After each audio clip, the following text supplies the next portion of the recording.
The room was luxurious, ablaze with lights. The spoiled son of a high-ranking noble family, he dominated the academy like a king. He chuckled. So to sum it up, they had removed his name from the family register, right?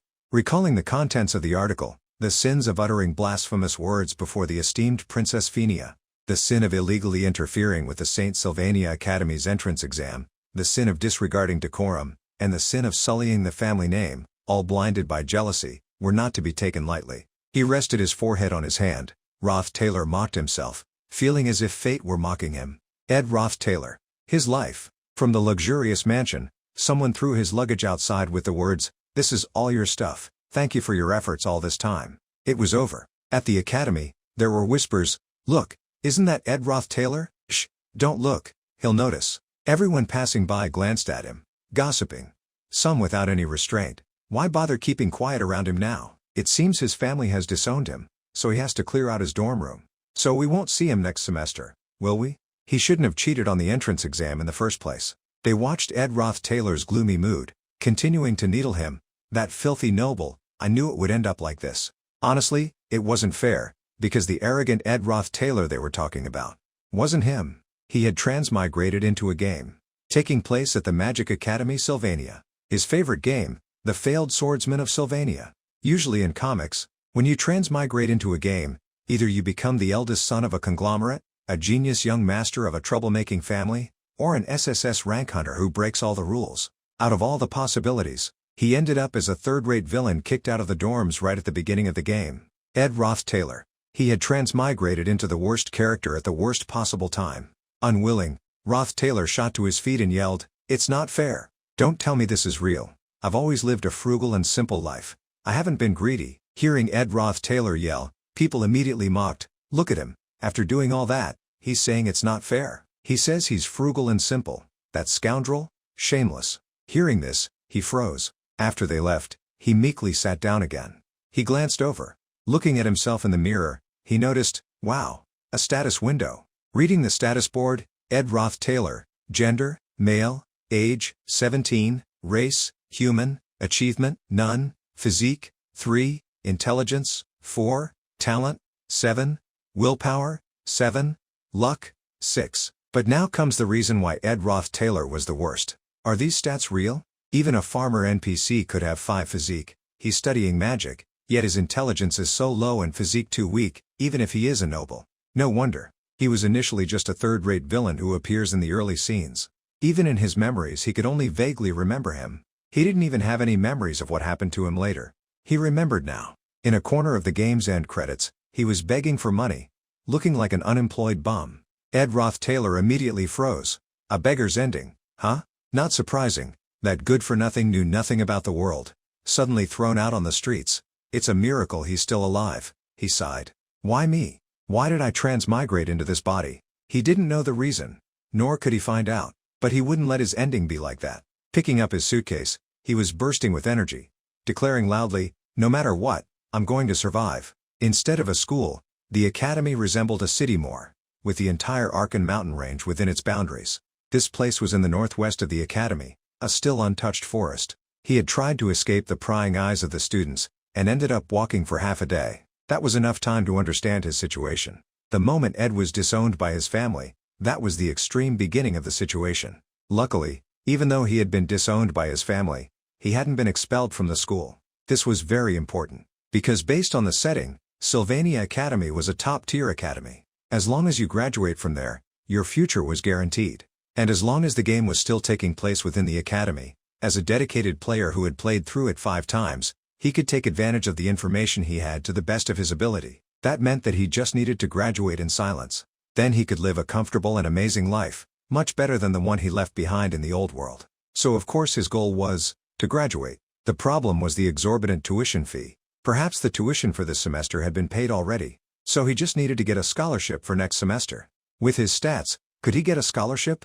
He thought it would be a miracle if he didn't fail. He could worry about tuition later, but first he had to think about the urgent matter.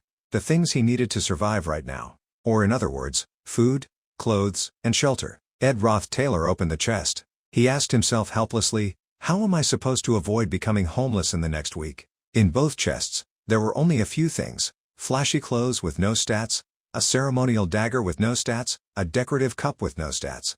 He had enough clothes. As for food and shelter, the problem was he had nowhere to stay, and no food for the night. Given his reputation, it would be hard to find a job, and he couldn't go back to the dorm he'd just been kicked out of. So he was probably stuck in this forest for the time being. Thankfully, at least there was a stream nearby. There were 10 days left until the school term started. Ed Roth Taylor stood up and stretched, regaining his spirit. Until then, he would turn himself into a qualified student. With a shout, wind blades, sharp winds like swords shot out continuously. The wood fell with a crash. Ed Roth Taylor was kneeling on the ground, panting. Luckily he could use magic. But it was funny. He had only chopped 15 trees and was already exhausted. Damn it, this just makes me hungrier. It wasn't very useful. Before throwing him out, they should have at least fed him. Using magic makes you hungry? He was starving. Super starving. He remembered his grandfather telling him about this when he was little. When he was young, there was a drought. He said he had eaten bark behind the mountains. Ignite?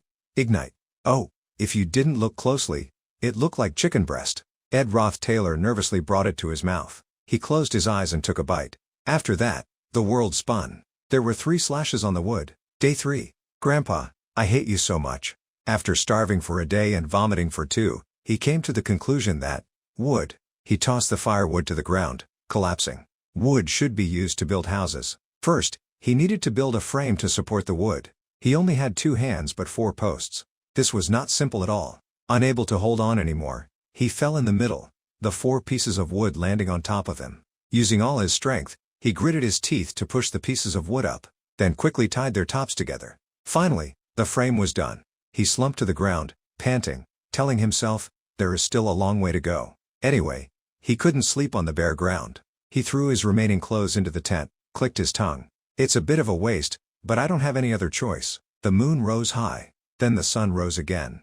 Slumping down in front of the finished tent, it looks grand, he thought. It was so hard to complete. Ed Roth Taylor suddenly noticed. You have completed a work, your craftsmanship has increased. New finished work, basic wood tent, your tent can rest inside for a while. It's still crude and shabby. If you don't maintain it regularly, it will soon no longer be useful. Difficulty, half star. Details of living skills. Level, apprentice craftsman. Specialty, none. Dexterity, level 4. Design, level 1. Foraging ability, level 1. So the crafting system appeared too, huh? Ed had lived the life of a noble, so he probably didn't know. Oh, even so, dexterity is only 4. His talent was in his hands, even more than magic, and right now, he needed that dexterity. You have completed a work, your craftsmanship has increased. New finished work, basic spear, the ceremonial dagger is attached to a sharpened branch. It can be used for hunting or fishing, but it lacks sharpness. Difficulty, half star. Time to find some real food. His stomach had been empty for 2 days. Overworking himself, he was sure that he shouldn't be able to move anymore. But, maybe his recklessness was what kept him going. He wanted meat. 2 fish were captured. He shouted a spell. Ignite. His mouth watering. The 2 fish were cooked until fragrant. There was 1 week until the school term started. He just needed to hold on as he was now. If he could hold on until then, he could get through school without any problems. A voice called out, "You." He turned his head in surprise. He was too busy surviving, and had forgotten about one important thing. Ed Roth Taylor. The voice made him forget all about eating. The main characters. But out of so many people, he never thought he would meet her here. You don't show any sign of remorse. Please just leave this academy. Princess Phinia, you haven't left this place yet? She was the one who kicked Ed Roth Taylor out of his dorm. Episode 1. The Failure of the Sylvania Swordsman. Stop bothering Alia. Ed Roth Taylor was a villain who appeared right from the start of the game. Exploiting his noble status, he caused trouble for the main character's childhood friends, and ultimately received his punishment. Not only that, with a heart full of hatred, Ed maliciously changed the results of the entrance exam for Sylvania Academy for the main character. And then he was caught red-handed by an unnamed girl who came to take the entrance exam. Phinia Elias Clole, the 3rd princess of the Clole Empire, Princess Phinia. Activating her insight, she discovered the lies and schemes of her target. Ed Roth Taylor, found in a pitiful state, gnashed his teeth in defense, but all of it was exposed by Phinia's insight, and he was then expelled from the dorms. Everyone in the academy probably hated Ed Roth Taylor. Back in reality, that very girl was questioning him. What are you doing here? But he had bumped into the person he shouldn't have met the most. She moved closer, asking insistently, You said the academy didn't expel you? Ed Roth Taylor backed away, explaining, well, I'm still a student here. I was just kicked out of the dorms, not expelled from school. Finya coldly issued an ultimatum. I'll just say it briefly. She shouted, leave. I can't stand seeing a shameless person like you around this school. I'll talk to the headmaster of the school to demand your expulsion. Her voice still harsh, for the crime of acting disgracefully towards a student of the academy, for the crime of deliberately harming a student, hindering their future. While he was just thinking about the fish, burnt. It's burnt. After starving for 3 days, his precious food. Why is burnt food a problem right now? Ed Roth Taylor sighed. I thought you were only going to say a little bit. No matter how he thought about it, he was screwed now. This person, the Princess of Phoenicia, really had the power to expel him. If that was the case, he approached her while saying, the sun will set soon. Aren't royals always surrounded by guards? His expression suddenly darkened. I didn't think a princess would be out in the forest alone like this. Enya took a defensive stance. If you think you can threaten me just because I don't have guards with me, you're wrong. What did her threat mean? Ed knelt down on one knee. I was just simply trying to thank the princess. Insight was activated. She asked suspiciously, thank you? There was no lie in Ed Roth Taylor's words. Hearing that result, Finya was surprised. What? She looked so surprised. The Roth Taylor family that Ed belonged to was very famous and powerful. But that family had been exploiting the people and conducting human experiments for a long time. For the main character, it was a trash family whose fate was to be destroyed. Everyone in the family would be imprisoned or executed. However, he had been disowned. New creation, burnt fish, inedible. He might have to suffer from hunger and cold, but it was better than death. In the long run, it was very good. So he needed to convince Finya without lying. Or he would be expelled. No, he would be done for. According to the timeline, it was about 1 week before the academy's opening when Ed Roth Taylor was hanging around. So, why was the princess here? He stood up, analyzing. Coming here without guards, dressed so simply, it means you're completing the placement test. The assignment, Professor Glass's placement test, is an assignment to find magic particles in the forest. Ed Roth Taylor added, Professor Glass' test is known to be extremely harsh. He turned the topic to her. Of course, if it's Princess Finya aiming for the best class, then you'd be aiming for Class A. She cut him off. Are you flattering me? You haven't changed, have you? As expected, I should ask the academy to expel you immediately. She was surprised by Ed Roth Taylor's bold interjection.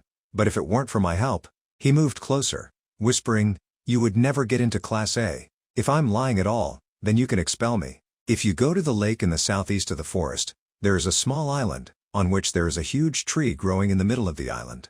It's called the Guardian Tree of Marilda. There, you'll find the gift I left behind. She picked up the orb, frowning in thought. The Ed Roth Taylor from 3 days ago was definitely a liar and incompetent. She still remembered the situation clearly.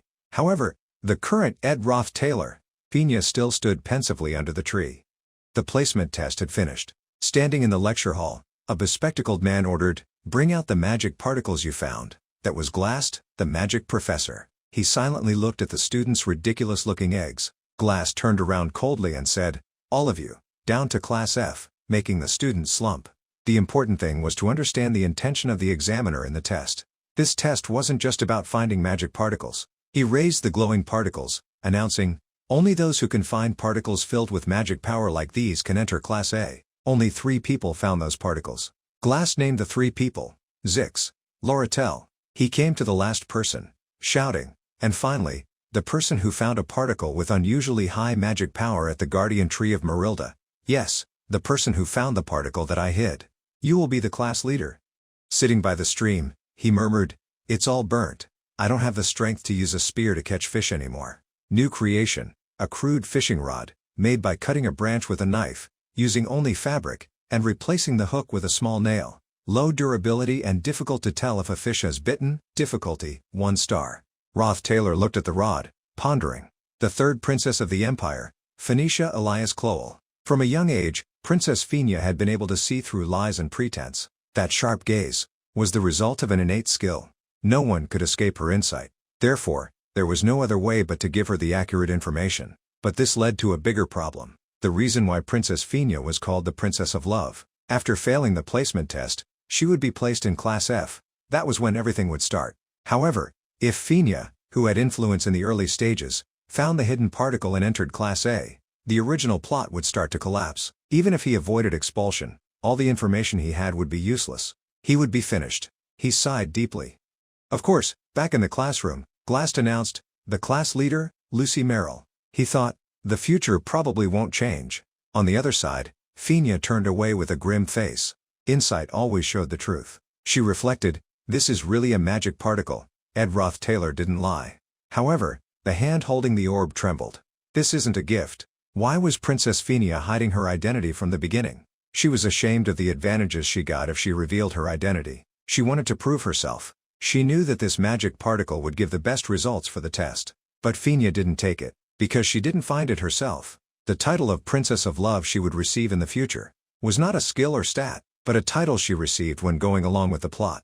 He threw bait out for the princess. Even if it was a lie, it wouldn't matter. The princess would always pay attention to it. If Roth Taylor had lied and said that the princess would fail the test, she would confidently complete it and slam it in his face. However, Roth Taylor had not lied. The fact she was unable to get into Class A. The princess, now, after angrily punching the wall, gritted her teeth. Roth Taylor, I will keep an eye on you. Unable to do anything more. Water splashed. He pulled his rod up, delighted with a large fish. Got one. Panting breaths echoed. He had lived in a place. He had to run like hell from early morning to make it to school on time. But he was back now. Sylvania Academy. The academy's opening ceremony would start. At the lecture hall. It's a pleasure to see that the students worked hard before the new term began. Please enjoy the food while listening. In addition, the environment of Sylvania Academy. He could hear the murmurs welcoming him. Look at him. How dare he show his face at the opening ceremony? Does he intend to continue studying here? This is the winner's reward. Please just enjoy it. This was not Roth Taylor. His goal was to graduate. The girls were chatting. The second-year senior said the entrance exam was very difficult. Looking closer, he looks a little different, doesn't he? He's eating so politely. He had no other purpose. He just wanted to graduate. The girls had changed the topic. I heard that the dessert is made by Chef Ophelis at that table. Let's go eat. We can eat and chat about the break. What do you think, Anis? The other girl agreed. Sounds great, Clara. One of them muttered. It's strange. Somehow, he looks like a different person. In Roth Taylor's mind, I wish that nothing will happen. It was a beautiful day at the prestigious academy. Today was the opening day of Sylvania. In the vast lecture hall, filled with students, a loudspeaker announced the start of the new term. I eagerly look forward to meeting the talented new faces this semester and seeing the achievements you will contribute to Sylvania. It was just the first day of school, and he had already almost gotten expelled.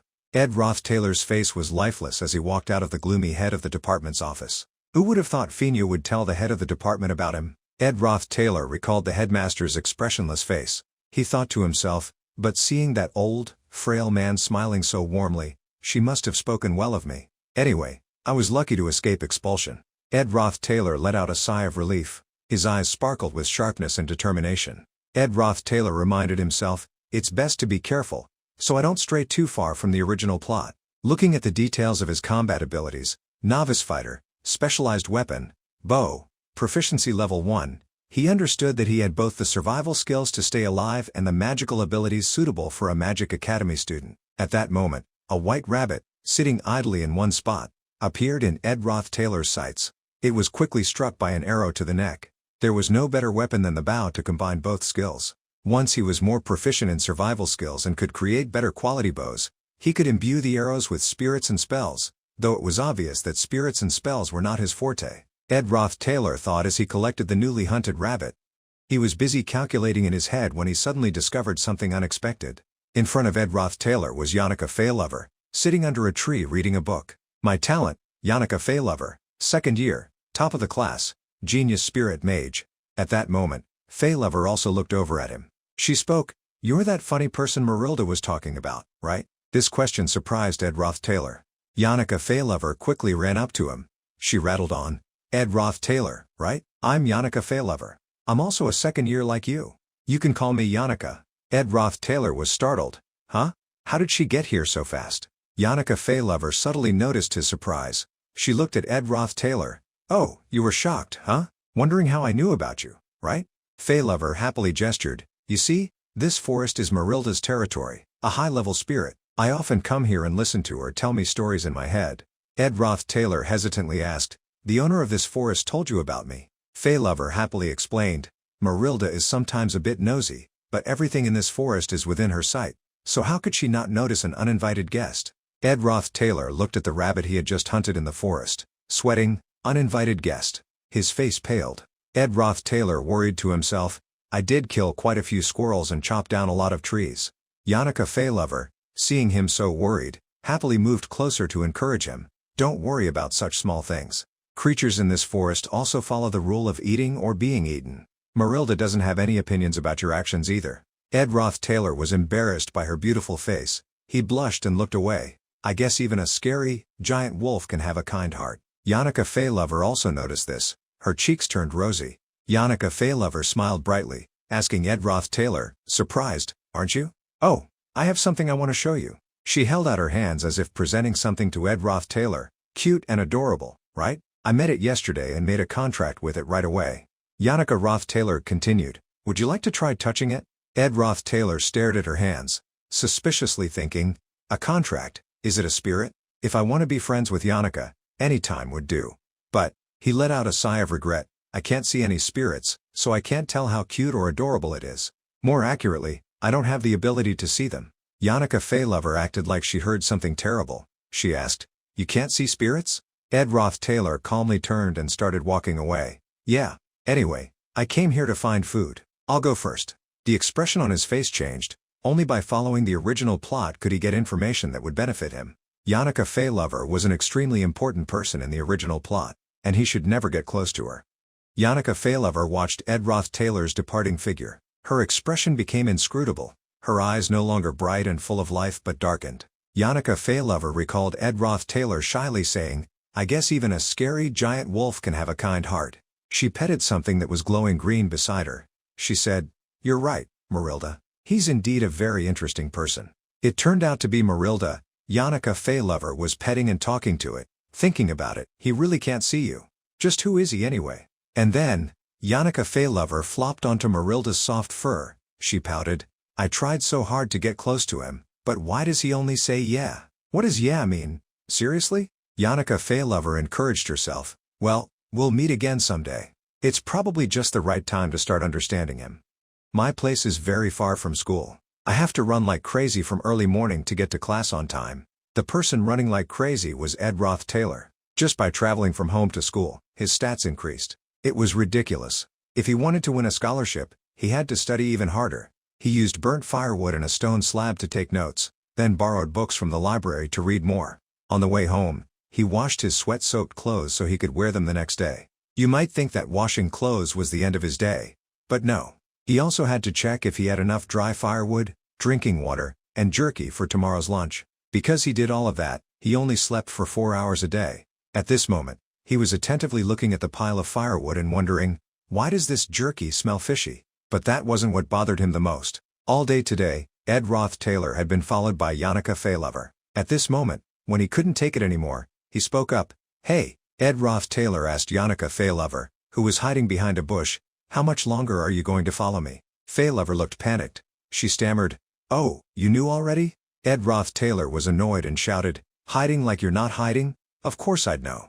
He was furious. His eyes widened, and his whole body emanated murderous intent. Don't you know who I am? I'm Ed Roth Taylor. Ed Roth Taylor, the most evil person in the world. Why are you always hanging around me? But unexpectedly, Yannicka Faylover said something that made him freeze. Those are just other people's opinions about you, right? Yannicka Faylover, at this moment, was like an angel descended. She smiled gently and said, I don't even know what kind of person you are yet. These words left Ed Roth Taylor speechless.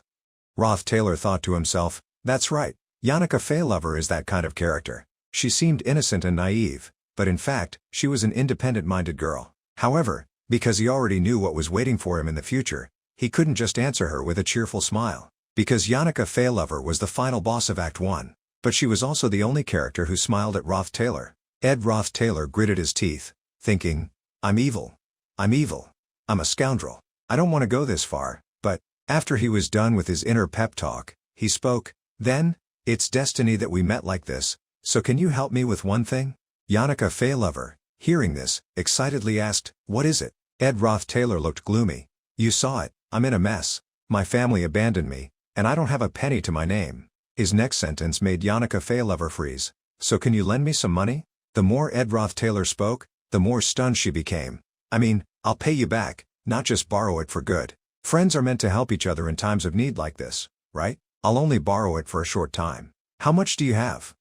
In his thoughts, Yanaka received the top scholarship in the class every year. But talent alone wasn't enough for others to see her excellence. Her family was so poor that without the scholarship, she wouldn't be able to register or continue studying at the school. Yanaka was from a farming family, so her weakness was money. Sure enough, Yanaka Faylover refused. I'm sorry. Yanaka Faylover. Failure. 3 days later, Roth Taylor was still hunting rabbits. His thoughts were full of remorse. I don't think what I'm doing is very good.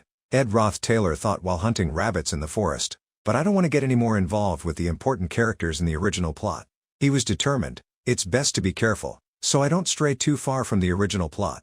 Roth Taylor was about to step into the tent made of tree branches when he suddenly froze. Roth Taylor looked inside, confused. He stammered, "Huh?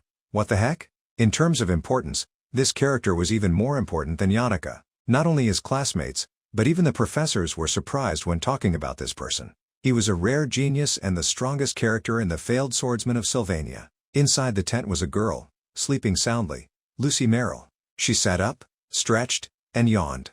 How the heck did she end up sleeping here? Ed Roth Taylor was still sitting outside, stunned. What is she doing in this valley? Original plot, be careful. Then Lucy Merrill blamed him. You're too noisy. I can't sleep. Ed Roth Taylor was speechless. I didn't do anything. Lucy Merrill replied, not you. She pointed behind him. It's that house-sized wolf over there. Lucy Merrill pointed towards the green wolf that was constantly making noises. It had been talking to him this whole time. That green wolf was Marilda. It was trying to talk non-stop in its own language. Lucy Merrill translated for Ed Roth Taylor to understand. It's asking you to save Yanaka, no matter what. Marilda's huge form was revealed. It looked at Ed Roth Taylor and was saying something. Lucy Merrill explained for him to understand. Save Yanaka at all costs. Lucy had only been at the academy for 2 days. Ed Roth Taylor was heading back into the forest with his gear. Time to get to work. He thought, nothing will change, right? Not long after, he realized that thought was too complacent. The system issued a notification, Joint Combat Practice Mission. Lights shone down on the arena floor, and the entire room was filled with cheers from the students. This was a literal mock battle. To minimize casualties, the combat students mostly used dummy weapons. The benevolent Princess Finia, the royal daughter Lortell, the elementalist Yanaka, the lazy Lucy, the evil Clabius. There were so many characters he could list them forever, but the most important person was the main character, the failed sword saint, Taylor. So, Taylor's match is next? Ed Roth Taylor waited eagerly, eyes sparkling. Since he already knew the results, he didn't pay much attention. On the arena floor was Taylor, who was currently wielding green power. The winners of the joint combat practice missions were the first-year students, including the main character, Taylor, except for one variable. At this moment, Yanaka Faylover appeared from nowhere. She cheerfully raised her hand in greeting. Hey, Yanaka Faylover, second year. I can't believe that after I asked her for money, she would still happily come and greet me. Ed Roth Taylor was speechless, thinking in dismay. But Yanaka Faylover was still innocently saying, there's a list of the matches. If Lucy was like a stray cat, Janica was like an adorable puppy. Ed Roth Taylor turned his head away and said, oh, no need. I'm not that interested. Yanaka Faylover asked in surprise, why? Aren't you curious about who you'll be fighting against, Ed? Wait a minute. Ed Taylor's expression became confused and frightened. I have to go up on the arena? He was sweating profusely, staring at the list, thinking, in the original plot, Ed Roth Taylor was already expelled at this time. So, who's my opponent? No way. For the next match, on the arena floor, Taylor McClure placed his hand on his chest to show his determination. I will show my best. That's right. It doesn't matter who I fight now. I have to focus on Taylor. Even through the screen, he had lived with the character Taylor for a long time. In the game character fell to their knees, head down in defeat with the message game over. Would you like to play again? Yes? No? From the most painful endings to the unforgettable true endings, would you like to play again? Yes? No? He had gone through that journey countless times. Of the many paths he could choose, none were easy. He had decided to live his own life. But, I'm still cheering for you, Taylor. While Ed Roth Taylor was cheering for Taylor McClure below the arena, a voice came over the PA system. I repeat, first-year student Lucy Merrill. Is there any student here named Lucy Merrill? Please complete your preparations and come to the arena. Hearing this, Ed Roth Taylor's face went pale. Where did Lucy disappear to? At this moment, from within the reserve section came the sound of someone snoring, leaving Ed Roth Taylor speechless. He yelled, "Finish your match first." Then, Lucy Merrill appeared, looking drowsy, yawning casually on the arena floor. First year, top of the class, Lucy Merrill, versus Taylor McClure. Taylor McClure made his preparations. The main character of this world, who was born with the destiny of becoming a swordsman. Although he had never held a sword before, with just his first sword swing, he could cut through Lucy's lightning magic. The spell she thought would surely hurt her opponent would be ineffective. Taylor would take advantage of her opening to close the distance. Unbelievably, Lucy used mid-level, rapid-fire lightning magic to strike Taylor. Taylor was completely overwhelmed by Lucy's instinctive magic, but because she used mid-level magic, Lucy was eliminated, and Taylor was named the victor. Roth Taylor recalled that scene and was overjoyed, secretly shedding tears of emotion. This was the legendary scene. The referee signaled, "All right, the match begins." Taylor McClure lunged forward with a fist, red power radiating around him. He shouted, "Here I come." But Lucy Merrill simply stood still and unleashed a large blue lightning bolt towards her opponent. Taylor McClure was defeated by her one move, crashing into the wall behind him, not moving. The match left everyone speechless, but Lucy Merrill, who had just finished her attack, was still yawning.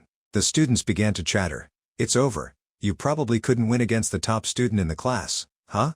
It's understandable. Rushing at a mage as if they are going to have a fist fight. What could he possibly have done?" Taylor McClure's life was always full of challenges. Born as a country bumpkin, he was a failing student who had never achieved a good result since stepping foot in the academy. A defeated person who had never been recognized by anyone. While everyone thought he had lost, despite all the ridicule, even in that desperate moment, Taylor never stopped hoping. Seeing Taylor McClure stand up to continue fighting, Roth Taylor smiled proudly, thinking, "That's right, my friend, you can do it. Go for it." Taylor McClure continued to charge at Lucy Merrill, sword in hand, at a very fast speed. He yelled, "Lucy Merrill." Roth Taylor's face became more excited than ever. At this moment, Lucy would use lightning magic. Suddenly, Roth Taylor's eyes widened in shock. Taylor McClure's sword was held firmly in place by a strange magic just as it was about to reach her face. The power of the magic was so great that Lucy Merrill had to step back. Taylor McClure was also surprised. Suddenly, a large blue wolf appeared in front of him. It blew Taylor McClure away. He was thrown and smashed into the wall above where Roth Taylor was standing, creating lots of debris.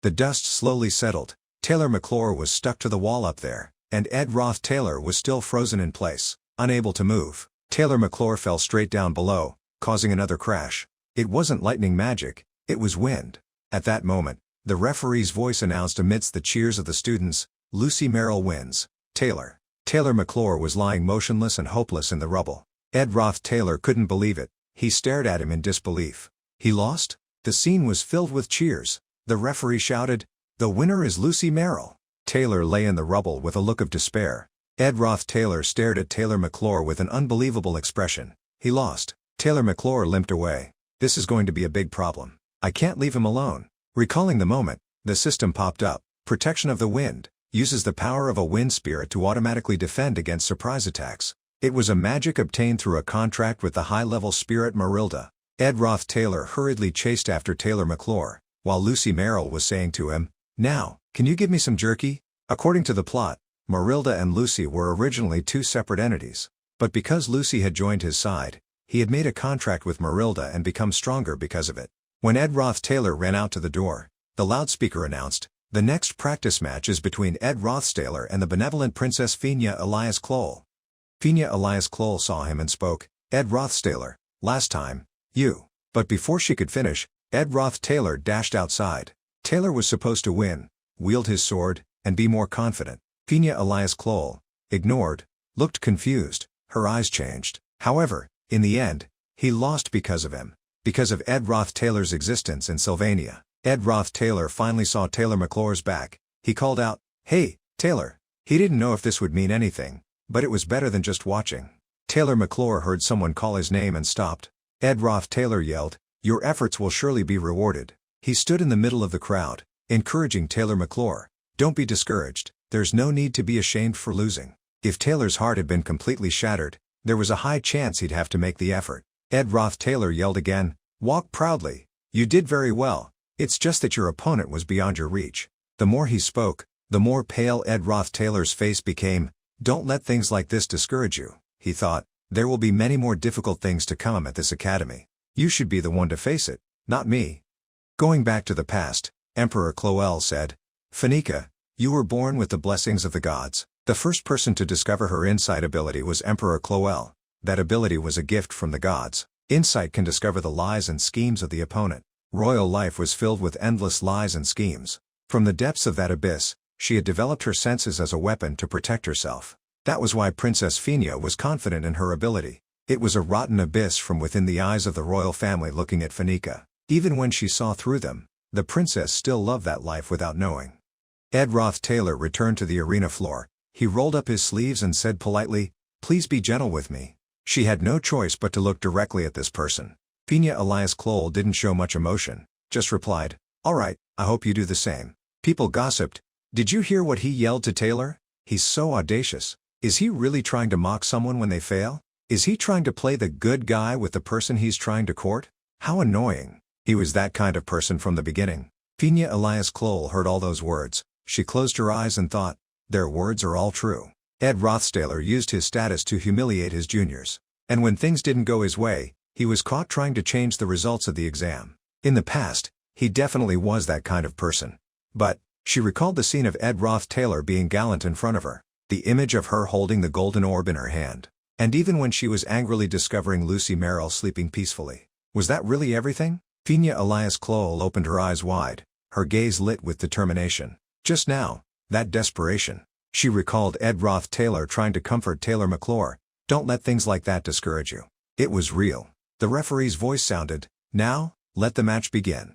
Finia Elias Kloll suddenly spoke, "Rothstaler, you're confusing me a bit." She unleashed her magic and said, "I'll end this match." She created water magic, saying to Roth Taylor, "I'm attacking now, starting with this." Her magic rushed towards where he was standing. Finia Elias Kloll thought, the magic that Rothstaler can use is wind and fire.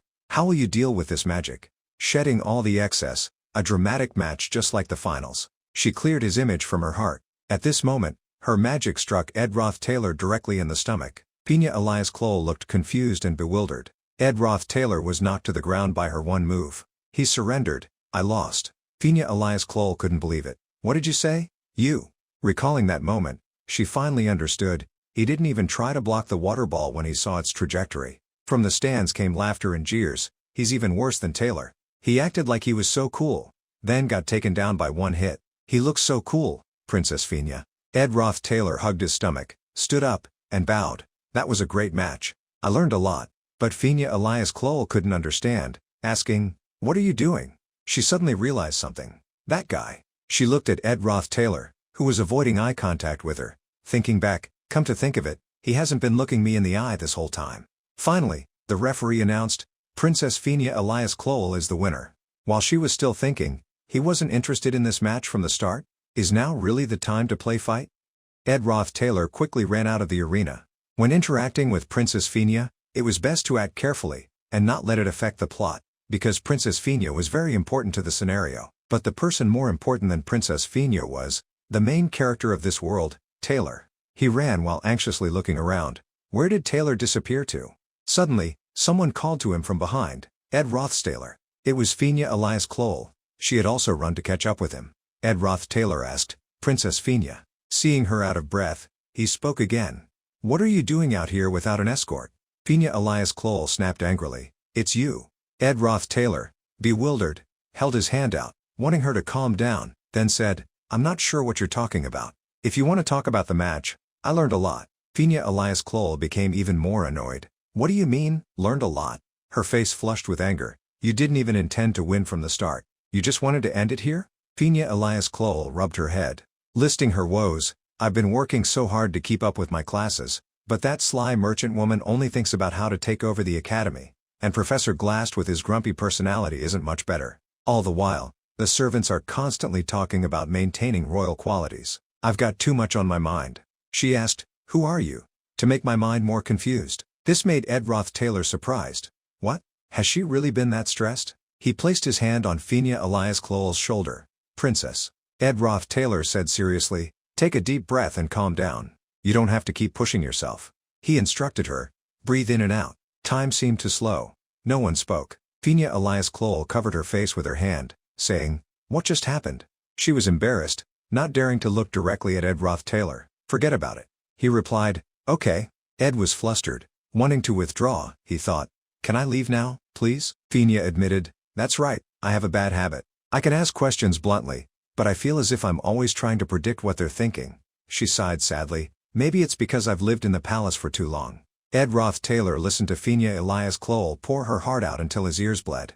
He cried inside, first of all, let me leave. I need to find Taylor. Suddenly, Finia Elias Kloll's expression changed. She used her glowing eyes that hid her insight, speaking, so, I'll ask you honestly. Finia Elias Kloll pointed directly at him and asked, you tried to cut ties with your family because you knew their dark side, didn't you? The reason why you picked a fight with Taylor is because you needed a reason to be expelled from your family. It was a sharp deduction. Ed became worried. Even though it was mostly inaccurate, the fact that the Rothstaler family had a dark side was correct, but he averted his eyes without looking at her. No, I don't know what you're talking about. That was something she would realize far into the future, and now was too soon. Finia Elias Kloll became enraged, her face turning red. There's no way I could be wrong. It doesn't make sense at all. Then, what were the things you yelled at Taylor just now? Why would you encourage someone you're trying to get expelled, when you never liked him from the start? Those were critical questions. But so what? Ed Roth Taylor answered, it's just because I wanted to mock him. He fabricated the story to the point that his nose grew long. You see, most people hate me, so if I encouraged Taylor, then people would look at me differently. Something like that. Finia Elias Kloll snapped, anyone can tell that you're lying. Look me in the eye. Insight saw through lies. Ed Roth Taylor still didn't look her in the eye. He acted indifferently. But I'm telling the truth. Insight activated. Lying. Finia Elias Kloll was so angry that she stomped her foot. Seriously? Ed Roth Taylor continued to lie to the point that his nose touched the wall. I'm telling the truth, of course. Lying. Lying. She didn't have evidence that they were lies. Finia was so angry she screamed, if that's the truth, seriously? Above all, following the original plot was his only hope. Finally, her fiery anger died down. Smoke billowed from her head. She sighed, fine, from now on I won't talk about it anymore because I don't have proof. Finia said, you can go now. She pointed towards the door. You were planning to go through that door from the start, right? You have something to do, right? Ed Roth Taylor opened the door, saying to her, thank you. His hand was on the door, hesitant to leave. This was the first time Fiona had shown this side of her. If someone affected the original plot, she would be involved in enough people and events to give him a headache. It could be his fault for being a new factor that affected the plot. Thinking this, Ed Roth Taylor blamed himself a lot. He suddenly said to Finia Elias Kloll, who was about to leave, how could my burdens compare to the burdens that the princess carries? It might be a little off topic, but he looked directly at her. You look very tired. It's important to focus on complicated political matters, but you should still relax a little. He reminded her, this isn't the palace where you have to worry about every little thing. This is Sylvania Academy. Fiona had lived a life of trying to see through people's lies. But this was the first time someone had seen through her. This is trouble. I've wasted too much time. Ed Roth Taylor quickly walked away. If Taylor gave up his comfortable life, no, the world could end. He ran to where Taylor McClure was, calling out loudly, Taylor, but what should he say? Suddenly, a voice sounded, don't come closer. In front of him was Ayla Triss, protecting Taylor McClure. Ed Roth Taylor asked, who are you? Ayla Triss said tearfully, Ed, please don't bother Taylor anymore. Alila Triss, the heroine. Ayla Triss said with tearful eyes, even without you, Taylor would have had to go through this difficult time anyway. She shouted, don't bother him anymore. At that moment, Taylor McClure also clenched his fist, asking, you're still in school, huh? Ed Roth Taylor looked at him with a surprised expression, his pupils contracting. He had recovered, a fighting spirit that would never give up no matter how strong his opponent was. Taylor McClure stepped forward to protect Ayla Triss, then said slowly, Ed Roth Taylor. His eyes blazed with determination. I understand. While he was confronting the princess, his childhood friend and biggest source of encouragement, Ayla Triss, had dashed towards the door without looking back. Ayla Triss patted Taylor McClure on the shoulder to comfort him. You'll get through it this time too. It's what you're best at. You can do it. Don't be disappointed just because of this, Taylor. Taylor McClure looked at Ed Roth Taylor. Why are you here? Do you have a problem with me? With Ayla by his side, Taylor would rise again and again. At this moment, Ed Roth Taylor suddenly didn't know how to respond. He said, your swordsmanship is amazing. I gotta see it again. Taylor McClure asked, not understanding, what are you scheming? Yeah, I've been through a lot with Taylor, and was by his side until the very end. But in the end, Ed Roth Taylor didn't explain further and turned to leave. What am I even saying? Let's be honest, I thought he was going to save the world, so I only needed to figure out how to survive. I've been biased because he's the main character and will do all the hard work for me. But right now, I feel relieved." Roth Taylor gave a relieved smile. It wasn't because the deviated plot had returned to the original, but because Taylor, whom he had fought alongside, was still okay. That was enough. The two of them, speechless, watched Roth Taylor walk away. They both exclaimed, exasperated, "What the heck? Why is he acting so cool?" "Well, I can't avoid it." Roth Taylor walked slowly. Suddenly, a loud explosion came from behind him.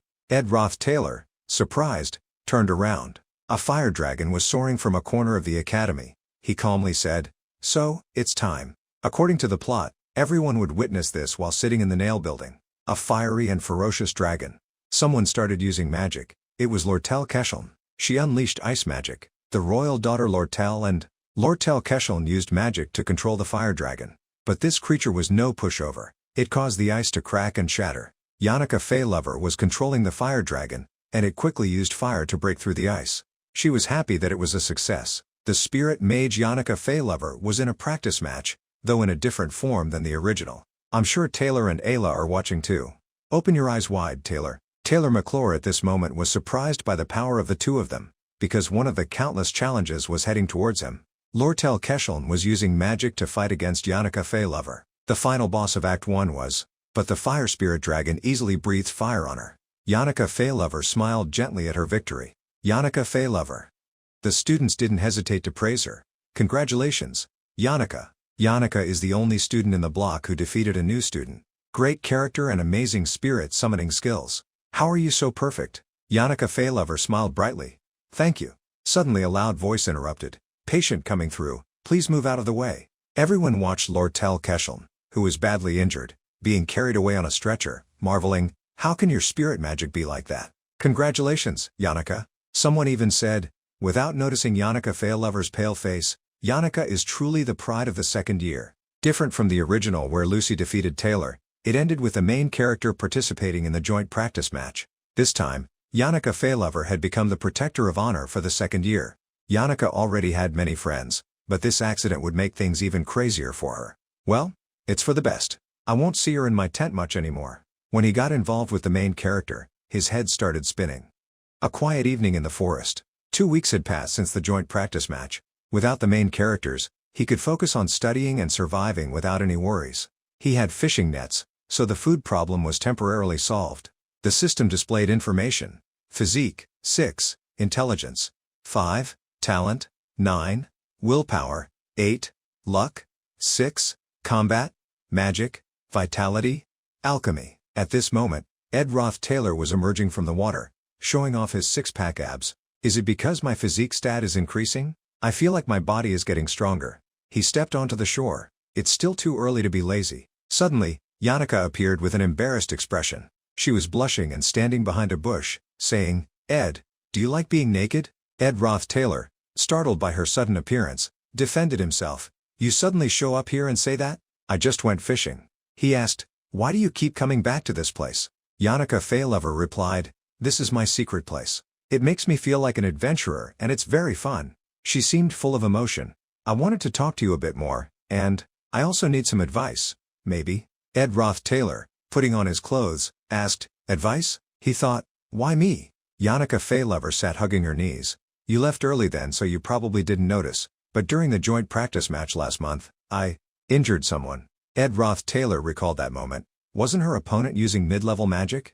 Mid-level magic is prohibited. Well, it doesn't matter to someone with a kind heart like Yannicka. Yannicka Feylover continued, I tried to forget about it, but I guess I tried too hard. I can't escape those thoughts. Roth Taylor also sat down. I understand. Yannicka Feylover immediately turned and asked, should I go apologize to her? Even though my friends will stop me and say it was her fault. He advised her, then do it if you think it's the right thing. The lovely and lively second-year student Yannicka was a precious treasure to many people in different ways. Yannicka Feylover didn't expect him to say that. Her eyes widened in surprise. So, if she felt guilty or blamed herself, everyone would come and encourage her and take her side. But Yannicka knew that it was nice to have someone by her side no matter what happened, but it still couldn't erase what happened, so maybe that's why she came to him. Yannicka Feylover suddenly said, as expected, Ed. She stretched, you never take my side unconditionally. Ed Roth Taylor casually said, "Sorry if I accidentally offended you." Yannicka Faye Lover, hearing this, waved her hands. "Huh? No, you misunderstood." She looked at him with sparkling eyes. "I don't feel offended at all. He's different from last year." Yannicka may be a cheerful and lively girl, but she was also very perceptive. Even when asking to borrow money in difficult times, he never showed the despair usually seen in people. This boy was indirectly telling her not to get close, but those aspects of Ed. Yannicka Faye Lover said, "Actually, I feel relieved. I wish everyone in this world," she giggled and said, "was like you, Ed. You make me feel strangely at ease." As night fell, fireflies emitted a soft yellow light, shining in the darkness.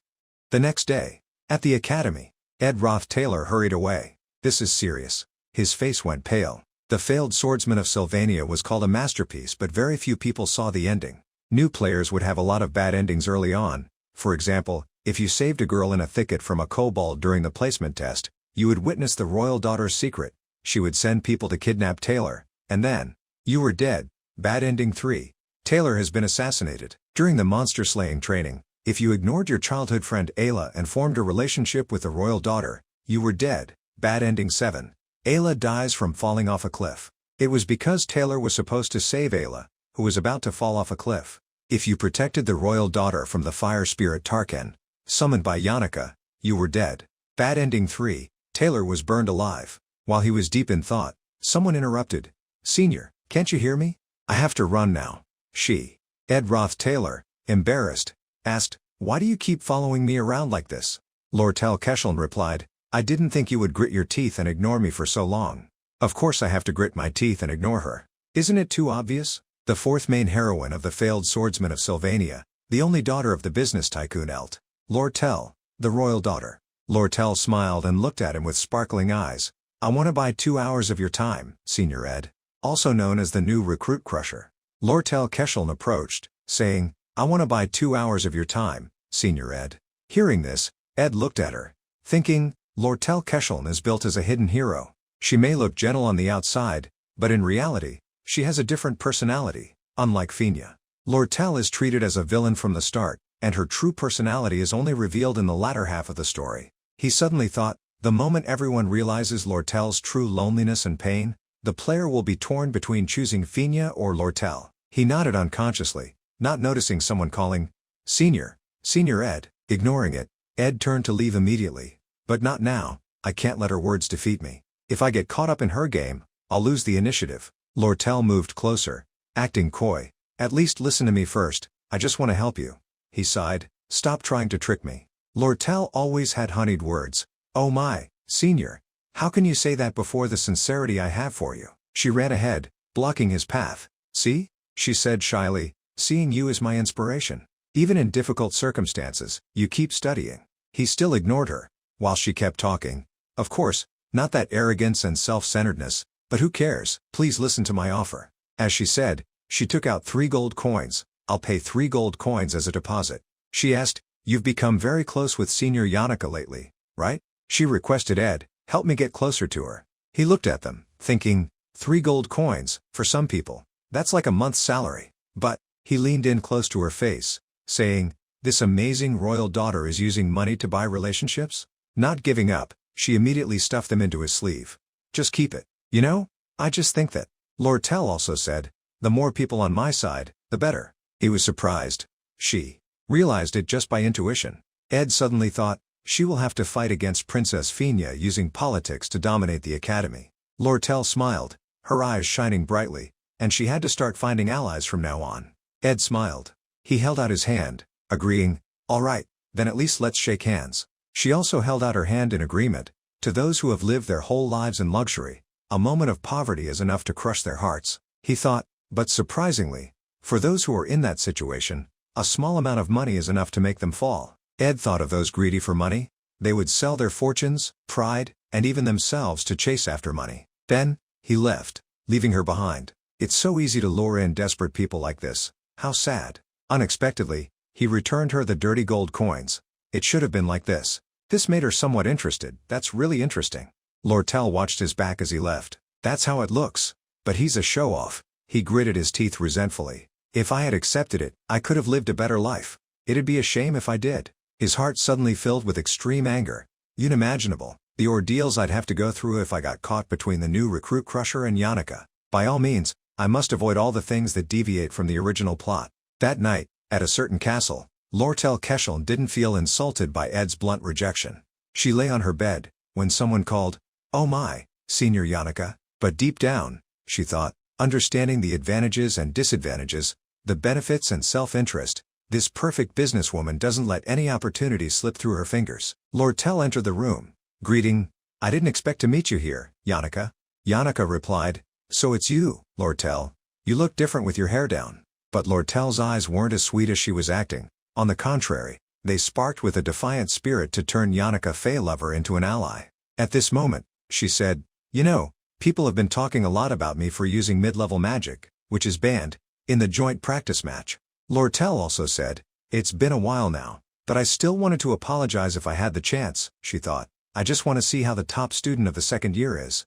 Yannicka asked worriedly, "So your wound hasn't healed yet?" Lortell pondered, "Even so, I had to pay a hefty price." She smiled, saying, "I'm sure it'll heal soon. You don't have to worry too much, Senior Yannicka." But inside she was always worried. Yannicka is very similar to the main characters in fairy tales. Will exploiting her feelings of guilt make it easier to control her? Suddenly, Yannicka asked her, "Your conversation with Ed probably went well, right?" She was surprised. It seems Yannicka knew everything. "What are you talking about?" Yannicka smiled. "I told them to restrain themselves if it's a personal matter." But, her face looked kind, but her spirits weren't. Spirits love to gossip. She reminded her, "You know, I can hear most of the conversations that happen around the north of the forest." Lortell was shocked. Meaning, she recalled the moment she offered 3 gold coins to bribe Ed. "Help me get closer to her, please," Yannicka said. "Even so, I'm touched that you willingly invested money in me." Yannicka moved closer to her, gently saying, "You know that money can't buy sincerity." She also said, "When I saw him return the money, Ed's choice touched me even more." After speaking, Yannicka suddenly started laughing. "I'm a bit conceited, aren't I? Since it's the first time being a senior, I got a bit carried away. How embarrassing." Seeing her innocent yet dangerous appearance, Lortell was a little frightened. "I need to re-evaluate her." She then left. "I have to go now. I need a lot of preparations to make a contract with a high-level spirit. I've received a lot of support recently, so I have to try even harder." Hearing this, Lortell suddenly realized, Yannicka Feylover is similar to the main character in fairy tales? I was wrong. Before leaving, she didn't forget to remind her, "Oh, right, Lortell," while she was still deep in thought. A perfect role model? Absolutely not. Yannicka kindly asked, "I'm sorry for the other day. You were pretty badly injured because of me, right?" She thought, despite completely understanding the dark side of this world. Yannicka turned back, smiling. "I hope you get well soon." Her kindness made Lortell's skin crawl. She can still maintain her cheerful personality. Then, she slammed the door shut. Lortell was helpless. This is hard. She was still carefully considering. But, just now, I was strangely tense. In her bedroom, Yannicka told herself, "I have to try harder." She sat down on the floor. "Because it's great, when people place their hopes in me." That morning, Lucy suddenly felt uncomfortable. "It stinks." Then, she wreaked havoc on all the clotheslines nearby, causing Ed to be caught off guard. "I just hung them up." Suddenly he turned around. "Who's there?" A maid came forward. It was the high-ranking maid of the high-end dormitory, Ophilus Hall, Belle Maya. He remembered the scene when he was kicked out. She was the one who had kicked him out. He awkwardly approached. "Do you mean this?" She turned around 360 degrees. "I know you're here. Yannicka has told me a lot about you." Then she spoke about his shabby tent. "Even so, I didn't know you had to live like this." He remained silent. Belle also praised, "It's good that you've changed very positively." He looked confused. Changed where? He felt guilty. These words from Belle went in one ear and out the other, and his eyes were glued to the ground. Then, he thought, the maids of Ophilus Hall are a group of elite women who take care of the cleaning perfectly, including cooking for the students. Ed looked at the basket she always carried. In the basket were surely the most amazing ingredients this maid had collected from the forest. Those were high-level information that he couldn't get just by reading books. He remained silent, thinking, "Let's see, the event where Belle Maya affects the main plot. My mysterious actions were noticed by her." "You don't need to be so formal," Belle said. "Just talk to me normally like we used to at Ophilus." He replied, "No thanks." Suddenly, she realized something. He smiled, saying, "How can I talk casually like that to a diligent maid like you?" Then he thought, there are no events where Belle Maya directly affects the main plot. He nervously said, As for that basket, Ed thought, then maybe being friends with her is okay. Belle's basket of fresh food appeared. The notification panel said, "You have learned about the edible berries, mushrooms, and herbs from Belle Maya." The notification panel gradually appeared. Creation completed. Craftsmanship has increased. New product, fishing net system. You have knitted the net correctly, connecting it to branches and setting it up to avoid collapsing when encountering groundwater. The fish caught in the net will survive for a few days. Difficulty, 2 stars. A fishing net was set up. He thought, I've caught a lot of meat and fish, my food needs are almost solved. He boiled the water in his pot. Ignite. Immediately, the pebble burst into flames. The notification panel gradually chimed. Fire magic, ignite level 10. Wind magic, wind blade level 10. Ed was overjoyed. I still only have 2 basic spells, but I've used them so much that I'm at proficiency level 10 without even realizing. The pot of water was boiled, emitting a fragrant aroma. New product, herbal tea. Tea made from fragrant herbs that Belle Maya showed you. Difficulty, half a star. He suddenly had an idea. Using them to chop firewood or cook would significantly increase my chances of survival. He lifted it up and enjoyed it. The proof is. Then, he enjoyed the sunset. I finished my work, and the sun hasn't even set yet. He smiled. Honestly, this is actually pretty fun. Suddenly something sparkled in the sky. He found it strange. Until now. Suddenly, it zoomed down to the ground, scattering the firewood he had just heated. Ed was also sent flying away. In the dusty haze, Ed didn't understand what was going on. What the heck? He saw his newly built tent destroyed. My tent. Suddenly someone appeared from behind the haze. It was Lucy. I almost died. He was surprised. Lucy? It turned out that the shimmering object that suddenly zoomed down was Lucy. She was terrified. I almost died. Ed heard this. He asked worriedly, "You almost died? Who is the most powerful mage on the continent talking to?" Suddenly, she curled up, shaking, and said, "Belle Maya." Ed thought of that maid. Who is that person? Are they a good person? Lucy frantically recounted the whole incident. I was just acting normally as always, but for some reason, she became so sensitive. She came close to me, her hand clenching into a fist. Then she said, "I was so surprised that I ran away." Lucy also asked, concerned, "You must be in a lot of pain, right? Of course, you see all this mess behind me." He gritted his teeth. "Of course, it's Belle Maya." She also asked, "Do you have anything to eat?" Angered, he slapped her. "You still ask? You blew it all away." He suddenly thought, what kind of life has she been living? Lucy rubbed her head in pain. Only then did he realize, she doesn't have magic protection? At this moment, she said, "My magic is depleted." Her eyes started to tear up. Suddenly, he said, "Really?" He showed his ruthless side, deciding to give her a good flick on the forehead. "But first, this is the punishment for destroying my house," she yelled in pain. He added more, "And this is for that kind Belle Maya." As the sun set, Ed thought, I need a more solid house. Come on, let's build a proper wooden house. He went to the library to find the necessary materials. For someone as busy as me, it's convenient to get all the information I need at once, just by going to the library. He closed his book, design data, necessary materials, the rest is just trimming trees and completing the roof. Suddenly, someone notified him, it's time to close. A girl with braided pigtails came forward, praising, "Senior, you study so diligently." He was surprised. "It's time to close already?" "I'm sorry." It was a first-year mage student named Elka Island. She smiled affectionately. "When I see someone focused on studying like you, senior, I feel motivated to study too. I'm Elka Island." Then he saw her cute, expectant expression. "What is it?" "Her eyes are urging me. She wants to know my name?" He replied, "I'm Ed. Roth Taylor." Hearing this, her heart was suddenly confused and bewildered. Seeing that, Ed thought, a familiar reaction. It seemed, he had already predicted it. As expected, his infamy couldn't disappear so quickly. Infamy was the hardest thing to erase in this academy. Suddenly, Elka said, "It's completely different from the rumors." This surprised him. She continued, "You've read all those books on elemental science in just a few days that I found hard to understand. Even now, you're just sitting here diligently reading. You read over 6 specialized books at once." Elka also wondered, how can there be rumors that you're someone who knows nothing but only pretends to be good? She smiled, saying, "It's true that you can't believe rumors." She saw him as an excellent leader. "I'm also lucky to have the opportunity to know someone as genuine and talented as you, senior." She also said, "Therefore, I will support you with all my strength." This made Ed feel relieved. "Thank you." Then she said goodbye to him. "Please go home carefully. I'll clean this place up for a bit and then return to my dorm." Suddenly, something was about to happen. He was surprised. What? The entire building began to shake strangely. Elka turned back to look. The large tremor caused all the books to fall everywhere. A large burst of magic shot straight into the sky. The final chapter, the Glascan battle begins. The enormous magic power enveloped the entire castle. 11:30, the temporary base in front of the Student Union Hall. With the active participation of the main character, Taylor's group, many students had joined. How long had it been? That magic was still continuously shooting into the sky. 2 hours had passed since the unexpected disaster occurred. Someone said, "That's something I saw in the Book of Magical Spirits." That magic was gradually growing larger. That's the highest level dark spirit. That's the Glascan summoning circle.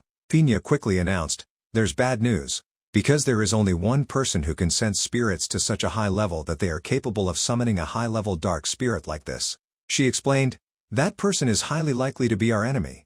The top student of the second year, who has been possessed, Yannicka Feylover." Everyone around her went silent. Suddenly someone spoke, "That's unfortunate, but this isn't the time for this. But according to Ayla, we shouldn't waste any more time." It was Taylor McClure, a first-year combat student. He immediately outlined a plan. "If Glascan is summoned, the casualties will be greater. We have to go inside the Student Union Hall." Claire, the head of the Royal Guard, voiced her opinion. "Those outside the barrier will quickly realize this. If the Royal Guard and the professors deal with this situation, it will be quicker." Elvira Aniston, a top student from the first year, added, "If it's a barrier from a high-level dark spirit formed inside the academy, it will be very strong and it will be difficult for those outside to interfere. This has to be solved internally. And Headmaster Obel is also away." She continued her analysis. "But if everyone here works together, even a high-level spirit can be defeated, right?" Clemius Nordindale shrank back in fear. "I object," he said, "going through those mid-level spirits and subduing all the magical beasts, and then entering the building and defeating Yannicka? No way." Clemius added, "But that's not all." He imagined the huge monsters. "There are also high-level spirits inside the tower. 2 of them, it seems. The high-level fire spirit Tarkan and the high-level dark spirit Velisfor have taken control inside." Just thinking about it made him very panicked. Rushing in there is suicide. "I can't go." Lortell asked, "But, is it true that she's doing this alone? Even if she's the top student of the second year, isn't this magic power too strong? Summoning and maintaining a dark spirit is no easy feat." Ayla pondered. "Perhaps it's mainly the power of the dark spirit Velisfor. Senior Yannicka is just the medium he's controlling." She said, "Dark spirits, the natural enemies of spiritualists, no one can control that power. They are demons trying to shake the peace of this continent. This is why all spiritualists keep their minds clean and stay away from darkness, because they don't want to be corrupted by them." The spirit was gradually appearing. "However, Senior Yannicka is better than anyone else at dark elemental science. No one knows how Velisfor managed to take advantage of Senior and control her spirit." Suddenly, someone said, "That's not important now." Zix said, "The important thing is to decide our course of action now. There is only one person who can decide that." Everyone turned to her. "Princess Finya, please let us know." Everyone was waiting for her response. Finya thought, "A situation where everyone is waiting for my decision." Suddenly, the words that the indifferent guy had said flashed in her mind. Ed's image appeared. "Even if I'm carrying a burden, it can't compare to the burden the princess must carry, right? You will have to make many decisions that are not simple." She secretly wished she could live as freely as him. After a long time thinking, she finally decided, "We will go in 1 hour." Everyone was completely silent. She continued, "However, including myself and my escort, Claire, the top students of each class and the A-class students, only those whose skills have been proven will go in. So everyone, please prepare yourselves." Finya ordered, "I will be responsible for leading this battle." Someone asked, "Princess, what about the remaining people?" A student kneeled down, saying, "Audrey Hall and some of the mages are protesting and refuse to participate. It's hard to expect anything from them right now," she said, disappointed. "In fact, we are the only ones who can act in this battle," he continued. "Besides, there aren't many students who are protesting like them." Suddenly, someone spoke. "Yes, there is still someone who can help us." A purple-haired student rushed in. "When I was in the library, at the student library, there was a trainee librarian and a second-year student left." Finya was surprised. "Really? What are their names?" She said, "Elka Island." He was shocked. He shook her violently. "Elka? Elka?" She replied, "Yes, yes. We were studying magic book management together in the trainee librarian class." Zix worried. "Leave immediately. Damn it, we have to go find her right now. Elka has absolutely no ability to defend herself." Lortell immediately stopped him. "Calm down. Zix, the library is still quite far from here. There's no rush. Right now, The first thing we need to do is subdue Senior Yannicka, who is the cause of this problem. Finya also agreed. That's right, Zix. Besides, there's also another second-year student in the student library, she continued. Why don't we trust that person now? He was confused. Who is it? She asked. Hey, is it true that there's still another student in the library? The student fearfully backed away. Yes. Unable to hold back, Zix rushed over, shaking her. Don't hide it. Say it. Having no choice, she said. Ed.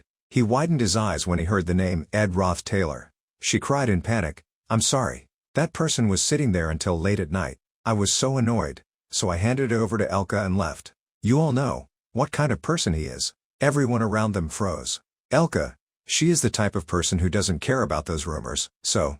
The other students were completely surprised. Ed Roth Taylor, that immoral guy, and the librarian are alone in the library. Dead. Those words fueled Zix's anger even more. Everyone rushed to stop him. Wait, Pina was still trying to persuade them.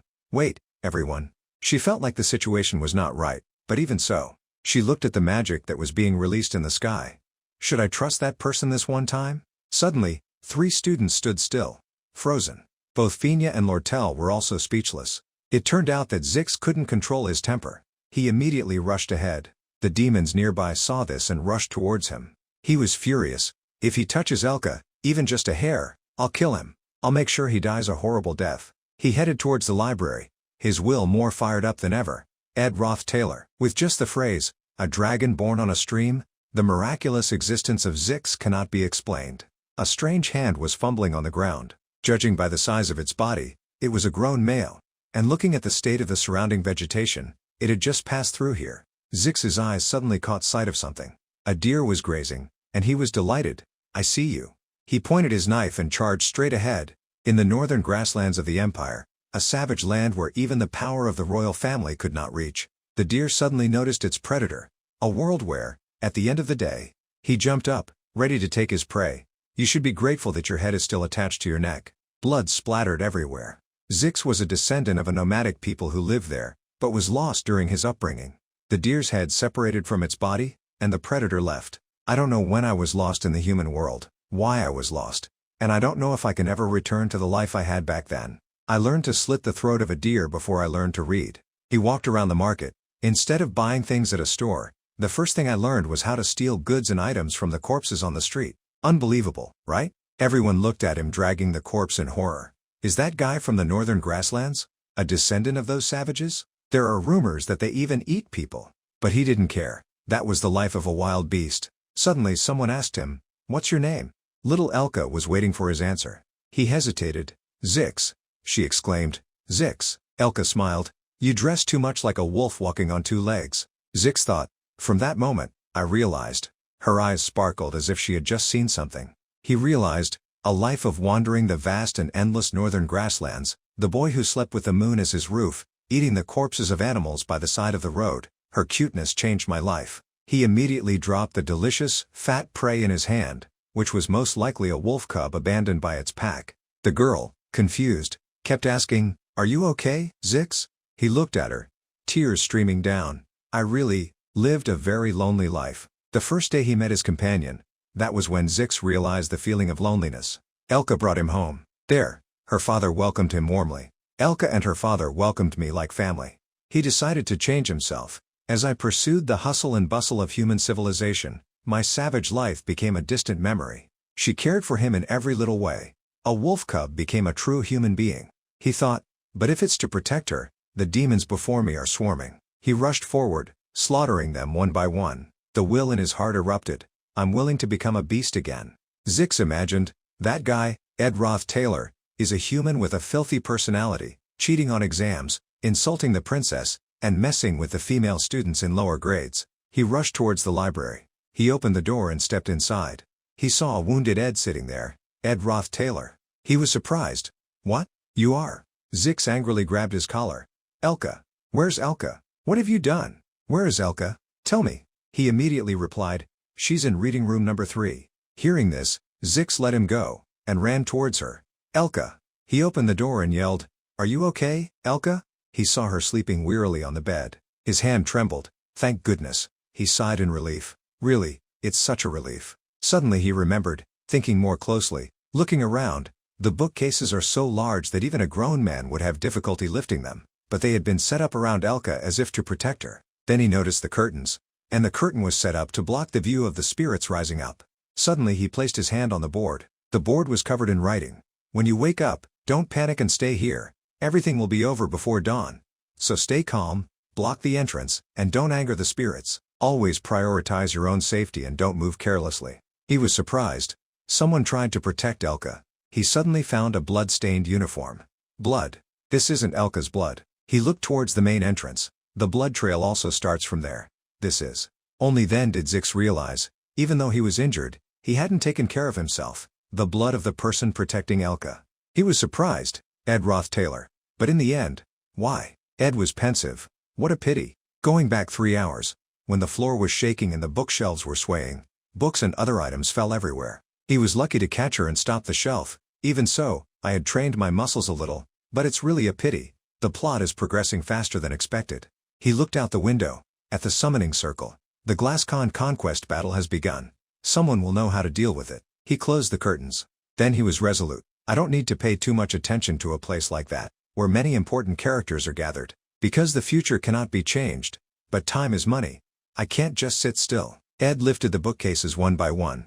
In a little while, the low-level spirits that fled will pour out, so I have to block the entrance so the spirits can't get in. Taking this opportunity, I'll take the time to rearrange this place so it's safer. Suddenly he thought, now, while eating the beef jerky I brought with me, I will spend the night researching the materials. But wait a minute. The reason why Yannicka's skills are so special. He thought of Yannicka.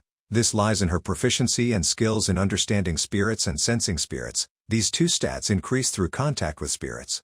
He opened the door and stepped out. Because meeting and communicating with spirits is already a rare talent, and for me, who can't even see spirits, raising stats like her is nearly impossible. But he looked at the monsters rushing towards him. Those spirits that are appearing are summoned by Yannicka? He unleashed magic. This time sweet event. Then he charged to fight the monsters. I'll enjoy it. He recalled, the speed is crazy. Elemental fire magic, ignite, spirit magic, sensing spirits, spirit magic, understanding spirits. He thought, I've reached level 12 and level 7. I'm exhausted, but they say if you combine it and it's over level 15, then you can make a spirit contract. He leaned against the wall, sighing. But it seems like I've reached the limit of my body's endurance. If I push further, it will be very dangerous. A little while later, Zix carried Elka out. What are you doing, sitting there? He was a bit surprised. Why is he asking like that? In the end, he can't ignore the fact that I'm resting with wounds all over me, but there's no need for me to answer him in circles. He replied, meditating. Hearing this, Zix looked confused. But he also knew, meditating? Even a 3-year-old wouldn't believe that. He gritted his teeth. Oh, is that so? Now I feel like I understand you a little. You were that kind of person from the start. Hearing this, Ed was surprised. Really? Suddenly, Zix bowed his head. I owe you a lot, Senior Ed. Zix responded with all his sincerity. When I have the chance, I will definitely repay this debt. He realized, Elka must be Zix's loved one. Elka also appeared in the guidebook. I completely forgot. It seems Elka is quite important to Zix, if that's the case. Zix's eyes were fixed on him. Ed said, looking at the situation, it seems like you left the student union hall and came here? He stood up, saying, now that you're sure Elka is safe, continue your work. Go back to the student union hall quickly. You're not allowed to be here. He slowly sat down. Go help Taylor. If you follow what he says, everything will be resolved somehow. Zix was very surprised. Taylor? You mean Taylor McClure? He said, that's right. That guy always manages to avoid failure by a hair's breadth.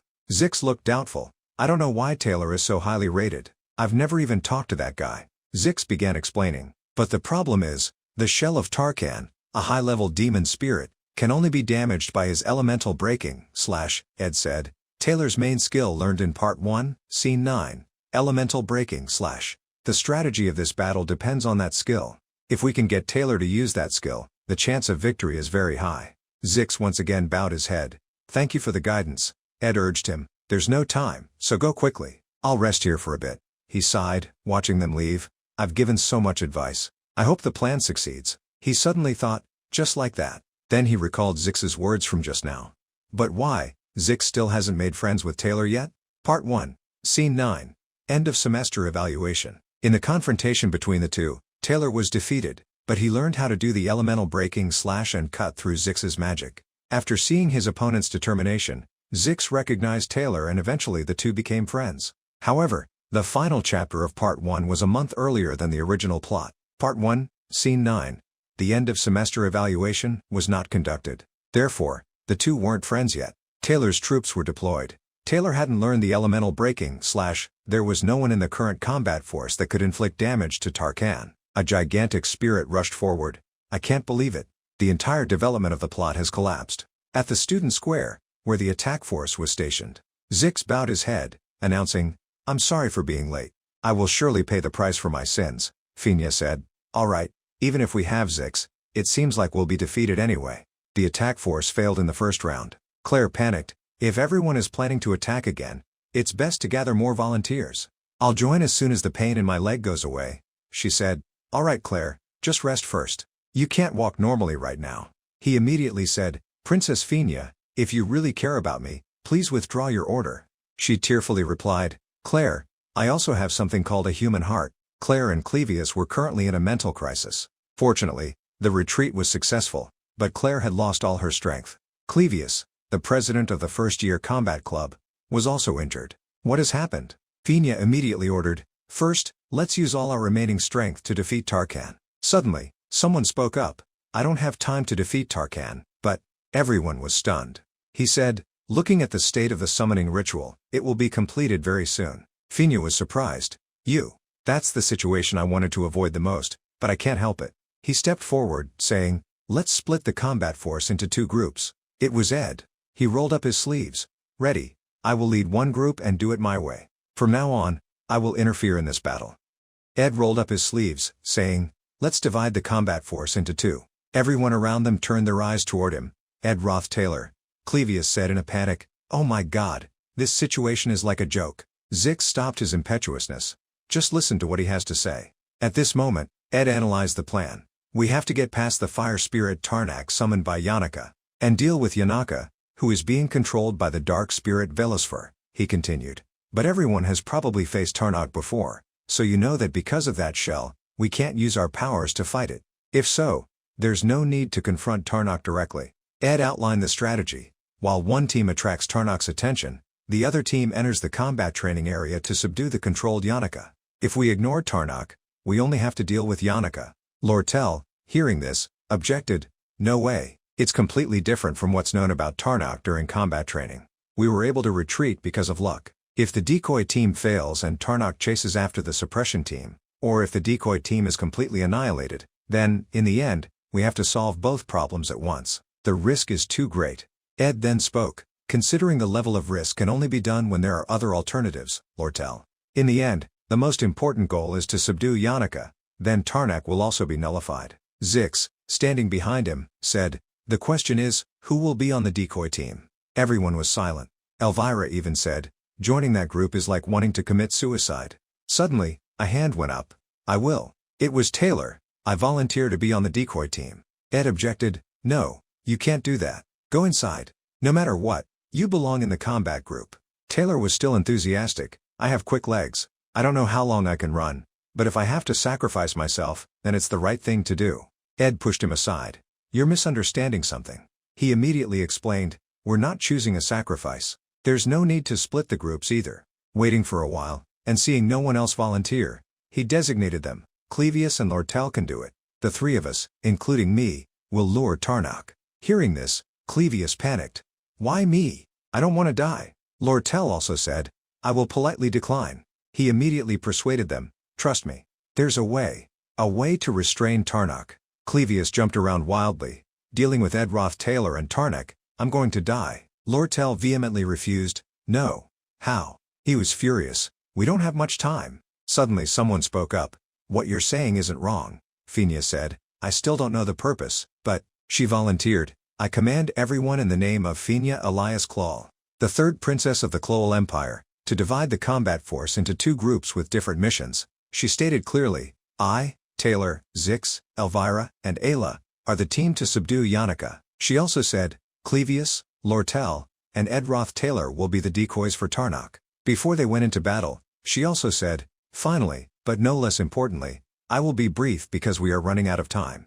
She instructed them, no matter what, don't die. After speaking, everyone ran off to carry out their missions. They must not fail. In the hallway, Ed's group was facing a monster. Lortell asked, "How are we going to stall a fire lizard like that?" He immediately said, "Do as I say. Follow the plan." He charged forward and declared, "We will win, no matter what." He turned to instruct Clevius. "Don't worry, Clevius." He thought, Clevius is timid and doesn't believe in his abilities, a first-year student in the combat department. He nodded, "We can do it." This made Clevius very surprised. Why is he so confident? He looked into Ed's deep eyes. Is there really a way to win? The monster approached. He looked at the ferocious monster in front of him. In the combat training room, behind that door, is Yannicka Feylover. All we have to do is lure Tarnak. Then he recalled Finya's declaration. The princess's determined appearance made me admire her, and I listened to her all the way here. He smiled. But because I'm not alone. Suddenly he felt more confident. Maybe I can gather all my courage. The monster immediately began to attack. Clevius, out of fear, backed away. It's coming. The battle has begun. How do I lure it now? He looked around. The two of them have disappeared. He panicked. They left. They left me here with the beast. He panicked, sweating profusely. You lied. You tricked me. Why are you treating me like this? On the other side, Lortell, standing on the rampart, also heard Clevius cry for help. Hey, you crazy people. Where are you? Come out. How annoying. I hate this world. She sighed, dejected. Actually, Ed had discussed this plan with her. Let's go out first, when we have pushed Clevius into the spiked tunnel to lure the monster. She smiled. You mean that in the end you will sacrifice Clevius? It may not be bad when doing that to save many, but it also won't escape criticism on ethics. He immediately replied, no. Sacrifice what? He began to analyze. Just by looking at him, you can tell he's a natural leader. His physique and agility are incredible. Then he said, and also, in this operation, your role will be the most important, Lortell. At the wall outside the spiked tunnel, outside the combat training room, Ed laid out the plan. You're in charge of ensuring the entrance is safe for the team subduing Yannicka. In fact, you'll be taking on a vital role in creating a safe passage for the team attacking Tarnak.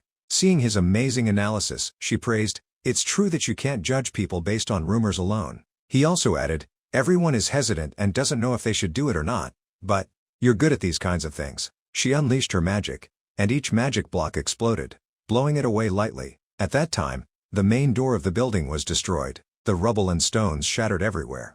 Her magic had shattered the entire huge wall. Seeing this, the combat team was surprised. What is that? She smiled, saying, let's go subdue it. She recalled, a fierce fire erupted from that building. Come to think of it, during the joint combat training, you witnessed me blow off the spiked tunnel ceiling with forbidden mid-level magic. Suddenly she realized, so you gave me this role, huh? What an interesting guy, Ed Roth Taylor. Everyone rushed inside. Anyway, this path was secured. She turned her head, the rest is. She saw Clevius running frantically from the monster. While running he cried out, Lortell, Ed, you guys really thought I'd die? I won't leave you alone.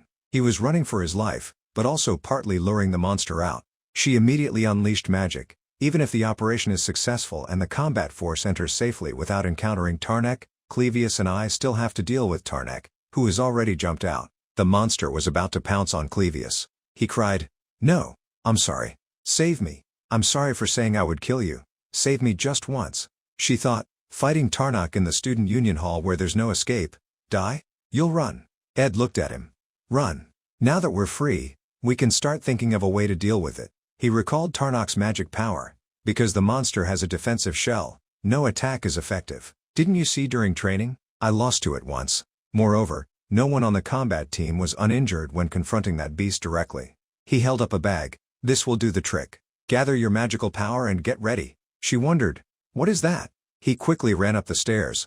Lortell is right. Just in time, Lortell had arrived to save him by unleashing ice magic to block the monster. Without elemental breaking / her magic created a huge barrier, blocking Tarnak's sight of the members of the combat team. But the monster smashed through it. No one can break through Tarnak's shell. Ed immediately jumped down. He sighed.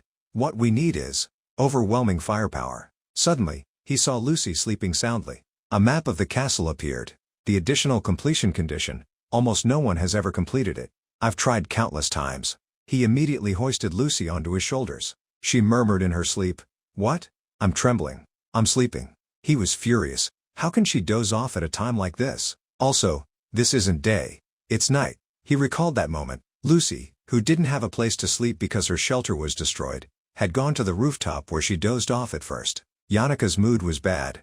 Belle Maya had become sensitive because of it. So Lucy ran away, using all of her magical power to escape, and had fallen asleep from exhaustion. It could be a change in the plot to eliminate this unbalanced person from a critical situation that needs her help from the beginning. Suddenly, she woke up. It smells like beef jerky. He held a bag of beef jerky out to her. We're going this way. Immediately, he stuffed it all into her mouth. Eat. Eat a lot. Eat. This isn't the time to choose this or that. Then he prepared to launch her far away. The opponent is a fire lizard. There will be a distance to throw her to the beast. He gritted his teeth, using all his strength. But there's nothing to worry about. I've done this many times before. He launched her forcefully. Everyone, lie down.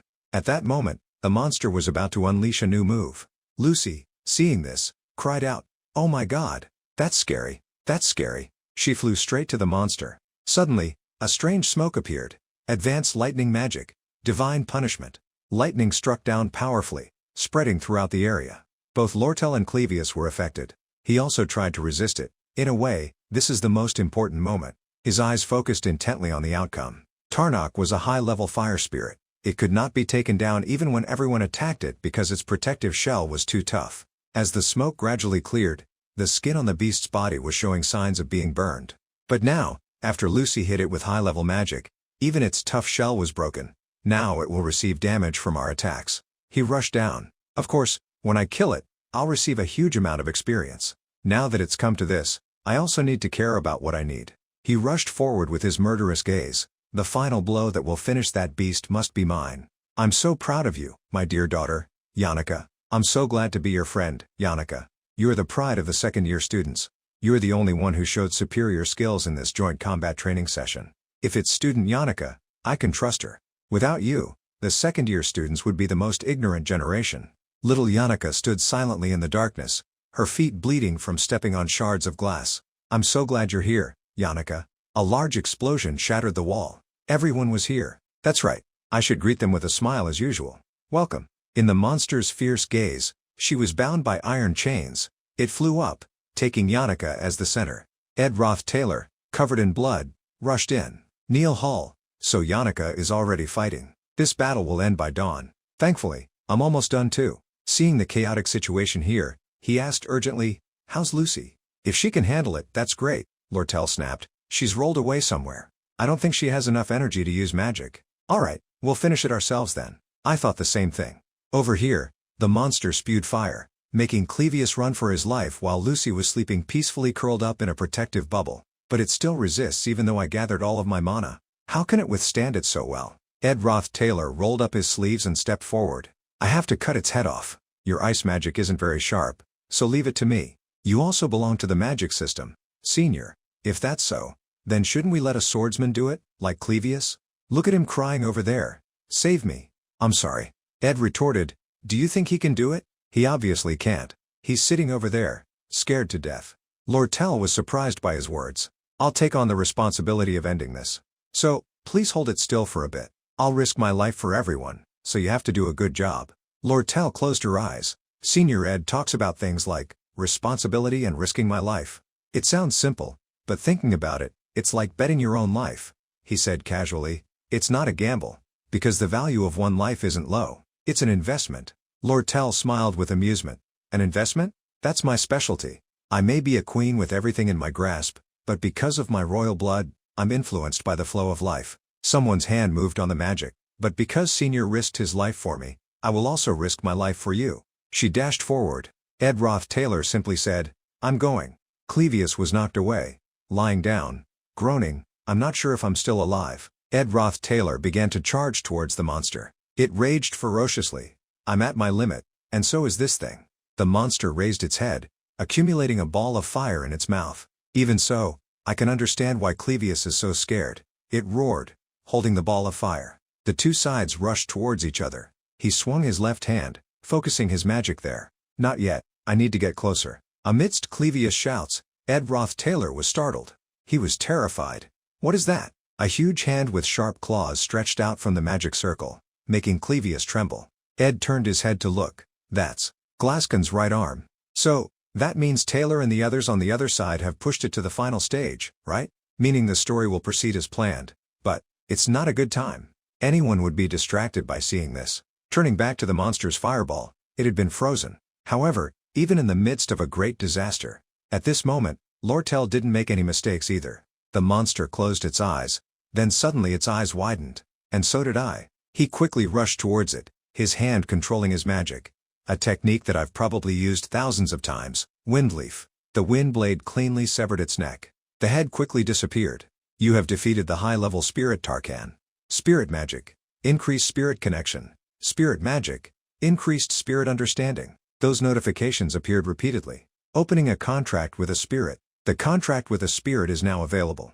He turned his head to look. That Taylor guy. In the distance, Taylor stomped his foot on the ground, launching himself up to the hand stretching out from the sky. Then a light flashed in his hand. Then, thousands of thin threads appeared, wrapping around the hand, then tightening, sparking fire. Finally, it shattered into pieces, falling down, while he was holding his sword, falling freely from the middle of the fragments. It seemed Taylor had lost consciousness. Truly a powerful main character. The red sky showed a crack. It gradually spread and shattered. It's over. The bright sunlight. The sun shone through the trees. I've seen a lot of people who said they would risk their lives for something, but there were also a lot of people who didn't keep their promises. All cowards. Roth Taylor just responded indifferently. Yeah, the people sitting under the tree were talking. Lortell was a little confused. What's wrong, senior? We just went through a horrific event, we almost died, yet you still look so calm. She smiled brightly. Let me introduce myself once again. I'm Lortell Keshelm. The two shook hands. He accepted it. Yeah, then suddenly felt something. He had 3 gold coins in his hand. Surprised, huh? Lortell replied. I won this time. She playfully teased. You were just off guard, weren't you? Now you owe me a favor. What should we do? We'll see, senior. Roth Taylor thought. Does she want to keep in contact with me? I really don't want to get involved with her. But, he glanced over. Someone was approaching. It was Taylor. He was grumpy. Damn it. You probably know why I'm angry like this. Seeing his white hair, he knew why it was like that. Taylor's appearance. It's a sign that he's mastered the elemental sword. It looks exactly like it was in the game. Awesome. He came in front of Roth Taylor and said, even so. Taylor bowed 90 degrees. I owe you this time. Thank you. Clevius shouted frantically. Taylor, you don't need to show respect to this kind of guy. One day he will stab you in the back, you see. I almost died because of him. The others around them frowned. Quiet, Clevius. You're being too talkative, Clevius. You're too loud. He sat down in a corner, crying. Phineas spoke kindly. Roth Taylor, you contributed a lot in the last battle. If I send a letter of recommendation to the student council, he interrupted. No. Anyway, Lucy is the one who contributed the most to defeating Tarkan, and Taylor is the one who defeated Balosphor and Glascan, so please focus on those two. Elvira popped out from behind, teasing. That's right, don't try to change the subject. It's clear that Lucy and Taylor contributed a lot of effort, but we're talking about something else. Are you embarrassed or something? Zix reminded her. He's your senior. Speak politely, Elvira. She questioned. Why are you taking his side? He repeated. Speak properly. To avoid affecting the original plot, I tried to keep my distance from the main characters. However, when I saw them with my own eyes, I felt a kind of warmth. Seeing them fulfill their roles in this world, and solving problems again and again. Taylor became stronger throughout the tests. Ayla also became stronger because of Taylor. Pina gradually matured, accepting her fate as a ruler who governs a kingdom. Zix had found his own path through his understanding of knowledge about different civilizations. Clevius gained more confidence in himself. And Elvira realized that happiness and attention were not everything in life. Lortell wondered if her life was controlled by gold coins. Each main character with a different role, and the final destination is a trophy called victory. Knowing the truth, I have returned to a place that you cannot find when the game is running, after the story is over. The reserve platform. It was the same place Lucy used to sleep during the joint combat training. No matter how many times I think about it, it still doesn't seem promising. However, he had no other choice than this place. For the main characters to shine, there has to be someone who stays behind the scenes. Yannicka, covered in wounds, still wore a mocking smile. He finally found Yannicka, her body covered in wounds, curled up hiding in a closet. When she was discovered, she even gave him an innocent smile. Roth Taylor, seeing her smile in that state, couldn't help but feel confused. Thinking about when he was talking with Lortell, he had asked, think about it, why did Yannicka lose control of her power and start smashing everything? Receiving that question made her remember something, and she replied, I know why. Lortell recalled a time she met Yannicka and told him, "It was like this. One time I happened to see Yannicka's room. Everything in that room was a beautiful symbol of sincerity and gratitude. There were so many gifts on her desk that there was not enough space to open a book, even though the desk was very large. The wall was covered with notes, each note like a stone weighing on her shoulders. The solution to these things was simple. She just needed to remove all the notes from her desk and put all the gifts in a corner of the room. But the problem was, Yannicka couldn't do that, because she is the main character in a fairy tale. The idea of cherishing all the kindness and sincerity that the world had sent with all her heart had haunted her mind. No explanation was needed to know that this had left her vulnerable. Phallus seized the opportunity to take advantage of that darkness. We all knew it, however. Why did it happen a month earlier? Joint combat practice. In the original scenario, Taylor was the hero, but the image of Taylor appeared when he had no more strength left, and Yannicka was surrounded by her friends. Continuing her story, because Lucy blew him away with one hit, all the students became Yannicka's fans. Marilda and Lucy made a contract, and that's also why Taylor was blown away with just one attack. Lucy could make a contract with Marilda because she often went to the forest in the north, because there was a good place to sleep. And the person who built that good place to sleep was a character who was supposed to leave when part 1 started. Ed sighed. Back in reality, when Roth Taylor found her, Yannicka was still smiling innocently and scratching her head like a child. She said, "I think I know why Lucy was sleeping there. Because it was so warm there, and I didn't expect you to find me so easily. I thought that others had forgotten me in this crisis. I'm a little sad." After the fierce battle just now, the place they were standing was still a pile of rubble, and those things seemed to have had a significant effect on Yannicka's spirit. Her tone was a little sad as she said, "Good things we share together, but when there are bad things, I suffer alone. I thought they would go looking for me, calling out, 'Yannicka, where are you?'" Hearing this, he immediately interrupted her. "Look at the person who ran away and is telling people to come look for her." She didn't get angry at his light rebuke, just chuckled and said, "Well, I really can't argue with that." Yannicka sat in the closet, curling up, hugging herself, and said to him, "I didn't expect you to find me so quickly. I wanted to stay here a little longer." Hearing her say that, he couldn't help but wonder, why? At this time, Yannicka looked at him and gave a bitter smile.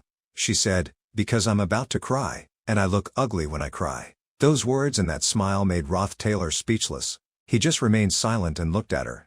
Suddenly he remembered a word, Marilda the wolf's request. It was asking him to make sure to save Yannicka someday. The wolf's message, it felt as if it was asking him to help Yannicka not fall into a situation like she was in now. But that couldn't be it. "I'm the only one who knows what the future holds, so I know." It must have been thinking that while everyone else was paying attention to her and putting pressure on her, the person who tried to keep his distance while refusing to get close to her would be the support for Yannicka. In the end, Yannicka Faylover had failed. She had tried to make a contract with a high-level spirit, but because she was reckless while the summoning ceremony was taking place, she had become prey for the dark spirit and at the same time destroyed the Institute's building. Every day she stayed up late and got up early to research and practice magic. She was always smiling to her family, friends, and teachers, those who sincerely encouraged her. On the surface, she tried to please everyone, but when she was alone, she must have tormented herself a lot. Because that process was so beautiful, all the failures that came from that process were also beautiful.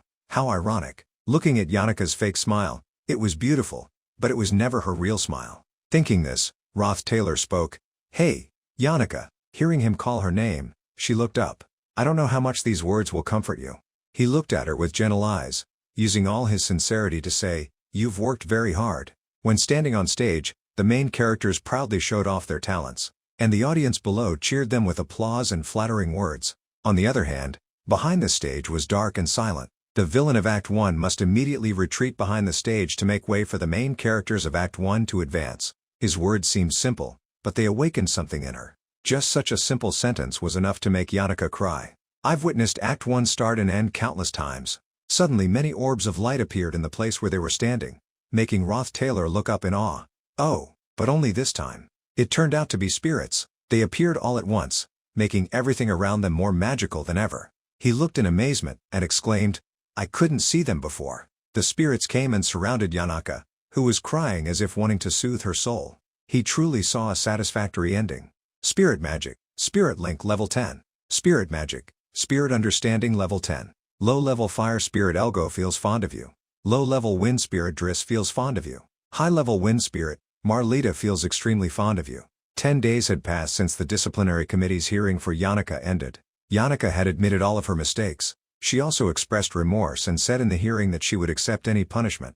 However, during the first hearing, all of Yannicka's teachers and friends testified in her favor. In the second hearing, Finya said that the disciplinary committee would not judge Yannicka for attempted murder of the royal family. Finya had testified that at that time, Velasfor had controlled Yannicka, and Yannicka did not intend to do so. Lortell arrived early to deal with the damages. The Merchant Association had paid full compensation to repair the building of the institute and did not ask for anything in return.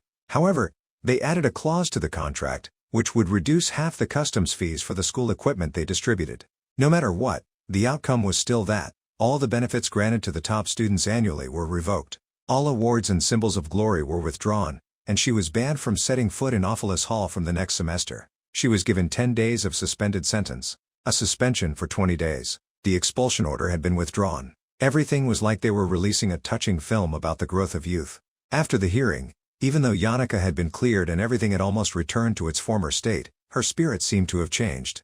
Yannicka's friends, seeing the result of the hearing, were also happy. Clara said, "Thank goodness," while Anise said, "But Yannicka looks more depressed than usual. She must be under a lot of pressure." Then the two girls looked at each other with calculating looks, with mysterious smiles. "If that's the case, we have to do something." And so they prepared a tea party just for Yannicka, with all kinds of beautifully decorated cakes. Clara looked at Anise, then whispered, instructing her, "Don't mention anything related to Glascan. We shouldn't do anything to bother her, and also don't bring up any of her emotions or thoughts at this time. You have to make sure that the topic of today's conversation revolves around personal matters only, okay?" Then the two of them looked at each other full of passion. Clara asked, "So, are we going to go for it? Are you ready, Anise?" Anise replied with a determined voice, "Yes, Clara." The two of them turned their gazes to Yannicka, who had been silent all this time, and prepared. "Now, let's jump in, Yannicka."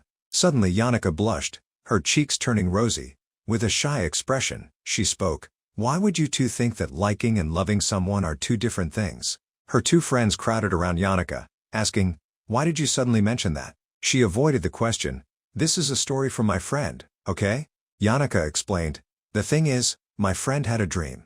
Holding flowers in their hands, Yannicka sat down, weaving a flower crown. A voice called her, "Hey, Yannicka." It turned out to be Ed Roth Taylor, a prince riding a white horse to pick her up. Yannicka placed the flower crown on him. "I made this for you, Ed." In the dream, the two held hands and laughed on the grass. Yannicka said shyly, "That dream just keeps repeating over and over again. I mean, my friend keeps dreaming about it." Her two friends were helpless. "Yannicka, you're serving a 10-day suspension. How are you going to meet your friend?" Anise asked. "So, that's what happened, huh? Did your friend say anything else?" She shyly said, "My friend said that whenever they were in their room, and looked intently at something, that person's face would suddenly appear in their mind." Anise immediately ran away, yelling, "Oh my God, I'm so stupid. I should have gone to help the assistant professor instead. Gotta go." Clara, in despair, called out after her, "Anise." She was stressed. "I have to be careful and solve this problem slowly, to avoid hurting Yannicka's extremely fragile heart." Clara glanced at Yannicka. "If things go off course, all the students will know about it. Yannicka Faylover's love story. Oh my God, it's unimaginable." She wondered, "Yannicka, you're not thinking about this too simply, right? Even if you like or dislike anyone, it's quite mysterious, isn't it?" She replied, "Is that so?" Clara analyzed skillfully. "Wouldn't it be better if you faced your feelings now? I mean, your friend's feelings." Yannicka praised, "You're right, you're so good at it. As expected of you, Clara." She added, "Also, from now on, try to be a bit careful when mentioning sensitive topics. We need to protect your friend's reputation too, right?" She suddenly stood up, flustered. "You're right, Clara. It would be very bad to talk about it everywhere, huh?" She was proud. "I've stopped the rumors from this point forward." Yannicka stood up to say goodbye. "Thank you for advising me so sincerely. Now I have to go back to Ophelis Hall to report about my suspension." Clara just said, "I'll come there later. I need to sort out my thoughts first." She was speechless. She collapsed onto the table, saying, "I did it, Anise." Scene change. At this time Ed was leisurely walking while thinking. "Before, I used to constantly save money. But thanks to Princess Finia's request, I was exempted from tuition fees for the next semester. And with the gold that I have, I was able to buy some tools." Ed noticed Yannicka standing shyly in front of him. He thought, "I've been avoiding her this whole time. But now, the time for Yannicka to be the main character in part 1 has ended." Ed Roth Taylor approached, greeting her kindly, making her jump. "Hello Yannicka, I guess your suspension has ended, right?" It will be okay if I start a conversation and greet her first, right? She quickly hid behind a tree. Yannicka hesitantly called his name, Ed, while thinking about Clara's advice, face your feelings. She ran away while saying goodbye. I still have a few things to do at Awfulness Hall, so I'll see you later. Goodbye. For Yannicka, the difficulty level was too high for her. And Ed Roth Taylor, who had made Yannicka more honest, was also surprised to some extent. Ed froze for a moment. Returning to normal, he thought, all right, there's no need to chase after her. I will be quite busy anyway. It's finally time to build a house. Day 1. I chose a suitable place to build a house. Ed started digging. I chose a spacious place in the shade, but not too prominent, and quietly began to work. Day 3. I started collecting wood. I started mastering Windblade, so the work went smoothly. He stacked the logs. Day 6. I put off collecting firewood for a while, because the report cards were out. I got pretty high scores on the practical tests, and the scores on the theory tests were also higher than the average of first years. Special incident. Yannicka continued to ignore him. Her friends, Clara and Eunice, just looked at him as if they wanted to kill him the moment they saw him. I didn't dare to touch my studies either. Day 18. The processing of the wood was almost complete. I wonder if anyone else has mastered Windblade thanks to this like I have. Day 20. The break has started. Now I can fully dedicate myself to building a house. Special incident. I went to check the traps that I had set up, and only caught Lucy sleeping soundly there. From now on, I should stop using beef jerky as bait. Day 27. The high-ranking maid, Belle Maya, came to deliver some herbs and mushrooms. She also asked how things between me and Yannicka were going. When he said she might hate him, she seemed to freeze. Day 30. With only one pillar in the middle, all the wooden walls around it collapsed. I realized that just building and attaching the joints together is not enough to make the house stand. I'm so tired. I accidentally met Yannicka's group at the bakery, and Yannicka ran away as soon as we made eye contact. The two friends angrily glared at Ed Roth Taylor. Don't talk to me ever again. Day 37. Zix came to help me. As you said, it seems Taylor is quite a nice guy. He asked, really? Then he thought, great, everything is progressing according to the original plot. Zix asked, do we need to nail this whole side? He was stopped. No need. Just leave it like that. We need space to install the chimney. Day 45. Threw the knife on the ground. Ed Roth Taylor entered the house. He slumped onto the floor. The floor and the walls were preserved. There was also no furniture. It was just a small house built from rough logs, but it still had walls around it and a roof. If he closed the door tightly, no insects could get in. He was extremely satisfied. New work completed. Woodhouse. Built by stacking logs that were cut to the same size on posts and beams. There's nothing inside. Just a ceiling and a floor. Difficulty. 4 stars. You have finished building. Your crafting proficiency has increased. From now on, I have a house of my own. Yannicka was standing, peeking from behind the tree outside the door, looking at him with determination. Ed Roth Taylor wearily stretched out on the floor, thinking, so, I finished building the walls, laying the floor, and building the fireplace. Maybe I should add a fence too. He lay still, his gaze vaguely following the faint lines on the ceiling. His thoughts drifted slowly, intertwining between reality and distant memories. Then suddenly, a clear idea sparked in his mind. I also want a small shed for storing firewood and tools. He seemed to hear a small noise outside, and with his curious nature he peeked out and saw Lucy Merrill sleeping soundly on the roof of his hut. Seeing that, he reminded her, that's not a place to sleep, you know. As soon as he finished speaking, a greeting reached him from the distance. Ah, hello, Ed. He turned his head to look. It was Yannicka. He nodded lightly and greeted her back with a relaxed expression, as if it were a natural reflex. Oh, hello, Yannicka, he continued to ask, making her face become shy. What brings you all the way here? She remembered the conversation between her and Belle Maya. At that time, Belle Maya was brushing her hair while whispering, the other day I went to the forest, I went to your Ed's campsite, and discovered something really interesting. She paused slightly, unconsciously raising her hand to her chin as if to concentrate. Her eyes briefly flashed with recollection. Oh, you mean that hut, right? Belle paused slightly, but didn't show any surprise. Just gave a soft smile, continuing to brush each strand of smooth hair. How did you know? She hesitated, her gaze avoiding hers, her voice slightly faltering. I just happened to see it. Belle acted unconcerned.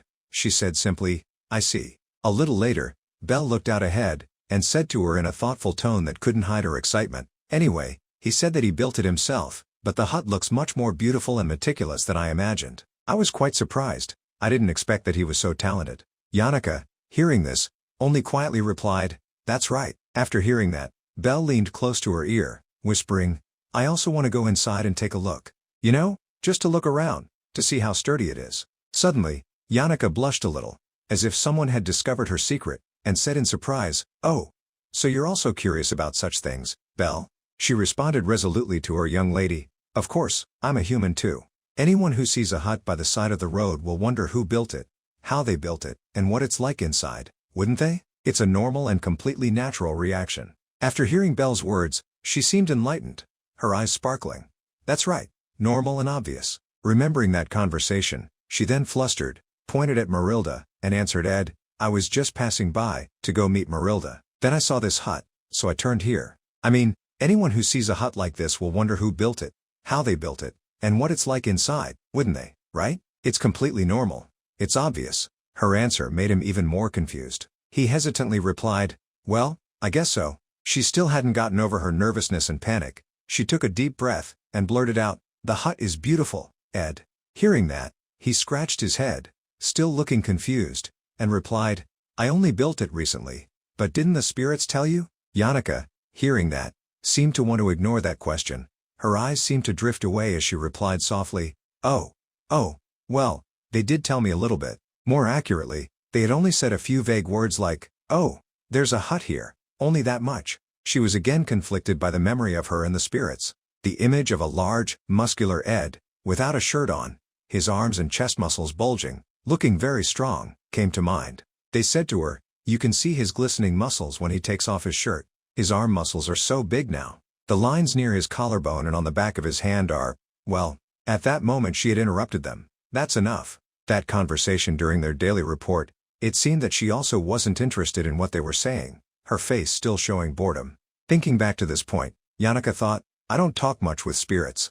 Her face showed even more embarrassment and unnaturalness. "And I also don't know how you live." Suddenly, Ed spoke, asking Yannicka, "Do you want to come inside and look around?" Hearing his unexpected words, her eyes widened.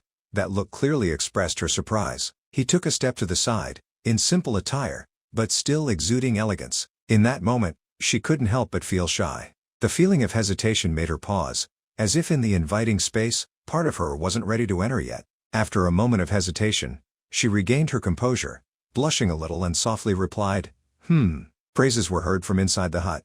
"Wow, you built this yourself?" Small voices followed, and they forgot that Marilda was still sleeping soundly on the roof of the hut. As night fell, they lit a small fire to keep warm. She held a pretty pink cup in her hands, and said softly, "I owe everyone a lot this time." Before the fire, her eyes were bright but also shone with contemplation. Her voice wavered as she continued, "Royal daughter Lortell has spent a lot of effort. Some of my friends have even said they'd lend me money for tuition. How should I repay them?" Ed turned to look at her with a thoughtful gaze. Then, he spoke coldly, "If you can't, then don't do it." In the quiet space, he put a log into the fire, his cold eyes looking into it as he continued, "The way of thinking that you have to repay others has become a cliché. Don't you think so?" Ed's words startled her, and she expressed her surprise. She answered him in surprise, "I've never thought about it that way before." Hearing her words, he paused, as if he had just realized something. His eyes briefly turned solemn, then delved into his own thoughts. That's right, Yannicka is that kind of person. She didn't know that the accident had happened because of the weight of everyone's kindness that had been placed on her. Although there were many people willing to help her with her tuition, and even invest in her, she had decided to leave the luxurious Office Hall for the outdated Dex Hall, all because she wanted to rely less on others, even if it was just a little. In Office Hall, each student had their own room, but in Dex Hall, one room had at least 8 students, being scrutinized by envious gazes all day long. For Yannicka, that feeling was like being shackled in a prison. In the end, it didn't solve any problems either. He looked up, his gaze stopping at Yannicka, who was sitting down. The flickering fire made her face bright but strangely sad. The fire was reflected in her deep eyes, like a world smoldering that no one could touch. Her hands tightly gripped the cup, the fire reflecting on her thin fingers, fragile like ashes. And it seemed that this vicious cycle would never end. He then spoke, extending an invitation to her. "If you want to immerse yourself in nature, you can come here whenever you want." That invitation broke her calmness, and replaced it with a surprised look mixed with confusion. In the quiet space, only the two of them and the small fire were in front of the house. Not seeing her reply, he continued, "I don't mind."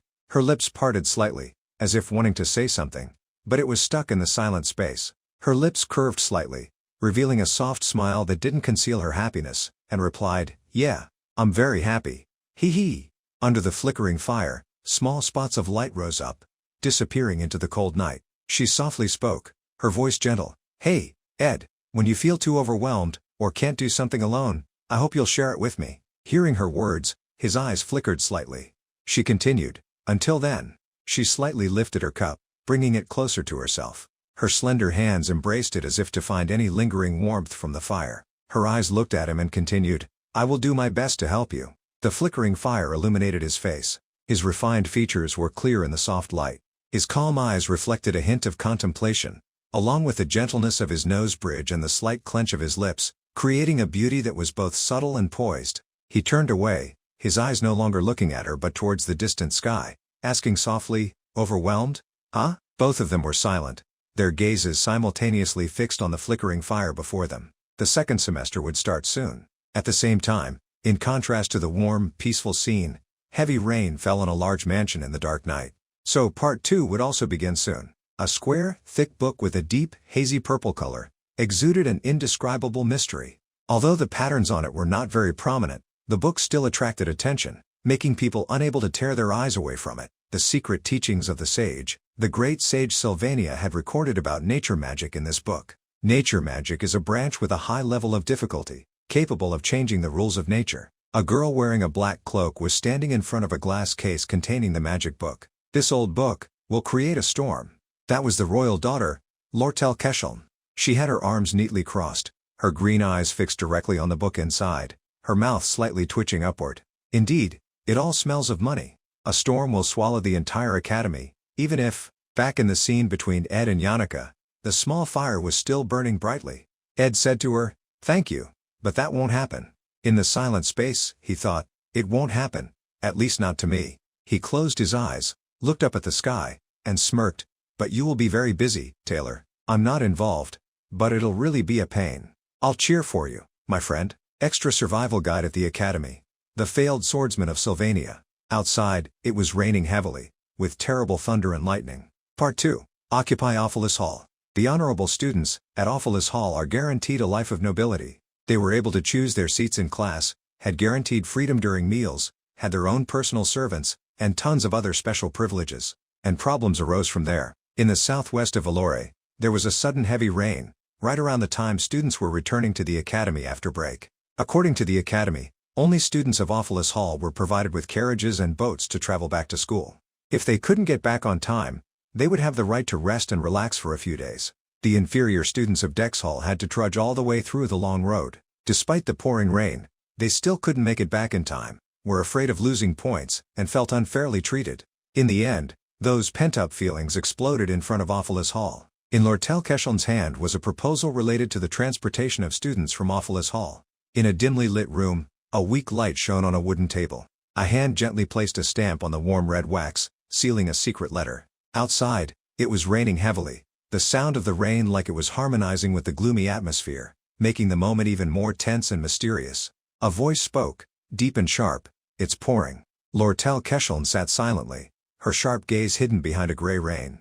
Her bright red hair was like a smoldering flame in the darkness, her arms crossed, exuding danger and calculation. The air around her seemed heavier, full of gloom and mystery. She said softly, "It's just as I planned." Everything had proceeded according to the plan of a certain merchant. That merchant had contacted the representatives of the underprivileged students beforehand, and he was only interested in causing chaos at the academy and Ophilus Hall. The resentment had risen.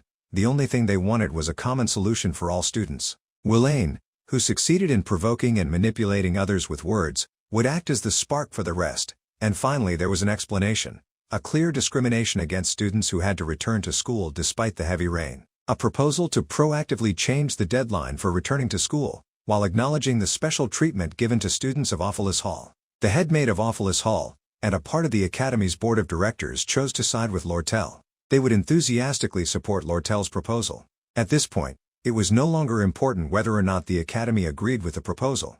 Just considering the proposal would make the underprivileged students boil with anger. They would push this argument to the highest level, making it the most serious problem. Ophilus Hall was decorated with works of art donated by wealthy noble families. Even the walls, carpets, and wooden furniture were crafted by top artisans. The more damage, the better. While those people were communicating, it would be best if they completely destroyed part of Ophilus Hall. The more frantic they were, the more it was a shock to the Academy's finances, which were gradually dwindling due to the Glascan incident and the ongoing negotiation about the secret teachings of the sage. It gave the merchant Elt a huge advantage. The secret teachings of the sage were like the heart of Sylvania, but they were still willing to donate their own hearts at their moment of despair. In the middle of the heavy rain and the dark night, a soft and melodious voice spoke. "I wonder when this rain will end." Inside the building, the royal daughter Lortell's figure looked out at the dark sky. There wasn't a single ray of sunshine in that gloomy sky, just like the sky I saw in the slums, when I was wearing rags. I keep mocking myself for feeling at ease. She looked at the blurry glass window in front of her. This romantic land of knowledge is too brilliant. The image of me living in darkness, covered in dust, becomes very vivid. The conspiracies on the table are proof of that. They are the traces of an experienced person, who is never honest, always betrays, and doubts others. While desperately trying to survive, I have become like this, but it can't change this ugly nature. So, I've frantically searched for kindred spirits, even in Sylvania, a place full of bright lights. And those bright people, surely there must be someone among them who would recognize the disgusting life of a dirty rat. The journey to find kindred spirits is endless, never-ending. Despite the great hope in this heart, Lortell still raised her hand and touched the glass window, gazing out at the dark, rainy sky and saying, "How lonely," because the true nature of a person never changes. To overcome a harsh reality, Lortell always maintained her point of view. Lortell was the dark curtain that covered the dark reality behind the scenes. The audience called her, the Dark Barrier. Outside, in the rain, the students of Dex Hall were enthusiastically raising their fists high, shouting in unison, "We can't take it anymore." They were dissatisfied with what the Academy had given them and kept yelling, "This is a land of knowledge. At least make things fair." In the original plot, the incident of occupying Awfulus Hall was a story about how the main character stops the underprivileged students from overthrowing Lortell. Willain, representing the underprivileged side, wearing a raincoat and passionately yelling, "Give us an answer." There would be mid-bosses from levels 1 to 5 of Awfulus Hall who would disturb the main characters and support the underprivileged students. Mid-boss of level 1, Tote, was the decoy.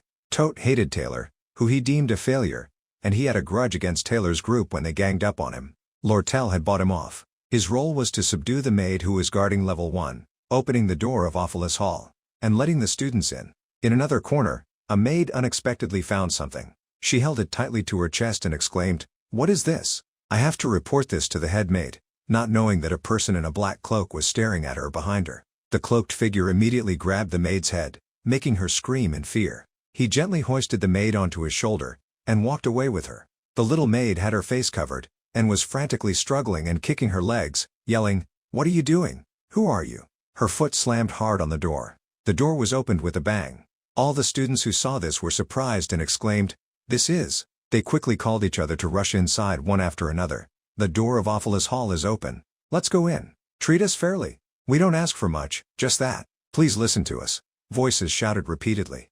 Once they got past level 1, Part 2 Stage 1, the mid-boss Tote would play a specific role. A role to hinder the main character and his group. A voice shouted, "The council's office is on level 4. We must occupy that level and make an announcement." Willain, seeing the figure in the black cloak, asked, "So you're the one Lortell told me about?" The figure slowly lowered the hood, turning to answer Willain, "Yes, I'm in charge of level 1. That's right, that role was supposed to be Tote's." When that figure turned around, Willain couldn't help but exclaim in surprise, "Ed Roth Taylor? What the hell? I'm a mid-boss?" I had become the mid-boss of Part 2. To explain this, I'll rewind to 2 days prior, the incident at Awfulus Hall. A clear, cloudless blue sky. A board appeared showing combat ability details. Class, Novice Fighter. Specialized Weapon, Bow. Bow Proficiency LV6. Critical Firepower LV3. Fire Speed LV2. Fire Arrow Retreat LV1. Aiming Vision LV2. Comprehensive Observation LV1. A hand was placed on the ground. The earth was covered in animal footprints. I could feel the prey was nearby through those footprints. Ed quietly hid behind a tree, his hand firmly gripping his bow and arrow, his gaze showing a determined killer's focus. Ed Roth Taylor really didn't have any combat ability, so I was forced to use a bow every time I went hunting. A whole semester had passed, the break was already halfway over, yet his bow skills were completely hopeless. More importantly, lately, at the hunting grounds, more and more people have been visiting. Ed seemed to realize something. His eyes lit up. He saw Belle Maya there. In that scene, a young man appeared, exuding a powerful energy with broad shoulders and well-defined muscles. He was training 1, 2, 1, 2. He greeted Ed. "Hello." While Ed was closing his eyes to focus on drawing his bow, the captain of the Royal Guard, Claire, was in the distance, looking at him from the bushes. How should I say it? It felt like the news of me living in the northern forest had reached so many people. Anyway, among those regular visitors, there were 3 people who stood out. Visitor A was an extremely rare and hard-to-find magical genius, and would visit whenever she pleased. The sky was clear, white clouds drifted gently, bringing a sense of peace, but, amidst that tranquil scene, a bright light erupted. Breaking the stillness, a spiral of pinkish-purple light, each ring of light interweaving like a magical whirlwind, spreading an unimaginable power. That energy was brilliant yet mysterious, as if it contained a great power, ready to change everything around it. In the vast wilderness, that light was like a sign of a power beyond human understanding. It was Lucy Merrill using magic on the roof of his hut, wearing a witch's hat, her long platinum hair, her eyes closed gently as she created a pink circle of magic that intertwined, shining brightly under her feet. The space around her was covered by ethereal lights. Ed, sitting inside the hut, saw Merrill poke her head through the window, her eyes shining brightly, unable to hide her excitement.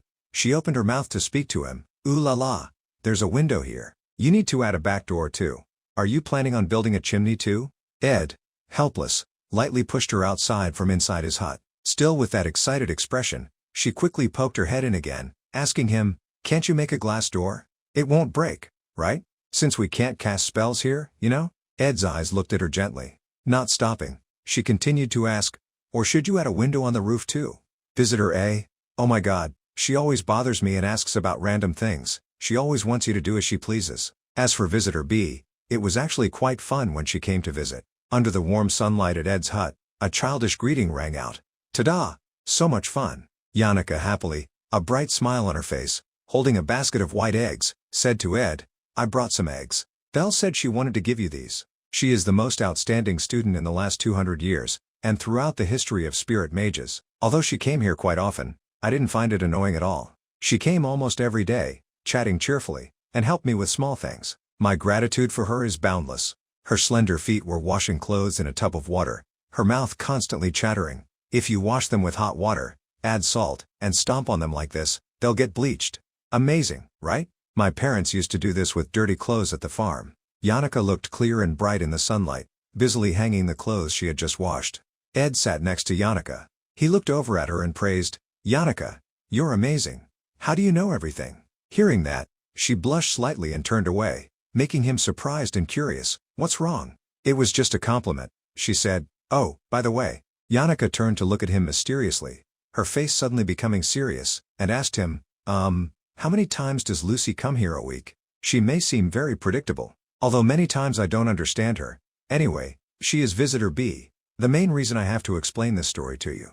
In the night with the full moon shining brightly, a voice spoke. "Oh my, Ed, it seems you're very busy, aren't you?" Visitor C, the person who the world knows as the Iron Lady, Lortell, was the dark barrier of Part 2.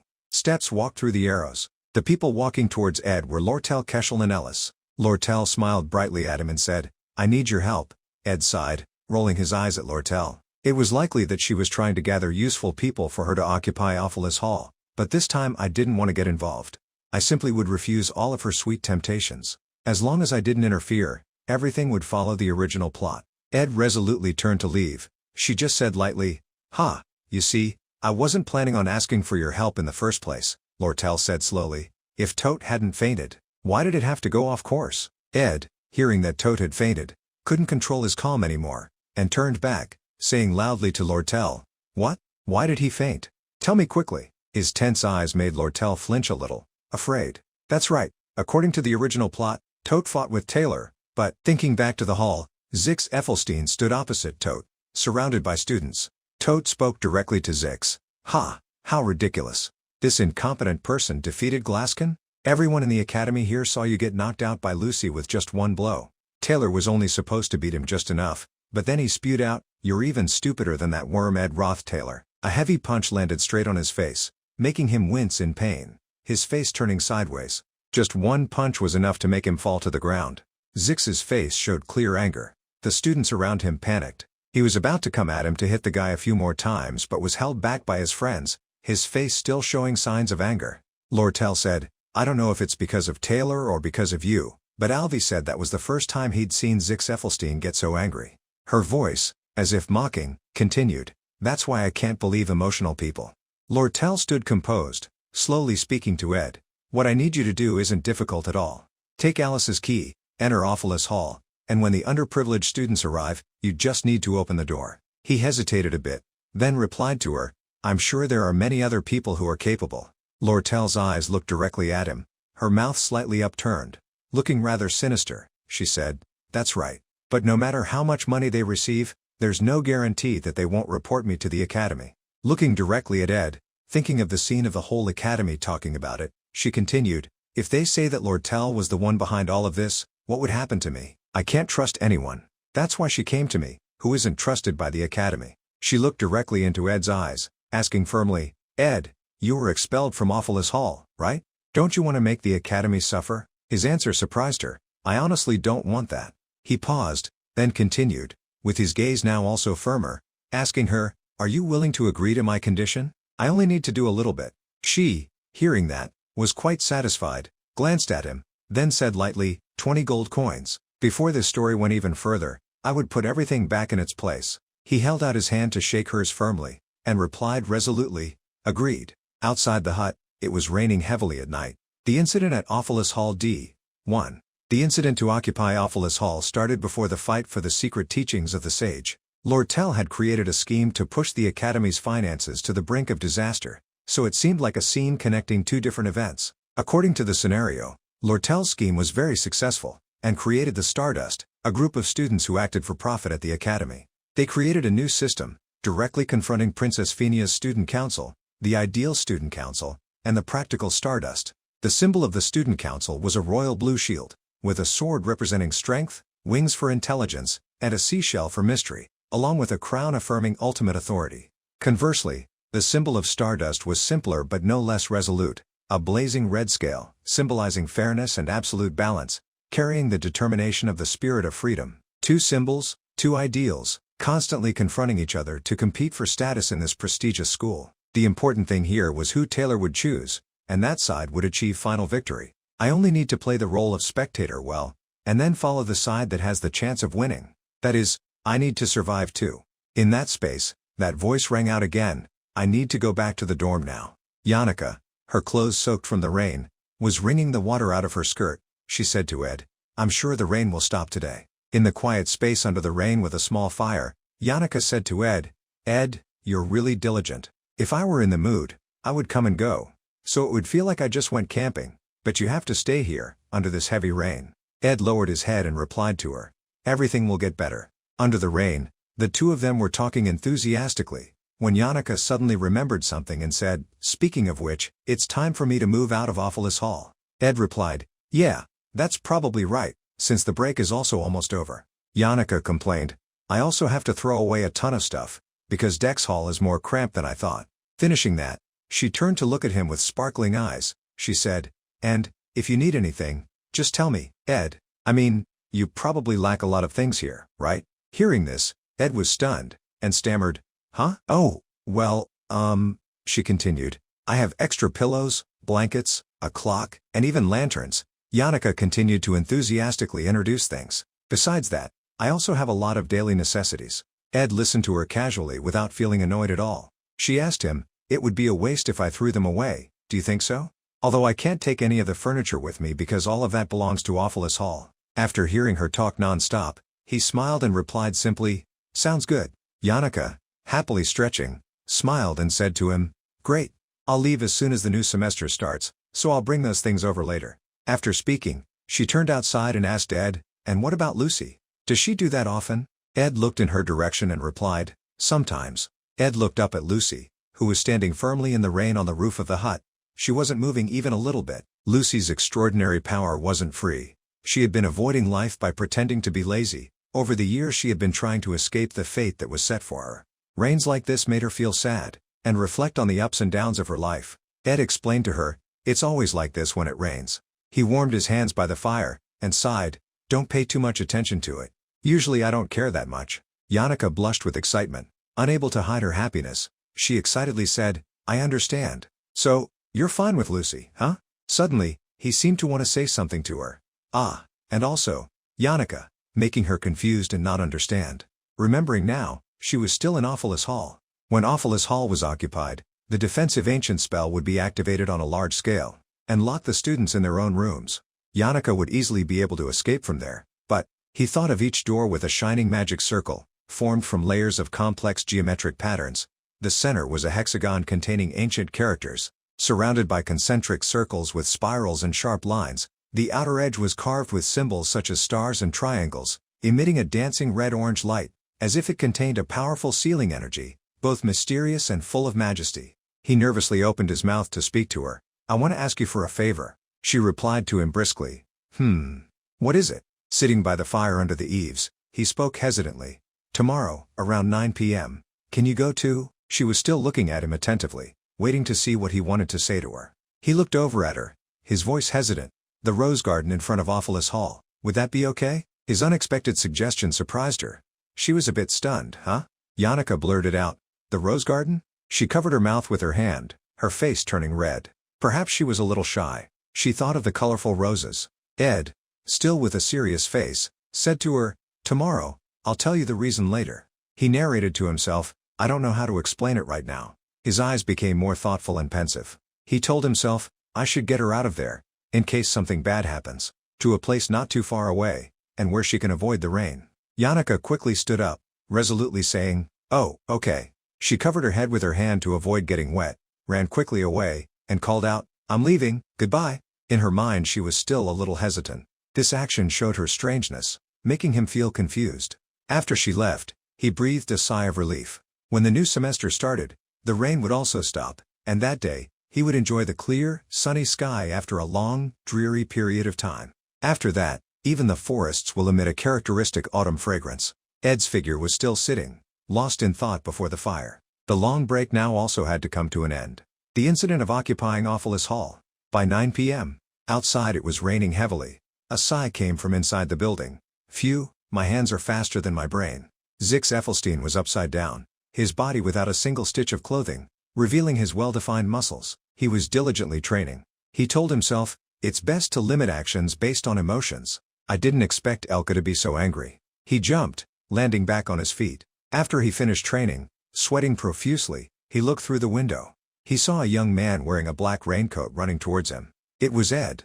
He went inside to meet a maid, and asked, "What about the other maids?" "Besides the key personnel, most of them are in a meeting room. The head maid has asked them to gather to discuss an important issue. So they were planning to block the entrance to the hall after gathering all the maids there. The leader has been bribed, so everything is running very smoothly." The maid led him along the hallway, saying, "I've also prepared the items they asked for beforehand."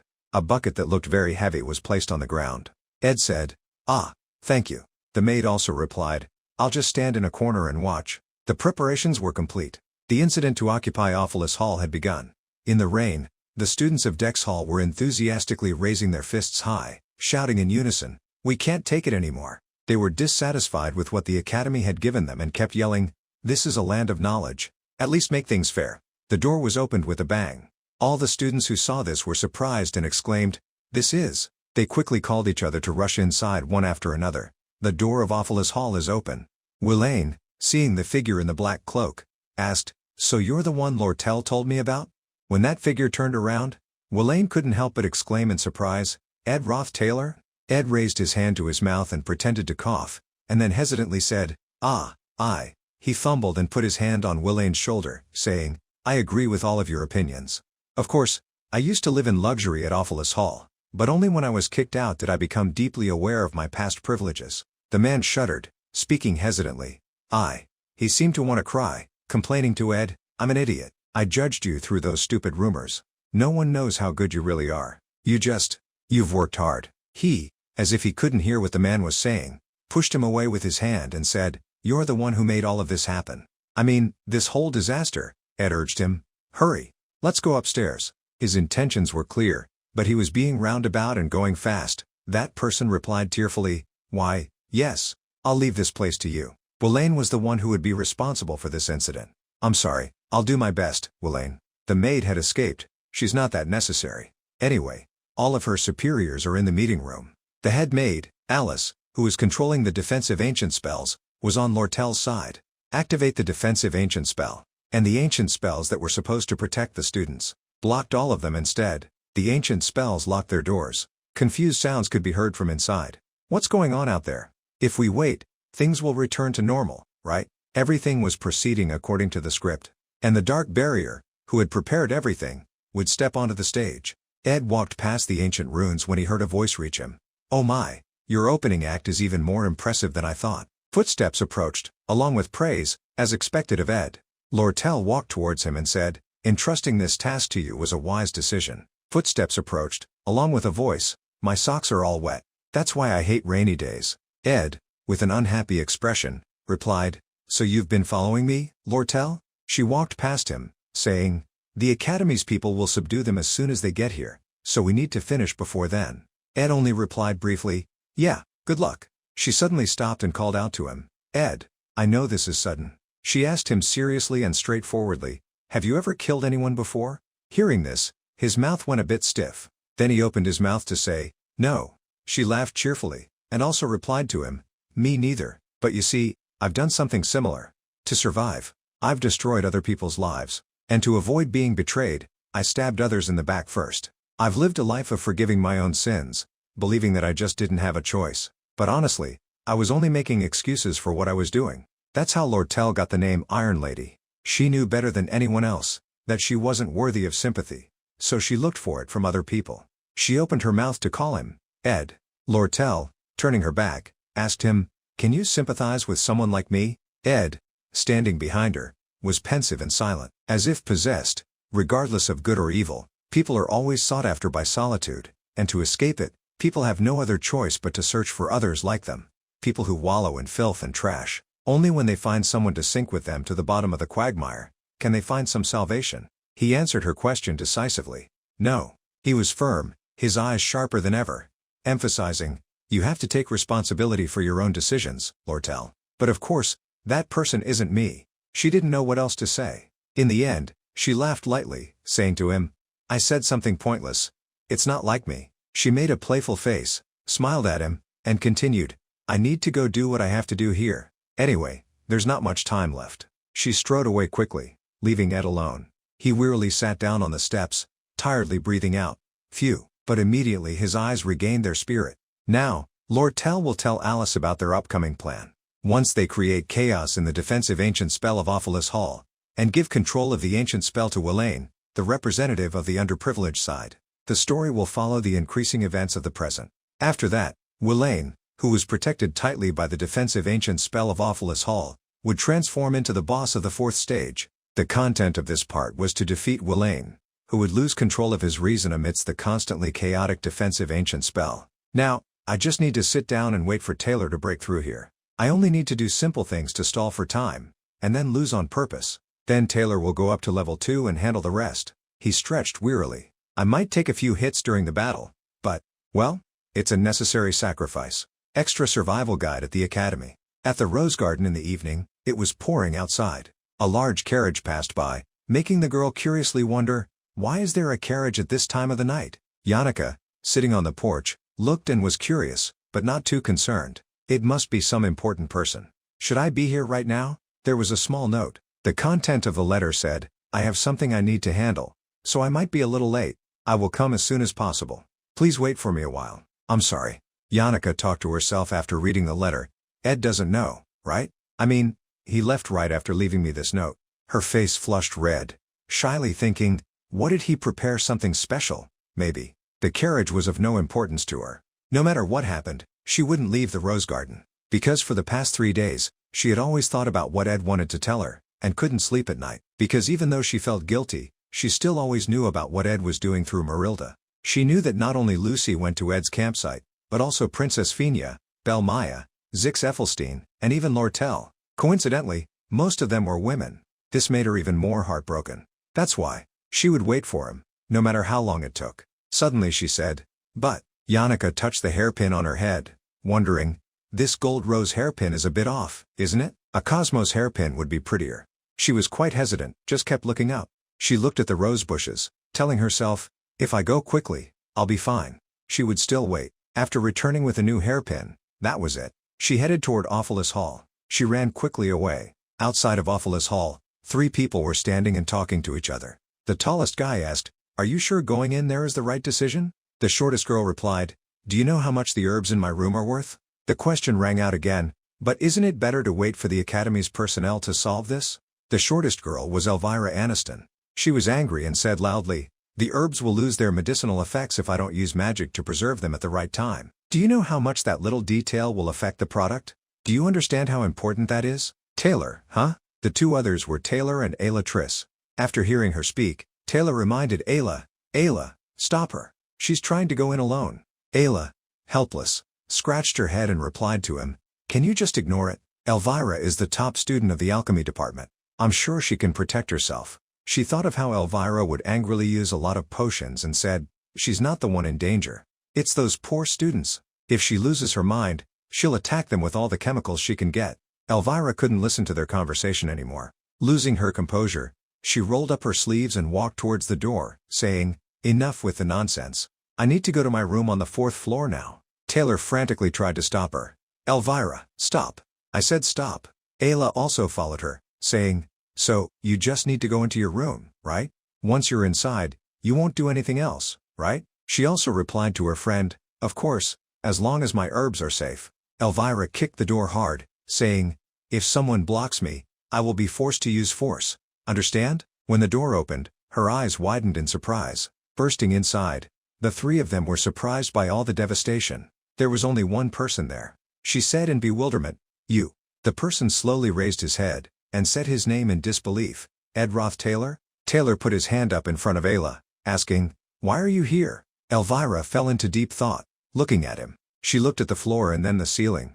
There are footprints of students who had gathered here. She looked upstairs, examining in her mind. The display cases have all been destroyed. She looked at Ed and took everything in, and Ed was positioned here, with his back to the stairs. In the end, with a mysterious look, under the surprise of her 2 friends, she spoke, "That's interesting. I didn't expect that.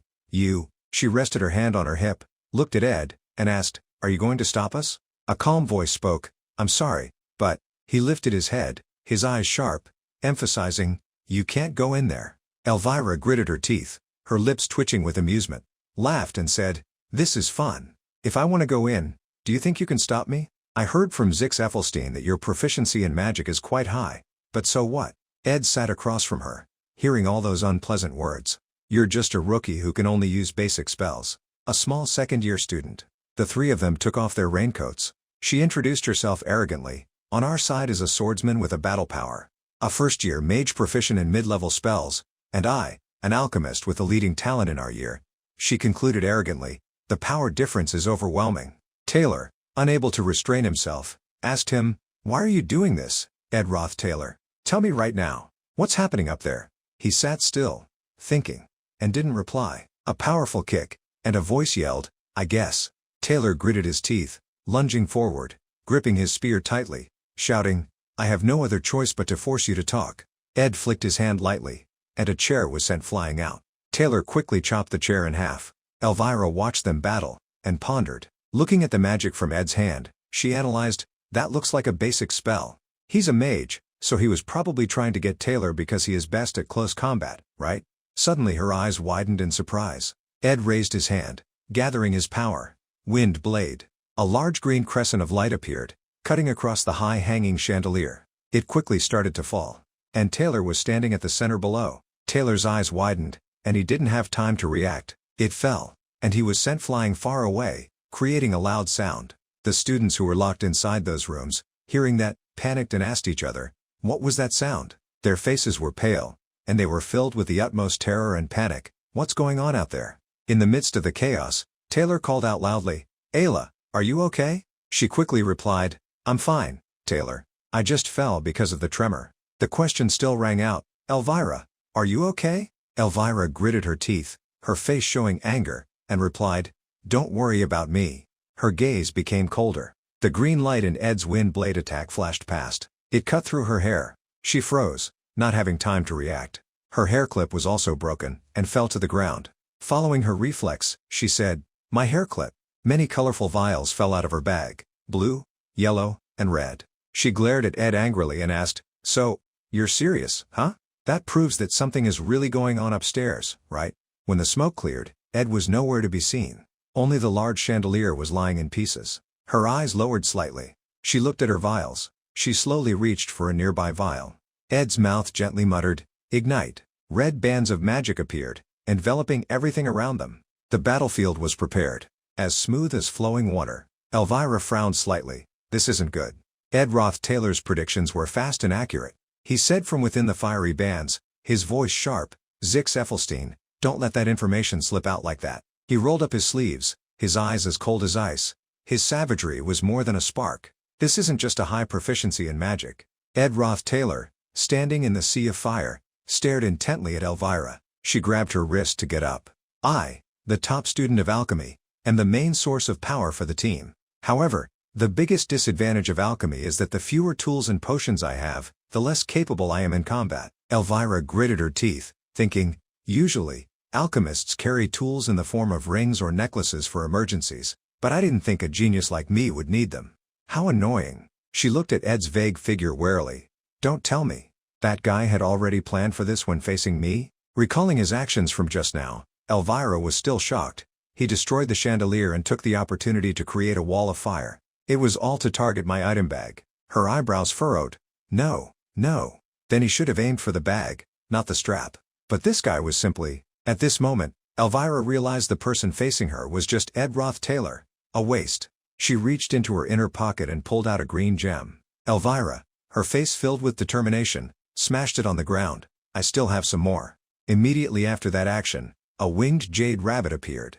On it, a series of settings were gradually established, making the adorable jade rabbit become ferocious. I will give it resistance and berserker fighting abilities, and then make it even stronger. On the side, Ayla was confused. Phew. What can put out this fire? Thinking this, she shot a stream of water from her hands at the flames. As soon as she released the move, a green light shot out of the flames. Ayla called out in panic. At that moment, a sword slashed down to block it. Ayla closed her eyes tightly, thinking that she was done for. Then Taylor's shout pulled her back. "Wake up, Ayla!" She was still terrified, her eyes out of focus, breathing heavily. Seeing Ayla's condition, he couldn't help but think, Ayla is quite confident in her magic knowledge, but her fighting ability is only average compared to first-year students, those who have only just learned basic magic. Taylor frowned. That guy is brazenly targeting Ayla, so I have to protect her and can't get closer to him. No, just moving through these flames is already very difficult, Elvira shouted loudly. Taylor, if you can corner him, I'll be able to defeat him, right? Finishing her words, she raised her hand, ordering the rabbit to attack. If that's so, watch this. The ferocious rabbit roared and charged. Very quickly it had rushed to Ed. Taylor gathered his spirit. There's no time to hesitate anymore. I have to rush in and approach him now. Elvira smiled, and took off her cloak. Yes, good idea. She used all her strength to rush into the flames. Ayla, seeing this, called out in panic, Elvira. The cloak was quickly burned. Elvira had now reached her bag of potions. She lovingly raised the vials. My darlings, do you miss Mommy? Although we have to be separated for a moment, Mommy missed you so much. Ed Roth Taylor glanced over, seeing that Elvira was close to the bag. His palms began to unleash magic, aiming directly at her. Ed's wind blade shot out like a tearing wind. Elvira, hugging a vial, thought, he was prepared, but now that I can use my potions. She quickly threw the vial she was holding at Ed Roth Taylor's oncoming wind blade. Elvira smiled as she watched his attack break the potion vial. You miscalculated. The vial quickly shattered. A special potion, made with walnuts, chopped brown mushrooms, and a type of magic-releasing spell. The liquid in the vial quickly transformed into a cloud of smoke. She murmured, its function is. Ayla, surprised, looked at it. Control the amount of non-magic. Very quickly, the cloud of smoke from the potion enveloped the room. It extinguished the roaring flames, and temporarily blocked the derivatives created by magic. At this moment, Ed Roth Taylor also coldly stabbed his sword into the rabbit Elvira had created. You know what that means, right? He pulled out his sword, and the rabbit collapsed to the ground. Elvira smirked. What will a mage do without using magic? Without waiting any further, she shouted, stop pretending. We have a fighter, you know. Taylor, now. Hearing her command, he shouted, Ed Roth Taylor. Just as Taylor was about to charge, Ed ran away, surprising him. He ran straight for the large bookshelf in the room.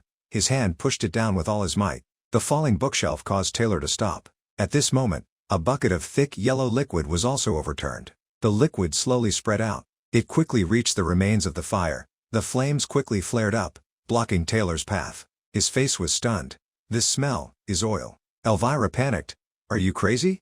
This is awful as hell. If the fire spreads to the hallway, then someone is bound to get hurt." Taylor grasped the hilt of his sword tightly and said in a low voice, "Fire created by magic, fire created by oil. I can cut through both with one elemental breaking / The effects of the potion that limits magic only last for a few minutes." Taylor drew his sword and rushed forward. "So, before anyone gets hurt, I have to end this." Elvira called out worriedly. "Wait, Taylor." He still flew forward without replying. Taylor quickly looked around. The window was open wide enough for the smoke to escape. Even the carpets and the most flammable items are gone.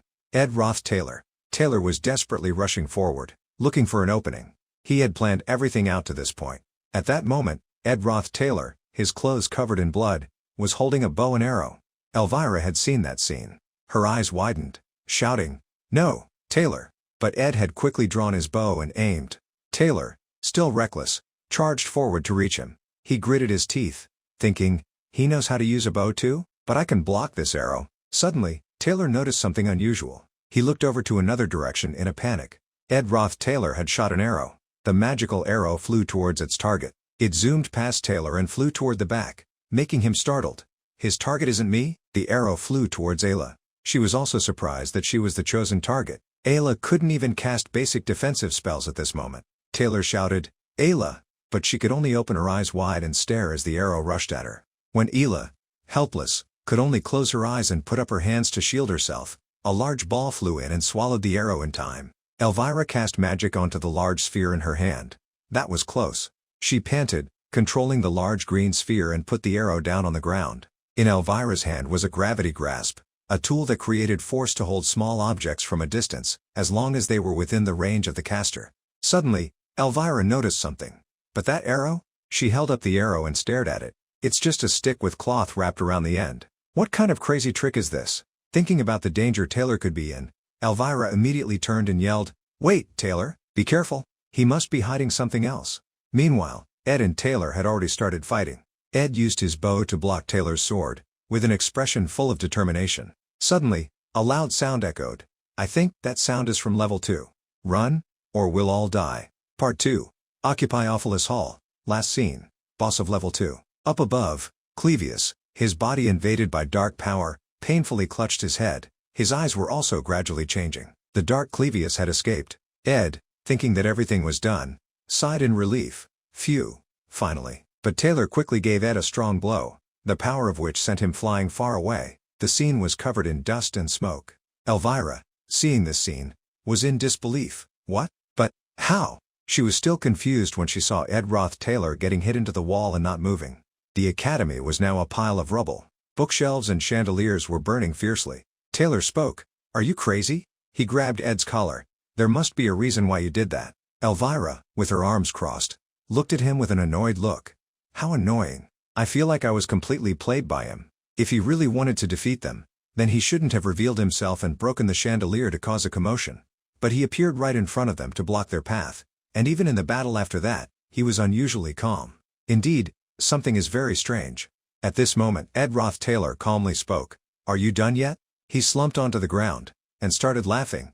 "Ha ha, if you're done, then go up there. Don't play around anymore." These words surprised the other three. Taylor repeated, "What did you say? You've been blocking our path this whole time, and now you're saying nonsense?" At this time, it was also pouring outside. Inside, Elvira now asked, "Why were you suppressing your power like that?" Ayla was confused. "Elvira, what are you talking about?" Taylor also couldn't understand it. "Suppressing? Him? To fight us?" Elvira approached, her face right in front of Ed's, angrily saying, "That's right, I can't let this go. Answer me now. Why didn't you use all of your strength?" At this moment, the expression on his face changed. His pupils shined, exuding danger, but Ed still didn't reply. Elvira was so angry that she gritted her teeth. Suddenly, the door in the room opened, light shining in from outside. The girl who had entered was picking a flower, and put it in her hair. After a sleepless night of thinking, who could blame such an innocent girl? Even if it was an illusion, anyone could imagine a perfect scenario for themselves. However, illusion and reality are cruelly different. The young man, who she imagined would come to the rose garden looking elegant, had somehow been attacked by a group of people, was sitting powerlessly on the floor, his face covered in blood. Ed Roth Taylor also noticed the person who had just entered. Yannicka's voice rang out. "Ah, you guys. What are you doing right now?" She asked with a face that seemed to be on the verge of losing her composure, causing the atmosphere to return to its tense state. A recollection gently fast-forwarded. "It would be a lie if I said I wasn't uncomfortable at all. I have something I need to take care of, so I may be a little late. I will try to come as soon as possible. Please wait for me a while." "I'm very sorry. He must be caught up in something unexpected." Ed Roth Taylor's image appeared.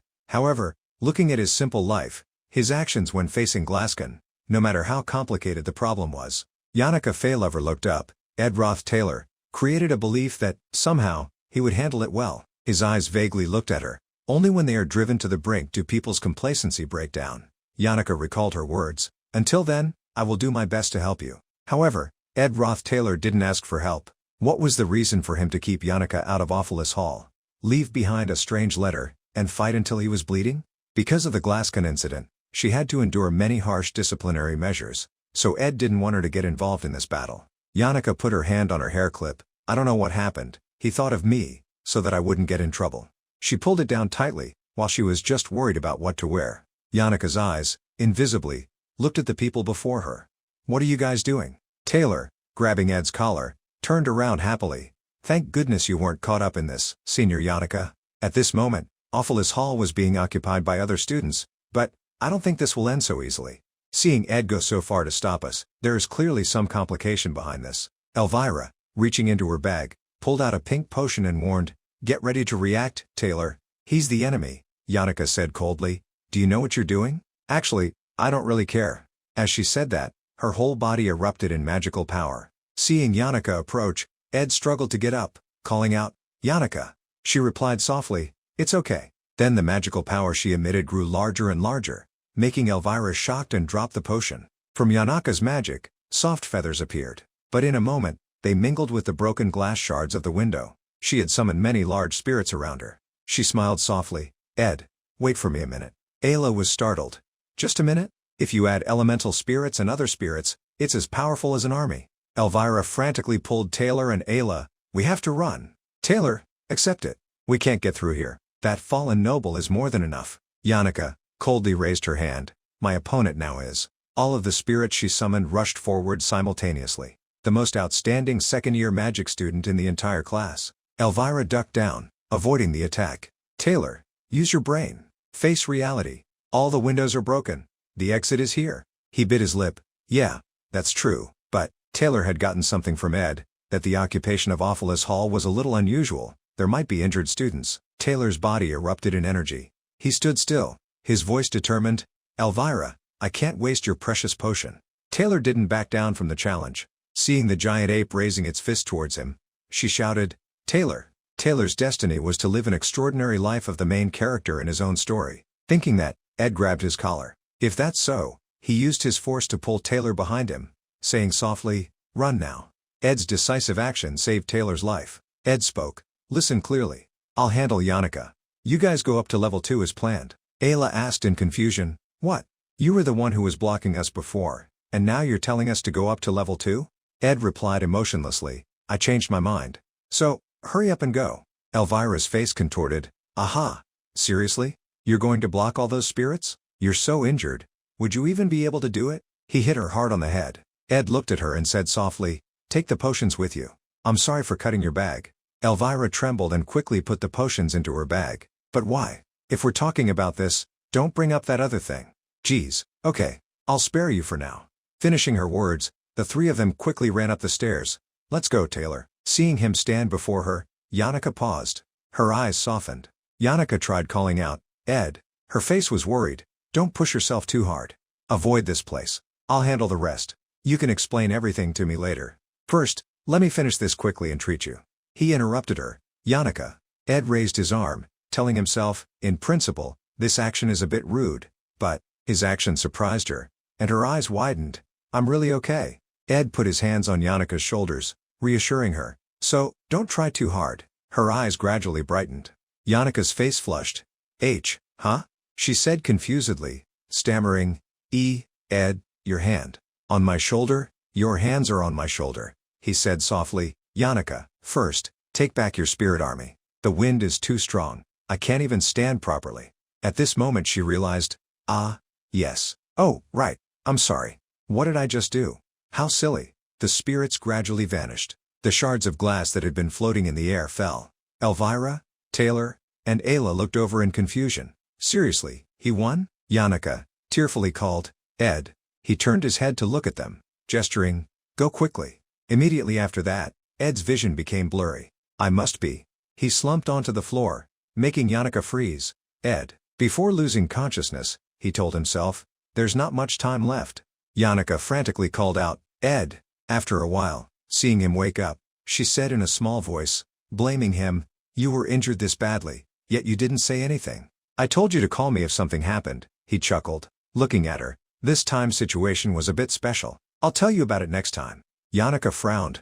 Those guys are so awful. How could they hurt you like this? I don't know the details, but if I meet them later, I'll give them what's coming to them. Anyway, Ed, don't let yourself get hurt again, okay? Promise me? He said softly, yeah. Thank you for worrying about me. Ed slowly stood up. In his heart, he thought, it deviated a bit from the original plan, but I don't understand why I became the boss of level 1. Now, I can relax at the hut. Yannicka spoke, and, Ed, when I was in the rose garden earlier, I saw a large carriage. Hearing that, his face darkened. Yannicka continued, it was going so fast that I couldn't see it clearly, but, it had a golden crown on top. Ed's pupils constricted. A golden crown. The symbol of the Elt Merchant Guild. He remembered, Lortell's adoptive father, and also the one who killed her biological father. Then, at the end of part 2, during the fight for the secret teachings of the sage, he would disappear after being betrayed by Lortell. Mid-boss Gold King Elt, his arrival at the academy earlier than expected meant that something had happened. Something beyond my understanding. As soon as he thought that, the sound of horse hooves stopping rang out. Outside, the rain was getting heavier. Inside the window was reflected a woman's silhouette. She put her hand on the glass, saying, do you know what happened? Ellis, I was rejected. In the hallway of level 5 of Awfulness Hall. Lortell said thoughtfully to the person next to her, you also know, Ellis, that the person who seems so evil and rude. To confirm it, Ellis asked, are you referring to that Ed you met in the forest, miss? Lortell nodded softly, yes, it was him. Ellis lowered her eyes. You like people like that, miss? I didn't know. Lortell recalled, his appearance was polished, but it didn't mean anything in particular. I could feel a presence of Ellis in him. That day, while standing on the stairs, she had asked, have you ever sympathized with someone like me? I had carelessly said a few things that I shouldn't have said, and then, the answer Lortell received was completely beyond her expectations. You must take responsibility for your own decisions, Lortell. He cut me off, without a shred of sympathy. She looked at Ellis. People like us. We have to live listening to words like that.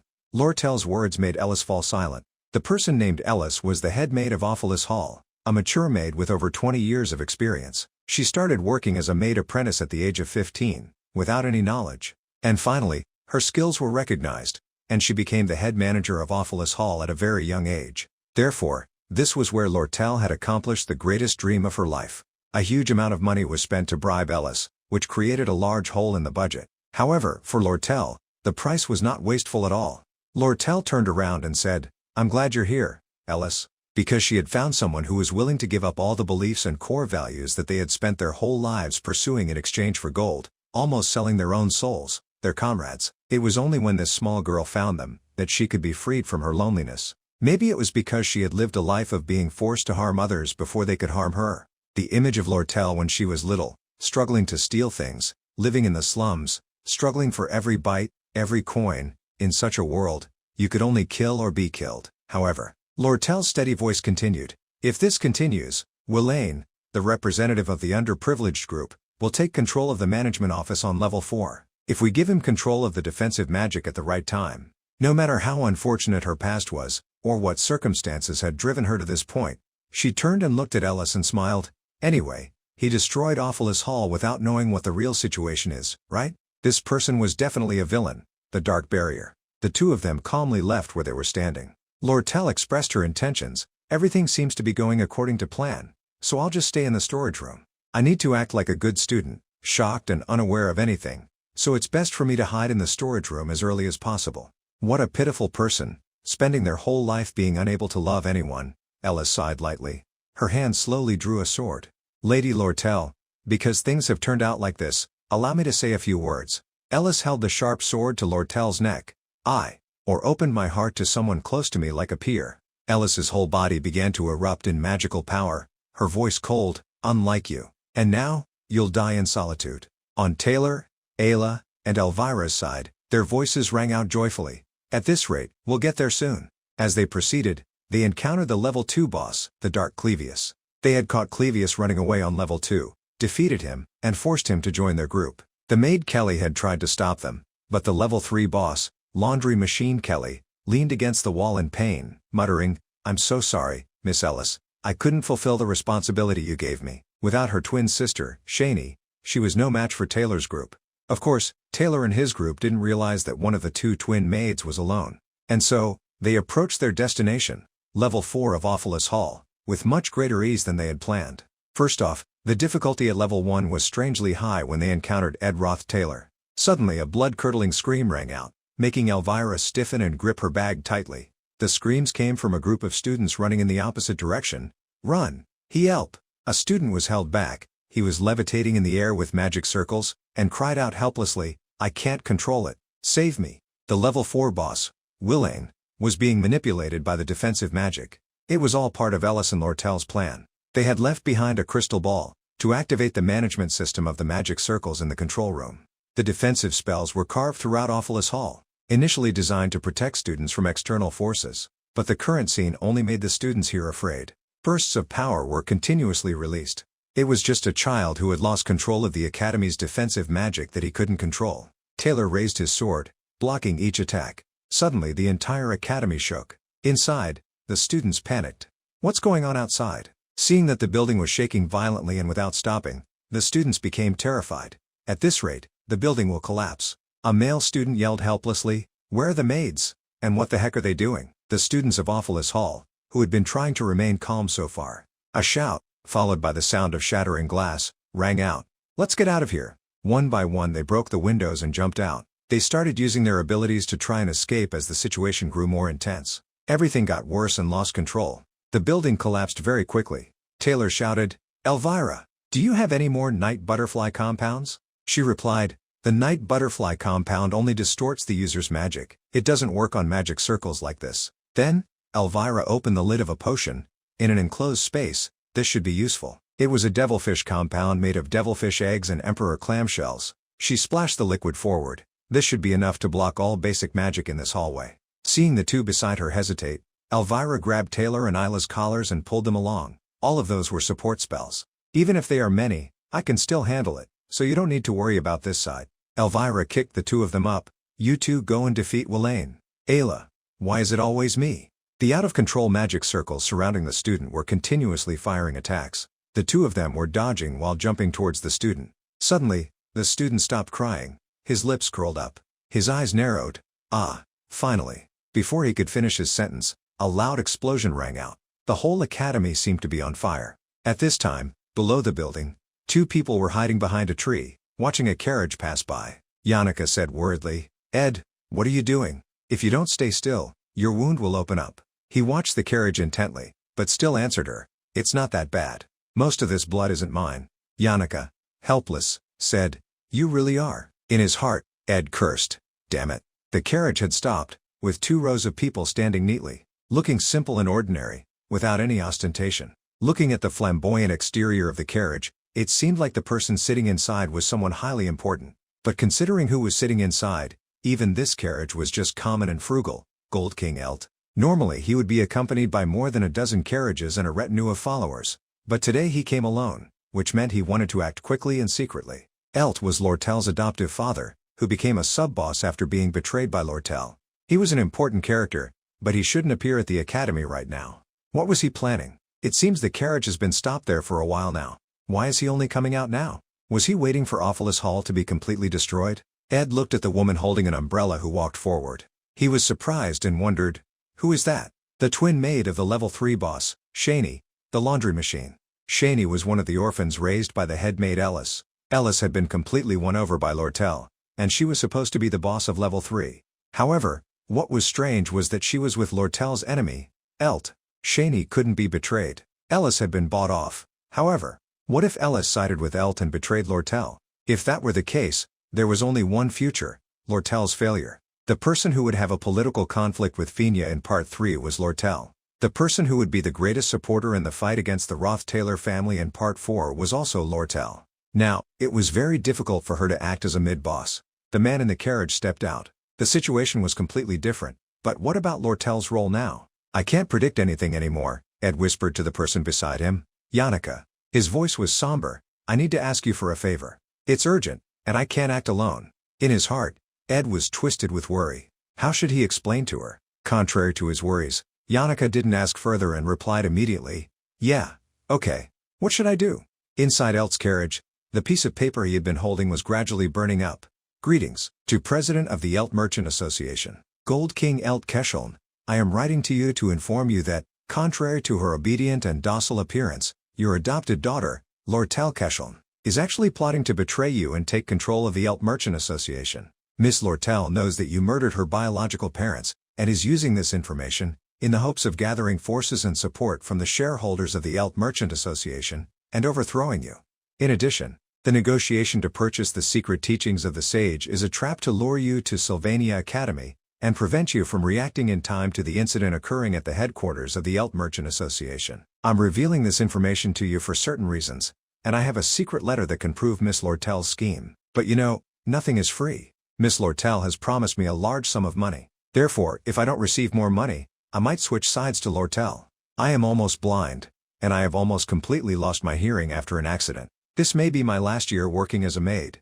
I'm the only one who has been driven into a corner, and the only one who knows the whole truth. Depending on my decision, things could become more complicated, or simpler. The details are recorded in the document attached to this letter. The names of the organizations that I manage in secret: the CERN region, Crooks Orphanage, Coelton Orphanage, Athens Crossel Orphanage, Odell region, Alton Orphanage, Tamil region, the Community Orphanage. The amount of gold sent to these places will determine my next action. I hope that you will be merciful and wise when making your decision. Sincerely, Ellis, head maid of Ophelis Hall. Over here, Ellis held her sword to Lortell's throat, coldly saying, "Don't move, Elt will arrive at Ophelis Hall soon." She said steadily, "I didn't expect you to react like this. I thought you were a person with a cool head. Miss Lortell, you said you would take revenge on Gold King Elt. However, please forgive me, but in my opinion, you two aren't that different," Ellis sighed. "And neither am I." A loud sound echoed next to Lortell. A shrill voice rang out. Someone like Willain could never have accessed the defensive magic system. As expected, the real culprit behind this is. The people from Elvira's group burst through the door, revealing, "Headmaid Ellis, she's holding a hostage. Be careful, Taylor." At that time, Ellis was distracted by the new arrivals. Lortell slipped past the sword and dashed away. She ran towards Taylor's group. Clevius spoke up. "Lortell, are you okay?" She pursed her lips, thinking, "I'm okay. Look there, that's the culprit who started this incident. We have to defeat her quickly." She had to say that, and blame Ellis immediately. Seeing that she was still silent, Elvira was afraid. "Lortell, what's with that expression?" Hearing that, she paused. "What's with my expression?" Lortell quickly ran down the stairs, leaving Taylor's group, who were confused about what had happened and worriedly called after her. "Lortell." She rushed down like an arrow. "Gold King is coming. Because he doesn't trust his subordinates, he'll come here himself." Using all her strength, she ran as fast as she could down the levels. Her plan to overthrow him and take control of the Elt Merchant Association was almost complete. The responsibility for the manipulation of public opinion and the damage caused would fall on him, forcing him to resign at the Elt Merchant Association. Luckily, Elt Kesheln hadn't arrived yet. I need to contact the executives at headquarters. I'll send them the secret letter that was hidden in my room. Then, I just need to hide somewhere. The key point of the plan is that I mustn't get caught. Suddenly, Lortell's steps slowed, and then completely switched to walking. "That's enough, I can't break down, I have to try harder." Recalling Ed's expression, she thought, "No one understands me. If it was betrayal, I was prepared for this, and I've gone through this too many times." Lortell leaned her hand against the wall as she walked. So, tears flowed uncontrollably. The heart that was breaking right now wasn't mine. I've become stronger. So, her steps became firmer. I need to do everything I can. Lortell quickened her pace, telling herself, "I need to keep running. I need to get to that room before Elt Kesheln arrives. Everything will be solved if I can send that letter." Meanwhile, at the main hall on level 1, Gold King Elt Kesheln walked in slowly. His face didn't change. "What did you just say?" "Student, evacuate." A voice rang out, replying to Elt. Because of the risk of the hall collapsing, No one is allowed to enter this room for safety reasons. Ed seriously said, until the professors arrive, I can't let anyone pass. Elt gestured to the people behind him. He calmly asked, did you receive orders from the school's office? Ed shook his head slightly. No. We're acting based on our own will. Sylvania has a reward system for situations like this. He looked up to observe Elt. There were 3 people controlling the story. Lortell, who intended to overthrow Elt Kesheln, seek revenge for her childhood, and take the position of president of the Merchant Association, Elt Kesheln, who wanted to stop Lortell's plan, and had succeeded in buying the secret teachings of the sage, and the mysterious, elusive woman, Ellis, the main reason leading to the turning point of the story. I don't know why she betrayed her, but she's on level 5 with Lortell. What now? Should I go to level 5 to stop her? No. Even if I don't interfere, she would still clash with Taylor's group according to the original script. I trust them and will leave it to Taylor's group. They were trustworthy. Remembering the fight from earlier, Ed was even more reassured because he had personally witnessed their abilities. Therefore, I will handle this case, and prevent Elt Kesheln from entering Awfulus Hall. He sighed lightly. No matter what he was planning, the events at Awfulus Hall would still proceed as usual. Ed changed his voice, bowed respectfully and said, impossible. Could you be Elt Kesheln, the president of the Elt Merchant Association? If a noble like you has come here, it must be for a noble reason. But you should talk to the academy first, so you will be welcomed accordingly, he said in a low voice as he replied, ah, I see. Elt looked at Ed for a while. It seems you belong to Lortell's side. Then a powerful magical force erupted from his body. Going back 10 minutes, a loud explosion echoed inside the academy. Ed and Yannicka were standing in front of a hole in the building. He said softly, that's how things are outside. Ed helplessly asked, and yet, why haven't you left this place yet? The person inside the room, doing a handstand, replied awkwardly, well, I can't act rashly. Even if this whole building collapses, I won't die. Ed thought, he's taking advantage of his strength to do whatever he wants. Zix lowered himself and stood up straight. But, why is there such a huge hole in my room? It's freezing. Are you two trying to turn me into an Elsa sleeping in a bed of ice? Ed, looking at him, couldn't help but judge, who would think this guy is a mage? Zix, seeing her, awkwardly bowed his head. Senior Yannicka, I'm properly greeting you now. Although our relationship hasn't been very good because of the Glascan incident. Yannicka didn't blame him. Yeah, I'm very sorry about that. Ed comforted her. Don't be sad, Yannicka. You've completed your disciplinary measures, right? Yeah, that's right. Thank you, Ed. Seeing the two of them together, talking very naturally, Zix innocently asked, by the way, are you two a couple? Yannicka shyly waved her hands. No, not at all. Then her eyes turned towards Ed. She said softly, Ed, am I making you uncomfortable? He slightly shook his head. No, it's fine. Zix was being rude first. Oh, is that so? Hearing that, he quickly bowed 90 degrees. Please forgive me. He raised his head, directly addressing the question that had been bothering him. So, what was the reason why you two broke the wall and came in here? Ed seriously suggested, that's right. I want to ask you for a favor. I'll pay you later. Returning to the level 1 hall, Ed was bowing politely to greet Elt. If a noble like you, Elt, has come here, it must be for a good reason. But you should talk to the academy first, so you can be welcomed appropriately. At this moment, he spoke. So, that's what it is. Elt looked directly at him. You belong to Lortell's side. As he spoke, magic power erupted from his body. Elt suddenly leaned in close, whispering, has her beautiful appearance deceived you? Instead of being loyal to gold that you're not even sure you'll receive, you should seize the benefits in front of you. That girl was born with the blood of a fox spirit. She's the type of person who would stab you in the back the moment she gets a chance. I, the father who raised her since she was young, am the one who understands her better than anyone else. I will immediately give you twice the amount of money that she promised you. Move out of my way now.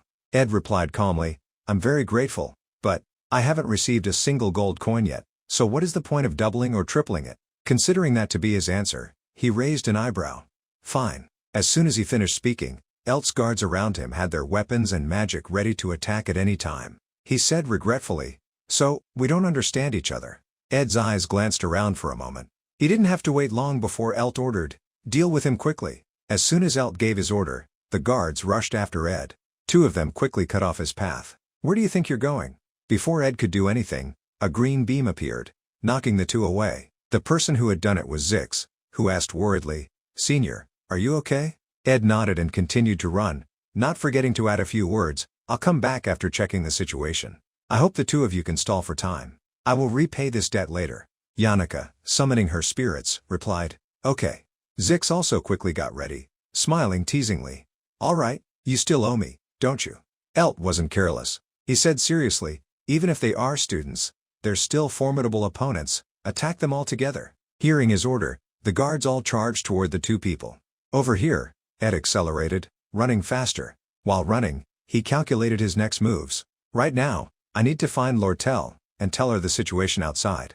Suddenly, Ed froze. She can't go out? She said in surprise, but still calmly. Then, we should go out through the back door and escape first.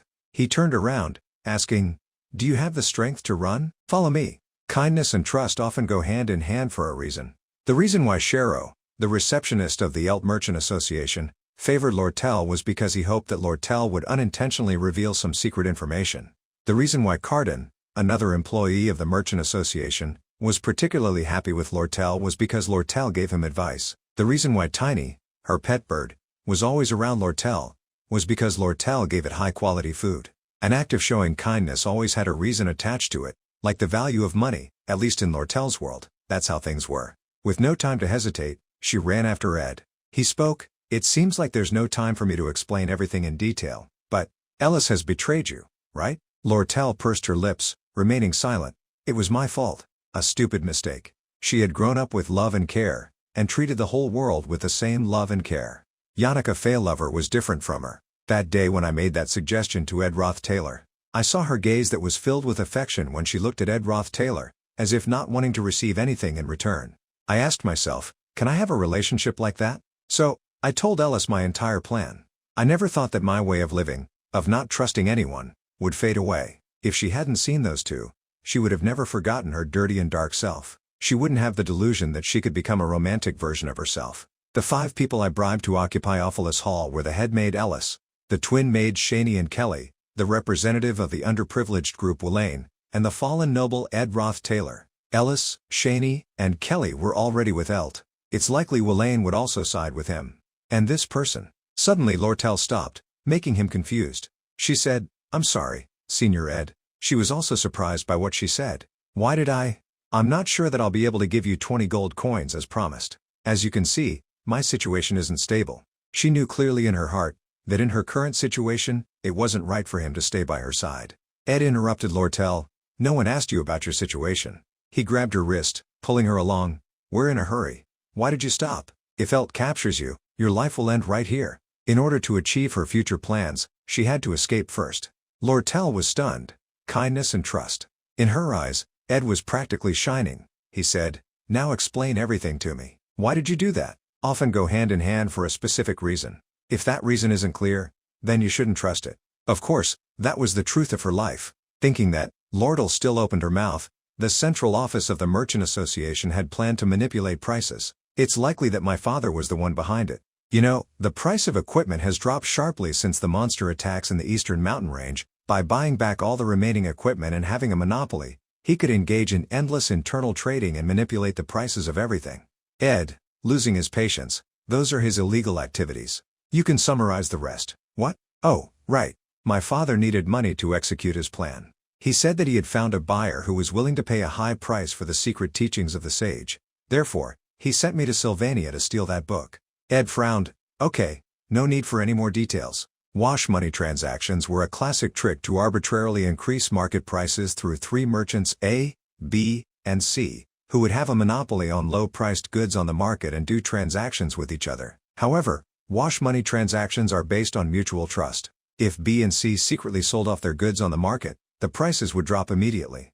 Thus, A, who had gone to great lengths to have a monopoly on the goods and borrowed money to buy equipment, Elt, would bear all the losses alone and be removed from his current position. Lortell had bought over a dozen other companies corresponding to B and C over the years to prepare for this plan.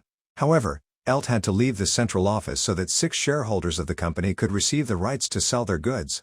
From what he remembered, Lortell and Elt would confront each other directly. Ed pulled Lortell's wrist. While running he said, you scaled up the occupation of Awfulus Hall to pressure the finance office, and to realize the negotiation to buy the secret teachings of the sage. Your plan was to use that to drive Elt, who desperately needed money, away from the central office, and sell the equipment there at the same time, right? Lortell's face briefly showed surprise. How did he? Ed turned around and said, so you only need to do one thing.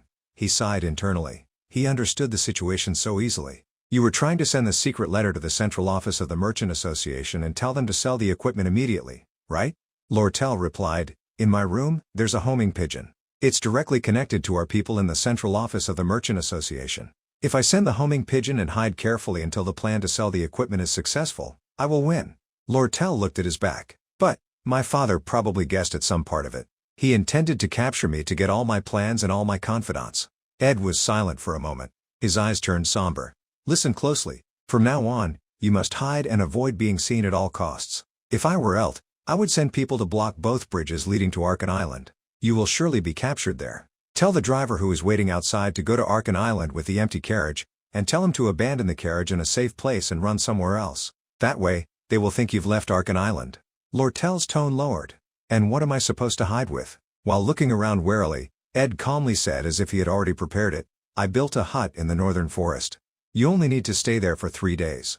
I will go to your room and send the homing pigeon. As long as I write the message sell immediately, then all the problems will be solved, right? Lortell nodded slightly. Yes, that's right. Suddenly Ed's pupils constricted, filled with wariness. He reached out and grabbed Lortell's shoulders. Someone is at the back door. I'll go.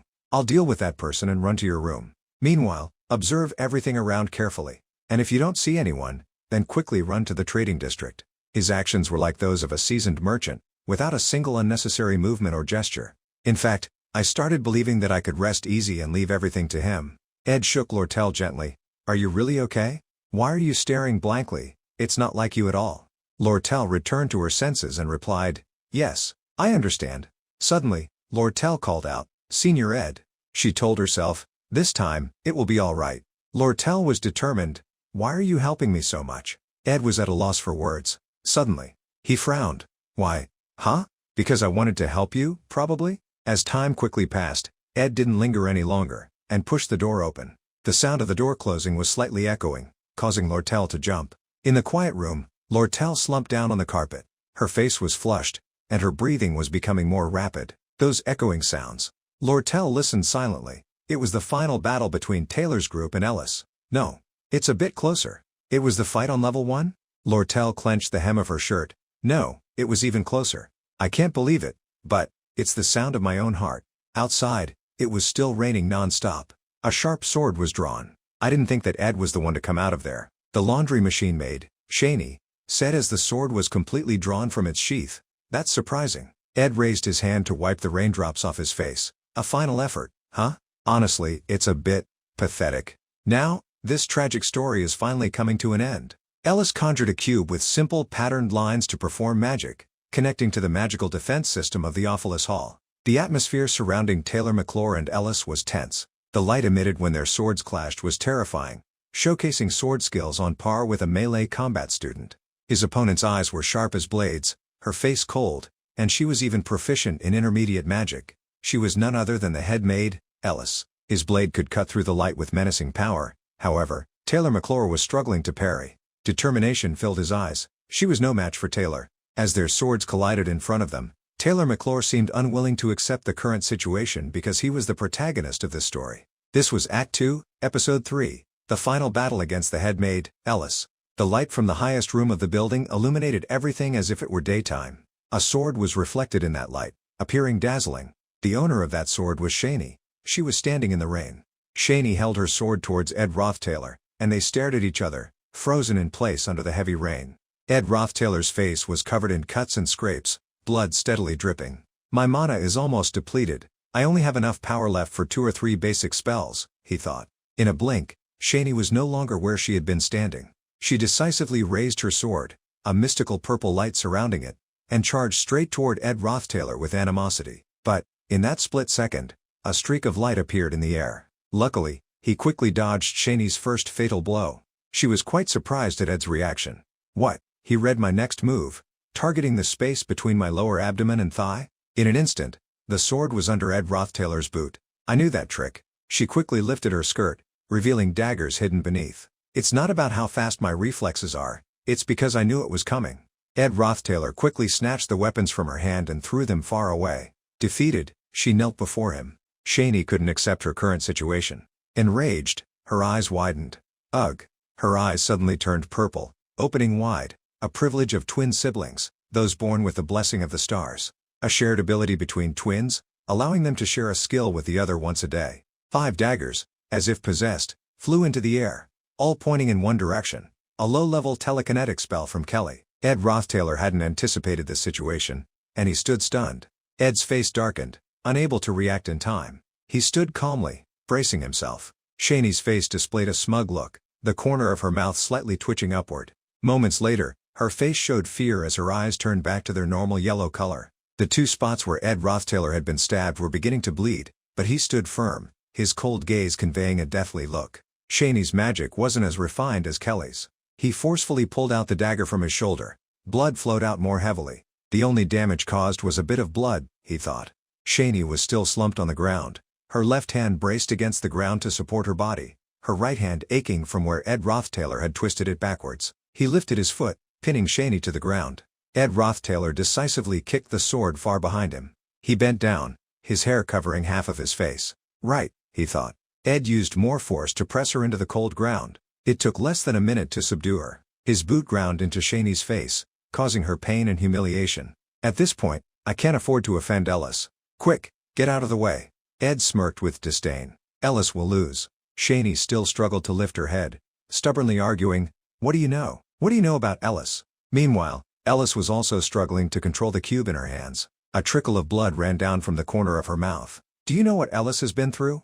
she thought. Around her, countless magical circles appeared, each radiating a pink light, all sharing the same target. At the point they were targeting, an explosion occurred, smoke and dust engulfing the area. "Do you know how many orphans she has taken in?" she asked. Hearing this, Ed Rothtailor felt a pang of bitterness. His face fell. "Actually, I don't," he said. She spoke softly. "I am one of them." The story of the failed swordsman in Sylvania did not delve into the personal story of Ellis. If it wasn't for her, I wouldn't have a job, make money, or even be able to survive in this chaotic kingdom. On the other side, Taylor McClure's eyes shone brightly, devoid of reason. He was using only his sword to cut through the enemy's fire blasts. He raised his sword high in the air, charging straight toward Ellis. Ellis was completely taken aback by his counterattack. Her eyes opened wide. Behind Ed Rothtailor, an explosion occurred. The heavy rain couldn't extinguish the large fire. Shani weakly said, "You don't know."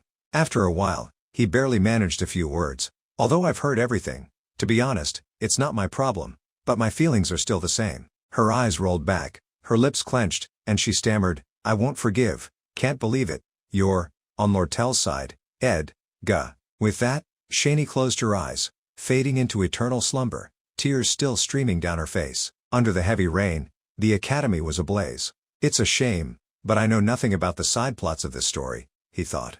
Shani's body lay still on the cold ground, the raindrops washing away the remaining bloodstains. What did she expect from me? He wondered. Ed Rothtailor pushed himself up, his body now also covered in cuts and wounds, blood dripping. From the start, there were many stories in this world not included in the game. The room on the top floor continued to erupt with thunderous explosions. What's the point of comparing the damage from this incident to Ellis's previous efforts? He pondered. Shani's body was dragged across the ground, leaving streaks behind. Is it all just about judging right and wrong, those who can develop a philosophy and decide their own lives? Ed Rothtailor helped her lean neatly against the wall. "They are living an abundant and wealthy life, anyway. The final choice and goal of my life, since inhabiting this body." After finishing, he immediately charged into the rain without looking back, never wavering even once. Ed Rothtailor's face under the rain carried an indifferent expression. "It's simply about survival. You defeated Shani, the dishwasher. A new skill has been unlocked. Steadfast heart, allowing you to temporarily forget pain and stop using stamina," Ed Rothtailor thought. Finally learned this skill.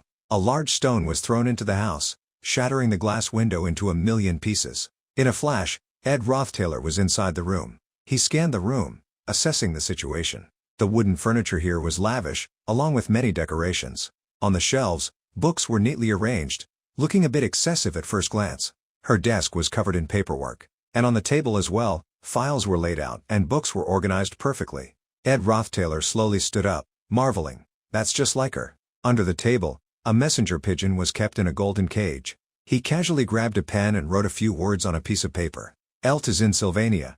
It will take him at least 3 days to return to headquarters." The last line he wrote was, "Sell all the headquarters equipment immediately." Ed Rothtailor completed everything. The messenger pigeon flew through the rain, soaring into the night sky. on its way to return with Elt's head.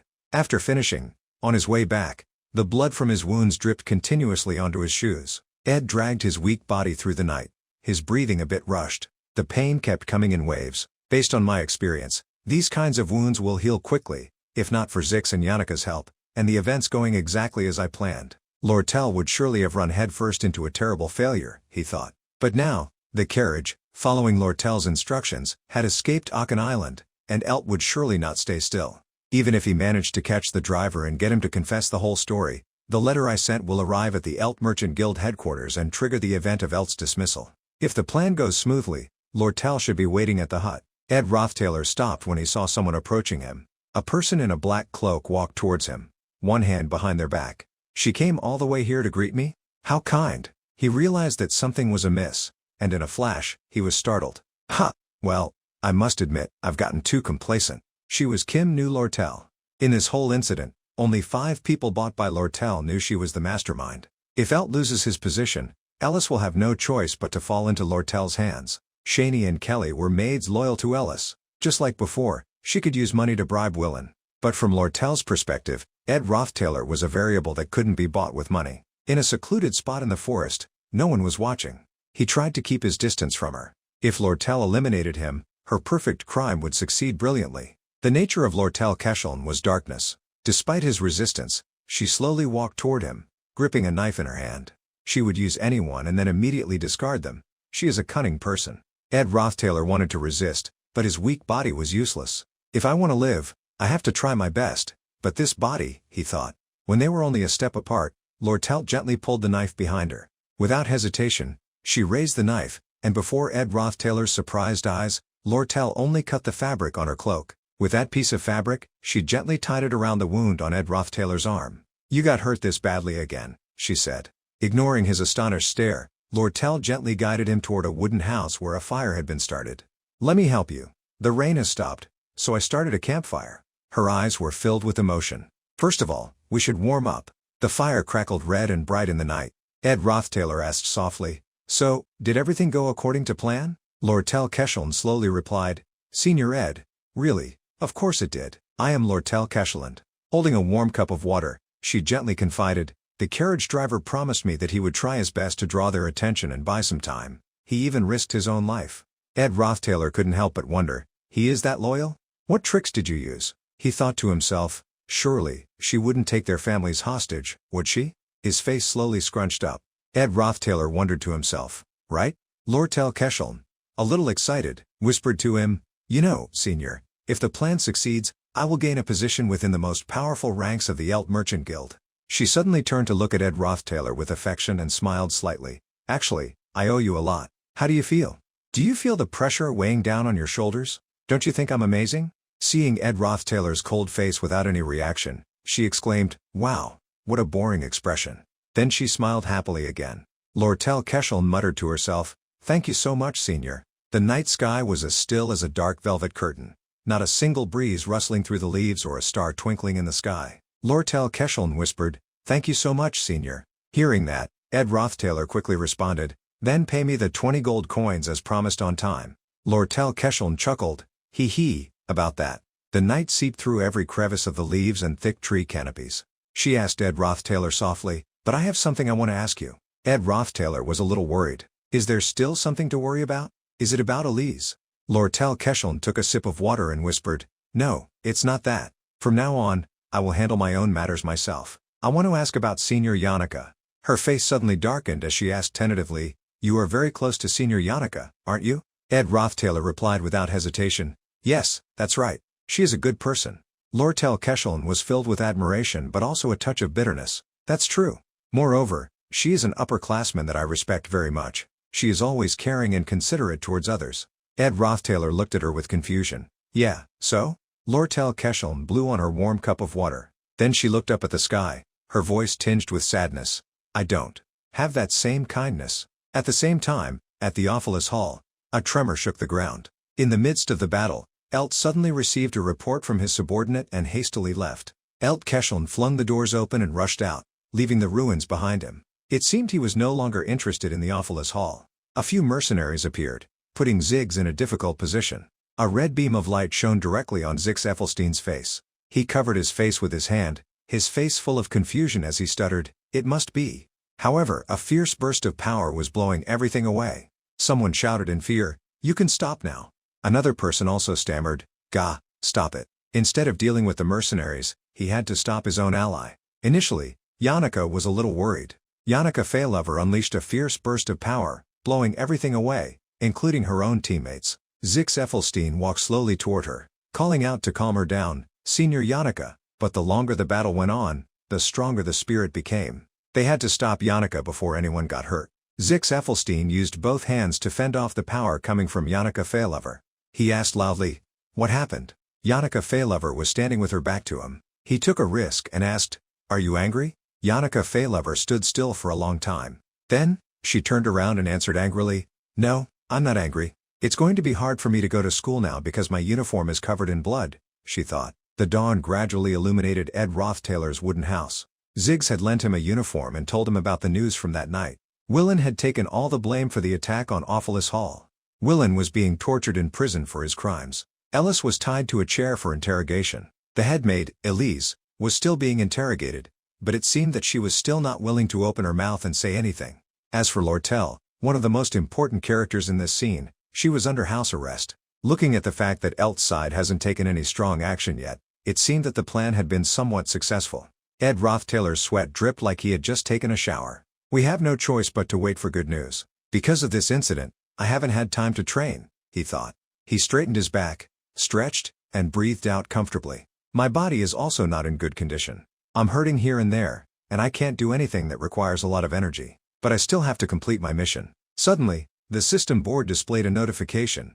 Living skills details, level, intermediate artisan, specialization, woodworking, handicrafts LV13, gathering skill LV11, design LV8, advanced anvil crafting technique, advanced anvil crafting technique. Because the advanced crafting technique slot was currently empty, his top priority was to learn a new technique he could use. He had decided what skills he would learn. Before, he had planned to start learning spirit fusion, a skill that would support elementalists well. He would also learn magic crafting to create everyday items and other combat equipment. Spirit fusion would be automatically learned after making a pact with a spirit and creating an item containing elemental power. Both skill buttons appeared in front of him. Items containing powerful and mysterious elemental powers. On the other hand, magic crafting was learned when successfully dismantling and assembling an item created using magic at a certain level. Ed Rothtailor thought firmly, "I don't want to waste a spirit slot, but if I want to start training spirit fusion first, it would be best to make a pact with a low-level spirit right away." From afar, Yannicka Feylover ran up and greeted, "Hello, Ed. The rain has stopped, so it's a bit chilly, huh?" Ed Rothtailor also replied, "Oh, hello, Yannicka." Ed Rothtailor stretched comfortably but also didn't forget to ask about Yannicka Feylover. "Are you not going to school today?" Yannicka Feylover smiled cheerfully. "I have a headache, and I don't feel well. So, I'm just going to rest in the North Forest and get some fresh air." Hearing that, Ed Rothtailor felt a little worried and asked softly, "It's not because you got hurt while trying to help me, is it? You didn't get hurt while trying to help me, right?" She shook her head like an Indian, denying it. "No, not at all." She closed her eyes tightly. Then, she slowly opened them, looked at Ed Rothtailor, and changed the subject. "Anyway, is Lortell okay?" Ed Rothtailor didn't hide anything and told her, "She's fine. She's resting in the wooden house." Hearing that, Yannicka Feylover turned around and looked at the wooden house with hatred. Although the Awfulus incident had ended, Lortell Kesheln sat in the wooden house, enjoying the morning sunlight streaming through the window. But she still had many things to do. First, she had to defeat the former headmaid, Elise, again. The image of Ellis, powerful and holding the sage's secret scripture, appeared in her mind. Second, she had to prepare to negotiate the purchase of the sage's secret scripture. However, for the past 3 days, while waiting for a response from the Elt headquarters, Lortell Kesheln looked out the window with bright eyes from inside the wooden house. "I had to live anxiously in this wooden house, which was frustrating, but not too bad," she thought. She opened her eyes wide, looking intently because she was with Ed Rothtailor. She saw the image of Ed Rothtailor continuously chopping wood outside. "My heart keeps pounding," she thought. "His unconditional kindness and trust that doesn't need to be reciprocated." Lortell Kesheln gently placed her hand on her neck. Her usual radiant face now showed a hint of embarrassment. Her soft hair fell over her shoulder, making her feel as if she was snuggling into a soft bed. For some people, this feeling was normal. Her cheeks flushed with shyness, a hint of love appearing in Lortell Kesheln's heart. But for Lortell, who had lived her whole life in coldness and distance, that feeling was more precious than gold. I don't want to give him to anyone else. Outside, Yannicka Faylover was smiling and handing a towel to Ed Rothtailor. Especially her, Yannicka Faylover. For her, whether it's friends or family, a relationship with unconditional kindness and trust must be something very natural and normal. Seeing that, Lortell Kesheln felt jealous, screaming madly in her heart, if she has too many milk boxes already, she should give up one. Then, she sat down on the chair, thinking otherwise. Sitting on the chair, Lortell Kesheln plotted in her head, the only way is to use underhanded tactics, and that's my specialty. Her eyes lit up, her smile gradually losing its humanity. 3 days together was a huge and perfect advantage. In Lortell Kesheln's mind, images of mountains of money appeared in the wooden house. She happily thought, first, let's do it my way first. If I can fill this wooden house with gold. But then, she realized the harsh truth. Lortell Kesheln lowered her head sadly and muttered to herself, no, it can't be. And I don't even have money now. I wonder if I can help him pay for his school fees. I have to make it as natural as possible. In her head, a cheesy image of herself appeared. Don't get me wrong, I'm giving you money for your school fees not just because you're my upperclassman. Even Lortell Kesheln felt embarrassed by that and repeatedly hit her head against the wall. She screamed in her heart, that's so cheesy. Lortell Kesheln has zero love experience. Suddenly, a voice spoke up. Can you move? You're taking my spot. Lortell Kesheln was surprised and confused. Huh? Lucy Merrill flung the door open, yawning. Yawn. Lortell Kesheln couldn't help but wonder, Lucy, what are you doing here? Lucy Merrill lay down on the ground, intending to take a nap, but didn't forget to answer, this place is the best. Anywhere the sun shines is perfect. Lortell Kesheln felt confused. What's wrong with this girl? Just then, Ed Rothtailor walked in and picked up Lucy Merrill, despite her constant yelling. He took her outside and then turned back to apologize to Lortell Kesheln. Oh, I'm sorry. You're awake, Lortell? Lucy must have come to the wooden house to find a place to hide. Seeing Lortell Kesheln remain silent, he reassured her, I've kicked her out, so you can rest comfortably as if you're at home. After a moment of silence, she asked softly, it seems like Lucy comes to this campsite often, doesn't she, Senior? Ed Rothtailor hesitated, not knowing what to say. He turned to look at Lucy Merrill, who was sleeping where he had just put her down, and smiled, I just see her as a natural disaster. Lortell Kesheln comforted herself, one more person, ha, but I still have a lot of time. The sunset gradually descended on the wooden house. She whispered to herself, we'll see who the winner is in 3 days. And then, dawn arrived again. The second morning in Lortell's life at the wooden house. Lortell Kesheln cheerfully greeted Ed Rothtailor. Good morning, Senior. Even the words Lortell said were carried away by the wind. Yannicka Faylover also slowly walked over and smiled. Good morning, Lortell. I get to be alone with Ed, she thought. Ed Rothtailor replied coldly. Oh, Yannicka, you're here. Inside the wooden house, Lortell Kesheln sighed tiredly. Her eyes narrowed sadly. Seeing Lucy Merrill sleeping soundly on the ground, she sighed tiredly again. He's not paying attention to me at all. Ed Rothtailor, his hands still covered in mud, shakily raised them to wipe the sweat from his forehead.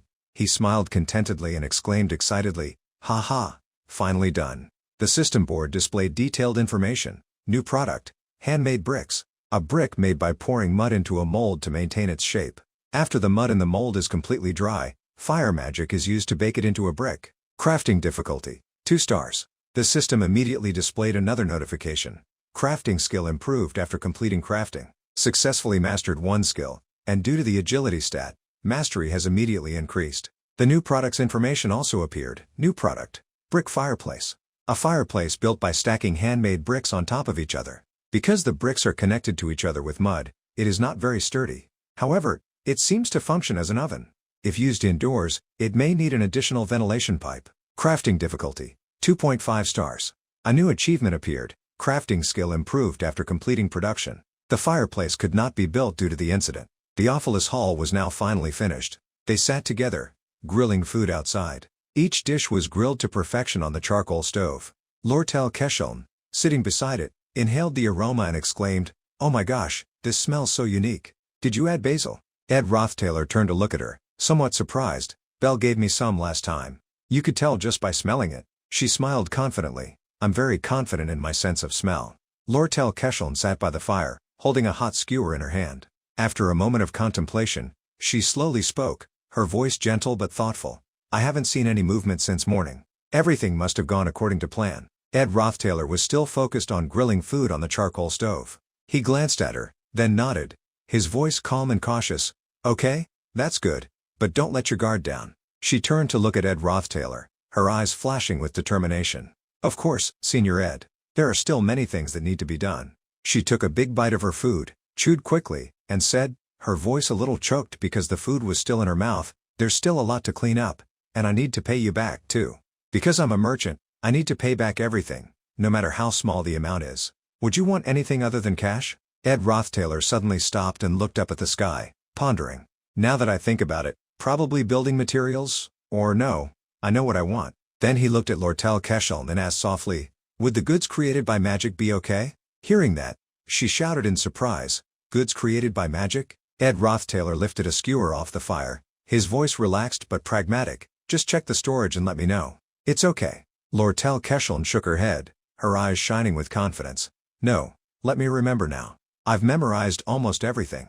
Sitting next to them, Yannicka Faylover looked at them with narrowed eyes and displeasure. Then, Ed Rothtailor slowly turned to Yannicka Faylover, his voice friendly but serious. Now that you mention it, Yannicka, I also have something to ask you. Yannicka Faylover suddenly changed her attitude, her eyes lighting up, her voice filled with excitement. You want to ask me for help? Ed Rothtailor asked her. I've been trying to learn spirit magic these past few days, and I want to try making a pact with a low-level spirit. I wonder if you could help me with that. She quickly replied, of course. Yannicka Faylover suddenly sat up, hands on her hips, her eyes sparkling with confidence. Then I'll be Ed's master. I can teach you, so it won't be long before you can make a pact with a mid-level spirit. Hearing that, Ed Rothtailor didn't bother to react much, only exclaiming briefly, oh. Yannicka Faylover stretched out her hand and summoned a bird onto her palm. Then she asked seriously, first, let's see your level of spirit sensitivity. Ed, can you see it? Not waiting for Ed Rothtailor to reply, she gently asked the spirit bird, Karis, will you try to talk to Ed? Karis spoke in a clear but sarcastic voice. Ms. Yannicka, this guy, because, he can't. Ed Rothtailor couldn't help but exclaim in surprise, oh, I can vaguely hear what it's saying. Karis looked at Yannicka Faylover seriously. First, he needs to raise his level of resonance to hear us talking. She nodded, still with a serious expression, but a part of her couldn't hide her excitement. Really? But I think Ed's rate of growth is already quite fast. Karis suddenly flapped its wings forcefully, its cry like a distressed alarm. Think about how this man is living. How much time does he spend practicing magic? You know that, don't you? In our weekly report meeting at the window in Dex Hall, there was a report that his food storage is running out and that he needs to focus on building the wooden house right now. So where does he have time to think about anything else? Yannicka Faylover quickly clapped her hands, as the poor spirit bird stammered. Sweat began to pour down her face like a shower. She looked at Ed Rothtailor, her eyes slightly wavering, and then asked gently, did you hear that? Ed Rothtailor took a deep breath and replied, his voice dropping, vaguely, but what is the weekly report meeting? Yannicka Faylover's face darkened, and she looked away, avoiding his eyes. Suddenly, from behind, Lortell abruptly stepped forward, breaking the tension between the two. She looked at them and asked innocently, oh, are you two done talking? She continued, her voice shifting to an enthusiastic tone. If you're done, let's finish talking about the goods created by magic. It seems like there are more leftover goods than I thought, so I can give you more than enough. Hearing that, Ed Rothtailor immediately looked pleased, his eyes lighting up. Oh, so can you sell them to me at the lowest possible price? You can use the 20 gold coins promised to calculate the price and deduct it gradually. Lortell smiled innocently but with a hint of cunning. Selling them to you at a low price. Hearing those words from you makes me quite sad and annoyed. Anyway, there's not much money left, and they are dead assets.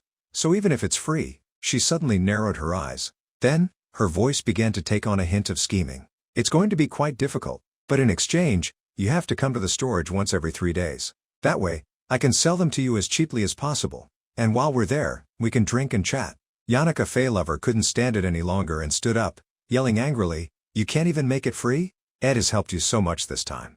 Lortell still stood with her arms crossed, smiling confidently. No matter what you say, I'm still a merchant. Giving it away for free goes against my professional ethics. Yannicka Faylover immediately retorted, you're lying. That's just an excuse. Hearing that, Lortell quickly replied, what excuse? The atmosphere became tense, while Ed Rothtailor remained calmly eating. With that, I can start learning magic crafting and spirit magic. Suddenly, from afar, a stranger slowly walked over, her voice slightly surprised. Oh my goodness, I didn't expect to meet you here, Ms. Lortell. Lortell Kesheln stood as if struck by lightning, muttering to herself, "Sister Belle." Headmaid Belle Maya bowed apologetically. "The situation doesn't seem good. I'm sorry for coming here so abruptly. I apologize. I'm here to deliver some unfortunate news, but..." Lortell Kesheln's face was filled with fear when Belle Maya spoke of the reason for her visit. "This is a message from the senior maid." The scene opens with clothes hanging out to dry in the sun. A voice echoes, "So, what did you want to talk to me about?" Clara, looking serious, whispers something, "Don't be surprised, okay? This is top secret information. You mustn't reveal it, and don't look too shocked." She leaned closer to the person beside her and whispered, "It's about Yannicka," Clara said gravely. "It seems like she likes Ed Roth Taylor." Belle, standing beside her, paused, freezing. Belle awkwardly avoided Clara's gaze, thinking, should I pretend to be surprised? She continued her work. "Oh, I see. You must be very worried about her, Lady Clara." Clara, looking dejected, covered her face. "I just don't understand why someone like Yannicka would like that scoundrel so much. Although his reputation has improved a bit recently, as a friend, I want to support Yannicka." Sweat dripped down her face, and her expression turned gloomy. "But the problem isn't that. Recently, Yannicka has been mentioning her name very frequently." In Clara's impression, Feylover was always gloomy and sullen. Lortell Kesheln, both of them were absent from the opening ceremony, and they were also absent yesterday. She held her head in sorrow. After all, relationships between men and women are a game of push and pull, aren't they? If that's the case, then Yannicka has no chance of winning. I didn't even write much about Ed Roth Taylor. Actually, I find it funny that she keeps looking at him like that, and he doesn't even realize it," Clara complained, revealing her attitude toward Ed. "Is he just ridiculously stubborn? Or was he born an unlikable jerk?" Belle countered, "Instead of being stubborn or a jerk, I think the reason he's not interested in a relationship is his personal situation." Clara hugged herself, shuddering. "That can't be it. He'll definitely say something cringe-worthy, and he's probably feeling proud of his popularity because many girls are around him. Just thinking about it makes me shudder." Belle walked ahead, thinking, "Those girls." She remembered the girls. Lortell Kesheln, strong, confident, a hot-tempered stray cat waiting in front of the fish shop. Or Yannicka Feylover, gentle, lovely, an innocent kitten trembling when standing before a tiger. And there was also Lucy Merrill, who loved to sleep, a simple cat who only knew how to sleep. Belle sighed, feeling a headache. Ed, concerned, asked, "What's wrong?" She had something hard to say. "Ah, no, I'm sorry. Just seeing everyone here is making my head spin." Lortell turned to look at Belle, coldly saying, "Other than that, do you have anything else you want to say?" Belle bowed and relayed the message. "I want to convey a message to Lady Lortell. This is a message from Ellis, the former head maid." The scene shifts to another place, under the dark night sky, with a red campfire burning brightly. The flickering campfire chased away the darkness. Yannicka and Lucy returned together. It was getting late, so Yannicka also returned to her dorm. Belle came to pick up Lucy and return as well. From Lortell's perspective, this was an uncomfortable situation because her location was known to the soldiers of Awfulus Hall. Ed stood by the fire, adjusting his uniform. A voice said, "That uniform has been repaired, but it still looks too old." He doesn't care much about that. "This is fine." A letter was delivered. The messenger pigeon had returned with the announcement of their victory. The content of the letter was as follows. The proposal to sell the equipment has been completed. The review of the proposal to remove the head of the guild has been completed. Elt's power has been almost completely revoked. He will definitely be eliminated. The plan is almost complete. Please report your personal situation. Now I have to prepare to go to the academy as usual. Lortell stared at the letter in her hand, her face dark. If the situation has developed this far, my stepfather has probably returned to headquarters for one final battle, even though it will be a futile struggle. Oh well, at least he won't have any reason to pay attention to Sylvania anymore. Ed, standing to the side, watched. How likely is it that Elt still has some tricks up his sleeve? Lortell held the letter close to the fire. He's as cunning as I am. So there's a chance. But I have no choice but to trust Slog. He's aiming for the next head of the guild position. She threw the letter into the fire. It was consumed by the flames, leaving no trace. Our biggest concern now is Elris, but it seems that matter has also been resolved. Lortell's expression was terrifying. She continued, pulling out another letter. Elris didn't reveal that I was the mastermind behind this incident, did she? She would never do that. That's because I paid her in advance. She held it tightly in her hand. Between me and Elt, whoever wins, headmaid Elris will try to stick closely to that person. Lortell remembered the scene when Belle relayed the message to her earlier. The parchment that Belle Maya delivered contained a detailed list of the orphanages that Elris had helped throughout her life, including the cost of maintaining them for a year and the methods she used to sponsor those orphanages. Elris never stopped trying. Although her health was getting worse, the academy never listened to her. She remembered Ellis's gloomy face. In the end, she would no longer be able to work and be responsible for the orphanages she helped. Lortell remembered the scene of her pointing a sword at her neck, and then she had bet her entire life on that plan. She was very straightforward and didn't reveal her emotions. It seems that no one realized her desperate situation. She briefly felt the pain, hatred, and helplessness of the people who followed Ellis in the past. At least, the people who followed Ellis understood her situation and emotions, which made her do what she did. Returning to the present, the conversation was not over. Since I've almost won, she wants to rejoin my side again. It's just that once trust is broken, it's very difficult to regain it. Lortell still held the letter in her hand. This is what they sent instead of a threat. Ed only glanced at it without saying anything. In his mind, he thought, in the world of merchants, there is no such thing as empathy. He stared intently at Lortell, who was looking down. If you make a mistake like that, you'll be seen as an idiot. She probably knows this better than anyone. Lortell flipped the paper up and down. Well, as I see it, I don't want to reveal that I'm the mastermind behind this takeover. She smiled at Ed, tucking the letter away. Then let's try to cooperate with each other. Because there are no eternal enemies or allies in this world. He thought, even though she says that, she seems relieved. Lortell stood up and turned to ask Ed, I plan to leave here soon. You're planning to stop by the local branch of the Pact Guild, right? He replied, yes. He handed her a torch. Take this. This torch will burn for a long time.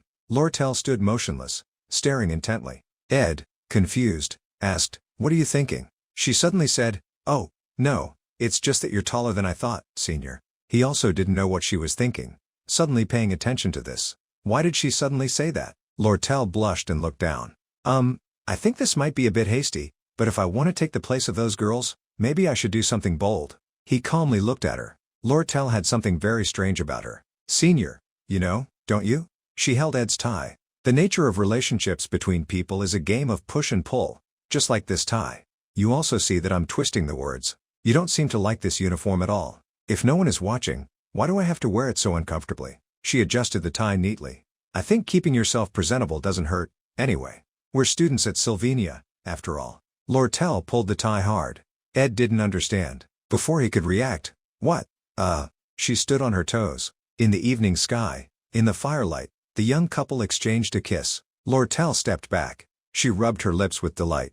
The raspberries we ate for dinner were delicious, weren't they? Now that I think about it, they were quite appealing.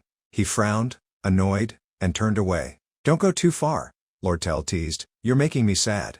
If you push or pull too much, it won't be good for us. She smiled brightly at him. Senior, next time, I'll make you pull me closer. I also need to practice pushing and pulling you more. Lortell, holding the torch, left into the forest. Not far away, she stumbled, nearly falling. With a thud, Lortell fell into the river beside her. Ed still watched intently. I've been trying to avoid getting involved with the main storyline characters more than necessary. But just as I predicted, he thought. He held his flushed face and sighed. Everything didn't go as I wanted. In the dark night sky, the moon shone brightly. Below, the fire crackled. The stars in the sky were still beautiful, and the moon was bright. The sounds of insects and the crackling of the campfire remained unchanged. But, I have a feeling that the direction of the story will continue to intertwine and change. Ed stood still, looking at the scene before him. No matter what my intentions are, I'm worried. It's like I've started to be drawn into the center of the story. My plan was to stand by and watch the story unfold smoothly. Ed entered the wooden house and would only intervene when necessary. I'm not an ambitious person. I just want to get my degree and my stipend for my skills. He sat silently by the window, the light from outside shining on him. This action plan seems simple at first glance, but I've started to realize how foolish and difficult it is. In the near future, outside the window, the wind whispered. Summer passed. It was the same familiar window, but the season had changed to autumn. The leaves had turned yellow, and autumn had arrived. The first yellow leaf began to fall. Somewhere else, a fire tail whipped hard against the ground. Yannicka, with her pets, was strolling, admiring the flowers. Someone's voice echoed, that fox girl kissed Senior Ed. A little bird reported the news. She couldn't ignore this. Lady Yannicka, what are you saying? Wait, what are you talking about? They kissed? The fire dragon behind her added, I saw it. The kiss was pretty passionate. Youth is great. That girl who looks like a firefox certainly knows how to play with people's hearts. Yannicka, her face flushed with anger, shouted, what are you talking about? How did he react?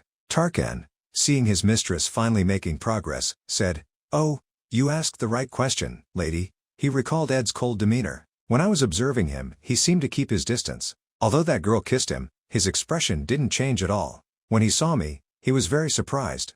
Tarkan's face darkened as he remembered. His reaction was very cold. It made me feel embarrassed for him. He must be one of two types. Yannicka sighed in dejection. That fallen aristocrat is either a eunuch or he doesn't see her as a girl at all. Then that's good, he continued. Usually, those types are good at attacking but poor at defending, Tarkan shouted. In my experience, the girl who looks like a firefox is the type who will attack more frantically when rejected. If you don't do anything, he'll be stolen. Lady Yannicka, I heard you agreed to teach him spirit magic. Don't waste this good opportunity. When the two of you are alone, at least you should take the initiative to kiss him. Riesha was also tired of Archon. Don't listen to Archon. You're most attractive when you're yourself. Her eyes sparkled. Oh, if you want to show off an innocent or fresh style, that wouldn't be bad either. You've probably thought about doing something new and exciting with Ed, haven't you? Oh, have you ever experienced a situation or scene like that? Yannicka, embarrassed, turned away. Feeding, she muttered. She touched her hair. Feeding each other, she thought. Both of them surprised. The scene shifted to another place. A hot spoon was raised in the air. Say ah. Ed was feeding Lucy. She was surprised, her eyes wide. A disapproving voice echoed, "Ugh, gross." Lucy angrily punched Ed. He ignored her and continued to take notes. As I thought, if there aren't many spices, it's hard to taste any flavors. Don't use other people as taste testers. Ed focused on thinking. Should I postpone my training until my ingredients become more diverse? The system displayed a detailed living skill board. Level, Intermediate Artisan. Specialization, Woodworking. Handicrafts level 14, Design level 9, Gathering skill level 12, Carpentry level 13, Selling level 10, Fishing level 7, Cooking level 6, Repair level 5, Advanced Anvil Crafting Technique. Ed thought, Agility, also my highest stat, is highly related to the proficiency of my living skills. The problem is that I don't have time. Dawn had broken. The new semester had begun. He and Yannicka walked to school together. The time I can dedicate entirely to survival activities, even if shortened, is only about 5 or 6 hours. Ed glanced to the side. It's time for me to think of a way to manage my survival activities more efficiently because I need time to check if the story is progressing smoothly. Ed observed the situation from afar. After all, the most important characters in the story are the male lead and the 4 female leads. Taylor McClure is still training diligently. Taylor is in the combat department, so I don't see him often. But it seems like he's getting stronger. His companion, Ela, is also fulfilling her role supporting Taylor. Ed looked towards Princess Fina's group. Princess Fina seems to be doing well without any obstacles. It's almost time for her to have conflicts with Lortell, so I need to keep an eye on that too. Clarice won't enroll until next year, so I don't need to worry. Lortell waved at him. But today, there's a big change. The situation of the Golden Girl, Lortell, is the most unstable. I don't know what changes else early removal will cause. Also, it seems like her plan has changed. She was still trying to control the sage's secret scripture. The scene shifted to another location. Footsteps echoed. Recently, I need more time because I also have to check the female professors' buildings. Ed went outside, standing with his back to the school. He stared intently at the school. Because the final boss of Act 2 is? A voice said, that's right. Professor Glast, cold and icy, said, there is someone behind the occupation of Awfulus Hall. The scene opens with a silhouette appearing. Well, it was Professor Glast. There is someone behind the occupation of Awfulus Hall. The person in front of him was Claire Elpin, his assistant. Glast, if you think so, then it's very likely to be true. Because your intuition is strangely keen, he said. She looked at him with determination. Then, Glast took off his glasses. But remember, don't overlook any important information. He emitted a dark, ominous aura, full of threat.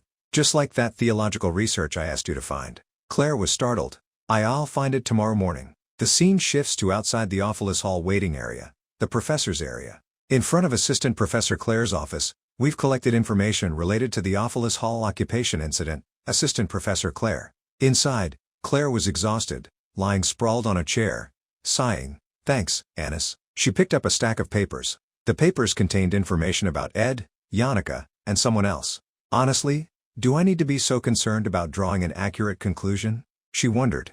Oh my gosh, I'm so tired. I'm dying. Claire carefully read them, but no matter how she looked, there was nothing suspicious. The thing she paid the most attention to was his picture.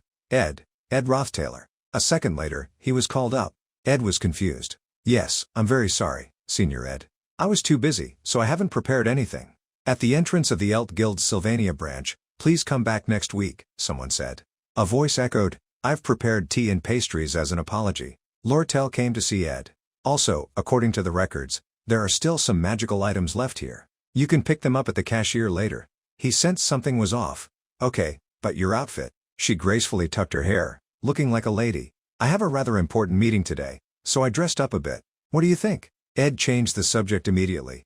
An important meeting? Lortell paused, looking awkward. She laughed it off. Something like that. She changed the subject. Is the wooden hut finished? Ed, looking at the teacup, said, almost. Lortell asked, so, you probably need furniture too, right? He said, yes, but all the products here are high-end and expensive for my budget.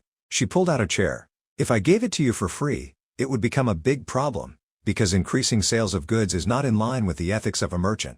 Lortell picked up a wooden chair and froze one of its legs. Your specialty is woodworking, right? This thing is already worthless, so I'll throw it away tomorrow. Ed looked at it in surprise. That's a luxury item. He took a sip of tea. Thank you. Lortell looked at him, silently smiling. Ed glanced back at her. She asked, how can you always maintain that same expression? Lortell placed her hand on the table. She leaned closer to him. That action itself, what I did before, she thought of their kiss from that night, was a fatal move for you, Lortell teased, pointing at him. First, you still don't see me as a woman, right? I see you as a gentleman, Senior Ed, just as you thought. Her smile was mischievous. All my requests have hidden meanings. I don't know what you want me to say, but, Ed still looked cold, letting her continue. I don't expect you to respond. You know that, don't you? I would never enter a battle that I don't have a chance of winning. Although you're still calm right now, someday. Lortell was determined. I won't be the only one sitting here, anxiously waiting for your reaction, right, Senior? Ed looked at Lortell, thinking, her smile is still as captivating as ever, even if she's not sure she'll win or is being pushed into a corner. Her hand was pointing at him, trembling slightly. That's the characteristic of a merchant, someone who never shows their emotions. The scene shifted to the school's courtyard. Someone shouted joyfully, all right. Yanako was happy. Should we start the lesson? Ed braced himself. I'm ready. She started casting a spell, creating a small ball of fire. The ball of fire gradually grew bigger. Do you want to try focusing your magic power to communicate with it? Ed stared intently, not blinking. Of course. The ball of fire fluctuated. It emitted light and gradually transformed into a small monster. It's nice to meet you, Master Ed. A small, cute, winged monster appeared. Mug, a lower-level fire spirit. It's an honor to make a pact with you, Master Ed. I am a lower-level fire spirit, Mug. It said as if it was programmed, saying in a long, drawn-out manner, in the regular report meeting last week, we held a selection to choose a spirit to make a pact with you, Master Ed. I passed the first round of preliminary selection, the next 2 rounds of interviews, and finally, the round of discussions with other spirits. From there, I was qualified to become your contracted spirit. His face darkened. He paused. When it comes to controlling magic energy, no one in the Northern Forest can compare to me, and I have the best communication skills among all the lower-level spirits. Mug was bursting with determination. My heart is burning with passion, or, I was already burning, wasn't I? But I still promise to burn even brighter to support you fully. Ed remembered when he was playing Failed Swordsman. At that time, he was very familiar with spirits. We had time to upgrade spirit skills. We laughed, told each other jokes, and supported each other in battle. It was a warm time with a companion by my side. Now, he looked at the yellow spirit.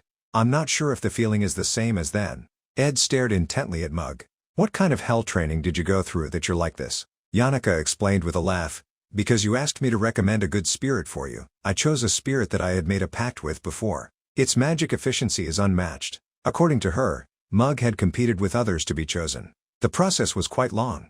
I heard there was a selection test. Ed asked, who organized it? Yanaka replied, it was Tarkan. She could imagine him doing strange things, like dragons wearing cool coon hats. Hurry up, you losers. Yanaka handed Mug to him. Here, take it. Ed, surprised, looked at it. It's warm. She provided him with more information. You can feel the heat, right? When you resonate with the contracted spirit, even if it's not summoned, you can still feel the form and magic of that spirit. If it's too active, you'll start to feel hotter. So, control it well. He asked in surprise. So, if I can control the resonance, the firepower will change too. Yanaka smiled wryly. Calling it firepower is a bit odd. It sounds like a machine. Ed's eyes sparkled with excitement. This is. Mug was always ready to help its master.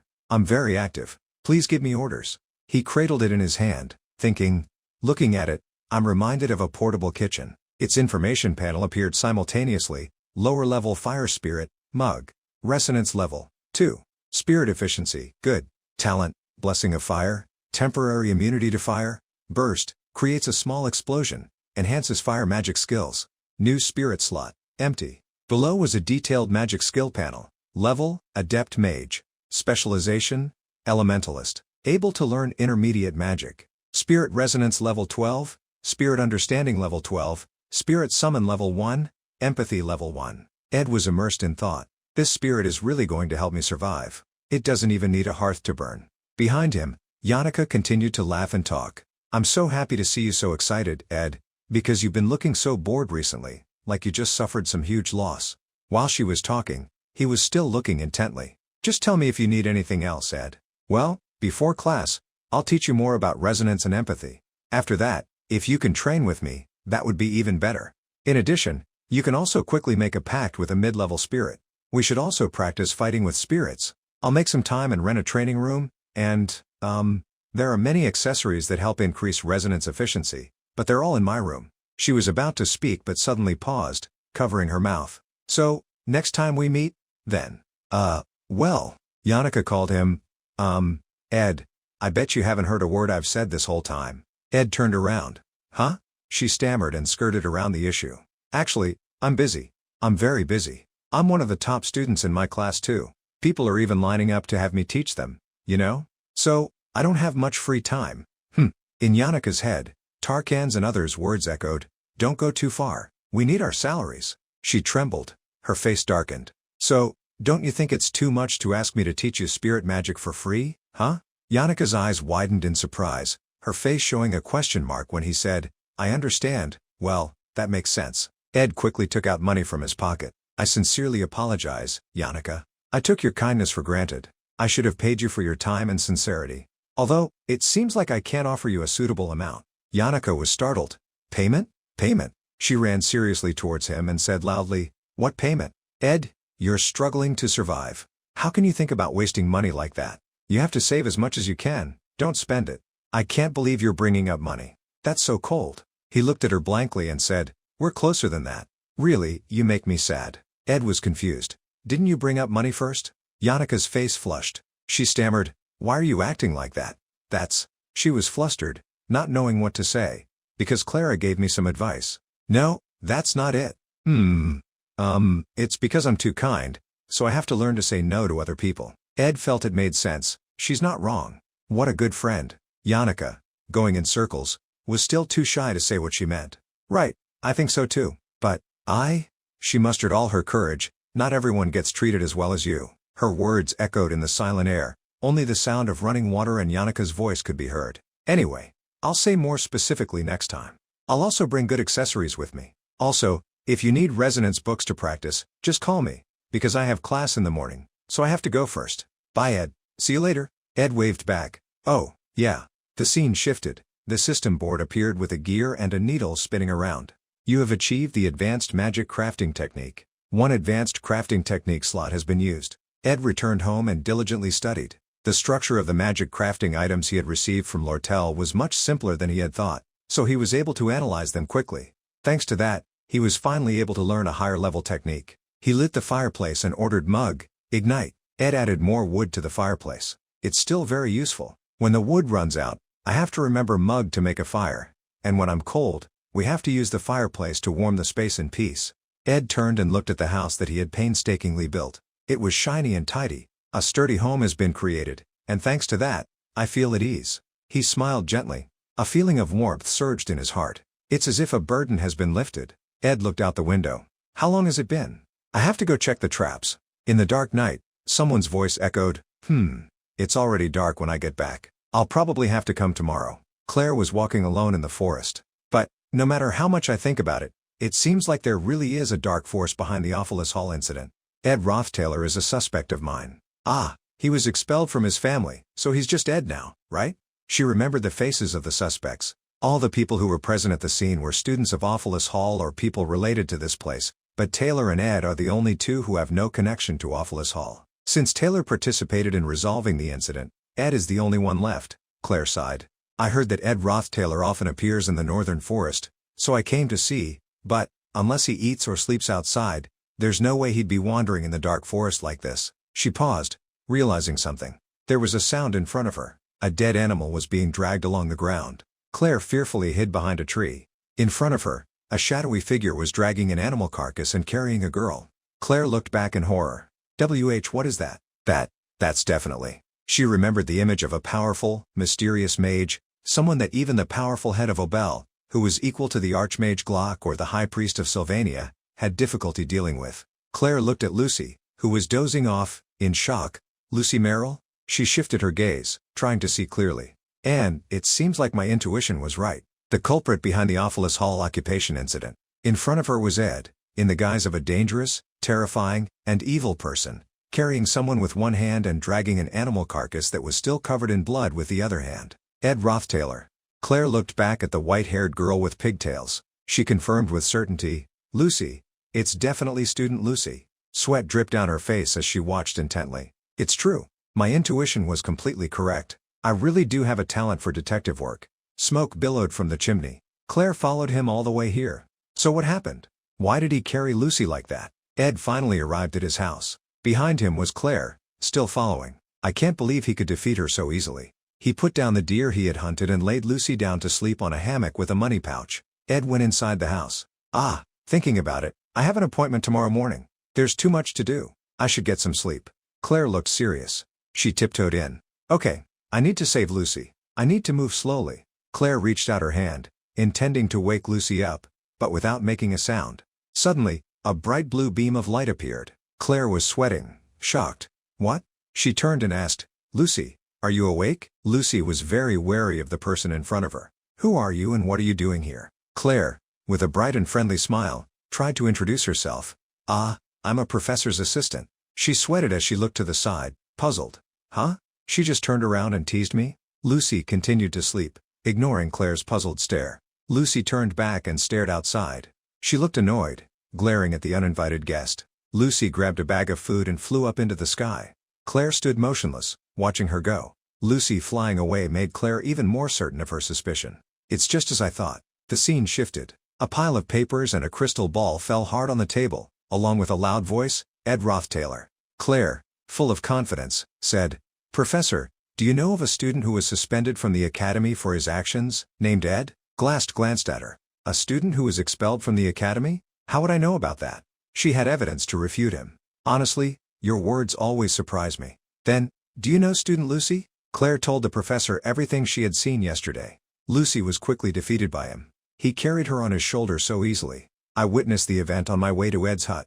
I think he might be behind the occupation of Awfulest Hall. He looked at her with a serious, dark expression. Okay, tell me everything clearly, Assistant Claire. Claire cast a spell, and presented her analysis and arguments. If I were to say that the defense of Awfulest Hall was a success, then using my magic there should be considered a victory, but somehow, the students still managed to occupy it. It's likely that some internal force helped them. Glast found it illogical. You used your magic in there? Was that even allowed? She continued, I hadn't thought about that either, but it was necessary to stop the students who were intending to cause trouble. He understood a part of it. All right, I understand. Write it all down for me. Claire was extremely prepared and detailed. Yes, that's basically the situation, which is why I came to investigate student Ed. If you want to know more, please take a look at this. Everything has been recorded here. Inside the crystal ball, an image of Ed glaring appeared. Looking at him standing there in the hall, he looks like a crime boss. She zoomed in on his eyes. With that look, I'm sure he's the mastermind behind the occupation of Awfulest Hall and the chaos at the academy that night. Glass looked silently. He asked, Is that all you have? Claire enthusiastically added, Yes, and I also said that student Lucy was defeated by him, but, Glass threw a cold bucket of water on her. You must be mistaken. Lucy just likes to sleep. She must have fallen asleep in the forest and he just brought her to his hut. Claire was silent, unable to speak. She was dismissed. You never do anything right. Go rewrite the report for me. Claire was dejected. Yes. Glass turned his attention to the crystal ball beside him. The battle was replayed on the crystal ball. On one side was Ed, and on the other side were other students. He thought, it's true. The student's occupation was recorded on this magic crystal ball. It looks like Ed was trying to stop some students and didn't have any other intentions, but it seems like those 3 students defeated him.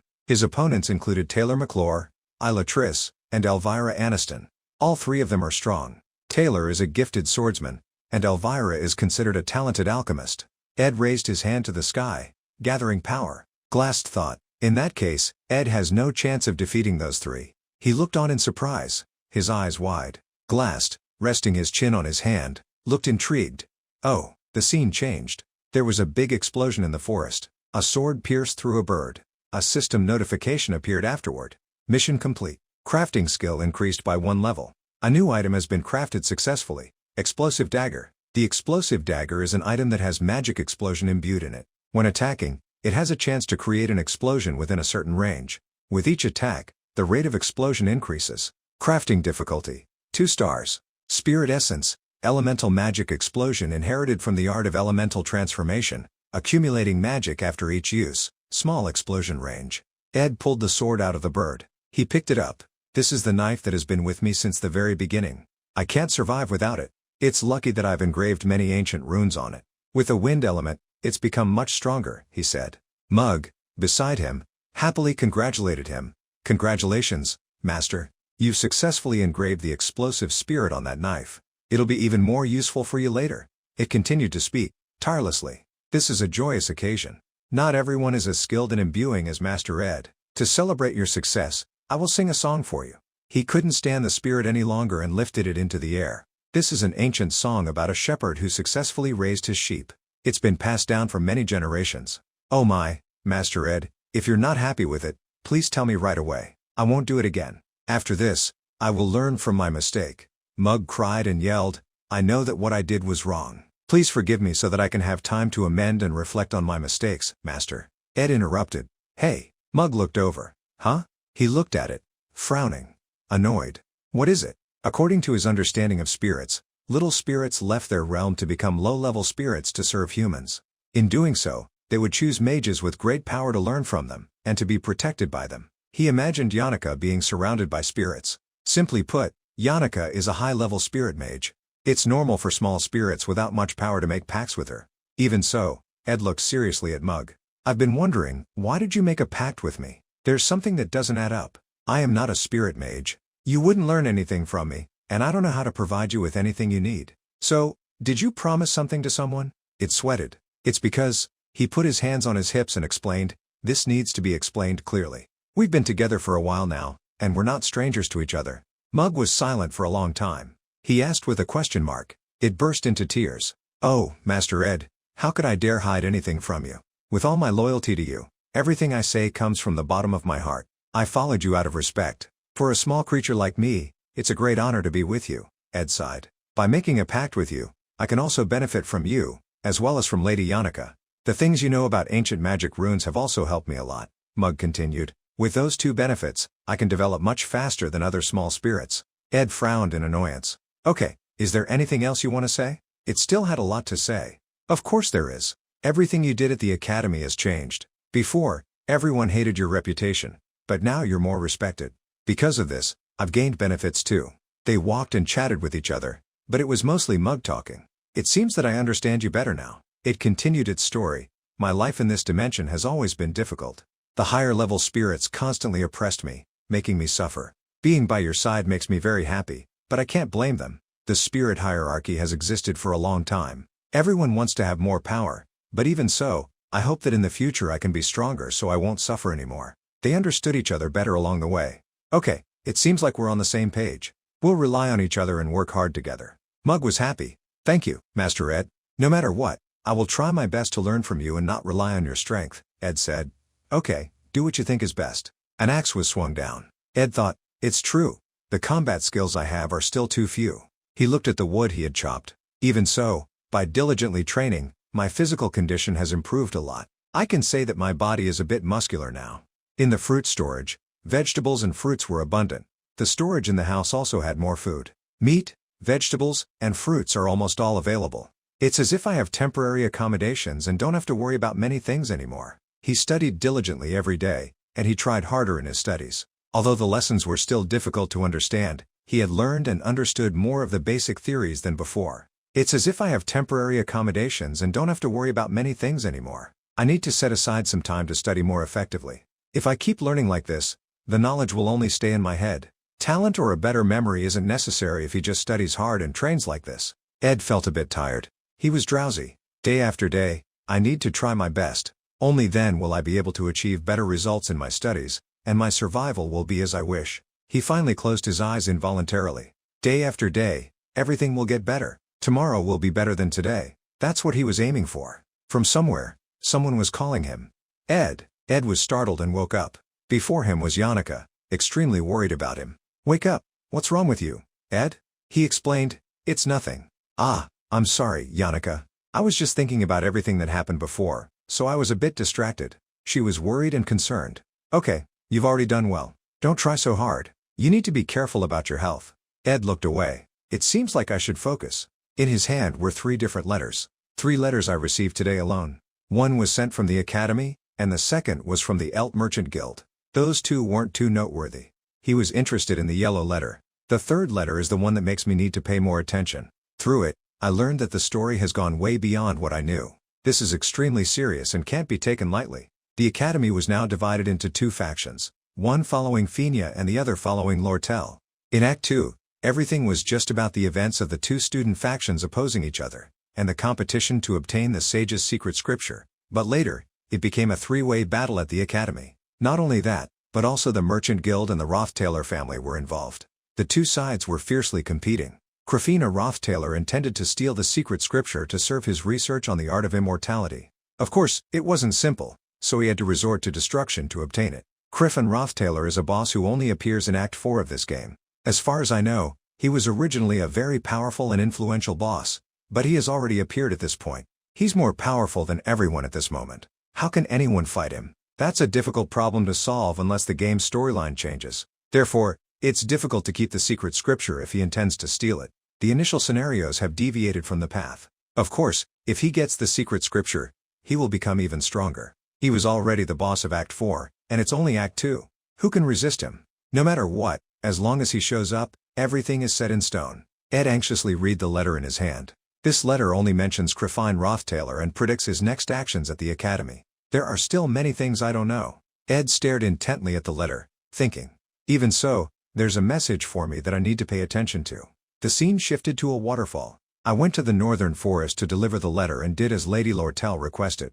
Finya was enjoying tea. Okay. She was relaxing. Finya called her bodyguard to her side. Claire, she thought, based on the situation with my contact inside the Academy, I've guessed that the Sylvania Academy is having financial problems. Finya remembered the secret scripture. Although I can't directly support private educational institutions like the Sylvania Academy, if this continues, all parties will have problems, especially since it is concerning that the Elt Merchant Guild will have the opportunity to obtain the sage's secret scripture. This book can't be sold to make money to maintain the Academy, and if that happens, it would be a laughingstock for the Sylvania Academy. Therefore, the headmaster asked for my help.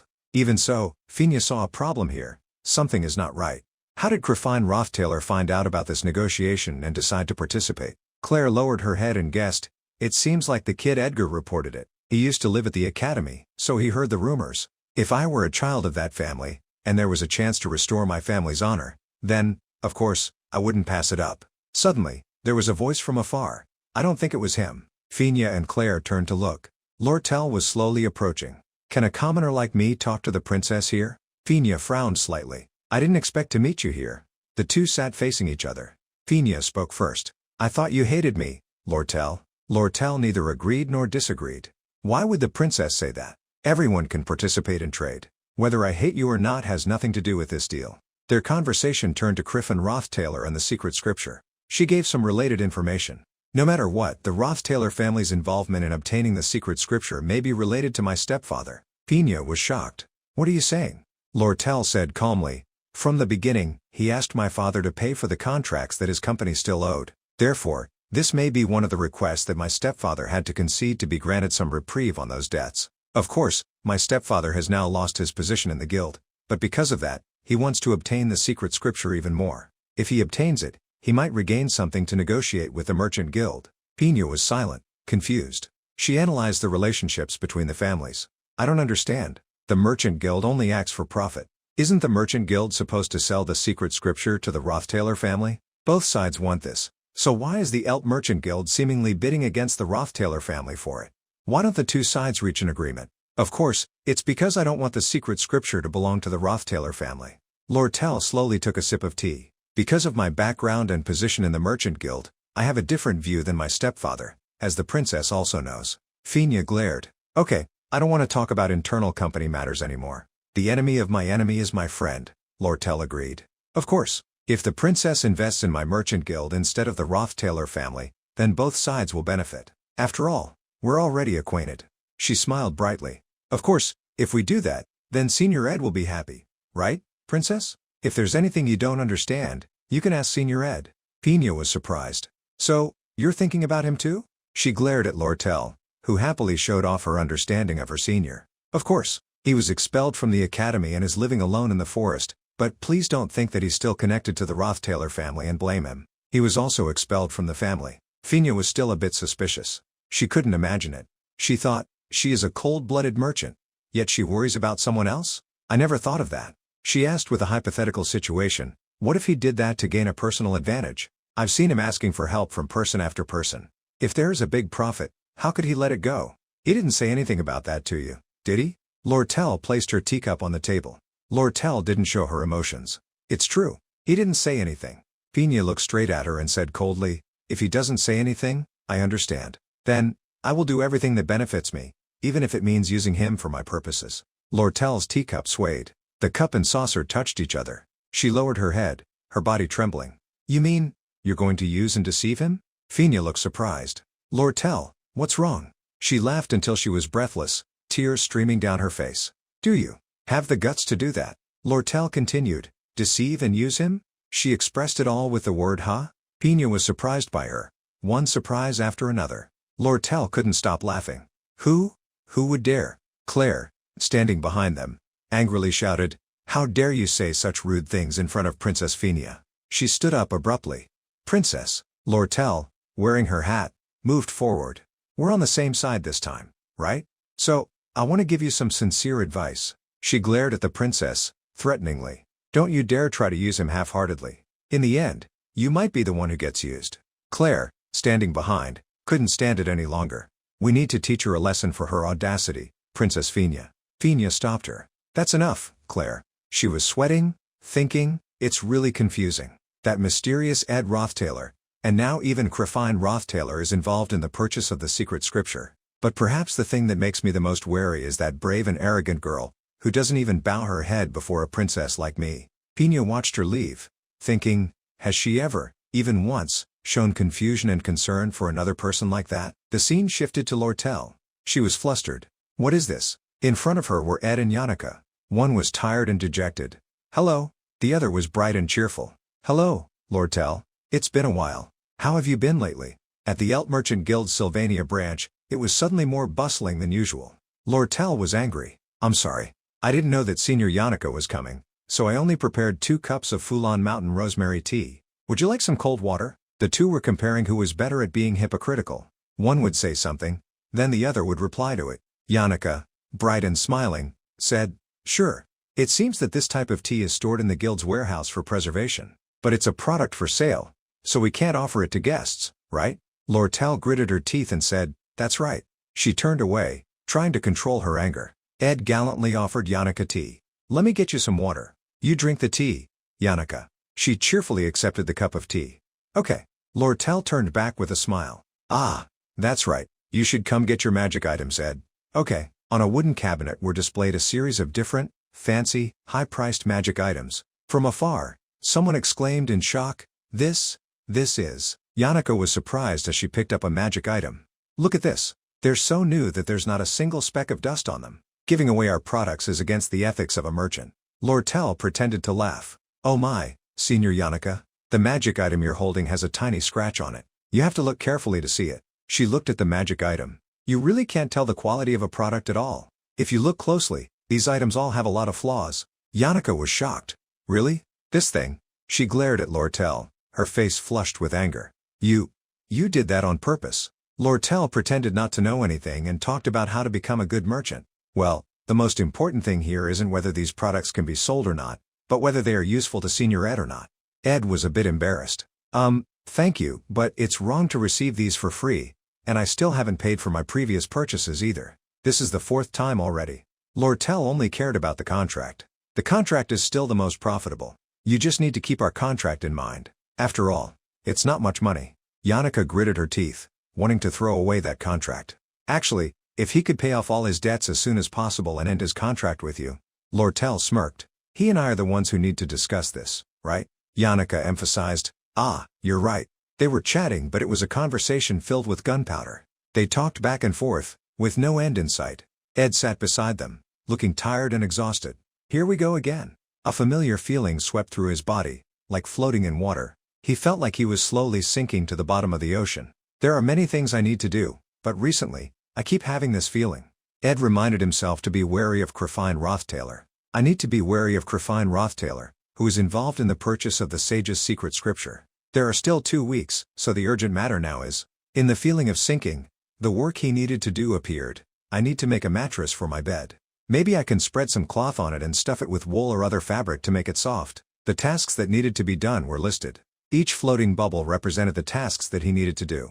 The day after that, I need to process the deer and rabbit I just caught. It's also time to clean the inside of my hut again. Ed kept sinking. And Lucy's dried meat too.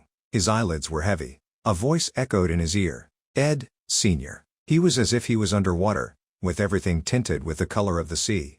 Yannicka and Lortell were anxiously calling, Ed, Sr. The scene shifted to another place, in front of a white building. Pina was in a room, pondering. It's time for me to admit it, the way he diligently fishes at the campsite, along with the calm and detailed answers he gave while fighting Glascan, she thought. She remembered Ed's face from the battle before. The other students said he only focused on studying, but Lortell warned me not to underestimate him. Pina grimly raised her teacup. Perhaps my warning wasn't effective enough. I'll double-check again to make sure. The yellow letter sent to Ed was from Pina. That's why I ordered him to come to the royal mansion. She called to Claire beside her. Claire, has the schedule for tomorrow been decided? When will Ed Roth arrive? He knelt down and reported, Princess Pina, it seems like he won't be able to come here. She asked, what's the reason? How can he refuse an order from the royal family? Claire looked serious. Ed Roth has, he paused for a moment, fainted from exhaustion. Pina was shocked. The teacup she was about to drink froze mid-air. The system board showed a red warning. Illness, exhaustion. Symptoms, high fever due to exhaustion, digestive problems, chronic fatigue, dizziness, periodic comas, difficulty breathing, blurred vision, side effects on magic when casting, and muscle fatigue and aches. Rest is needed to recover from this abnormality. Ed frowned. He was sweating a lot. Ed struggled to open his eyes. I can't breathe well. My whole body feels heavy, and my stomach is burning. He opened his eyes and saw Lucy sleeping on him. She was snoring and dreaming about food. Ugh, too salty, just a little bit. Ed was speechless. This girl is still talking in her sleep. He imagined himself as an evil kidnapper of children. Lucy's body is much lighter than she appears. It makes me wonder if she is even human. But I can't move at all. Ed lay motionless. But I can't move at all. Lucy still looks normal. So is something wrong with my body? I'm completely exhausted. He looked around. It seems that this is my hut, but this new blanket must be from the Elt Merchant Guild. Lucy yawned. I'm hungry. Other than eating and sleeping, what else can you do? She cast a spell. Congratulations, you're awake. Lucy scanned his entire body. Your magic is all messed up. You were learning and practicing magic too much and not letting your body rest. If you kept doing that for a few months, this is the result. Ed was weak and listless. While I was sleeping, you did all this? Lucy replied, it wasn't too difficult, but it was so boring that I fell asleep a few times. She remembered Yannicka and Lortell's murderous glares. It seems like they caught me sleeping. It's so troublesome. But, whatever. This is necessary, so they can't complain too much. Lucy reminded him, don't get sick, okay? Ed was surprised and puzzled. She looked at him with a dark face, gripping his shirt tightly. Being sick is troublesome. Some people even die because of it. He looked at the child. Lucy is remembering her grandfather, who died in his sickbed, glocked, and can't look me in the face. Ed thanked her. Thank you. Because of you, I feel better. There was a voice beside him. You're awake, Senior? He glanced to the side. Zix Effelstein, a mage, was pushing the door open. I didn't know if I was allowed to use the stove inside the room, so I started a fire outside. He witnessed the scene of Lucy sitting on top of him, and they all fell into silence. She quickly turned away and grabbed her hat. She zoomed out of the house. Zix was sweating and seriously asked him, Senior, how many girls are there? Then, he realized that he was wrong. Ah, that's right. Strong men usually have many women. It's not unusual. This is a very open-minded way of living, right? Maybe my view of communal living is too biased. Ed interrupted his thoughts. Why are you here? A pot of hot porridge was being cooked, creating a warm and cozy atmosphere. Because Senior Yannicka has to go to class, and Lortell went back because she can't leave her business for too long. The thing he noticed most was Zix's hair. Your hair, he replied decisively. It's autumn now. Zix also took on the task of feeding him porridge. Ed was dejected. He didn't like this. Usually, I can eat anything, except for this. He was also helpless. What can I do? If someone gentle like Ika or Clara fed you, maybe it would be better. Zix was apologetic, but Lortell said that no girl is allowed to feed you. Ed was sulking and ignored the food. I'll just check the story as usual. He was annoyed but had to eat. Also, have the alchemist students secretly planted ginseng and caused trouble? According to Zix, Taylor had solved the big radish problem. Ah, Elvira, that troublemaker. In the end, Taylor and Clabias solved it quickly. Ed was happy. That's great. Act 2, Scene 5, Exploring the Academy. It seems to have been completed successfully. I heard, he continued to tell the story. There are rumors that Taylor's group defeated a monster that had infiltrated the Academy's underground water system. He also tried to give some expression to it, even though he already knew everything that had happened. Oh, you and Taylor dealt with it? Ed remembered. Act 2, Scene 7, The monster in the underground water has been completed without any problems. Then, the only major event left is the negotiation to purchase the sage's secret scripture. Ed tiredly tried to sit up. How long have I been unconscious? Zix said, including today, it's been 10 days. Everyone will be surprised to see you awake. He widened his eyes in shock. Huh? He continued, but they can't be here with you today. At this hour, Senior Yannicka still needs to be at the academy. And Lortell has to prepare for an important negotiation tomorrow, so she had to go. Ed forcefully grabbed the bowl of porridge. He held it shakily and drank it in one go. I thought it had only been 1 or 2 days, but I can't believe I've slept for 10 days. Zix called him, Senior Ed. He breathed heavily. Hey, Zix. He replied, yes, yes. Ed looked at him seriously. I have to send a message to Lortell immediately. He hurriedly told himself, there's no time left. A day after Ed woke up, according to his knowledge, on a beautiful, peaceful sunny day, Act 2, Scene 10, had many variables. The negotiation to purchase the sage's secret scripture had begun. Ed remembered. The parties involved include Princess Finia Elias Clowell, Lortell, the vice president of the Elt Merchant Guild, and, as he thought of this, at the same time, at the auction, someone was approaching. If everything goes according to the original scenario, he thought. He wore a bright emerald necklace on his chest. The head of the Duke Rothtaylor family, the one who has been mentioned the most these past few days, the final boss of Act 4, has appeared. The scene opens with a typical day. The warm morning light illuminated the luxurious mansion. Inside, Finia Elias Clowell was leisurely eating her breakfast. She listened silently as the person across from her struck up a conversation. It's wonderful to see you looking as healthy as ever, the other person said. Finia didn't respond, continuing with elegant gestures to cut her steak with a fork. The other person continued without hesitation. Although a lot of time has passed, I still haven't been able to formally apologize to you. I heard you went through some things because of an incompetent member of our family. That was a difficult time. We expelled him under royal order, but I still want to apologize to you again. The person that he was referring to was Ed Rothtaylor. The disgrace. At this point, Finia finally spoke up, interrupting him. It's fine. There's no need to make a big deal out of it. She addressed the person directly. Criffin. The man was smiling politely. According to Finia's memory, it was Rothtaylor, a blood relative of Ed Rothtaylor. Finia silently assessed him. He's a dignified, solemn, intelligent nobleman, the head of the Duke's family with absolute power. Just looking at the attitude of the servants around him, you can see that they respect Criffin very much. But Finia could only acknowledge a few good points about him. Looking at Criffin before her, she suddenly thought, but his eyes betray him. She determined that the man was malicious. Just at that moment, Criffin spoke. And you, miss over there? He noticed the other person at the table. He asked, are you the representative of the Elt Merchant Guild? The girl that Criffin had asked stood up politely and bowed to introduce herself. I am Lortell Keshelm. It's an honor to be here, although I still have many shortcomings. Criffin nodded and smiled, giving her some praise. You must be the daughter of Elt Keshelm. I've heard about your wisdom and spiritedness. Lortell smiled slightly, her face revealing a mischievous and cunning side. She said, wherever there are items that bring great profit, we will be there. Money is my master. We always follow the scent of money. Criffin lowered his eyes, glancing at her with a meaningful look. I see. Returning to the main purpose of this large gathering, They planned to start the negotiation to purchase the sage's secret scripture by forming a negotiation team, having lunch, inspecting the condition of the sage's secret scripture, and confirming the payment method after all parties submitted their bids.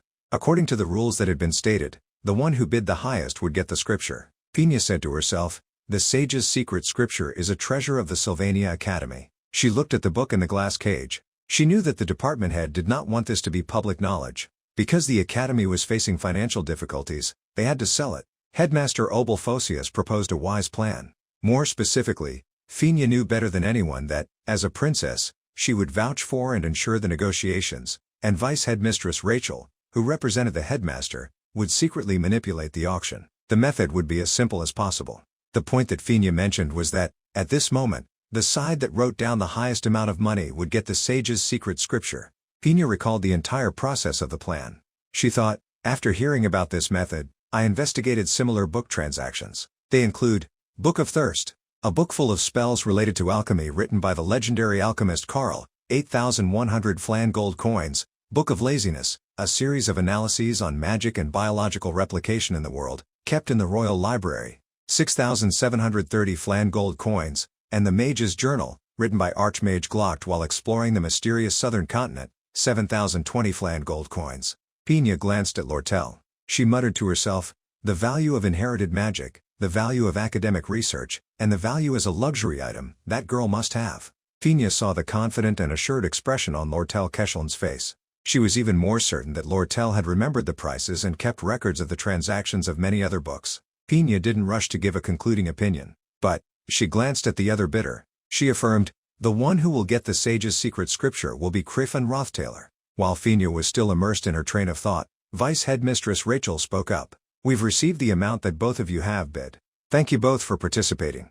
Phineas watched the situation unfold, analyzing. An auction with no limit on the amount of money, decided by a single bid. The key to this rule is to know the highest amount your opponent can bid. Phineas remembered Lortell Kesheln's previous words, wherever there are items that bring great profit, we will be there. She pondered. From the beginning, Lortell revealed her intention to seek profits. Accordingly, Phineas came to the following conclusions. If she wanted to make a profit, she wouldn't bid higher than the most expensive book, which was 8,100 gold coins. It would be very difficult to sell it for a higher price, and she would lose money. If Griffin bid a little higher compared to Lortell's highest bid of 8,000 gold coins, then the sage's secret scripture would be his. Returning to the main point at this moment, Vice Headmistress Rachel, holding a piece of paper, announced, now I will reveal the amount that both of you have bid. She held up the first paper. On the side of Griffin Rothtailor, 8,500 flan gold coins. Phineas secretly nodded. Just as I guessed. She looked at Griffin and suddenly had a question.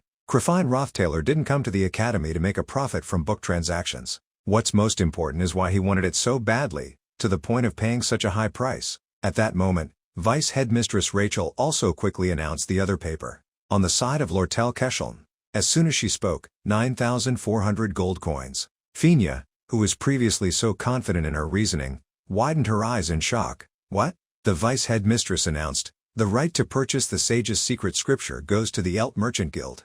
Lortell stood up elegantly and performed a ritual. Phineas still hadn't recovered from the shock of this turn of events. Isn't profit her purpose? Griffin also wasn't pleased. He frowned and clicked his tongue, his face showing obvious dissatisfaction. Because he hadn't been successful in his bid, Griffin could only leave with his servants. Vice Headmistress Rachel spoke to the winner. Please come to the private room to sign the purchase agreement. Lortell happily agreed. Yes. Phineas was still stunned. She wondered, what exactly is Lortell's goal? Phineas suddenly thought of a possibility. Could it be? In Phineas' memory, Lortell had smiled and said, Princess Phineas, we're allies, right? Remembering that meaningful sentence, Phineas thought, from the start, Lortell Kesheln's purpose was only, she thought of that possibility, but she herself doubted the truth of it. To prevent the secret scripture from falling into the hands of someone like Griffin? A second later, Phineas immediately shook off the thought. No, she's not the kind of person who would do that out of a sense of justice. Even if she were, the fact that Griffin is evil is just a guess of mine, and even though I have the authority of a princess, I still can't find any evidence. Phineas remembered a silhouette. She speculated, this must be a request or an order from someone who is behind Lortell and manipulating the situation. Someone who knows the dark nature of Griffin Rothtailor and wants to stop him. One more previous conversation made her even more certain. Lortell had once told her, I want you to know that the rumors of Ed working with the Roth Taylor family are all baseless speculation. All the clues led Finya to think of one person. He was expelled from the family and thrown into the forest, and even though he lived with such great determination that he collapsed from exhaustion, he still continued to fight against the darkness of the Roth Taylor family. And there's only one person like that, Ed Roth Taylor. After thinking for a while, Finya suddenly felt dejected and angry at herself. She trembled, staggering, and falling to her knees. The guard beside her rushed to her, worried. "Princess." Finya covered her forehead and mumbled, "What have I done?" Finya was bewildered and self-reproachful. "Have I made an innocent person suffer so much?" The princess was immersed in guilt. However, her misunderstanding might be a blessing in disguise. The scene shifted. On another side, Lortell hummed a tune while looking at a piece of paper. Purchase contract. Buyer, Lortell Keshelm, Elt Merchant Guild. Seller, Obelfasius, Sylvania. Transaction amount, 9,400 flan gold coins. Ownership will be transferred within 7 days from signing the contract. Contract details. Lortell caressed 2 hairpins in her hand. She looked at herself in the mirror, muttering to herself, "If I sell the sage's secret scripture to Duke Crefine, I can make at least 8,500 gold coins, right? I bought it for 9,400 gold coins, so the profit difference is about 900 gold coins." But immediately after that, she thought, whether it gets sold again or not doesn't matter. Lortell glanced down. Her look was thoughtful and interested. She held a letter in her hand. On it was written, "As long as you obtain the sage's secret scripture, I can fulfill any request of yours." Lortell sighed softly. "You're going to fulfill any request of a merchant, again? The mistake you're making is not normal, Ed," Lortell giggled. "Exchanging 900 gold coins for the right to have Ed completely is not a bad deal at all." Lortell fell backward onto the bed. Her face was covered by an emotion of joy and anticipation. She murmured, "Any request." She was endlessly excited, her face both wild and satisfied. However, this smile was a bit twisted and evil. She repeated those words, "Anything." If the princess were to see this expression, she would probably cough up blood. The scene shifted to another place. The sun was shining brightly in the sky. Someone was recounting the story. In the end, Lortell won like that. Zix Effelstein sat in front of a fire with Ed. He enthusiastically started a conversation. "You should have seen Lortell's expression when I gave her that letter. It's a good thing Ika is so innocent." Ed just softly replied, "Yeah." Ed's face showed obvious exhaustion. There were even dark circles under his eyes. He sighed softly. "Lortell has a mild interest in me, and she will most likely bet on the information given by someone in the Roth Taylor family. I feel a little regretful thinking about what is about to happen." At this moment, a loud shout echoed. "Ed, you're awake." Next was the sound of someone rushing over. It was so fast that they only saw the wind and dust fly by. Zix was amazed by this speed. He said, "Senior Yannicka, it's not even lunchtime yet. Did you come all the way here from the professor's building?" Yannicka, leaning over, out of breath, quickly replied, "All my morning classes are over. I don't have any more classes today. And I'll do my homework tonight." Ed spoke up. "Oh, Yannicka, I'm sorry for making you worry. Zix has told me everything." He felt apologetic. "I heard I caused a lot of trouble." Yannicka immediately waved her hand. "Huh? No, not at all." Zix pouted and complained, "Hey, Senior Yannicka, you were crying and running around the academy. There were even rumors that you were heartbroken. Also, that time you stormed into the academy's meeting room." Yannicka's face flushed red. Embarrassed, she yelled to suppress Zix's voice. She dragged Zix, not letting him say another word. Yannicka couldn't take it anymore and directly summoned a golden bear to cover Zix's mouth. "That was a fun story, Zix, but it's very cold today. Be careful not to catch a cold." Zix could only helplessly resist. Ed was speechless at this scene. Suddenly, Mug appeared, its head poking out from Yannicka's hair. Its face was full of self-pity. Mug rushed over and hugged Ed's leg, crying and wailing, "Please kill me, Master Ed, please kill me." The lowly Mug didn't realize that you were working so hard. The others were stunned. "What's wrong, Mug? Have you been with him all this time?" Mug cried with great sorrow. It tearfully explained, "I wanted to apologize to you immediately, but Yannicka warned me that I mustn't let my presence negatively affect Master Ed." Ed, confused, asked, "Why are you making such a fuss?" Zix saw the bump on Mug's head and had to speak up to explain Mug's extreme reaction. "Ed, it's because you were unconscious for 10 days. It's nothing." Ed finally realized, "Oh, yeah, if I was unconscious for 10 days, it's understandable."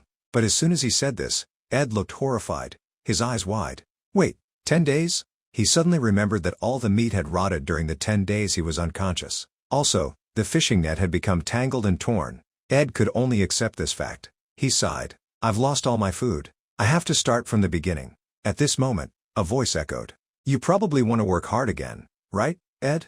Yannicka, full of vigor, rolled up her sleeves. She said, don't worry, Ed. I'll help you. Zix also added, I still have some free time before the upcoming exam. I can help you hunt or make things out of wood, Zix said with a smile. If we solve each problem one by one, then everything will become smooth. Ed was surprised and shocked at how quickly they made their decisions. Ed looked at the small wooden hut beside them.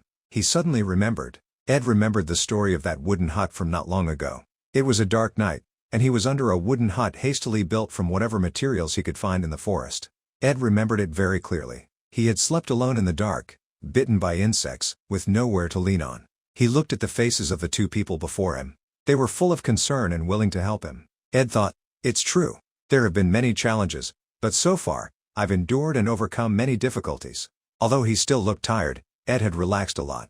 He smiled, thinking, that's right, in the end, everything will always be all right. On the contrary, the more Yannicka looked at his face, the more worried she became. Marilda suddenly spoke up. He looks extremely tired.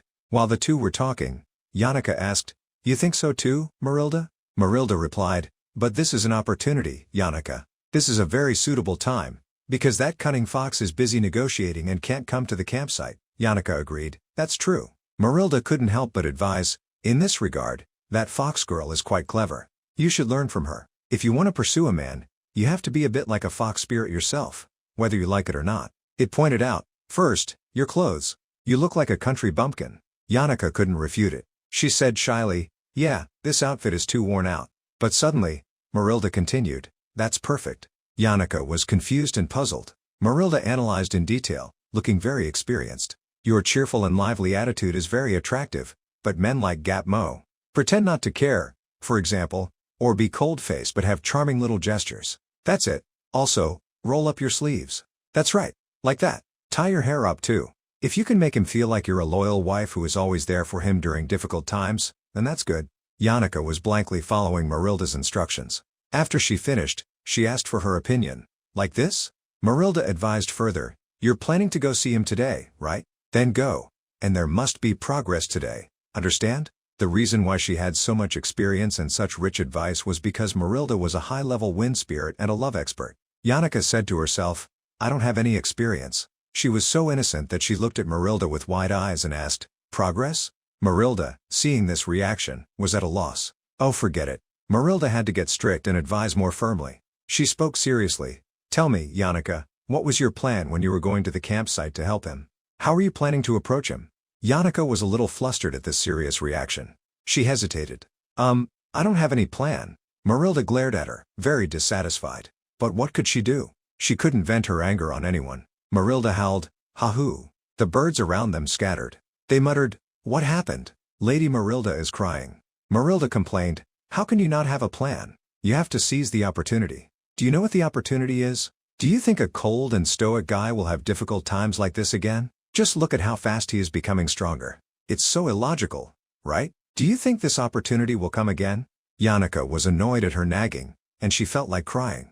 Marilda was going crazy. She had already become a love advisor, but Yannicka still hadn't understood. She glared at her and explained, the way to guarantee victory is to be with someone during their most difficult time. You have to use your role as a supporter to help him when he's in trouble, even if it's a little selfish and cunning. Yannicka waved her hand, trying to calm Marilda's outburst. But, I've already thought of a way. Let me tell you.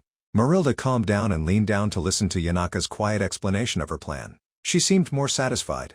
Oh, that's interesting. The scene shifted. It was late at night. The night was very dark. There was still a little bit of soup left on the stove. The soup that Yannicka had cooked was much better than what Zix had made. It would be best if I learned to cook, Ed commented. He opened the door and went into the room, saying to himself, but first, I should focus on recovering my strength. She helped me so much. I can't always show her my tired side. Ed went in and lay down on the bed, covering himself with a blanket. He thought, I can't say my health is good. I have a fever and I'm dizzy again. Ed was dozing off, preparing to fall asleep when there was a sound. He opened his eyes groggily. Huh? Someone came in and said, you look so tired, Ed. Yannicka stood outside the door, looking in with a smile. Ed asked in surprise, you're still not home? Yannicka replied with a mischievous chuckle. Ed was even more confused. What is she planning? Yannicka smiled back, still with that suspicious, mischievous smile. She entered the room and sat down by Ed's bed. "I didn't plan on doing anything," she said casually. Ed sat up, still doubtful. "You're not doing anything?" Yannicka said softly. "You don't need to pretend that you're okay." Ed was stunned for a moment. Yannicka slowly continued. "When your body isn't well, your mind will be tired too. It's the same for everyone. I know you're a harder worker than anyone else, Ed," she recalled the time before, her tone sentimental as she thought about the past. "Even when I was tired and struggling, I was still comforted and helped by many people. But ultimately, the thing that made me stronger wasn't someone who would try to comfort me or do something for me, but just someone who could be quietly by my side." Yannicka turned to face Ed. She smiled gently and said, "You've tried so hard, haven't you? You've done so well." Ed understood her intention to reassure him. He said, "You don't need to do so much." But Yannicka wouldn't let him say such polite, perfunctory words. She interrupted him, huffing. "You need to admit that you're having a hard time so you can rest properly.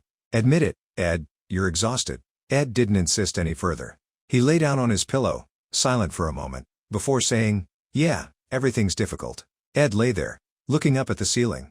He was silent for a long time, his breathing even. Ed closed his eyes, relaxed, and softly said, "Everything is so difficult, extremely difficult."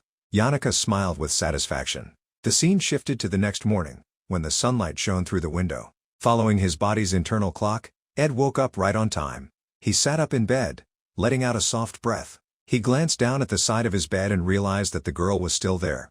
Yannicka was sleeping on the floor next to Ed's bed, sound asleep, with drool coming out of her mouth. For some reason, when Ed saw this scene, he smiled. He chuckled happily. Hee. His face was more lively than yesterday. He told himself, "My body has fully recovered." The scene shifted. On the status board, the details of his living skills were displayed. Level, Intermediate Artisan. Skills, Woodworking. Dexterity LV14. Design LV10. Gathering LV13. Construction LV6. Hunting LV10. Cooking LV6. Repair LV5. Advanced Crafting Techniques. Spirit Fusion. Advanced Magic Crafting Technique. More specifically, Advanced Magic Crafting Technique, Skill Proficiency. 2. Understanding of Magic Crafting Technique. 3. Fast Crafting. 3. Collected Magic Crafting Recipes. Light Wind Fan, LV1. Mountain Echo Device, LV1. Automatic Magic Chessboard, LV1. The rest are being analyzed. Ed recited his current status. He was drying his hair and contemplating. "I didn't have much chance to progress in those 10 days as planned, especially with..." Ed paid the most attention to magic crafting. Advanced crafting techniques have a huge impact on core stats, and their versatility cannot be compared to ordinary skills. Ed told himself, "The current problem is that, if I just learn by myself, my progress will be very limited in terms of the number of magic items I can create." He muttered, "Most of the magic crafting recipes are rewards from the main story quests, so for someone who wants to avoid disrupting the story like me, getting those rewards is a bit." However, Ed recalled some of the times he had observed Taylor. But looking back, Taylor doesn't seem to be that interested in magic crafting. Perhaps it's because even if he had the recipes, he wouldn't be able to create useful magic items. One thing that made him worried was that the materials weren't enough. To create them, he would need materials that were very difficult to obtain until the second half of the main story. Ed was immersed in his thoughts. He told himself, "But my situation is different." At this moment, a voice echoed. "What are you thinking so intently about?" Ed had reminded himself that, because there was someone here who could buy any materials, even if they were from the other side of the world. Coincidentally, the person he was thinking about appeared at just the right time. Lortell was swinging on a tree branch. She smiled happily and started talking to him. "It's a relief that you've recovered. I was so worried." Ed replied politely, "I'm also glad to see you looking so healthy." Lortell jumped down from the branch. She continued, "Do I look so healthy? Believe it or not, I'm very tired." She hugged her waist and sighed, complaining. "Do you know how difficult it is to take care of my skin and untangle my hair?" Lortell walked over and sat close to Ed. Ed didn't answer her question. He changed the subject. "You must be very busy, since you had to go all the way to the northern forest. You need to rest, and we also need to deal with a few things." Lortell glanced at him meaningfully, and then started talking nonstop. "Elt is gone, so it's a bit strange to continue using the name Elt Merchant Guild, so we plan on changing the name to a trade union and reorganizing the business. We need someone with authority to manage employees, assets, business, and external relations." She slowly said the last sentence. "We need someone to hold this position." Ed was quick to understand Lortell's purpose in telling him this story. He frowned slightly, a bit worried. As expected, a second later, Lortell glanced at him with a loving look, smiling as she asked directly, "Are you interested?" She began to fantasize about their future. Waking up every morning and going to the trade union building. There would only be one wall separating us. The benefits wouldn't be small either. You would have the right to co-manage the Elt Merchant Guild, and I would also give you a share of my private assets, like we've become. Lortell drifted further into her fantasies. She covered her face, smiling happily and looking expectant. "Oh my, why am I talking about such nonsense? Ha ha ha." Ed interrupted her fantasy. He called out, "Lortell." Ed felt confused. He couldn't help but say, "It's a bit strange for you to do so much." Hearing that, Lortell was silent. She put on her hat and cloak, lowering her face so her expression couldn't be seen. Lortell said softly, "You don't know anything." Ed didn't hear clearly. "What?" Lortell tightened the edge of her hat and slowly said, "I know very well how you're feeling right now. You're probably thinking, why would she do that? I can't make such a big decision, and I can't take advantage of a girl's fleeting feelings. You're thinking that, aren't you?" Her tone was a bit sad. Lortell huffed and continued, "You probably want to maintain a fair partnership between us." Ed, overwhelmed by her rambling, could only helplessly reply, "Not really." In his mind, he muttered, "You wouldn't understand." Lortell poured out her heart. In a world where money can easily transfer from one person's hand to another, and if we don't betray others first, we'll be betrayed. After living a whole life like that, what do you think people would need? Someone who will never betray me? She looked at him, meaningfully, and said, "Someone who will always be by my side." Lortell placed her hand on the back of Ed's hand. She gently expressed her feelings. "Even if one day all the assets that I've built collapse, or if the whole world abandons me, that person will not turn their back on me." Ed looked at her action. He didn't immediately resist, but suddenly thought that, for some people, that person might be their family or their lover, and for others, that person might be their close friend. Ed stared at Lortell's hand, full of trust and entrustment. He became thoughtful. But for Lortell, who had witnessed countless great and successful and failed merchants, the truth that she could one day fall into such a situation was a fear that always existed in her heart. Lortell opened her mouth and continued, "I don't demand much from you." She put on a fragile and weak demeanor, with eyes full of anticipation and longing to be loved. Looking at the guy beside her, she softly asked, "You just need to stay by my side. Can you do that?" A hazy atmosphere of romance arose. Ed called out her name hesitantly, "Lortell." But there wasn't a beautiful fairy tale ending here. Ed directly dismissed Lortell's request. "You can drop that smirk. If you have something to say, just say it." Lortell laughed heartily. "It seems like that didn't work. How boring." "I almost tricked you, Ed," she said, pouting. Ed frowned, blaming her. "You were too loud, which gave you away. You little rogue." Lortell once again showed that previous demeanor, her eyes glistening with tears. She pouted and said, "I'm a human too. I have pride. And how did I look? Did I move you even a little? I showed you a charming appearance, so surely I must have captured your heart." Lortell sighed. "What a shame."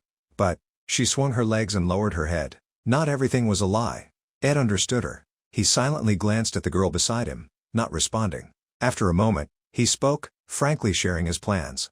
"I plan on graduating from the Sylvania Academy. Until then, I don't intend to leave this academy." Lortell remained in the same position as before. She lowered her face, her expression unclear, but she moved her lips. Ed was still sharing his thoughts. "I still haven't decided what I will do after I graduate." Hearing this, Lortell's face, which was just gloomy, changed. She suddenly smiled. Lortell stood up abruptly, laughing and saying, I can wait until you graduate, but senior, you know that you have no other choice, right?" She held up a piece of paper in her hand. "Perhaps you have to seize this once-in-a-lifetime opportunity right away." Lortell swayed the piece of paper in front of Ed, smiling contentedly. "It's been so nice to see you again after such a long time." Ed was still sitting there. He lowered his head and sighed. "Just thinking about what might happen makes me feel like I did something wrong. It feels like something is weighing on my heart." Meanwhile, on the other side, Lortell was holding her chest, softly sighing in relief. She had been very sure when she decided to carry out that plan. The scene that she imagined had been giving the piece of paper to Ed, smiling broadly and saying, "Now, you're mine." But life wasn't like a dream. Lortell sighed to herself. "I was planning on confessing my love and ending it here." But something made her hesitate. But looking at the expression on his face, my plan was disrupted. "If I don't leave now, I'll show my sad face." Lortell leaned against a tree. She looked at the money pouch in her hand. She thought, "I even brought money to buy advanced crafting materials, but if I had to face him now, it would be a bit embarrassing." She was a little hesitant. Maybe I should just leave it in the bush. However, as soon as Lortell approached the wooden house, the door suddenly opened. "Yannicka, with a sleepy face, holding a pillow, walked out. She muttered as she walked, "Ha! Ed went to the river? I should prepare some snacks before he comes back." A second later, their eyes met, and they were both shocked. Lortell approached and questioned, "Why did Senior come out of there?" At the same time, Yannicka asked, "Why are you coming from the direction of the river?" The two girls glared at each other. They were subtly competing, sparks flying in the air. For Ed, this was the beginning of a new disaster. The scene shifted. On the other side, Mug's endless rambling echoed. "Master Ed, you ate too little meat and vegetables today. You have to make up for it tonight, and you haven't drunk enough water either." Ed helplessly replied, "I know." Mug continued to worry and remind him, "If you faint again, I'll be done for. Please, for my sake, stay healthy. I want our pact to last a long time." It sounded very pitiful and uneasy as it said those words. Ed understood how it felt. He replied softly, "It sounds like you're scolding me. But if it's fate, then there's no avoiding it." "Sorry, Mug." Ed looked at the pile of papers in his hand and reviewed his progress. "Thanks to Zix and Yannicka, I've stockpiled enough food and firewood. Thanks to Lortell, I've also completed the furniture. Now there's only one thing left to worry about." He looked at the pile of letters in his hand. "The 3 letters that I received before I collapsed from exhaustion. One of them is from Lortell, warning me to be careful because we don't know what El will do. Another letter is from Princess Fina about Creffine's movements. The thing that worried Ed the most was the letter with the blue seal." He muttered, "The last letter is from the Academy, but the sender is surprising. The sender is Professor Glast. He sent a letter saying that he wanted to meet me after the conference." But around that time, Ed was alerted by his status bar. "Status, exhausted." He thought, "It's unfortunate that I fainted and couldn't meet Professor Glast. Now, I don't know why he called me yesterday." Ed thought about the story. Professor Glast is the final boss of Act 2, and the final chapter of Act 2 has begun. I still remember most of the content of the final chapter of Act 2. It said that Professor Glast always believed that only a few talented people could change the world. To revive the greatest sage in history, Sylvania, he had researched sacred magic that could change and disrupt the order of the world. Ed also remembered the most recent auction. He thought, to complete the sacred magic, he needs the sage's secret scripture, but the Sylvania Academy fell into Lortell's trap and sold it. He recalled the events that followed. He had no other choice, so he stole the sage's secret scripture and planned to merge Sylvania's spirit into Isla's body to restore the Golden Age. Thinking of this, Ed could only sigh and say, "That really is the story of a madman." The events that followed were like this, but Taylor appeared to save Illa, breaking the trap in the underground water system and the secret laboratory, the Library of Souls. Ed noted, his last words before falling from the magic tower after his plan was ruined were quite surprising. When the story came to the part where Glast fell, even though he only wished to achieve progress in his studies and spend his whole life finding talented people, his last words were, Ed suddenly couldn't remember them. That line suddenly became so blurry. I wonder what it was. I forgot, he thought. Ed temporarily put that problem aside. He thought, anyway, the final battle of Act 2, the start of the conquest of Professor Glast, is related to the transfer of ownership of the sage's secret scripture and the resonance ritual. Everything starts when Professor Glast kidnaps his teaching assistant, Isla. The scene shifted. Isla lay sprawled on the ground. She retreated in a panic. A deep voice echoed, "You still haven't realized it, Illatrice?" Isla stammered, "Stay away from me." The other person continued, "That's right. The demons under the water system are quite scary, aren't they?" Isla spoke accusingly, "It's all your fault." She was so scared that her eyes were welling up with tears, reacting with extreme resistance. Isla trembled and questioned, "How could you do this? I loved you so much, ugh." Surprisingly, the person she had been calling out to was Ed Rothtaylor. Ed turned to look at her, saying coldly, "Isn't this a bit too much?" He reminded her that they had been kidnapped together. "I was kidnapped too," Ed said to himself. He sighed wearily. The final chapter of Act 2, the conquest of Professor Glast has begun. Ed muttered, "Phew, this wasn't my original plan.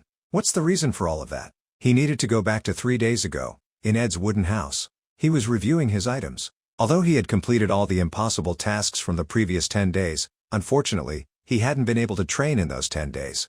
Ed pondered, the conquest of Professor Glast must have started by now, but unfortunately, I wasn't able to increase my magic crafting stat. To train in magic crafting techniques, I need blueprints and materials. Suddenly, an idea popped into Ed's head.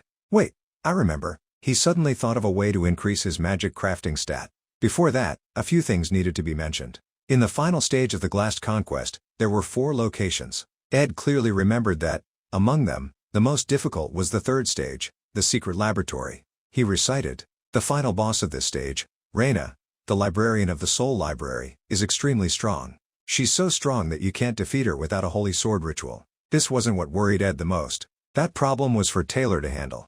Instead, he was interested in the contents of the Soul Library. According to what I know, that place contains countless valuable magic crafting recipes. I remember that there are at least over 20 of them. There are even 2 recipes for crafting legendary grade magic items. Thinking of this, Ed frowned slightly, pondering. This is a risky thing to do. He glanced at Yannicka, who was happily pouring tea behind him. He wondered, but as long as I don't go there alone, everything should be fine, right? The scene shifted to the prestigious academy building. A teacher's announcement echoed. Adele in Class B and Isla in Class C are scheduled to move up to Class A next semester. There are many talented people this year. The person who was speaking was Professor Glast. He continued, even if you transfer to a higher class mid-semester, it won't interrupt your studies, so you don't need to worry.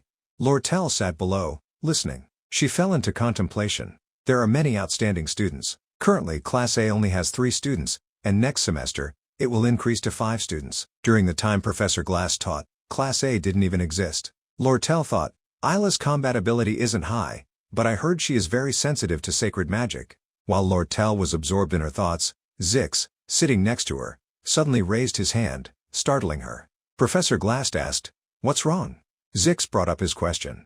"I feel a bit shy to say this, but are the criteria for getting into Class A really only based on talent?" He continued, "The potential of some students can bloom unexpectedly through effort." But Glass frowned, quickly interrupting him. "You want to say that," he said in a low voice, "I'm underestimating and looking down on their efforts by ignoring and blocking their path? Is that what you mean, Zix Effelstein?" Glass' way of understanding and his harsh attitude stunned Zix. He quickly clarified, "I'm sorry. That's not what I meant." Professor Glass continued his lecture. He said, "Actually, the most effective way to ruin someone's life is to recognize their ambiguous talent and hastily promote them." Lortell observed the situation, softly sighing. Before enrolling in Sylvania, the professors here checked the students' backgrounds. To describe her professor, Lortell could only say that his obsession with talent had made him stubborn and arrogant, perhaps due to his daughter. It said that Professor Glass's only child, Mori, was a very ordinary mage, but he placed too many expectations on her.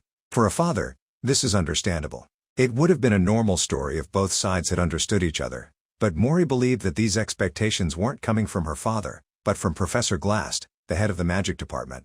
Because of this belief, she had participated in the conquest of the demon tribe while she was still too young. And then, the result didn't need to be said. Professor Glass reached out his trembling hand to touch his daughter's body. He had sobbed when he witnessed that scene. That's why. Lortell reflected on the story and thought, I heard that Professor Glass has become obsessed with talent. After that, most of his teaching time at Sylvania has been focused on finding a mysterious magic called sacred magic, she said to herself, but if I look back at his past, everything becomes clear. What Professor Glass was aiming for wasn't sacred magic, but the person who created that sacred magic. The person who was called the most talented person in history, the great sage. Lortell was still immersed in her thoughts. Perhaps the reason he wanted Isla to join Class A was for his research on sacred magic. Suddenly, she heard Glass mention her name. And Lortell Kesheln. He paused in the middle of his sentence, and then said, Never mind, Glass said in a low voice, this isn't related to the class, so I will call you tomorrow. Lortell was immediately wary. Does he want to talk about the sage's secret scripture? It's unfortunate that that secret scripture is mainly used for studying sacred magic. She quickly composed herself and thought, but no matter what he says, it's useless. I will soon carry out the ceremony to receive ownership of the sage's secret scripture. The scene shifted. In another classroom, the teacher on the podium announced, that's the end of class today. Ed, sitting below, was busy thinking about something else. The ceremony to receive ownership of the sage's secret scripture will begin soon. He sat there, resting his chin in his hand, thinking. Although it's quite risky, I was still able to complete this plan. The key point of this action is to follow. Ed recited, follow Taylor's route from stages 1 to 5, to rescue Isla, and pick up the item she leaves behind. He focused his analysis. Especially stage 3. I have to get all the magic crafting items in the Soul Library, and I've even made a list of essential items to bring. A few names could be listed, such as Glock's Eye magic item, which temporarily increases magic power and the proficiency of all skills related to sensitivity, and Delheim's Hourglass magic item, which recovers physical condition a few seconds before. Ed muttered, these magic items have very strong effects, but he was a bit worried. Because it's difficult to obtain the materials, I can only create these items in the later stages of the story, so they won't be useful to Taylor. I'll be the one who keeps them. Ed packed up his books and stood up to leave, firmly making a decision in his mind. And I'll also observe Taylor's performance in Stage 5, and then return to my wooden house. After that, this plan will be complete. He glanced at Yannicka, who was waiting outside. He thought, the Glassed conquest will begin on the same day as the ceremony to receive ownership of the sage's secret scripture. I told Yannicka that something was missing in the tunnel, so we'll go look for it together. Ed looked at Yannicka's excited and expectant expression. He suddenly thought, I thought that she hated dark and cramped places, but for some reason, she's even more proactive. Maybe it's because she's worried about me, which makes me feel a bit embarrassed. Although he thought that, Ed encouraged himself. But with a reliable companion by my side, my plan has become perfect. At this moment, a voice echoed, Student Ed? Ed turned his head to look. The person who had called him was Claire. She said that Professor Glass was calling for him. Ed was a bit surprised. Assistant Professor Claire, I heard Yannicka say that she has been visiting the wooden house lately. What's the reason? Ed frowned, his face showing obvious confusion. The ceremony to receive ownership of the sage's secret scripture will take place tomorrow, and I'm very busy. Why is he calling me now? But he still answered politely, yes. Ed thought for a moment. Before, I was too exhausted to reply to his letter, but now he's calling for me, so it must be something important. The scene shifted. Ed arrived at the building, in Glass's office. As soon as he arrived, he was questioned. Why are you here? The person who had shouted that was Illa. She openly showed her rejection of Ed. Ed sighed helplessly. I haven't done anything, yet. Her reaction is a bit excessive. From Illa's perspective, she thought, my terrible relationship with Ed Rothtaylor has lasted for more than 10 months now. She remembered some of the things that happened in the past. And after that, I was even targeted by his arrows. Illa was clearly dissatisfied.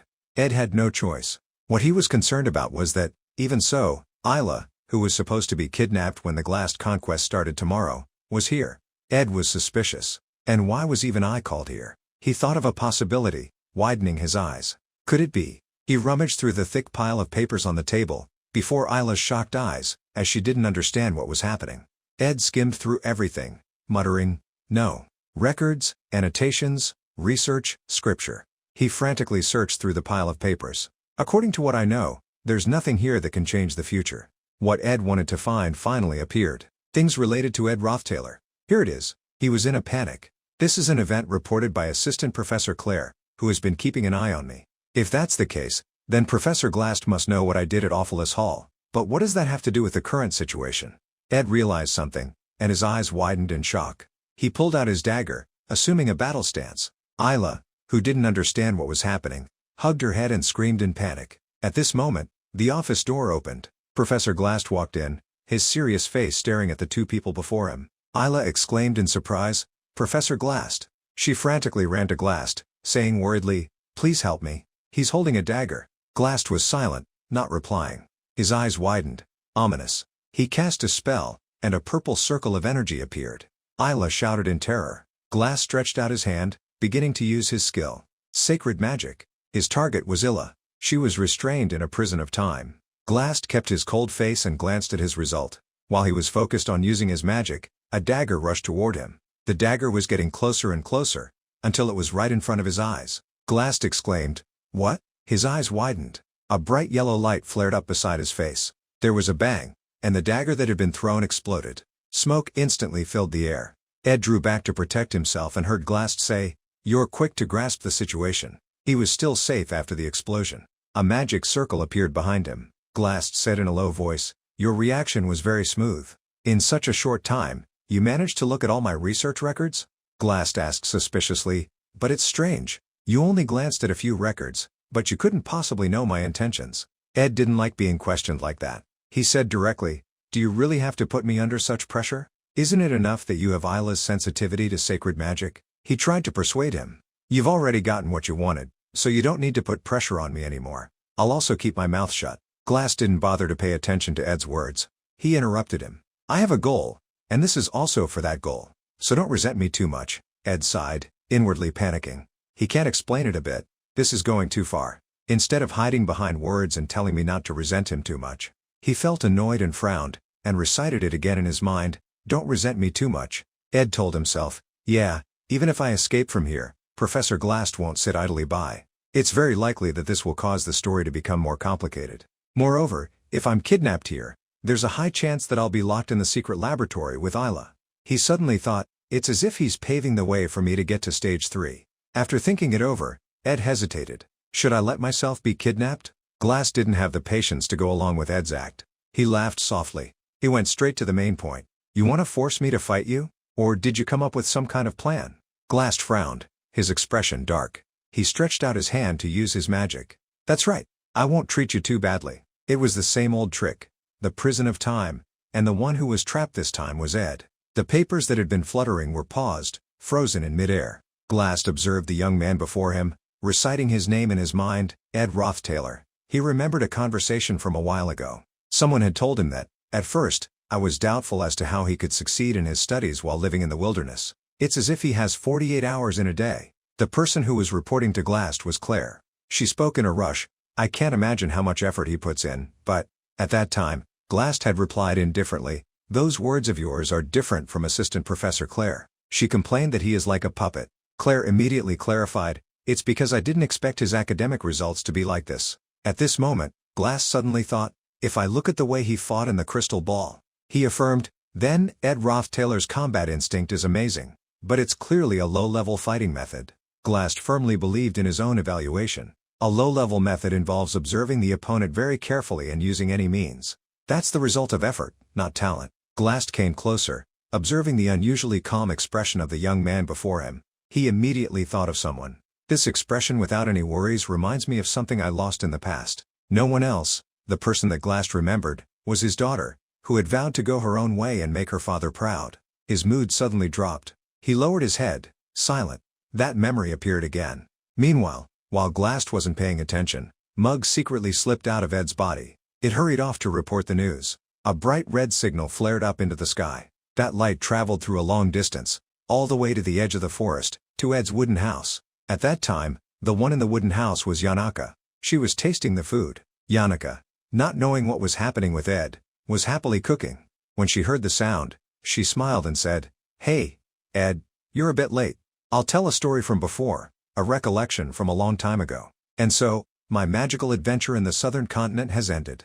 That person wrote down, while I was exploring the world, I realized that there was still so much about magic that I didn't know. I don't deserve the title of Archmage. My master, Sylvia, who passed away when she was young, was still a beautiful woman in my memories. Now, when I look back, even the dull days were full of events. The sadness that consumed my heart the day I lost my master had settled over the years, leaving only an old photo. That was the story of Glock's feelings. He gently stroked a sleeping Lucy. For someone who had lived for so long, sometimes nostalgia would overwhelm him. Sometimes the feeling of regret when losing something would fill his mind, disrupting the order of things and distorting the truth. It was true that there were times when the desire to see Sylvania's face again would rise unexpectedly. Glock looked at Lucy's peaceful face and thought, but once something is lost, it's lost forever. Unfortunately, those who have grieved must make themselves stronger. The final head pat and advice he left behind, so be strong. For you, who have marked the end of my life, I dedicate the final words in this book to you.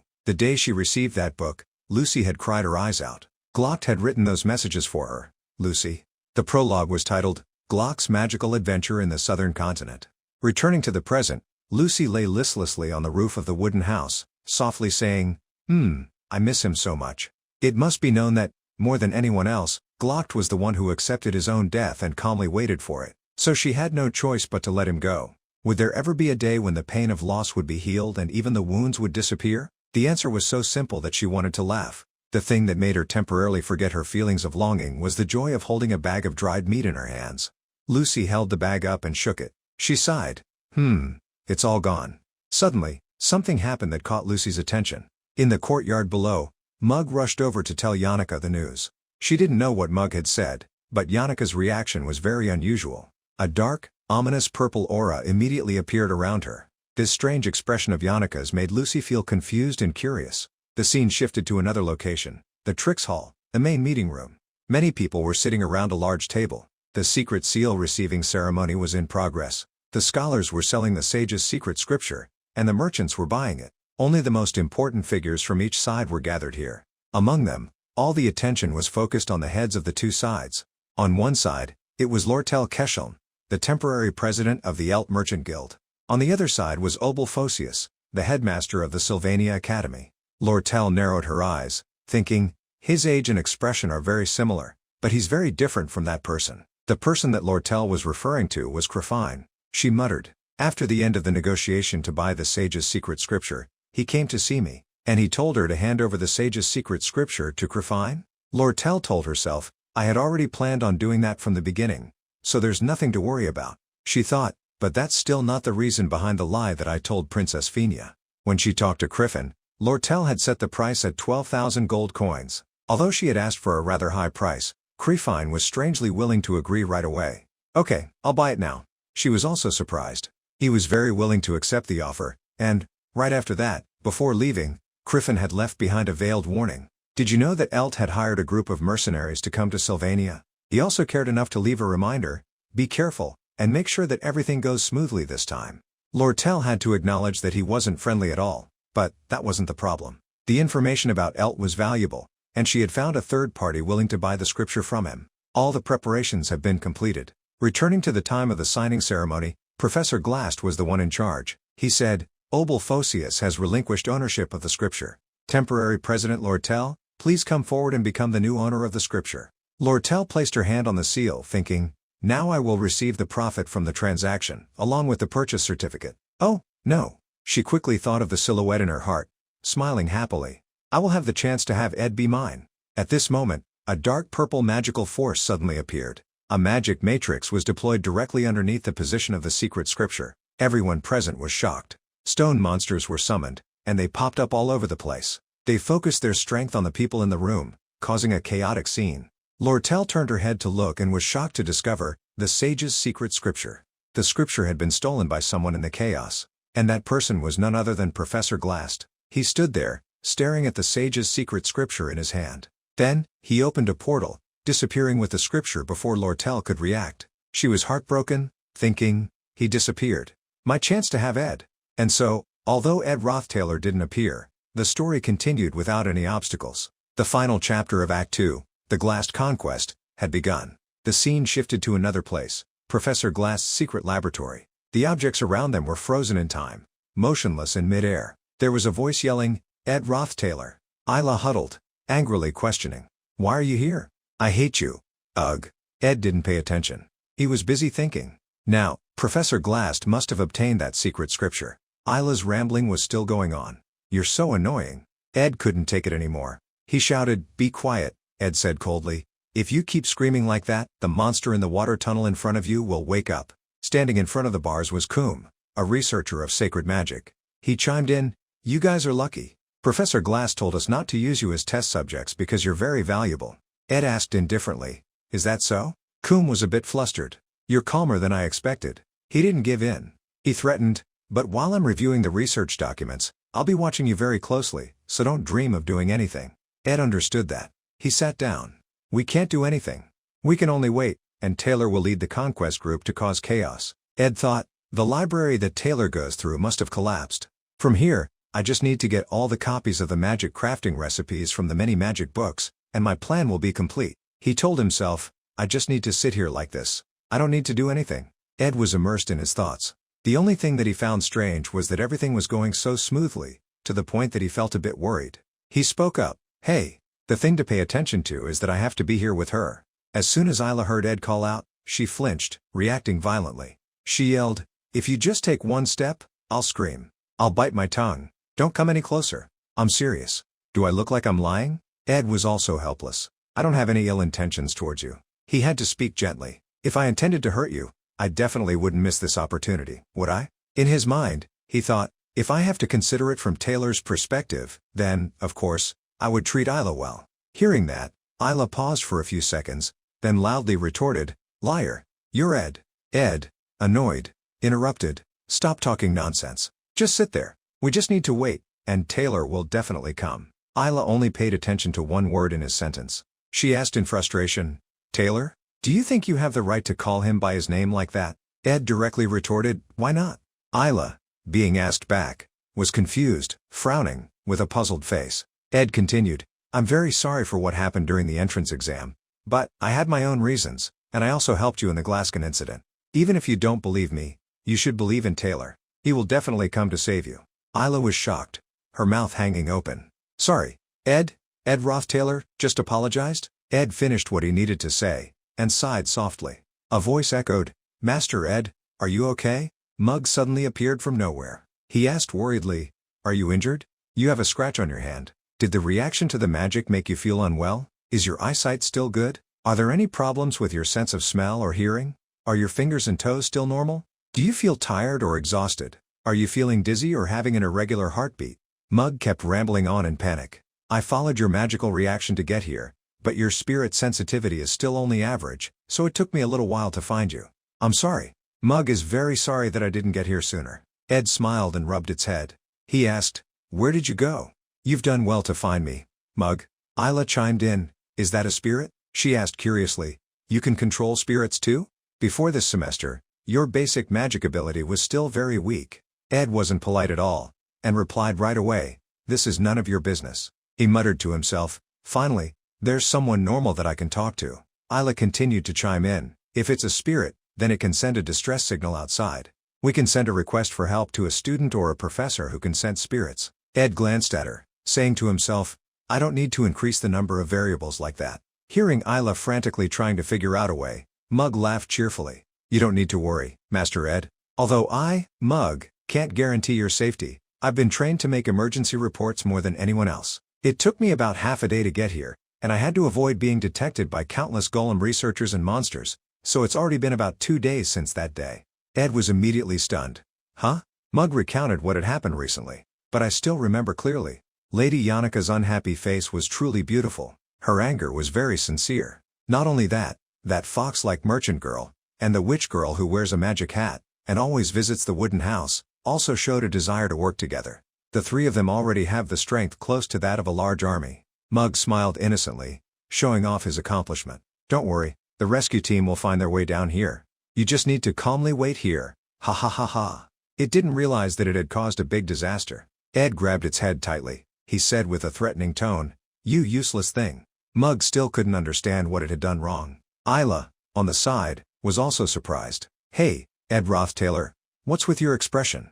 Ed was breathing heavily, as if he was trying to swallow his anger. Mug was sweating with worry. In the next second, Ed used all his strength to throw it out. Mug screamed loudly in panic. Then, he quickly called out to Coom. "Hey, you old man over there, researcher? I changed my mind. I can't stay here. I have to go outside." He frantically banged on the door. "No. Let me out now.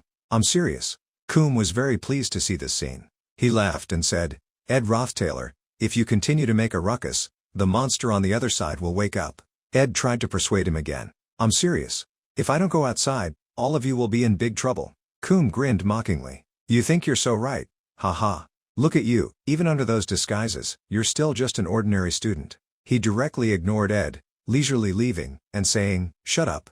Isla was also suspicious of his reaction. She asked, "Why did you suddenly panic like this? You said that if we wait calmly, then Taylor will come to save us." Ed was already a mess. He didn't want to hear anymore, directly signaling her to stop. A moment later, a set of keys appeared before them. Mug had brought the keys back, casually praising Ed. "I did as you commanded, Master. You're so quick at judging situations. I don't know how you knew where the keys were, but thanks to your accurate instructions and actions." Ed didn't let it ramble any further, and took it back. "You can disappear now." Then, Ed used the keys to open the prison door. He stepped outside. Isla was about to follow behind, but Ed slammed the door shut. Her eyes widened in shock. "You." Ed was in a hurry. He interrupted and said right away, "You shut up. From now on, you're only allowed to answer with yes or no." Isla retorted, annoyed. "What?" Ed ignored her, looking around warily and giving meticulous instructions. "Out there are countless types of monsters used as test subjects and haunted magic items. In short, it's very dangerous. For now, just do what I say. And if they realize that I'm no longer here, just pretend that I escaped. That way, they won't hurt you." He rubbed his temples and sighed. "Anyway, your legs are weak, so you can't run, can you?" Isla was about to interrupt, but Ed, weary, interrupted. "Stop, please don't argue." His eyes flashed with extreme seriousness. He asked in a low voice, "Are you willing to do as I say or not?" Isla was confused and puzzled, but when she looked into his eyes, she hesitated, then replied, "Yes." Ed said, "Good.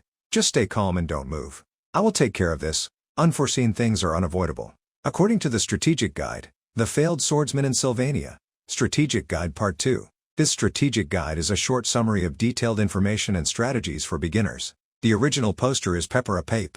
It includes the battle with the final boss in Act 2, the boss in the final chapter of Act 2, Glast, the Seeker of Truth. Stage 1. Glast's Pursuit. Completion condition. Pursue Senior Professor Glast, who has kidnapped Isla and escaped from the Trix Hall. Secondary completion conditions. Cooperate with Zix, Hoa Tianj, cooperate with Adele Langman, cooperate with Clabias, who is timid, and cooperate with Elvira, who is curious. Enemies encountered: 150 low-level golem demons, 10 medium-level golem demons, 1 research director Alberic, 1 student council president Varus, 1 Lucy, who is lazy. Research director Alberic, who appears in the middle of the pursuit, can be skipped by taking a detour if you don't want to achieve a specific achievement or gain proficiency in magic crafting abilities. Try to skip him to save consumable items.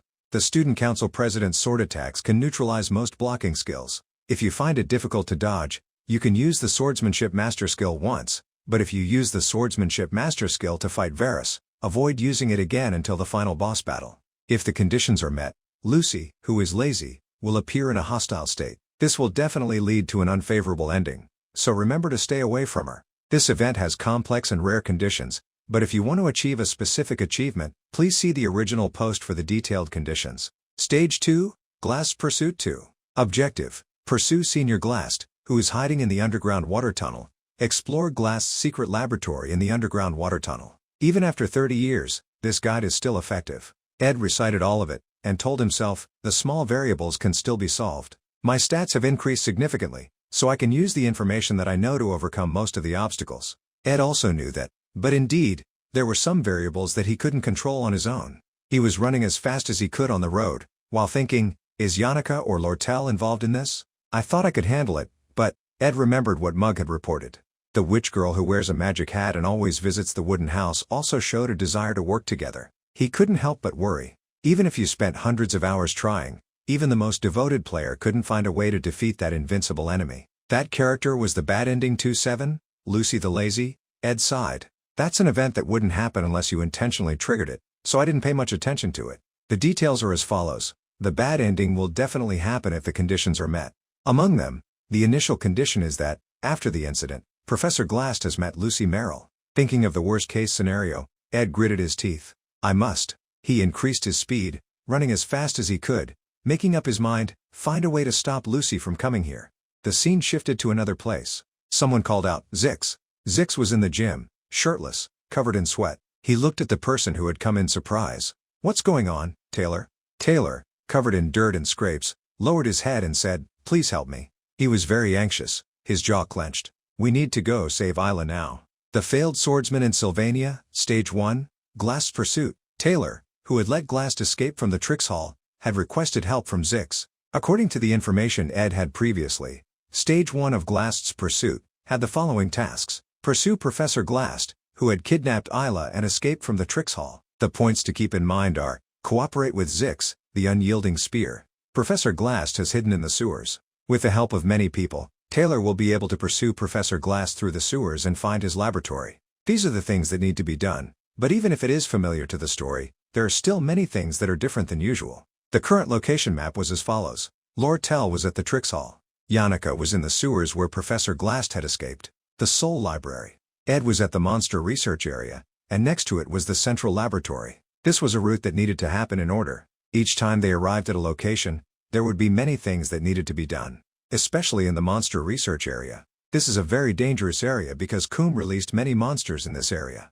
However, because we're going in the opposite direction outside of the monster containment area, we can simply go through this area without any danger. Ed told himself, that's extremely fortunate. But another thought arose. However, in this battle, we might get a bad ending if Lucy meets Professor Glast. Therefore, I need to hurry up. Ed glanced around, muttering, the problem here is.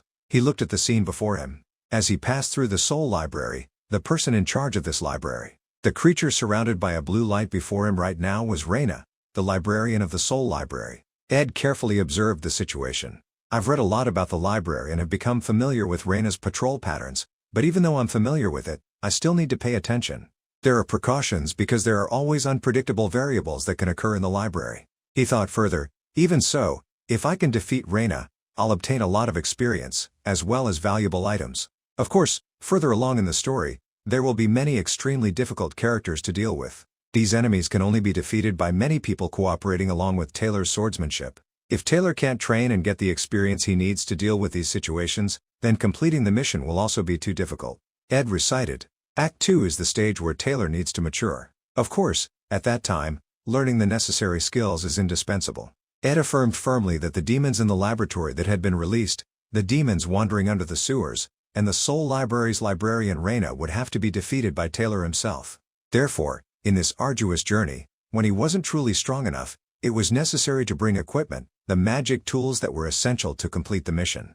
Ed reached out and took an item, a magic box C, a box that could create lightning. He skillfully avoided Raina's detection. He picked up a book, looked through it, and thought, next I need to turn off the lights in this library. That way, it will be easier to move. Ed glanced around once. Once I finish this, I can escape from this place. He looked at the pile of items stacked on the shelf, feeling a bit regretful.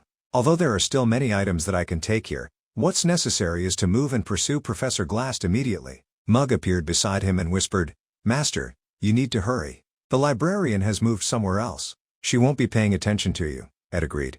Okay, let's see. I'll go right away. At this moment, a tremor suddenly occurred. The documents around them immediately scattered. Ed was utterly confused. What's this aftershock? An earthquake? I don't know of any event like this happening in the story. A beam of blue light shot toward Ed. Mug gasped in shock. Ed also stared at it in a daze. Raina, who had noticed his presence from who knows when, glared angrily over here. Raina let out a terrifying scream, and Ed sighed. This is not good. The scene shifted to an earlier time, 30 minutes before the earthquake. At the Tricks Hall, one of the people present was struggling as they fell to their knees, resisting the attacks of the golems.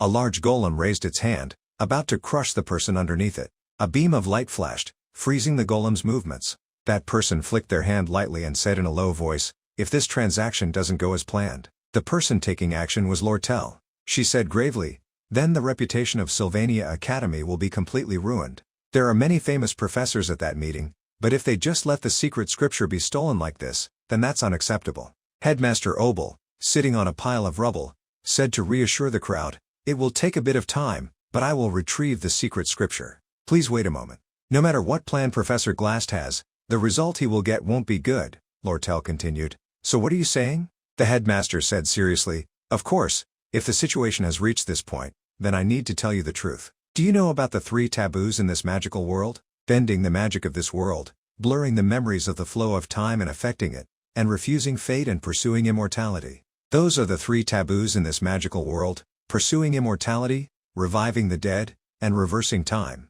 Lortell immediately thought of a possibility. Could it be that after Professor Glass escaped, with his understanding, he wanted to revive the dead with his magic? If that's the case, then Headmaster Obel, you need to intervene.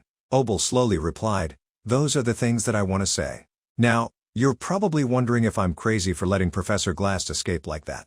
Lortell admitted directly, actually, I'm very curious to know that. The headmaster said, with someone who always has such great strength as Professor Glass, if they were to do good, then they would promote progress and development for this world. But for some reason, Professor Glass is crazy and worships the beliefs of Sylvania's sage so much. He said softly, it's also possible that the reason is his daughter Mori, who he believed died because of the backlash from the magic she tried to learn, even though she didn't have any talent. Obel lowered his eyes, and said calmly, this is difficult to say. If he can revive the dead with his magic by reading the secret scripture, then, it's possible that Professor Glass is planning on reviving Mori. Don't you think so? Lortell was shocked after hearing him explain all this information, not knowing what to comment. The large door suddenly opened. Headmaster, a big event has occurred. The person who came in to report said, right now, student Taylor is pursuing Professor Glass. He's hiding in the sewers. Several lecturers who were there rubbed their foreheads, feeling helpless and frustrated. Then the person continued, according to what I know, in addition to the secret scripture, he also took a student, which was student Isla, a first-year student in the magic department. But that's not all. The person added, and Ed Roth Taylor, a second-year student in the magic department. Hearing that name, Lortell immediately stared in shock. Outside, the sounds of spirits growling and intense tremors echoed. Lortell immediately noticed. She wondered, so did Professor Glass take Senior Ed with him? But what's this tremor?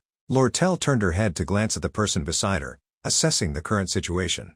Headmaster Obel was a mage with sufficient power and strength. He had promised that he would bring the secret scripture back to the academy, But if he were to pursue him, then perhaps they could save Senior Ed. She thought, therefore, it makes sense to wait here. Even so, although her mind told her to be logical, her heart wouldn't allow her to stand still. She quickly grabbed a pair of binoculars from the person beside her. Lortell quickly ran to the window to search. This trembling tremor was coming from the entrance to the sewers. Through the binoculars, in that direction, Lortell saw Tarkan roaring and spewing fire, along with a silhouette on its back. That silhouette was none other than Yannicka. She was distraught, crying her eyes out.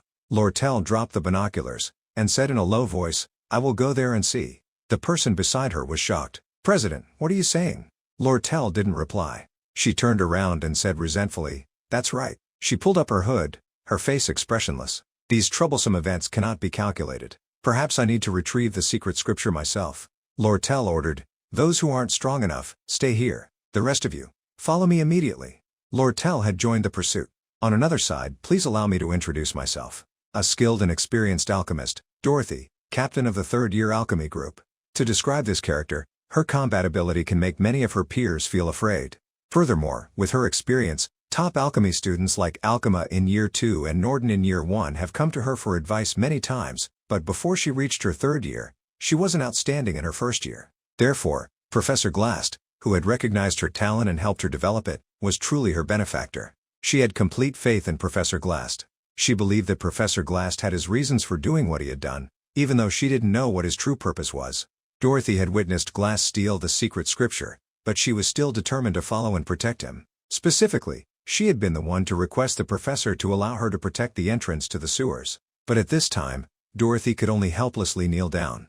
However, it was true that one cannot see what the future holds. Dorothy was nowhere near as confident as she had been before. She trembled, looking at the terrifying scene before her. "I can do many things, but I probably won't be able to do this, Professor." In front of her, Tarkan was spewing fire, looking very threatening.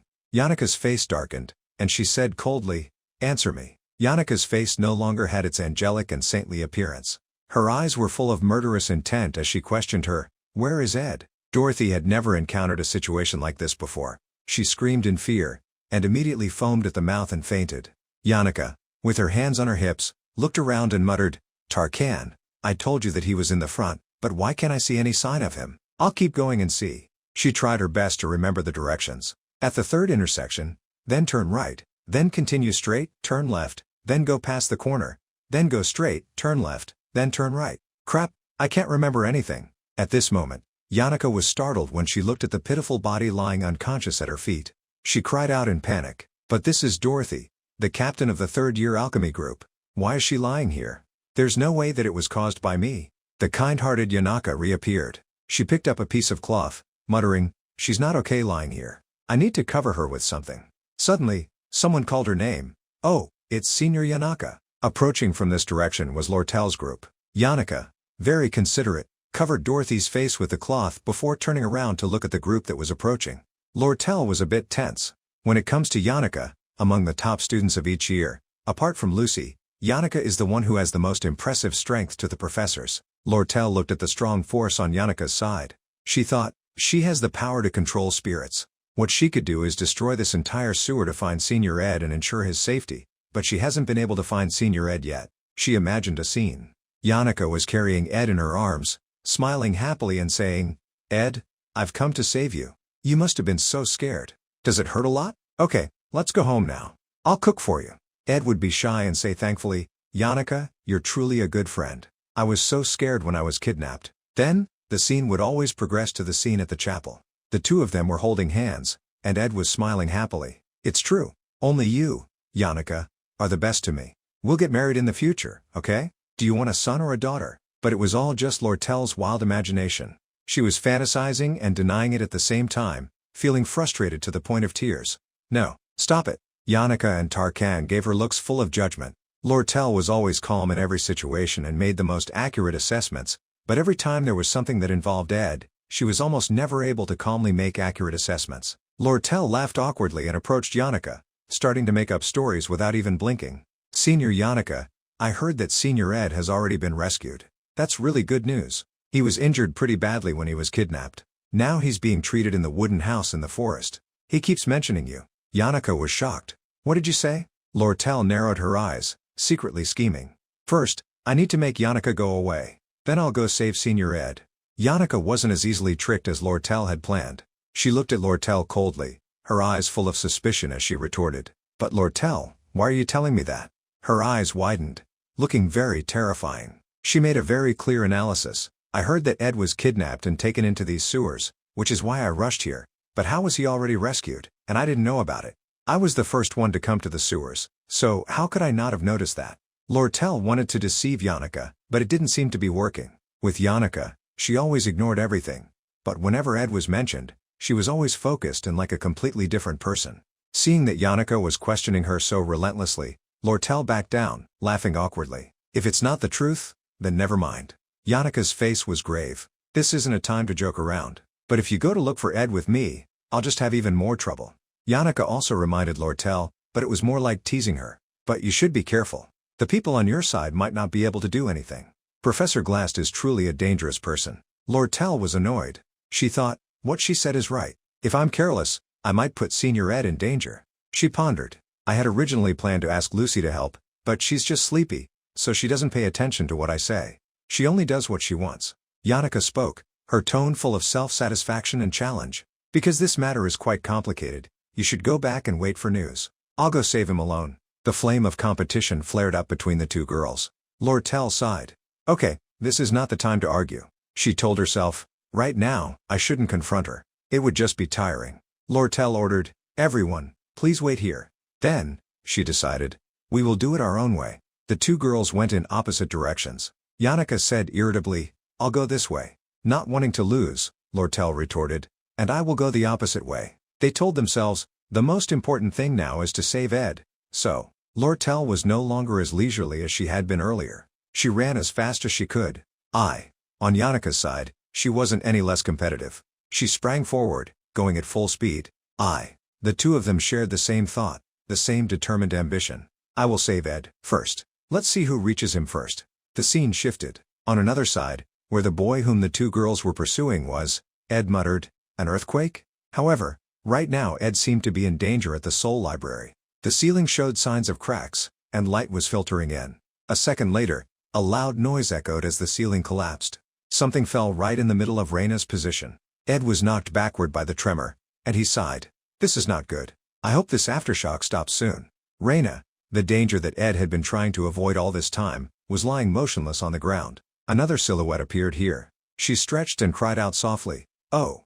The person who had spoken was Lucy. She had appeared from nowhere, casually sitting on the rubble that was crushing Reina. She rubbed her eyes. Lucy, with a sleepy and dreamy face, told the guy before her, "Since I couldn't see you, I came here to save you." And with that, the competition of who could save Ed first had ended. The golden sunset painted the sky in brilliant hues.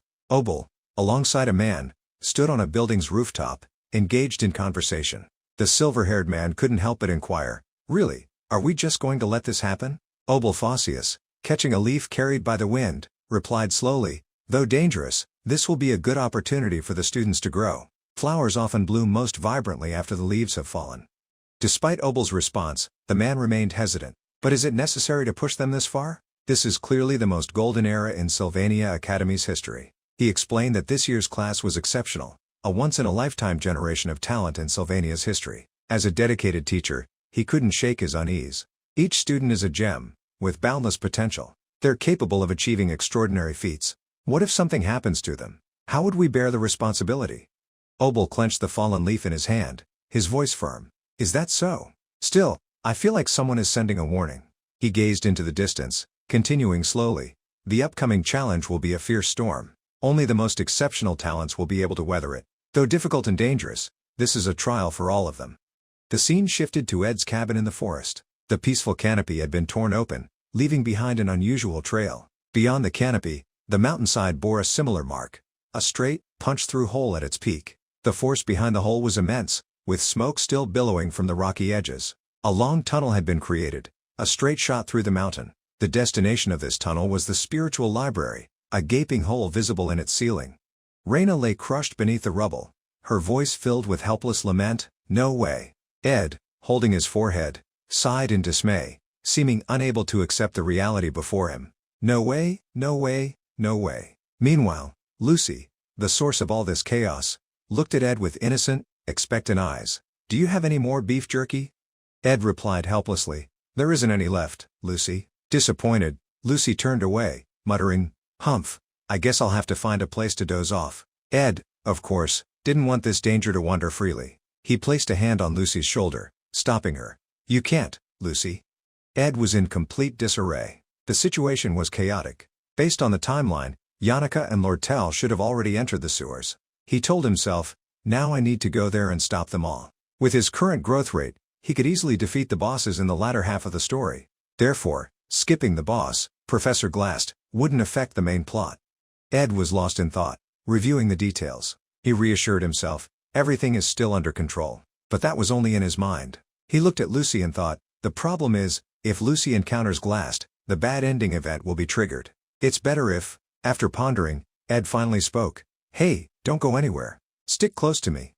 Lucy asked, confused, "Why?" Ed didn't know how to explain, and he was a little flustered. In that moment, he remembered something Yannicka had said to him, "Because, in the most difficult times, what gives me strength is your quiet presence by my side." Ed, desperate, used Yannicka's words as a template.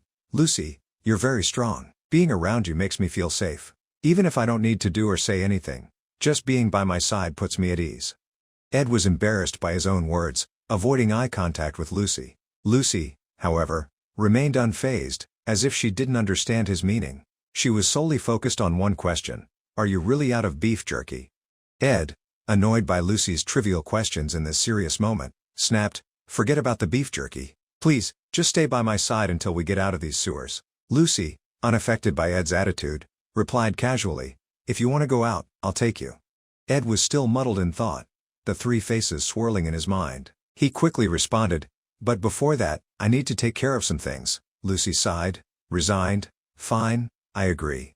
The next moment, she stated plainly, "In return, I have a request as well."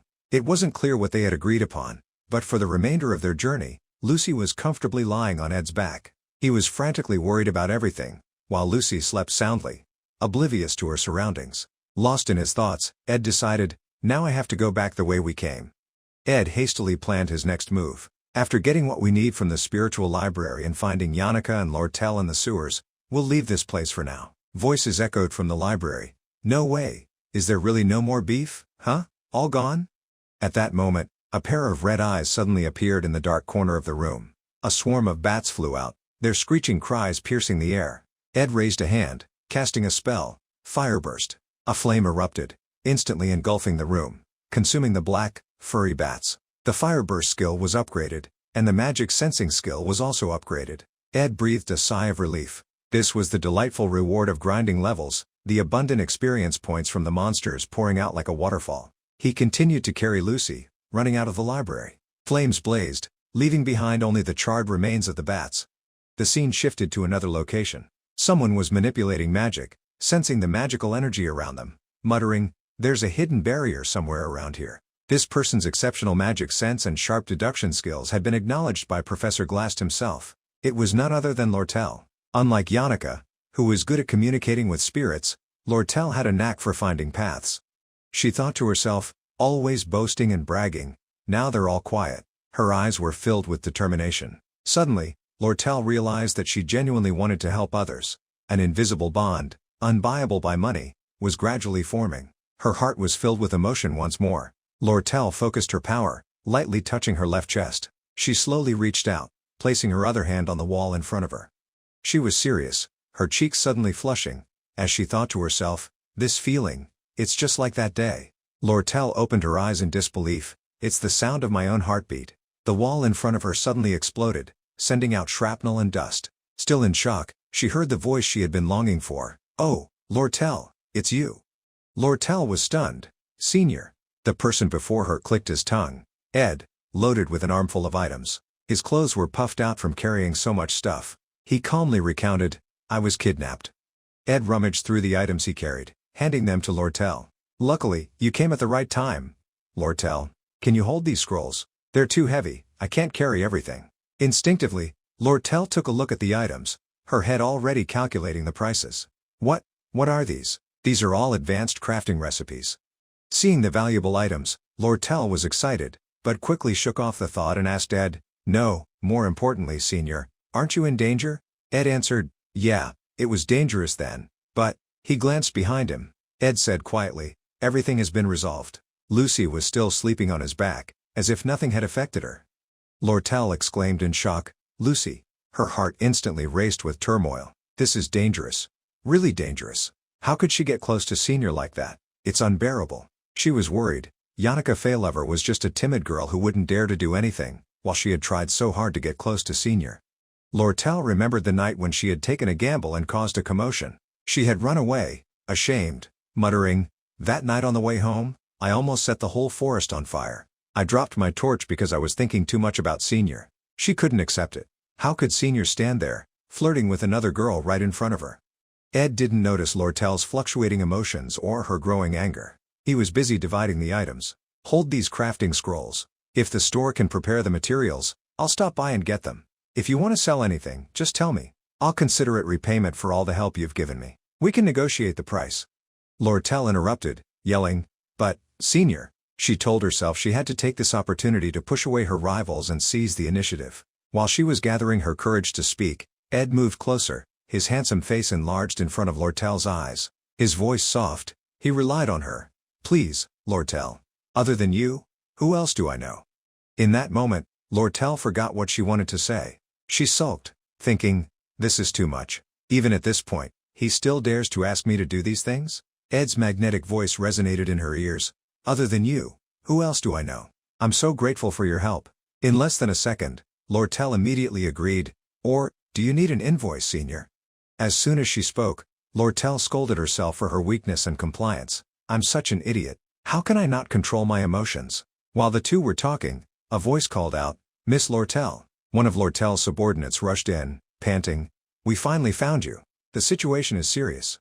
The scene switched again, to another part of the sewers. Taylor led a group of people, followed by Zix. He urged his group, everyone, do not let your guard down. A member of the group was Clevius, the top student in the first year of the combat department. He hesitantly spoke, is it really necessary to go so deep in? It seems quite dangerous. Maybe we should turn back. Next to him, Elvira, the top student in the first year of alchemy, cut him off, annoyed, you're saying stupid things again. Don't you want to rescue Ilatrice? Clevius backed away in fear. From the start, I didn't like Ilatrice that much. Why do we have to risk our lives for Ed Roth Taylor? Taylor turned to look at them. His gaze was full of trust and responsibility. He seriously said, I'm sorry, but I have to save Illa. Please. Moved by Taylor's words, Clevius responded, humph. Fine then. Someone behind him stepped forward. It was Zix, a first-year student in the magic department.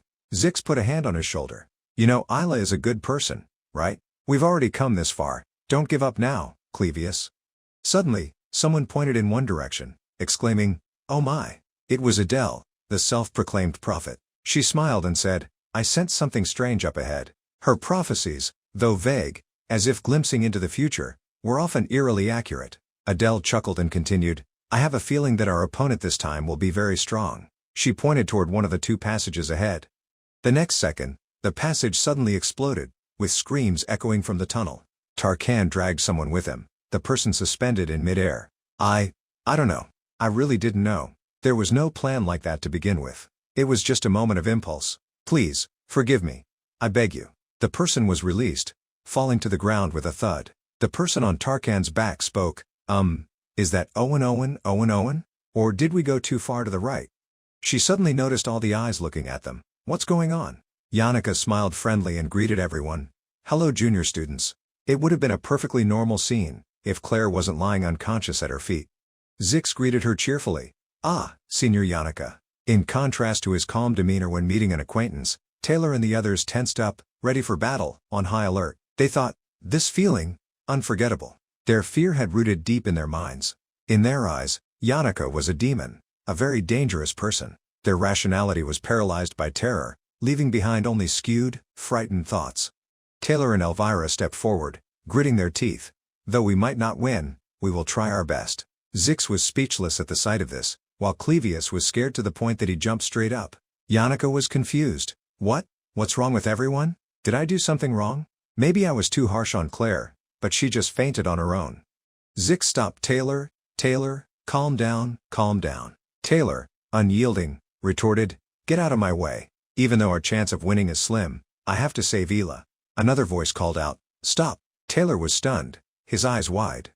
The speaker was Ed. He arrived with Lucy and Lortell. Everyone exclaimed, "Ed! Ed Roth Taylor!" Yannicka rushed to his side, touching his face anxiously. "Ed! Ed, are you all right? Are you hurt anywhere?" Elvira turned to the person next to her, calling out, "Taylor!" Taylor gritted his teeth, grumbling, "Ed Roth Taylor." He thought, Elvira and I know Ed's fighting style very well. He only uses basic spells and some archery skills. Taylor still clearly remembered that day. Ed, in his eyes, had been terrifying. He had single-handedly stopped the three of them. Now, his teammate was Yannicka. In Taylor's eyes, Ed's group was exaggerated into a dangerous faction. Taylor thought, after the incident at Awfulness Hall, he has become much stronger. Taylor was tense and worried. If it was just Senior Yannicka, maybe we could have had a chance. But now that Ed Roth Taylor has arrived, our chances of winning. He quickly concluded, none. Ed moved closer, while Taylor was still trapped in his chaotic thoughts. This battle cannot have any hope for victory. But Ed did nothing. He walked over, placing a hand on Taylor's shoulder. He calmly walked past him, instructing, "Go, Taylor. Ela is waiting for you." Taylor was dumbfounded, his eyes wide in surprise. Ed told himself, "Go and stop Professor Glass, Taylor." He left them with a back view. It is time for each of us to do what needs to be done. Ed's eyes were filled with determination. The script, just leave it to me. He thought, there are variables, let me take care of them. Ed thought of a figure, Elt Keshelm. He muttered, from now on, the hunting will be my responsibility. The report from the Merchant Guild employee was like a ticking time bomb, finally exploding. He frantically announced, the mercenaries hired by the Golden King, Elt, have infiltrated the academy. The man who should have been defeated miserably and had no chance of recovery in the original story, the mid-boss of Act 2, Golden King Elt, had failed earlier than expected, and in an unexpected manner. However, unlike in the original story, he had successfully escaped. Previously, Griffin had warned Lortell. Lortell knew that Elt was plotting revenge, yet, before that, she had instructed her subordinates, everyone, follow me to the sewers. It's okay to leave a few people at the academy. The old fox had seen through her weakness. Most of the guild's forces had been deployed here. A Merchant Guild employee received the items from Lortell, saying hastily, the headquarters are completely empty right now. We have to go back immediately. Ed thought to himself, I've gathered quite a few magical technique and magical tool crafting recipes. They might be more useful than I thought. He looked at the bundle of items. If I had to choose one thing, one supreme item to help me survive in this world. If I were to ask what the best thing was, it would definitely be information about the future. Ed reviewed the information. The script was unfolding before his eyes. A total of 5 acts, and currently, he was in Act 2, the final chapter, the Glassed Battle. Act 2 was about to end. The plan to let everything follow the original story was still the top priority. Ed made a decision. If Elt is the mid-boss of Act 2, he must disappear in this act, just like in the original story. He had made up his mind. I'll go take down Golden King Elt. Ed called out, Zix. Zix quickly responded, yes, Senior Ed. Ed whispered, just go straight in, you'll get there. We'll talk about the details after saving Ela. He had more to say. And Taylor. Taylor, surprised by being called out, was slightly startled. Ed thought to himself, ultimately, it's that main character kid who has to finish this damn script. Only Taylor, after learning all the special skills and developing fully, he recalled how overpowered Taylor was afterward, and affirmed again, only then can he face that person at the end. There was still much to be done within the sewers. Later, when the magic tower summoned by Professor Glass cast a shadow over the sky and unleashed terrible magic storms, Ed recalled with a sigh, there will definitely be many casualties. And then, countless other difficult challenges awaited, challenges that human strength would hardly overcome. He continued forward, deep in thought. Taylor turned back to look at him, his face showing confusion. Ed suddenly added, do your best. Taylor was instantly frozen in place. Ed thought to himself, I don't think there's a need to motivate him with a long speech. Right, Taylor? Ed left with Yannicka's group. The scene changed. A moment later, they were excitedly discussing, the goal is the highest reward. Lortell spoke, he's definitely targeting the guild to cut off the trail, because my selling off that magic tool set and my presence at Trix Hall made him suspect that I was involved. Ed replied reassuringly, all right, let's report to the academy that mercenaries have infiltrated. Hearing him, Yannicka was shocked. She hurriedly said, wait, Ed. Ed, focusing his strength on running, interrupted her. Sorry, Yannicka, but we don't have time. Yannicka angrily clenched her teeth. Again, she stopped. lowered her head, and shouted, "It's going to be dangerous for everyone there." Everyone stopped, turning to look at Yannicka. She continued, "Are you going to confront Golden King Elt? Although I don't know what happened, Ed was just kidnapped and barely escaped. Just a few days ago, he was exhausted and fainted." Yannicka's eyes were already teary. She sniffled, "Besides, this is Elt's issue. Frankly, it has nothing to do with Ed. I don't want Ed to get hurt anymore." Yannicka finished, choked with emotion. Ed was silent. "She's right, it really has nothing to do with me." But he couldn't say he had to personally deal with such a huge variable like Elt to be at ease, in front of Yannicka. He surveyed the situation thinking, well, thankfully, to catch Golden King Elt, I need either Lortell, myself, or Yannicka to go along. I can use that as an excuse to drag them with me. At that moment, Lortell, who had been silent, suddenly spoke. "Senior Yannicka is right." Ed was also surprised. She walked up and held Yannicka's hand, saying softly, "We shouldn't let Senior Ed take risks for our selfishness. It's best if he stays put to recover." The two girls understood each other, sharing the same concern for one person. They looked at each other and smiled. Amazing. They hate each other like cats and dogs, yet they're so harmonious now. Ed thought, "Thank you, everyone. But I can't just sit still while," he said. "Unfortunately, this matter." Ed said something that surprised both of them. He said, "It's not someone else's business." Yannicka's eyes widened with anger and Lortell blushed with embarrassment, not believing her ears. "Huh?" Yannicka, losing her composure, questioned, "What do you mean, Ed?" Lortell was immersed in unexpected happiness, repeating Ed's words, embarrassed, "Someone else's business." Ed didn't explain further, hurriedly running, "Let's go. We don't have time." The Merchant Guild employee agreed, "Yes, yes." Yannicka, still hung up on what had just happened, muttered, "Why isn't it someone else's business? It's not like I'm a stranger either, Ed." Ed sighed helplessly. "It's always at times like this that I get flustered and don't know how to explain." Yannicka asked herself, trying hard to find a flimsy explanation for Ed's ambiguous words, "Because I have a deal with Lortell? If Lortell loses control of the guild, Ed will also have trouble distributing magic tools, right?" "Yes, that's right. So that means the two of them are not strangers." Ed glanced at her, thinking about something. He could only hum in agreement, "Yeah, you're right. Neither of you are strangers." This answer pleased both girls behind him. Ed thought, "Yannicka is really smart. She can spin my words around so quickly. She deserves to be the top student. But well, let's leave that for later." They continued moving, looking around at their surroundings, sighing. "It's so chaotic."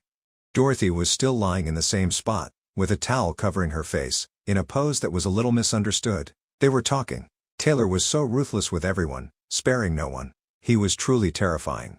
Yannicka was sneaking around, cleaning up the scene she had caused. Ed's face turned pale as he stared at her, his eyes clearly asking, "Did you do this?" Yannicka panicked, waving her hands. "It wasn't intentional. Things just happened this way and that, and somehow ended up like this." Lortell added fuel to the fire. So ruthless. Yannicka was even more flustered, hurrying to defend herself. "Hey, I'm not a cold-blooded killer, okay? Don't get me wrong." Ed interrupted, "We're almost at the exit. Let's talk outside." "We need to report the mercenary invasion to the academy," Lortell agreed. "My carriage and the employees are waiting at the entrance." But when they got outside, the carriage Lortell had mentioned was completely destroyed. The injured Merchant Guild employees were lying motionless on the ground. The four of them frowned at the scene in front of them. Lortell sighed, "He got here faster than I expected." Indeed, Elt was standing there, arms crossed, surveying his handiwork. He spoke, "You've grown, haven't you?" Elt's eyes were sharp, his face serious as he remarked, "I taught you how to manage documents. Even if you turn the entire guild upside down, you wouldn't find evidence to incriminate me." He grumbled, "But the personnel management has loopholes. Just a little intimidation, and they'll reveal that you came here." The Merchant Guild employee who had just been with Ed's group ran to Elt's side, avoiding eye contact, saying quietly, I'm sorry, sir." Lortell forced a smile. Elt praised her, his tone unpleasant. "That's right. At times like this, you should smile. I spent a lot of time teaching you that fake smile." He spoke sarcastically, "It's a pity that the only evidence is your confession. Such a beautiful girl. It's such a waste that I have to destroy you with torture to get a confession." Elt snapped his fingers. The eyes of the corpses on the ground suddenly glowed red. Something rushed through the air, with a whooshing sound. Two mysterious figures suddenly appeared out of nowhere, raising their weapons to ambush Ed. But their swords couldn't even touch a single hair on his head. Something had blocked them. Lortell quickly stepped in front of Ed, creating a protective magic circle. She shouted, "Everyone, be careful." Lortell gritted her teeth and said, I knew you wouldn't come alone, but I didn't expect you to bring mercenaries to the academy, Elt sneered, replying, do you want to compare my strength with what it was like at Trix Hall? I'm afraid it's very different this time. It's not that simple. He proudly introduced them. These are the top mercenaries on the continent.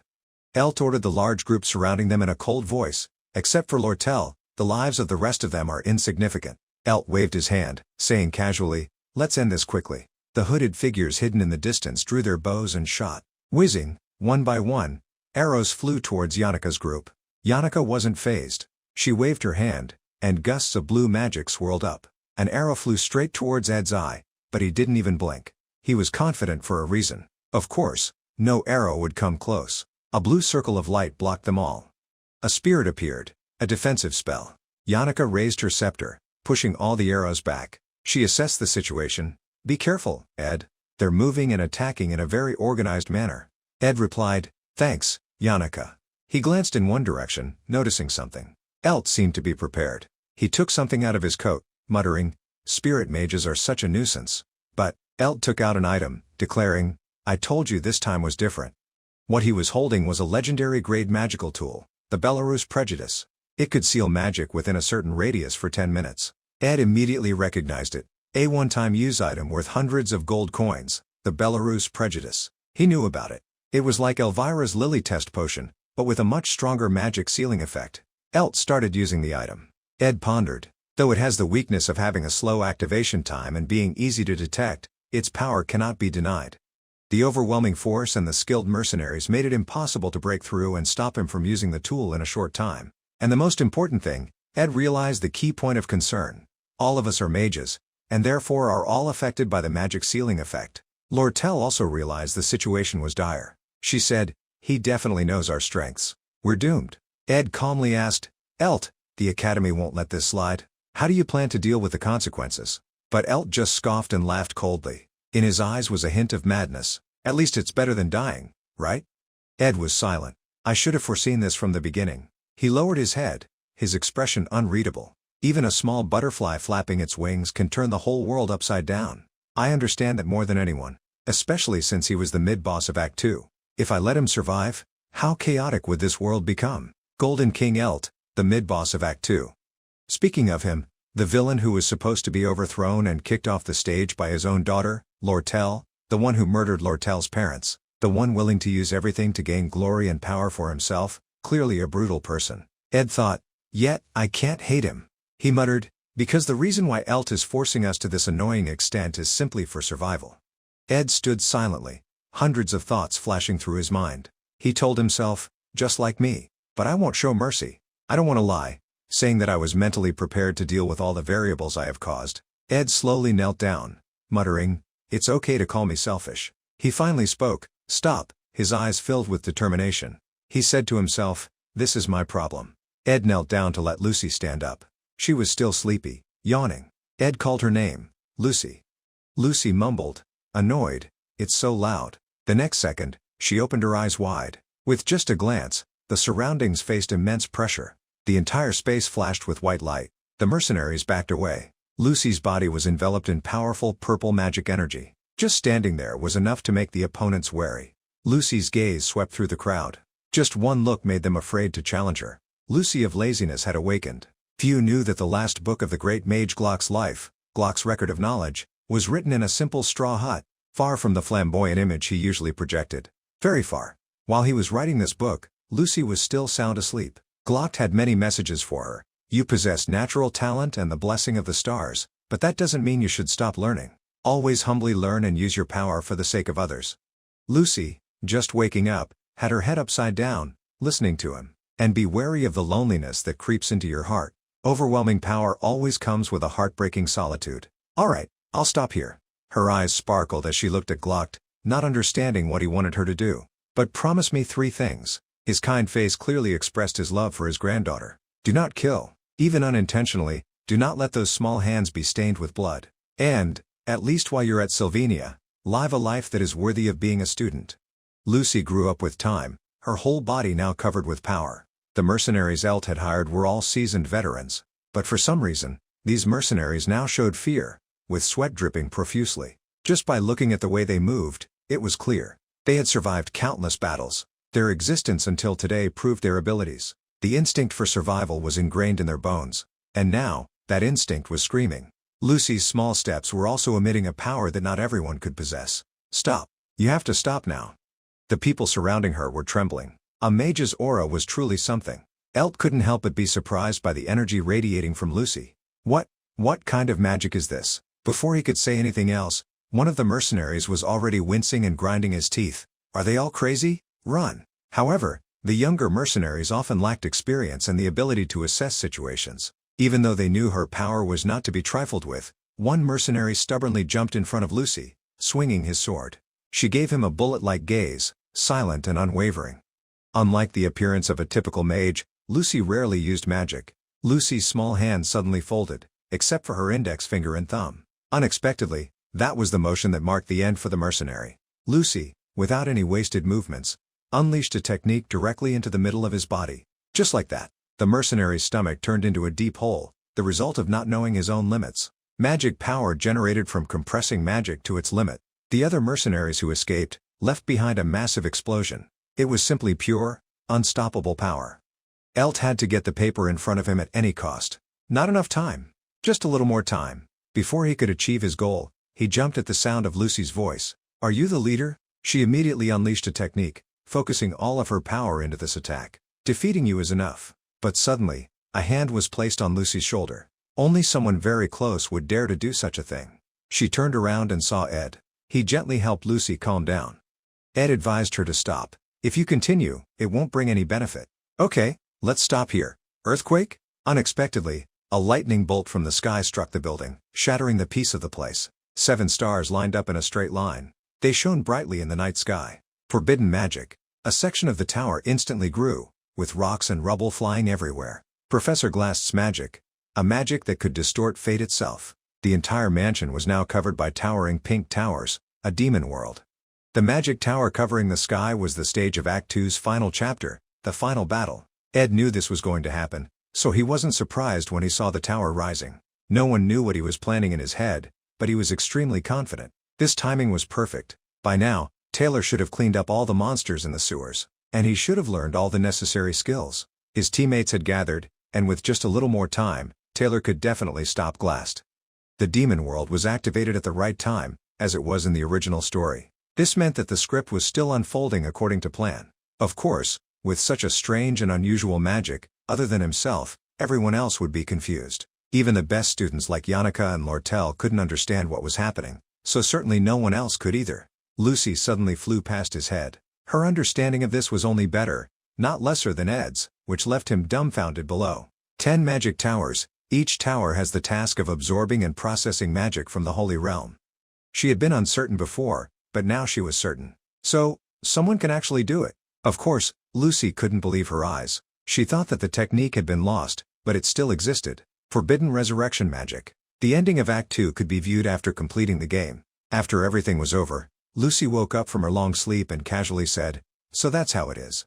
While Ed and Glass were both chilled to the bone when she woke up, Lucy rubbed her eyes, trying to wake herself up. So it was like that. According to the original story, at this time, Lucy should have been taking an afternoon nap on the rooftop of Trix Hall. But because he wanted to utilize Lucy as a strategic pawn, he had woken her up earlier than planned and included her in the main team. As a result, when pushed into a corner, Glass had offered Lucy a deal. The target to be resurrected using forbidden magic was not the legend of Sylvania, but her master, the great mage Glocked.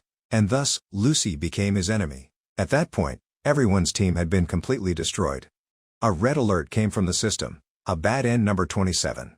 Lucy of laziness. The final image was only Lucy's back as she coldly left the sewers. Lucy Merrill of Act 2 was an unbeatable final boss. Even if the most veteran gamers spent hundreds of hours researching, Ed's teammates, lying face down on the ground, couldn't close their eyes before completing their mission. They still couldn't find a way to defeat Lucy at this point. Variables that were outside of the main script, unexpected situations that arose. Something had drawn Lucy and Ed's attention to another direction, while he was still in the formation, still trying to reach out and grab the paper. Everything depended on him to fix, and sometimes he thought, after all the hard work, that hand finally touched the paper on the ground. Could those variables? When the system provided information that the paper Elt had touched contained immense power, a legendary grade magical tool, the Belarus prejudice. Some thought it might be possible to change the ending. The bottle on the paper absorbed all the energy inside. Just like the news from the system, it could seal magic within a 10-minute radius. He and Lucy seemed not to know what was going on, just standing there without any reaction. No one knew what he was planning to do with the magic temporarily acquired. It was at this moment. This was clearly an attempt to silence them. A mercenary was charging towards Ed with his sword. Elt shouted, "Those guys." But man proposes, God disposes. He unexpectedly turned around and countered the mercenary. He didn't know he had celebrated too soon. Unable to use magic anymore. He was stiff and rigid, only able to stare at him with wide eyes as he used a technique, Wind Blade. With just a simple move, Ed had blown the mercenary away. The power surrounding him was never extinguished, but he didn't seem happy despite having just defeated him. Can I break through that dark ending that has already been decided? However, even knowing a lot beforehand, there were still things beyond his control. He was frozen for 5 seconds, leading to his stuttering, "Wah, what the hell is this?" Elt felt very confused that Ed was not affected by his magic. The terrible sealing power of the legendary grade magical tool also had its limits. It was easier to stop a flood. The bottle was no longer able to contain the massive amount of mana, so magic was overflowing. It was to extinguish the fire in her heart. In the midst of Lucy being temporarily controlled by magic, Ed wanted to help her. "Let me clear a path." He didn't know what she was planning, but she was still insistent. "I have to go where I need to go." Elt's experience was no less than that of the veteran mercenaries. Right now, he had to kneel before Lucy, terrified by her immense power. His survival instincts told him that, before him, this young mage was death incarnate. The familiar fingersnap technique, she often used to deal with the mercenaries that Elt sent. For some reason, Ed always tried so hard to stop her. Did she know that if she did that? He was sweating profusely, looking at the two of them. He was genuinely worried for Lucy. She could die. Lucy knew that. But Ed, regardless of the danger, stood in front of him. "If you don't want to kill him, then stop." It was strange to see this person being concerned for Elt's safety. She didn't know what to say at this moment. Her feelings were too chaotic to describe. Do not kill. Even unintentionally, do not let those small hands be stained with blood. The person she was worried about, the image of Lucy resting her head on Glock's leg when she was small, suddenly appeared clearly.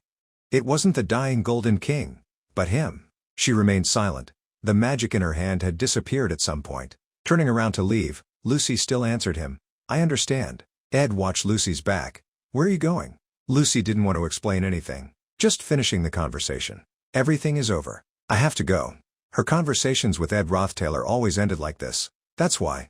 Lucy's eyes sparkled when she heard him caring for her. "Don't you have any regrets?" She didn't bother to reply. In the cold and dark space of the night, he could only stand there watching her leave. It was clear there were many things he wanted to say, yet Ed couldn't find the words. Lucy's mood wasn't any better. Her eyes were only filled with sadness. Glock's Record of Knowledge, the final chapter. Lucy managed to grab the book before he took his last breath. What was lost would never come back. Those who remained only had to become stronger, sadly. Therefore, be strong. In the sorrowful setting sun, she held the book tightly in her arms. It was the relic that Glock had left behind. "I dedicate the last lines of this book to you. The one who brought an end to my life, Lucy." Even when he was reaching his last breath, he was still worried about her. His mouth was open, as if he hadn't finished speaking. Remembering that, Lucy lowered her head, helpless because she could do nothing for him. Honestly speaking, the pain in her heart was difficult to ease even a little. No. And then Lucy disappeared right before Ed's eyes. A person holding a scepter was ordering the mercenaries to leave quickly. He had confirmed that all 57 people were on the ship. It seemed everyone had retreated safely. Miss Yannicka will be back soon as well. Elt's fate would be decided later. For now, handing him over to the Elt Merchant Guild was enough. Lortell would take care of everything. Ending her karma with Elt was also her responsibility. Maybe he had overdone it. Running all the way from that place to here, the highest point of Sylvania, had made his body ache. Trix Hall, where everything started. Where Glass stole the mysterious heavenly history book. And also where Taylor began his journey. The Academy had taken care of the injured. And he hadn't thought before that he would come back here again. Yet he had eventually had to come here to resolve everything. His journey against the current of the script, starting from the secret research room, had reached its end at this very place, in a way that he had not foreseen. Where Taylor had begun, was also where, for some unknown reason, Ed was trying to climb up by holding onto the metal pipes of the structure. His journey had ended. One of the buildings that Yannicka had destroyed was Glock's building. The scholarship fund that he had received this semester was also the Glock Scholarship Fund. Ed gently approached and stood beside her, both of their eyes filled with grief and longing as they gazed ahead. His mark was everywhere in this academy. Therefore, finding Lucy wasn't difficult. He guessed that Lucy would be here, where she could look out over the entire academy. Because for Lucy, the academy was Glock's relic. Ed and Lucy stood on a distant building, silently observing the magnificent, crimson summoning scene before them. Suddenly, Lucy spoke softly. "Hey, Ed." Ed quickly responded, "What is it?" Only to hear her repeat the question, "Do you have any more beef jerky?" Ed sighed with utter resignation. "I told you, it's all gone." Inwardly, he felt a sense of relief. That's Lucy for you. Still asking the same familiar questions. Then he asked, "What are you doing, anyway?" Lucy didn't turn her head, only patted the spot next to her, and said, "Just thinking about old times with my master." Ed walked over to her and leaned against the railing, looking down, feeling a shiver. "It's so high up here. If I fell, I don't think I could survive." Lucy lowered her head, her expression unreadable, and said slowly, "When I was with my master, there were indeed many sorrows and joys. But since he passed away, I haven't felt anything like that anymore." He glanced at her tightly pursed lips and softly asked, "Why?" Lucy paused for a moment before continuing, "There's nothing really to say." Her eyes were more somber than ever, completely replacing her usual carefree laziness. She spoke with a hint of a sob. "It's just that, too much time has passed. Things aren't the same anymore." In her heart, the image of Glock's gentle smile at the end of his life appeared. The silly actions and joys she had experienced when her master praised her were gone. Even if I were to revive him now, I wonder if I could still feel that closeness. All the things I wanted to say to him, he had already done for me. His death was inevitable. Ed sat quietly beside her, listening to Lucy's heart. It was a gentle comfort to her. "I wonder if my master would be angry if I revived him." Reviving a great mage who had devoted his life to the peace of the continent using a forbidden magic. I think that would only make him feel ashamed. Lucy looked up at the tall towers emitting light and magic streaks towards the sky. "Well, ever since I arrived here, I have already thought it through. Reviving my master, that is indeed what I want, but it is only for my selfish desire." Just then, Ed's voice suddenly rang out, causing Lucy to focus her attention. "So," she looked at his calm face along with an unexpected question, "are you really okay?" Though he had no right to stop her actions, but for the story to follow the original script, he still had to ask. In his mind, the image of him watching Lucy's back as she flew away a moment ago, and he felt confused. Lucy's desire to change her mind about reviving her master was something that could alter everything that would happen afterwards. What Lucy wanted might only be a feeling of longing for her teacher. "I cannot let that happen and let Professor Glass take advantage of her. Therefore I need to closely monitor her so I can adapt to the situation." Suddenly, Lucy interrupted his thoughts. "Hey." Ed closed his eyes slightly, waiting for her to speak. In his heart, he guessed, is she going to ask about beef jerky again? But what he didn't expect was that Lucy was more vulnerable than he thought. She took off her hat and leaned gently against his shoulder. "Can I borrow your shoulder?" Ed let her lean on him comfortably. He pursed his lips and looked up. Now he understood. So, she was a little tired and wanted to sleep. That's why she wanted to sit next to me. He looked at the top of the tower covered with magic circles that were constantly releasing magic. If he had to talk about the forbidden resurrection magic, no one was as enthusiastic and determined as Professor Glass. Right now, he was gritting his teeth to perform the spell, disregarding everything to save one person. But still, the dead are still dead. It can't be changed. There will come a time when people are no longer in this world and that will bring pain to those who remain. However, it's inevitable. No matter when I think of it, it will make me sad. Or when I have to give up a chance to revive someone, it will make me cry. Therefore, we need to accept that pain. These losses can't be made up for, but we can heal over time. Lucy had tried to hide her tear-filled eyes by lowering her head, because she had not chosen her own selfish desires. "Lucy, I understand your losses." Ed lowered his eyes slightly. Then he calmly raised his head again. He didn't want to stop the emotions that Lucy needed to release. "We have finally arrived here, sitting before the magic tower." And they witnessed a forbidden magic being performed. Even so, those streaks of magic illuminating the night sky. Here the sky is higher and wider, but it's so beautiful. Between the magic circles, a giant golden mechanical being gradually appeared. The giant machine had been activated to protect the sacrificial offering. Inside the tower, the group led by Taylor were all stunned, their eyes wide. That was the warrior that Professor Glass had awakened with his magic. Taylor looked at Isla, who was still unconscious, levitating in the air, and yelled her name, "Isla." Act 2. The Battle with the Giant Machine. Isla was inside a sphere in the middle of the giant machine's abdomen. It raised its hand high based on Glass control. Both magic and killing intent were released simultaneously, covering the group below. Glass's eyes emitted a dangerous light. He waved his hand down, towards the group that dared to try to stop him, without hesitation, moving into the final phase. Taylor looked up in shock. The giant machine slammed its hand down on the top of the tower. Everyone needed to focus on rescuing Illa, who was trapped in the core of the giant machine. Fragments of the shattered wall flew up into the sky, and smoke billowed out. Zix, who had the strongest physique, stood up to block the falling hand. He frowned and turned his head, yelling, "Go, Taylor." Taylor didn't keep him waiting for long. He immediately grabbed his sword and rushed up. Taylor gritted his teeth and steadily flew up the giant machine's arm. "Okay." Glass looked up. Although his vision was reduced due to the light, he was met with Taylor's fierce slash. His eyes flashed with anger. He unhesitatingly slashed at Glass. The moment the sword cut into flesh, spraying blood, I can still sense, danger is approaching. Glass's eyes lost their light, only emptiness remained. In this final battle, silence had finally returned. He remembered himself as a professor. When he was at the academy, he could research many things when reading the magic scripture of the wise. From an empty table, books gradually piled up on either side of him, from which he could understand more about many spells. Those things gradually pushed on his mind. He quietly sat there, slightly glancing outside. Slowly, season after season, every scene outside the window changed with time. It was snowing. Someone came to see him. Many students had come to him asking for his guidance. That day, Dorothy appeared in front of him covered in snow. Among them, there was one student that he paid particular attention to. And on another day, the scene outside the window had changed again. It was raining. Glass looked coldly at the person hesitating before him. Claire, scared to tears, clasped her hands and said, "Professor, young professors often make mistakes, and they're always afraid and want to fix their mistakes." The scene outside the window changed again. The wind was blowing. He was still sitting alone at his desk. A small cherry blossom petal was blown into his teacup by the wind. When he had risen to the position of head of the magic department, he silently watched Obel drink the rest of that tea in front of him. The headmaster's habit never changed. He always came to my room on that day and drank tea there, while I remained unchanged. His room was like a revolving door, people coming and going, but no one stayed. Glass was always immersed in his work. He looked at the book in his hand, but in those times, there were many painful memories. So he closed that boring book and decided to perform the magic within.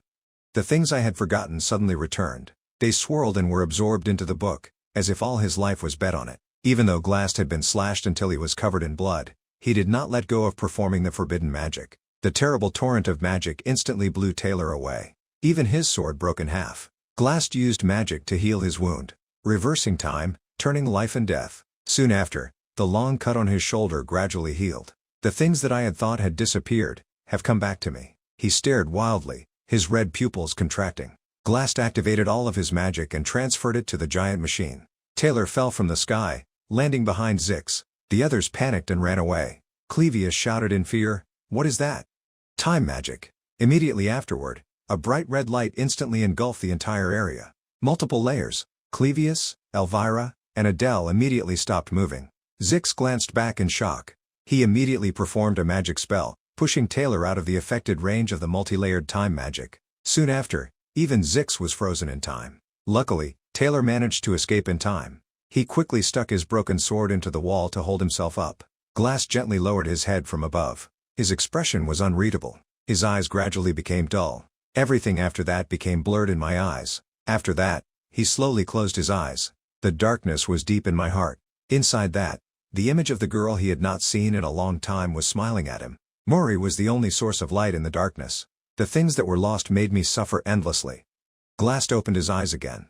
Now, everything is almost done. At that moment, a hand grasped the wall. Therefore, when he saw Taylor still standing firmly before him, resolutely, he completely went mad and poured all of his magic into the giant machine. "Anyone who stands in my way must die. I will reverse time, reverse life and death." A ball of magic gradually gathered in the giant machine's mouth. But before it could complete, overlapping sword slashes had cut into it. Immediately afterward, a bright golden light enveloped it, and it instantly shattered into small pieces. The powerful force swept over Glass. He was shocked to discover, at this moment, Taylor's hair had turned white. The broken sword in his hand had also been restored. A divine energy was constantly radiating from around his sword. He couldn't believe it and asked himself, "Sword Saint? Reversing time, turning the cosmos." The giant machine was immediately restored. Time stopped. The magical clock hands had stopped as well. The three people who had been frozen still could not move. Glass was extremely determined.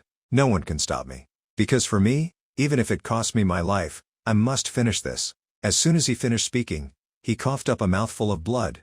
Cough. Just at that moment, ice magic, a sharp spike of ice pierced his waist. Ice spear. From an unknown time, Zix had escaped the control of time magic and used magic to attack Glast. It's time! The others had also broken free from his control and released all of their techniques to attack him. Glast looked down coldly from above. Is that all you got? As soon as he finished speaking, he glared fiercely. The giant machine's hand was raised again. It had not even been lowered when a huge explosion rang out. Smoke and fire covered the entire giant machine. A beam of light suddenly shot from the ground, hitting the middle of its abdomen. A figure slowly fell from midair. The giant machine exploded again. Taylor quickly and safely caught Ella, who was unconscious. In the thick smoke and dust, a pair of feet slowly landed, and then gradually stepped out with a gasp of air. Glass disappointedly lowered his head, blood dripping from the corner of his mouth. Did I fail? Suddenly, his feet lost balance. He tilted and fell from the top of the tower. Amid the magnificent scenery he had created, he had completely failed, falling from that place. In the whistling sound of the wind as he fell, Glass's lips slightly parted. His eyes no longer had any hope, only the memories that had been built up over the years. I miss you so much, Mori. Space suddenly seemed to fall into silence. Around his body, he was gradually enveloped by a faint pink light. Immediately afterward, a space magic appeared behind him. Glass touched his back on it, a light flashed, and his entire body disappeared. At the same time, in a corner of a forest on the mountains, a magic circle that was exactly the same appeared. Space-time leap. Immediately after, a figure slowly appeared. It was the magic teleportation circle. Glass, covered in wounds, supported himself on a tree trunk. He coughed up a mouthful of blood as he gasped for air. Even though I'm close to death, I still managed to escape, even though I could not achieve what I wanted to. He hugged his chest and crouched down. But everything I predicted since I knew the script has already happened. The harsh reality is that Professor Glast will fail here. Suddenly, he looked up in one direction and said with difficulty, "Why are you here?" He looked at Ed through the glasses that were covered in cracks. No one is supposed to be able to get out. Even so, there was something he wanted to confirm. 1 hour prior, while the tower was still enveloped in the forbidden magic, Lortell was running hurriedly down the street, thinking about the current situation. The mercenaries have been driven out of the guild by Senior Yannicka, and my stepfather is under house arrest at the guild. All the danger has been resolved. But she suddenly thought of something else. Senior Ed had hurried to Trix Hall after telling me about the sewers. I just need to make sure he's safe. As she was thinking of him, Ed, along with Lucy, appeared before her. Oh, Lortell. But Lortell's eyes caught sight of a small hand cautiously holding onto Ed's sleeve. Her mind was filled with a bunch of question marks and exclamation points. What is that? Ed, noticing Lortell's strange expression, turned his head, following her gaze. But he didn't know that Lortell's inner alarm bell was ringing. Danger! Danger! When Ed turned around, he saw two people supporting each other. Dorothy, a third-year student, and her assistant Claire. It seemed everything in the sewers was over. Claire was supporting Dorothy, but her eyes were full of tears. Ed was shocked, not understanding why. Was she just crying? Why? The two of them, seeing him, suddenly screamed in fear. But what they feared was Yannicka, who had suddenly descended behind him, calling, Ed, along with the giant fiery figure of Tarkan. Yannicka calmly walked over and asked, that magic tower, that's the thing used to perform the Holy Realm magic, right? Then, there's one thing I need to confirm. Although recently Yannicka's meetings with the spirits were mostly about Ed, its original purpose was for Yannicka to work with the spirits to protect the Northern Forest. However, a few days ago, Tarkan had sensed a magic similar to the one emitted by the tower in the Northern Forest. It was obvious that the Holy Realm magic must have been performed by someone. However, no magic tower had appeared in the Northern Forest. All the towers were concentrated on the academy grounds. So what exactly did Professor Glass do there? After hearing Yannicka's explanation, Ed lowered his head and thought. Based on the main story, nothing was supposed to happen in the Northern Forest. Maybe he didn't need to get involved. While he was thinking, Yannicka was apologizing to Claire and Dorothy, who had once again fainted in fear. Ed remembered the large-scale chaos that Elt had caused earlier. A sense of suspicion arose in his heart. If even a fake mid-boss like Elt had caused such a big commotion, if someone of Professor Glass's caliber hadn't disappeared, I couldn't imagine how big of an impact he would have on the rest of the story later. Therefore, he wanted to go there and confirm. Ed arrived and truly saw Glass in his pathetic state. At this time, he was completely out of strength. His entire body was covered in blood, and he was leaning against a tree. Oh, it's curfew time at the dorms. Yannicka and Lortell couldn't bear to look at him. Yannicka asked, not believing it, what are you doing here? Glass smiled and coughed up a mouthful of blood. Looking at the moon? The stars. Is that strange? Although he asked that, after hearing their reply, no, it's not strange, he laughed at himself. How bizarre, I find myself so ridiculous. Ed stood in front of Glass, looking down at him, and asked, did you know in advance that you would fail? Hearing that, Glass chuckled. Yes, Ed Roth-Taylor, no matter what I do, I will fail. I was too careless. I didn't expect to be defeated by a group of students. In his head, he saw the stern face of the headmaster and muttered, but even if I had won, Headmaster Obel would have stopped me. Was it because of our old friendship that he didn't stop me from the beginning? He sighed softly and continued, he's not fit to be headmaster. You're a better student than I thought. Unlike my usual style, I was too slow to realize your talent. Ed was silent when he heard that. After a moment, he asked what he was curious about. Then, why did you kidnap me back then? Glass smiled and said to him, you seem very capable. At first, I planned to recruit and use you, but unfortunately, the plan failed beyond my expectations. He remembered Ed's situation back then and his voice was full of regret, and when I hurriedly tried to capture you again, you escaped. Glass's arm was completely unable to move, but he still tried to continue.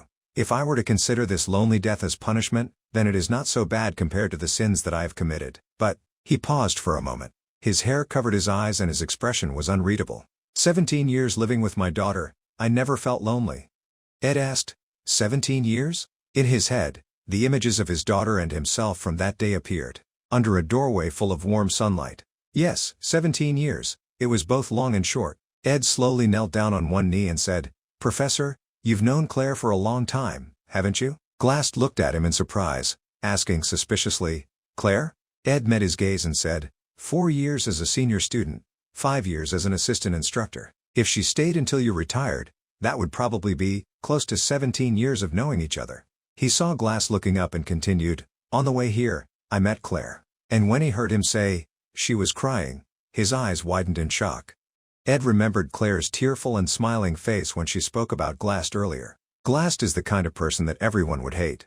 Even though she said that, she turned away and secretly wiped her tears. He's the most stubborn, conservative, and difficult old man I've ever met, always shifting work onto others, arrogant, bossy, likes to lecture, and will scold anyone who makes a mistake. Basically, no one can stand him. Although there wasn't a single good word in her description, but Claire's tears still couldn't stop falling. To her, he was a true scholar. Ed listened to Claire's heartfelt words and thought, she has a keen intuition. Maybe Dorothy predicted Glass's ending. Her voice trembled when she said, although I don't know what Glass is plotting, he's a respected teacher who discovered my talent. However, it can't be denied that he made a mistake by taking the lives of students as hostages. Glass's actions had truly disappointed everyone, even Headmaster Obel. And finally, he had come to this tragic end. No one by his side at this time. He mocked himself for having to die alone. Glass had indeed collapsed under the tree alone, but that was just him deceiving himself. Thinking about it carefully, Claire, the young girl who became an assistant professor, and Dorothy, the top student of alchemy, were all people who had once been underestimated.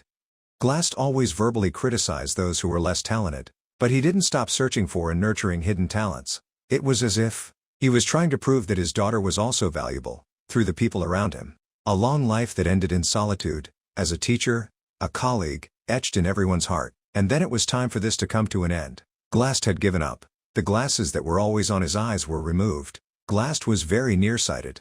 Right now, it was his cracked glasses that were reflecting the final image of himself. It had been a long time since he could see things clearly without his glasses. He himself admitted it. Glass's lips slightly moved. He slowly said to Ed, before performing the demon world magic, I went to the spirit library. As if thinking of something, he complained, he had swept everything clean, taking all the high-level crafting recipes. What a waste. Ed was even more confused and asked, what do you mean? Glass took out a key from his chest. Look at you. He handed it to him. Cleaning up the mess that you caused yourself. Isn't that a case of what goes around comes around? Ed looked at him in shock. He didn't believe that he would give it to him. From now on, the spirit library is yours, Ed. He held the key in his hand, asking, why are you giving it to me? Glass didn't answer but weakly asked, don't you want it? He remembered the things inside the library. The table that Raina always sat at, underneath it, there's a secret safe. When the academy investigates, just give it to them. Then he looked up, and finally, Lucy. He looked at the small girl standing behind Ed. Sometimes, but suddenly he didn't continue. Just said, ah. Glass slowly closed his eyes and spoke his last words, She's an intelligent person. She will understand. What was Lucy's expression at that time? It was a pity he couldn't see it. She gripped his back. And that was also Glass's last moment in this life. He passed away with a smile. Glass, the one who had closed his eyes, could only be guessed at. His body lay peacefully under the ginkgo tree, bathed in moonlight, looking as peaceful as if he had fallen into a deep sleep. They stood there, silently watching him for a long time, as a silent farewell. One morning at the academy, the voice of someone complaining about recent events rang out. The Glass case, the occupation of Awfulest Tower, and now the theft of the sage's heavenly book. You were present at all the scenes. You're really unlucky. And the person he was talking about was him, Ed Roth-Taylor. He was interrogated all night by the headmaster. He looked coldly at the report in front of him and read aloud, "I'm not sure why, but I was kidnapped by Professor Glass. After that, I managed to escape and seek help, and I happened to meet Taylor's group. Is that all?" But Ed didn't pay much attention. He looked at the headmaster in front of him and asked himself, "Headmaster Obel, so he's the headmaster now?" "Even so," he answered politely on the surface, "exactly what I wrote in the report. Yannicka and Lortell were only there to help me." The headmaster asked a different question. "You abandoned Isla, who was trapped, and escaped on your own?" Ed quickly recounted the situation at the time. "Isla couldn't move, and because she was injured, she didn't trust me at all." He lowered his eyes. "So, I had no choice but to go on my own." Just at that moment, the headmaster interrupted, "Enough." He leaned closer and stared intently into his eyes. "Honestly speaking, I still doubt you." Although his testimony was very reasonable, these continuous coincidences were making him, as headmaster, suspicious. He looked at him coldly. His words carried a type of invisible pressure. "Even though you always act innocent, like you don't know anything, I have a feeling that you know a lot of things." Ed's expression didn't change. "You think too highly of me, sir." Hearing this, the headmaster became even more annoyed. "And that fake innocent face of yours, as well." Then he slammed the report down on the table.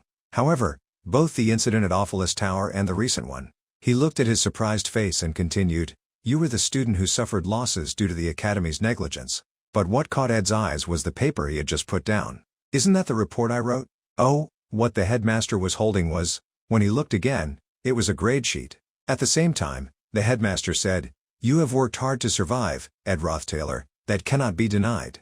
At this moment, Ed was truly surprised. He raised his head and listened to him. "The Academy wants to compensate for the hardships you had to endure." A moment later, Ed walked out of the headmaster's office. As soon as he got outside, he heard someone calling, "Ah, Ed, you're out." He looked and saw it was Yannicka, and said, "I'm sorry for always making you worry. Yannicka, are you okay? You look like you've just been through a battle." "I'm so worried." She smiled happily and waved her hand when she heard him say that. "Worry? Don't worry, I'm fine. Don't worry." Suddenly, the spirit bird next to her said something, causing her to tilt her head to look at it. "Huh? Not knowing what it said, Yannicka blushed and stammered, "Well, actually, it's not exactly that I'm completely fine, I'm just a bit tired. It seems like I got hurt while saving Ed." Hearing this, he asked anxiously, "Hurt? Where? Specifically?" Yannicka shyly avoided his gaze, and stammered, My back. I think it's dislocated. That's how it feels." However, Ed suddenly spoke up, causing her to look at him curiously. "Yannicka, after this, I've realized something." Ed remembered all the things they had been through together. Although it had been a short time, she had always been the one who worried and made efforts for him, while he always took it for granted, even causing her to get hurt. He looked at her silently, his face gloomy. "Don't you feel anything after witnessing Glass's death? Don't wait until you lose something to regret it." Yannicka, seeing him like that, was frightened. The spirit bird flapped its wings and flew away, leaving her alone to face his wrath. "I'm really sorry. I just keep causing you trouble. You treat me so well, but in the end, it's always you who suffers." Yannicka was confused and didn't know what to do. She could only make a questioning noise, unable to speak. Ed lowered his head guiltily and said, "I'm sorry, Yannicka. It's my fault.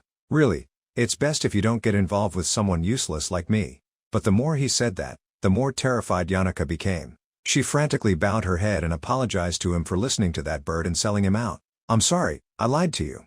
I'm not hurt at all. I'm sorry. It's my fault." Just at that moment, Ed seemed to remember something and suddenly changed the subject, which caused her, who was bowing, to stop abruptly. "Ah, that's right. Your dorm is in Dex building, isn't it, Yannicka?" It seemed she knew what he was going to say. Her eyes gradually began to sparkle. "Actually, from next semester, I'll be moving to." Yannicka didn't wait for him to finish speaking and excitedly cut him off. "Dex building? You're moving there?" Seeing her reaction, he was slightly flustered. I didn't expect you to be this happy. One autumn afternoon, everything happened so quickly. Act 2 was considered to have ended smoothly. He remembered the moment in the headmaster's office and what he had said afterwards. From now on, you can give up that difficult, wandering life, and return to being a normal student. You deserve that. Ed stood before the wooden house that he had built himself, remembering those words. I allow you to move into the academy dorms. He stepped inside, looking at the familiar nooks and crannies. Actually, I also wanted to build a fence, plant more vegetables, and reinforce the hut. It's a pity, he thought to himself. So, this camping life is also over. As soon as he finished speaking, a loud noise suddenly rang out behind him. Dust flew up, causing him to look back in shock. From an unknown time, Lucy was lying flat on her back behind him. She was still wearing her pajamas. He called out her name hesitantly, Lucy, but Lucy at this moment couldn't hear anything anymore. The eyes that were fixed on him were turning into spirals. In her head, only 2 words remained. The end. On a gloomy day, a voice echoed in the desolate forest. It seems like it's going to rain. Lucy was wandering alone in the forest. This wasn't Aiken Island but the Lamelin mountain range in the north. Her eyes at that time were filled with indifference. She wondered, why now? Am I dreaming of my childhood dreams? Dreams of a bygone era? She walked through the forest. A small house suddenly appeared before her. She saw the back of a man sitting by the window. Let's see who this person is. Then, she suddenly gasped, ah! The warm scene in front of her turned into a dark, hellish place filled with death. This is Master. She saw the familiar long white hair. Then he suddenly turned around. It wasn't the gentle Master she knew anymore, but a skeletal figure full of resentment, questioning her. Why didn't you save me? You clearly had a chance to revive me, yet you abandoned me. Nightmare. She knew this was a nightmare and calmly closed her eyes without saying a word. When she opened her eyes again, she found herself lying in bed in the academy dormitory. The maid beside her, seeing her wake up, asked, Miss Lucy, are you awake? Then we should get ready for class. But the maid waited a long time, and Lucy still didn't answer. Suddenly, a pink light flashed, blinding the maid. Lucy had used a high-level forbidden space magic. Magic circles linked together, reaching up to the sky, and a beam of light also shot up along with it. For some reason, I suddenly want to go to the house in the northern forest right away. Not long after, she had set foot on the roof of the small wooden house, and it was just as she saw Ed returning home. Lucy smiled as she leaned against the chimney. An indescribable sense of comfort welled up inside her when she was in this place. She glanced at the sky. It seems like it's going to rain. But suddenly, she was startled to hear him say, so, this camping life is over? She couldn't remain calm and fell straight from the roof. Ed looked at her lying on the ground. A voice said in confusion, indeed, cats never listen. It's not easy to get them to do what we want. They think we're eager to pet them. Lucy's expression was chaotic. When I want to pet them, they act all haughty and aloof. But when I'm busy, they stick to me like glue. Cats, they never leave anyone alone. Ed looked at her without saying a word. The other voice spoke, if you want to control them, it's best not to pay attention to them. Then Ed turned around and entered the house. That's the basic principle. And those confusing words were spoken by Professor Plobin. He was shining brightly like a playboy. He continued his lesson. For those who want to own a magical beast cat, try to act indifferent and ignore them. Strangely, they will be the ones to approach first. The female students below smiled brightly when they heard that. Plobin continued. Indeed, those cats are even more troublesome than a lover. Today we will learn about the cat family in our ecological magical beast class. Ed was also sitting in this class. Professor Plobin had a flamboyant style and was full of professional knowledge. The lecture was very popular, and everyone's scores were very high. At first, I was at the bottom, but I don't know when. My learning speed has increased significantly. In fact, in all my classes, few people can take notes more completely than me. Just as Professor Plobin finished his sentence, we will end here today, Ed began to pack up his books. Suddenly, Plobin called out to him, oh, that's right, Ed. Can you come to my research room for a bit? Outside Professor Plobin's research building, do you know about the Academy's scholarship program? Inside the room, Ed asked, is it the one where you can get a partial tuition reduction for helping the Academy with work, sir? Plobin, playing with the snake coiled around his arm, replied casually, that's right, this is a good opportunity for you, Ed. Ed looked at him and asked, specifically, what will I have to do? Plobin looked at the snake opening its mouth in front of him and said, the Academy's work is very diverse. Perhaps, he thought of Claire's current situation of crying help me. You'll mainly assist Claire. Professor Glass left behind too much work. Although Anis is helping, Anis can't handle everything by herself, not to mention the final grading, and the academic conference during the winter break. Oh, and also, the new student placement exams. Plavin looked at his pensive expression and reminded him, "Don't scare the little ones." Hearing him mention that, Ed's face darkened. New students? Then, that kid will also enroll. A magic book was being enveloped by a blue magical force. A voice said, "I can sense Senior Ed's magic power is increasing very quickly." Lortell sat at her desk, transferring magic into the book in her hand. Everything. Everything. Then she looked at the book suspiciously and thought, "But, will it be okay if I sell this magic book to Crefine?" She thought of the man's sly face. Senior Ed tried to get it back, so he definitely doesn't want Crefine to have it. Lortell, frustrated and troubled, sighed, "But still, I bought it to resell. Just think about that huge sum of money." Then, she looked at the paper in her hand, her eyes gradually becoming firm. "I need to be even more ruthless." Her motto in life was, "Never leave today's work for tomorrow." If I get the papers to sell the magic book, I can ask him for anything.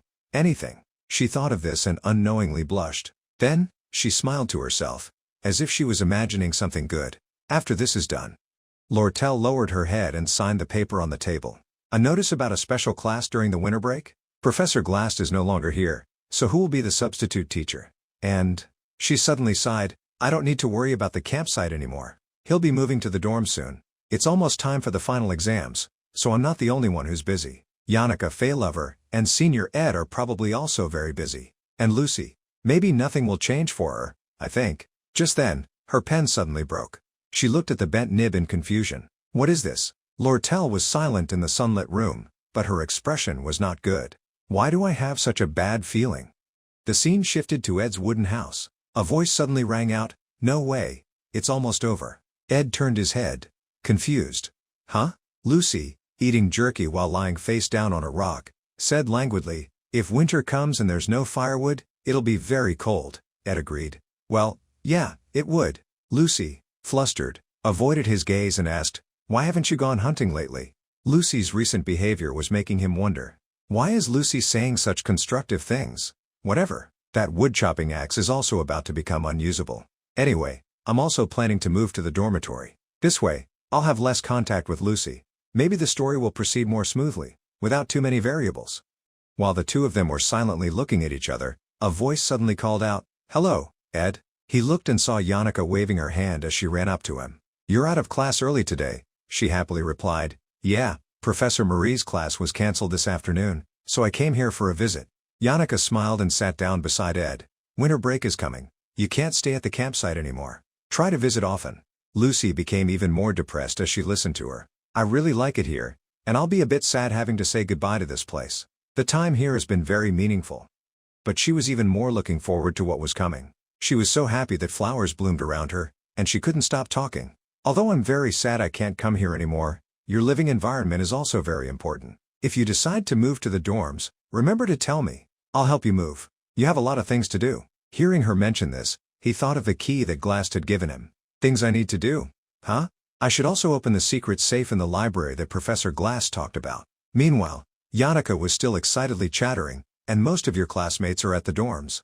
We'll definitely see each other more often. Let's meet at the cafeteria next time. I usually eat early, but if I don't clash with Clara's schedule, I'll skip it. I'll show you around on the first day. Let's meet tomorrow morning. Oh, and there's also the self-study room. If you need anything, just call me."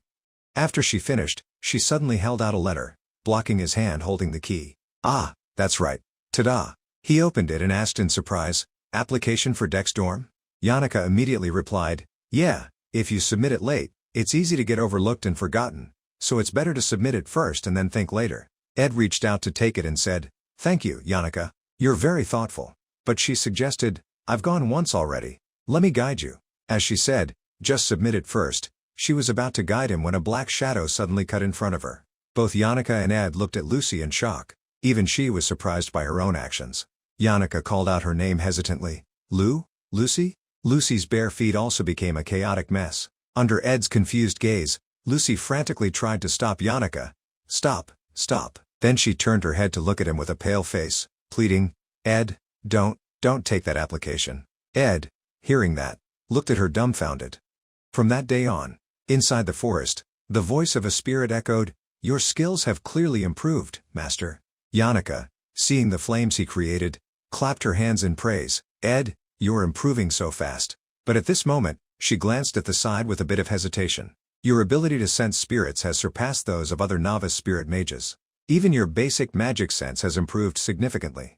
The person she looked at was Lucy, who was standing behind a tree, sulking and watching.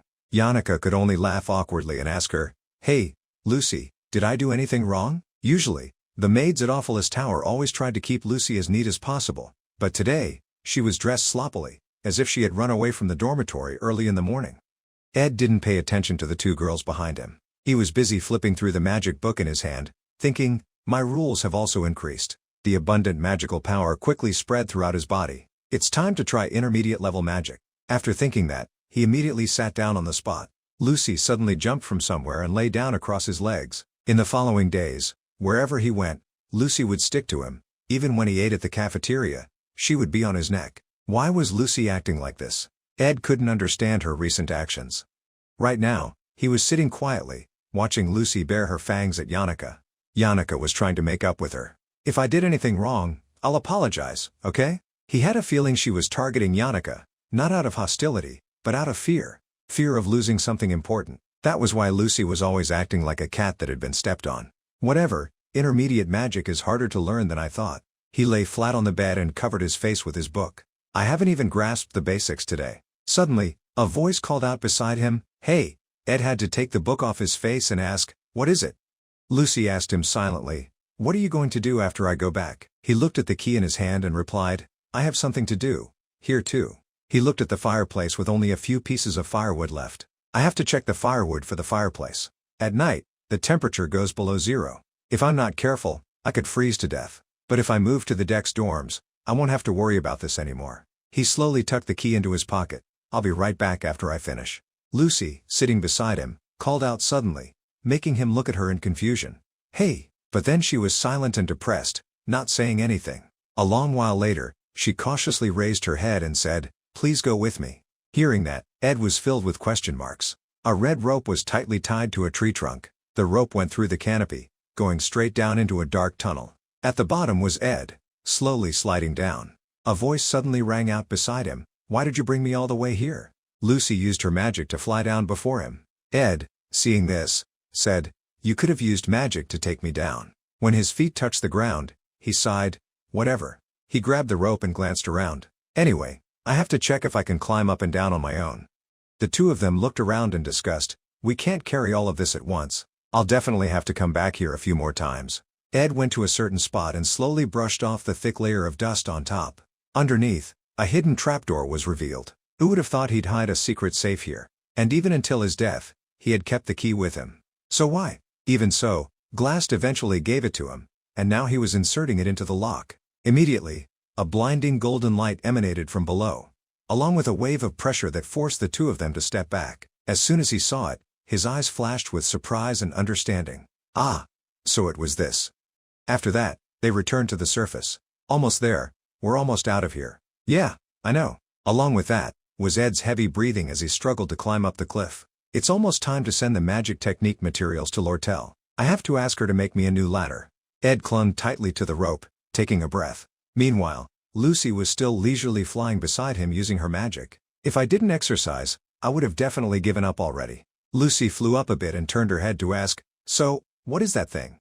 Ed opened his palm to show a golden ring. "This is a legendary grade magic tool, Professor Glast's Golden Phoenix Ring. It bends the flow of time, borrowing magic from my future self. Crafting difficulty, 4.5 stars. Borrowing magic from his future self? Theoretically, that means I could use high-level magic right now, but if I do that, I'll fall into a state of being unable to fight for a long time, corresponding to the amount of magic I borrowed." Ed silently looked at his fist. "If I use it recklessly, the price will be very high." And when he wore the ring on his hand, in other words, there was only one way to use it in combat. It was a last resort, to be used when pushed into a corner. But what if I don't use it for combat? For example, for a contract with a spirit, like Yannicka. The reason Yannicka can possess so many spirits isn't just her ability to sense spirits, but also her massive amount of magic. Novice spirit mages like me only have one or two. Even communicating with low-level spirits requires a lot of practice. Like the first days when he had first contacted them. All of it was because his maximum magic capacity was too low. But if I could temporarily increase my maximum magic capacity, then, theoretically, I could contract with a high-level spirit. With this ring in his hand, it was obviously a risky gamble. Lucy, seeing the crafting difficulty, hesitated a bit and said, "But if there was time to craft this, it would be better to—" But Ed immediately refuted, "No. All of it was for Mori. All gifts for his daughter." The sky was gradually turning to night when someone suddenly called out, "Hey!"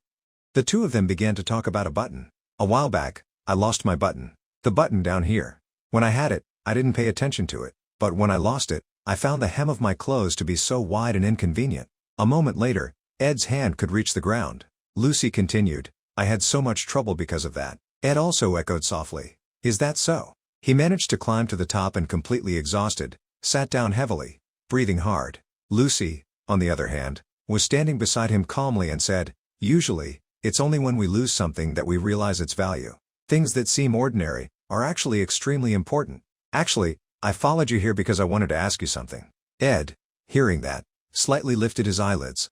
At this point, Lucy turned to him directly and asked, "You're gonna move into the Dex dormitory, right?" She looked at him pitifully, with furrowed brows. "Don't go there, okay?" Ed was so surprised that his eyes widened when he looked at her. This sentence was hard to believe, coming from Lucy's mouth. "But my heart remains neutral." On one side was a magnificent building with all conveniences. On the other side was just a small wooden house. He didn't know if it could withstand the winter storms. Moving to the dorm or continuing to live at the campsite in the forest? Ed was silent for a moment, then said breathlessly, "Moving to the dorms will definitely be more comfortable. Living in the wilderness in this cold winter is not normal at all." Lucy, hearing this, was disappointed, pulling the brim of her hat down as if to block out her hearing. She said softly, "I see." Then she closed her eyes, sensing the temperature of the air. "It seems like it's going to rain." Lucy could predict the weather very accurately, just by looking at the dark clouds in the sky and sensing the air. After she finished, she looked up at the sky. A sentence of denial suddenly reached her ears. "No. But, your predictions aren't always right." Ed also looked up.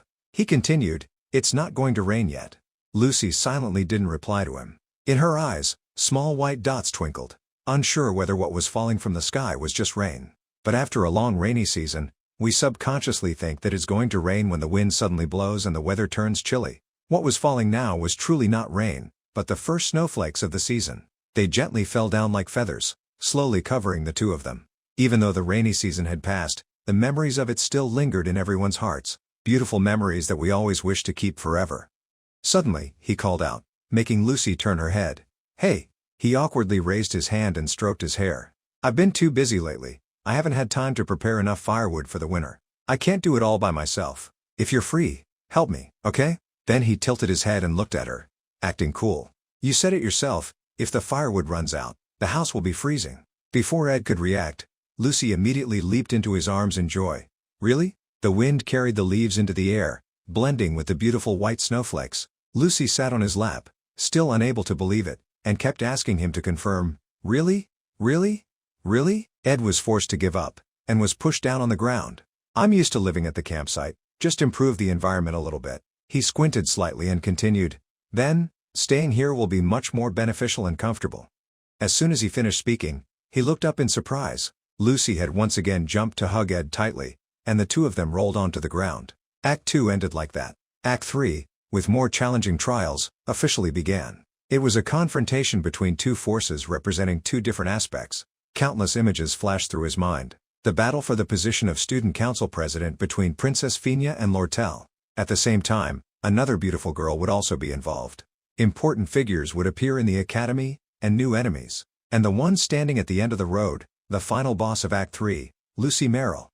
Ed, thinking this, silently opened his eyes. He looked at the girl hugging him tightly. "Although everything will be very difficult, I will put aside those worries for now. Because I believe that no matter what the outcome is, both of us will be safe. We can overcome the difficulties in the future together." When he looked at her smiling face, a face that was filled with happiness that was almost tearful, seeing an expression that had never appeared in any scene or story of Lucy, he became even more confident in that. Winter had arrived. He had to take a shovel to clear the snow. The snow was so beautiful and dreamy, but the thicker the snow, the more work there was. By the time he finished clearing the snow, the sun was high in the sky. Although he had told himself not to overwork, he had to go to the academy tomorrow to work for the scholarship program. So today, he had to resolve all the remaining tasks. Preparing firewood and food were the two most important things. Luckily, thanks to the cold weather, the food could be preserved longer, so he had finished this task quickly. In exchange for giving up his rights to the dorm, he was granted a partial tuition reduction. The financial problem was considered resolved. Thanks to the support of the headmaster, at least he didn't need to live frantically every minute and second to survive like before anymore. But that didn't mean he could sleep in like this, like Lucy, who was sleeping and drooling on his bed. I won't throw Lucy out again. He opened the door and walked out without waking her. Anyway, she's surrounded by a protective barrier, she won't freeze in this winter weather. But the problem was that, he breathed out a cold breath and whispered softly, that feeling. Moments of peace like this, if I'm going to risk acting, then this is the time to do it. He took out Glass's golden ring. Let's start. Then he gripped the ring tightly in his hand. A golden light began to shine brightly. That light gradually emitted a powerful surge of magic that covered his entire body. He frowned slightly and spoke seriously. Can you hear me, Marilda? The academy grounds were covered in white snow. The exquisite taste of pastries made by the former royal pastry chef filled the air. At a luxurious restaurant, the balcony was filled with the fragrance of flowers. The high-end afternoon tea set from Laplace Bakery, and the delicate little cakes were beautifully arranged. It required a reservation a month in advance to secure a spot. Amidst this elegant setting, an indignant voice rang out in front of Yannicka. But if I didn't use this bait, how else could I lure you out here? Yannicka smiled awkwardly. Bait? What bait? It's as if I was tricked into coming here. Claire slammed her hand on the table and spoke sternly. Let me be frank. I can see that you're walking into a dangerous territory. You've fallen for Ed Rothtailor, haven't you? Yannicka didn't even bother to deny it and abruptly stood up, snapping, how did you know? Claire, hearing that, was even more exasperated. How could I not know? But I don't intend to stop you. At first, I felt like the sky was falling. She remembered his serious attitude towards learning at the academy and then said, but after re-evaluating Ed Rothtailor, I decided to accept the truth. Yannicka stuttered a little. Claire, but the issue here is.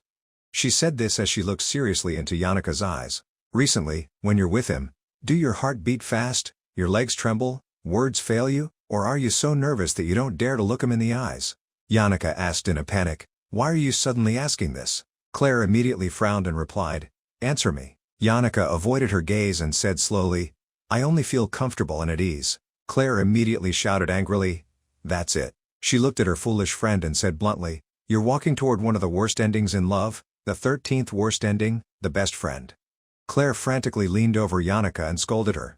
Oh, you idiot. What's the point of love that only comes from one side? You have to make him miss you. Yannicka could only helplessly push her away. You're too close, Claire. Even so, she continued to roar. Is it love if you just follow him around like that all day? That's worship. Even the two spirit advisors, who always gave her advice, gave her a thumbs up, expressing that they were comfortable and content and saying, well done, but Yannicka could only cry. Reaching this point, Claire suddenly grabbed Yannicka's hand and advised her, just give up, Yannicka.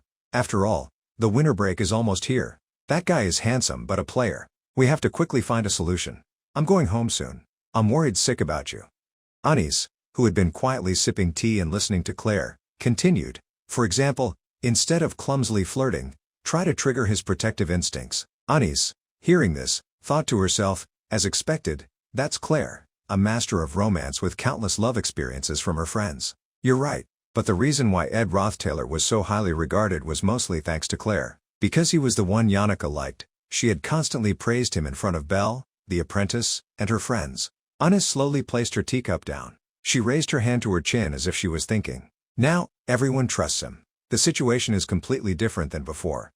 I, however, have a different opinion. Inside the library, Claire was being scolded by Elka. Seeing her being reprimanded for returning books late was enough to show she didn't have any prestige. In fact, Claire was very clumsy and often messed things up. She couldn't understand how she could become a professor. Even though Claire always acted like a carefree child, all the senior professors agreed, recognizing Professor Claire's abilities, her ability to win people's hearts. By chance, she had been guided by many renowned scholars like Professor Glast and Plobin. And finally, she graduated after going through countless harsh tests from them. In fact, this time, she even had an excellent assistant. Onyx, seeing her having to carry a pile of documents, said embarrassedly, oh my, there's so much, it's so heavy, let me help you. The reason Professor Claire, who was clumsy beyond words, could complete all her tasks perfectly was because of Anis Halen from the magic department. She smiled as she turned her head, and gently refused Onyx's offer of help. It's okay, thank you. This second-year student made even the longtime staff at the academy admire her, a talented strategist. Inside the spacious room, there wasn't a single thing out of place. The reason why Professor Claire's personal research room was always so clean and tidy was thanks to Anis's superb ability to handle tasks. Anis placed the pile of documents on the table. She had collected personal information meticulously, almost like stalking, from the library, the administration office, and the dorms. If she were caught, it would be very troublesome, but she had skillfully concealed it with her gentle smile. Few knew her true nature, other than Yannicka and Claire. To Anis, relationships were just masks that she put on. Anis tied her hair up and gently touched the documents on the table. Professor will be back in about 20 minutes after buying pastries. Before then, I need to analyze all the information on Ed Rothtailor and his family background. Anis needed to get started quickly. She read, the Rothtailor family, the most powerful family in the Kloel Empire. The second son in a family of 3 children. This external information is meaningless. Let's look at the history of the family. Griffin Rothtailor seized power in the year he was born. He became the official heir when he was only 2 years old. He must be arrogant, she continued reading. Baptized by society at 5, began learning etiquette at 8, and was learning advanced knowledge at 12. But looking at his first-year grades, he doesn't seem to have any special talents. Even though Anis was reading the information, she still had to clean the bookshelf in the room. Forced to be self-reliant when his family faced hardships, Anis had to survive by becoming a teaching assistant and receiving a scholarship. She even used Lortell, who was 1 year younger than her, as a model for her unlimited survival abilities. Though she did not have the ability to see the flow of money, Alice had her own methods. She looked at the history of the Rothtailor family in her hand and read, let's see, Ed Rothtailor, the Rothtailor family, the most powerful family in the Kloel Empire, the second son in a family of 3 children. In her eyes, the image of him appeared and she speculated, he must have grown up in a suffocating environment, stuffed with imposed ideas, and certainly received plenty of material comforts. In her mind, Ed was an arrogant and incompetent person, without any academic talent, and hadn't shown any outstanding abilities throughout his first year. Maybe he lacks self-confidence, and likes gentle, lively girls. Then she continued to read out a long string of speculations based only on the information she had read about him. He always wants to lead everyone but avoids responsibility, likes people who agree with him more than those who argue, hopes his partner isn't too outstanding but is a good background for him to shine, and doesn't want to be hindered. So if the other party is self-sacrificing, it would be more suitable for his ideal type. He feels comfortable in relationships that can easily be cut off, just like dealing with enemies. In terms of appearance, he definitely likes beautiful girls. Is used to seeing luxurious things, so he'll definitely like expensive items, but there's also a possibility that he'll be attracted by simple girls, with little experience of success, so it would be easy to influence them with praise. His favorite topics are probably related to luxury items and status, likes to give gifts more than receive them, but it's a way to show off his wealth. However, due to the current situation, he can't give valuable gifts, so if I act happy when I receive small gifts, he'll be impressed. Dependence is more important than control. Humility is more important than talent. In reality, he's very sensitive to personal gain. It's best if I show him the practical benefits that he can receive. Analyze how his thinking has changed after being abandoned by his family, and from that, adjust the strategy accordingly. I have to see if he has feelings for Yannicka, and if he's influenced by other girls. If he wavers, let's see if he feels guilt and regret, or if he'll excuse his weakness and selfishness. To do that, I need to investigate him. As a teaching assistant, I'm his senior, so I have more of an advantage. However, it seems like he doesn't like girls who are too proactive, so I need to be a bit more subtle. His ideal type isn't too complicated, like a copy of the common desires of the aristocracy. Recently, due to his difficult circumstances, he started to change, but a person's true nature can't be completely changed after just a year. Although he has become more mature, he still maintains an arrogant attitude. In short, everything isn't too difficult. Anis curled her lips into a confident smile. Let's try some practice. Just then, Claire returned from buying pastries. She smiled brightly and said, I bought Mont Blanc pastries from Laplace. Let's eat something. Anis slowly took off her hair tie. Claire on the other side was still talking carelessly. Oh, you've already made tea. That's Anis for you. You even predicted that I would buy pastries. But with Claire's rash nature, she spilled the teacup. Ah, it's hot. Immediately afterwards, she turned pale thinking, ah, clumsy again. Anis will scold me. However, Anis's next sentence completely surprised Claire. Huh? Ah, are you okay? Claire stood under the setting sun, looking at her in surprise as she was shining, along with her gentle voice, thank goodness, you're okay. I'm so glad. Claire couldn't believe her eyes. She was so surprised that she called out her name with a hesitant tone. Anis? The scene shifted to Ed. He was feeling his cloak and said softly, I'm having a headache because of having to wash my uniform during the break. Thank you. Belle, who was standing opposite him, replied casually, "It's just washing one more uniform. Besides, the person I'm serving also often receives help from you." During this time, Lucy was almost always sticking to Ed, and Belle had also noticed it. Recently, while washing clothes for Miss Lucy, I found many blonde hairs. Then, she seriously put on her analytical glasses. And while washing clothes for Ed, I also smelled perfume and found white hairs that looked like Miss Lucy's. Recently Lucy had been clinging to him. Just by washing the clothes, she could immediately find out. If she wasn't a maid, what would she be? Suddenly, Belle abruptly changed the subject. "Ed, why do you still call me Miss?" Ed looked dumbfounded and said, "I feel more comfortable calling you that." Belle also looked dumbfounded and refuted, "I'd prefer you to call me older sister." But Ed was still stubborn. "I feel more comfortable calling you Miss." In fact, with the position of head maid, Belle was already one of the top-level staff members of the academy. Ed frowned at her. "While I am no longer a noble, nor am I a student of Awfulest Tower, so I feel embarrassed calling you older sister." He looked into Belle's stubborn eyes, but she was very persistent, so he had to give in. In the end, he had to accept and correct himself. "Then I'll call you older sister to make it more comfortable. Belle is the head maid, so you must have a lot of things to worry about and manage." Belle, hearing this, nodded in agreement. Belle looked at Ed's shoulders, which were carrying 3 burdens, and felt sympathy for him. "Just call me older sister to be comfortable. The one with a lot of things to manage is Ed, not me." Then Belle turned her head to look out the window and continued, "It's okay. Don't worry too much. No matter what the young ladies decide, that's their choice." She looked at the snow-covered scenery below and said, "Anyway, if you need anything washed, just tell me. Now, I've settled into my job. Awfulest Tower has also been repaired." Ed, hearing this, also said, "Oh," in agreement. He also went to the window and looked down. "It's only been 1 semester and it's already been repaired?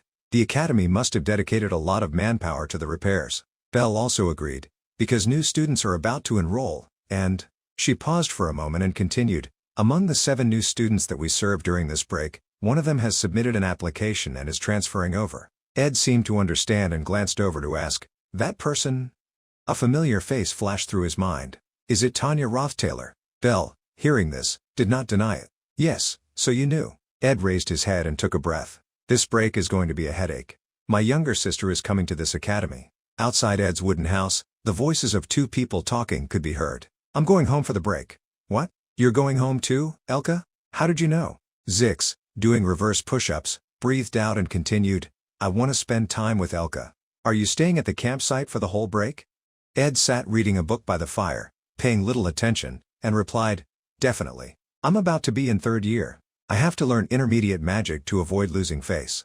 Zix had also stood up by this point. "Just last year, you were still struggling with basic magic. Don't push yourself too hard." He looked at him seriously and said, "I can't sense any magic power from you. You've been training until you're exhausted again, haven't you?" Ed didn't care and replied carelessly. Zix quickly went over and put his hand on his forehead to measure his temperature. He looked at his face, which was already flushed, and his eyes were starting to become hazy. "You look a little feverish. Are you really sick?" Ed didn't deny it and said, "There's a little something. I probably won't be able to use magic for a while." Hearing that, Zix turned around to put on his jacket. "If you say so." Zix's greatest strength was his easygoing nature. He never asked too many questions. It was comfortable. Suddenly he mentioned the previous kidnapping of him and Isla. "Oh, that's right. Isla has been asking about you. It seems like there was a misunderstanding. She wants to meet you to apologize, with Taylor as well." He paused for a moment and continued, "She wanted to know the location of your hut, but I didn't tell her. That's everyone's personal information." Just then, Ed had closed his book and said, "Just tell her that I don't need an apology." He put the book in his pocket and continued, "I'm not angry. It's just unnecessary to apologize. I don't have any animosity towards her either." Zix sat on the other side of the fire. Hearing that, he muttered, "Generous, or perhaps indifferent." Ed didn't pay attention to what he was about to say. He threw a bag of money at him. "Hey, Zix, you're really tight-lipped. Then, help me with something before I go home. This is the reward." He began to mention the spirit library, which had been previously destroyed by Lucy. "I'm allowed to use Professor Glass's underground library, but it's too messy. I need a little help cleaning it." Zix took the money bag he had given him and said casually, "What money? Consider it practice. What do you plan to use that library for?" He took out a piece of paper and wrote something on it, but without any distraction, he answered him, "As a workshop."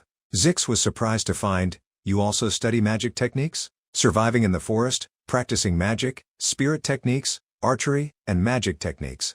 Not to mention you still have to work for the academy. Definitely people like you will be successful. Do your best, but don't exhaust yourself. Ed wrote down a series of tasks he had to complete, the tasks he needed to do during the winter break. 1. Make a plan to clean up the workshop. 2. Build a storage room for materials. 3. Expand the hut. 4. Check the script v. 5. Check the scholarship work v. 6. Upgrade magic techniques by at least 3 levels. 7. Learn special archery skills. 8. Master the theories of intermediate magic. 9. Contract with a high-level spirit v. Okay. Tomorrow is the day that I have to work for the academy. The next day, outside a building, a voice rang out. Thank you for coming. She recounted Claire's near-death experience to everyone and then said, that's what she said. Currently, Professor Claire is unable to speak because she has stayed up for 44 hours straight to handle the work for the academic conference and arrange the teaching schedule for next semester. She paused for a moment, looking at the 3 people, Ed, Clevius, and Onyx, who were standing in front of her, and then continued, therefore, important matters will be communicated by me, the head assistant, on her behalf. She looked at Ed's face. Our task is to prepare for the upcoming new student placement exams and to be proctors on the day of the exam. The new student placement exams, the tests that were held every year by Professor Glascan, this year would be handled by Professor Claire. And of course, she already knew the results. It was surprising that Clevius was also participating. Anis handed Clevius a piece of paper and said, last year, the exam was held in the northern forest of Aiken Island, but this year, it will be held on Mount Orne, in the northwest. Clevius, please go to Trix Hall to pick up the equipment you registered beforehand. Then she handed a piece of paper to Onyx. Senior Onyx, please assist Professor Claire. Finally, she called the only person who remained, and Ed Rothtaylor. In her heart, she thought, both Claire and Yannicka overlooked something. She looked at his handsome face. There are too many girls around Ed Rothtaylor. Just by looking at his face, you can tell he's a player. Working together with him is a good opportunity to test my understanding and ability to read people. She gently tucked her hair behind her ear. In her heart, she was boosting her confidence. I stayed up all night to research the materials and created a perfect ideal model, suitable for his preferences. If he can't resist my charms, then, Ed Rothtaylor, Anis had changed her hairstyle. She smiled gently and used her alluring eyes to look at him as she said, let's go scout the area together. In her heart, she was extremely determined. I will separate you from Yannicka. In the northwest of the academy, on Mount Orne, snow lay thick everywhere. Anis, walking on the snow, said, it may not be a high mountain, but a mountain is still a mountain. There are many dangerous areas, and with this weather, if students slip on the snow, they could get seriously injured. Anis and Ed arrived at the site, where she hunched over and complained, I'm so tired. How is Ed not tired at all? Ed looked at her and replied, let's rest for a bit then. Let's take a break. Anis put on a gentle face and smiled as she tucked her hair behind her ear.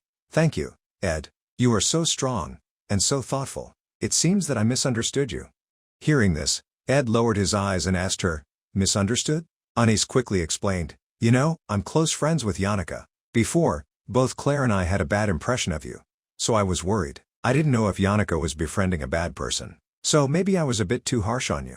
But Ed didn't seem to care. He just looked at his paperwork and said indifferently, it's okay. I don't mind.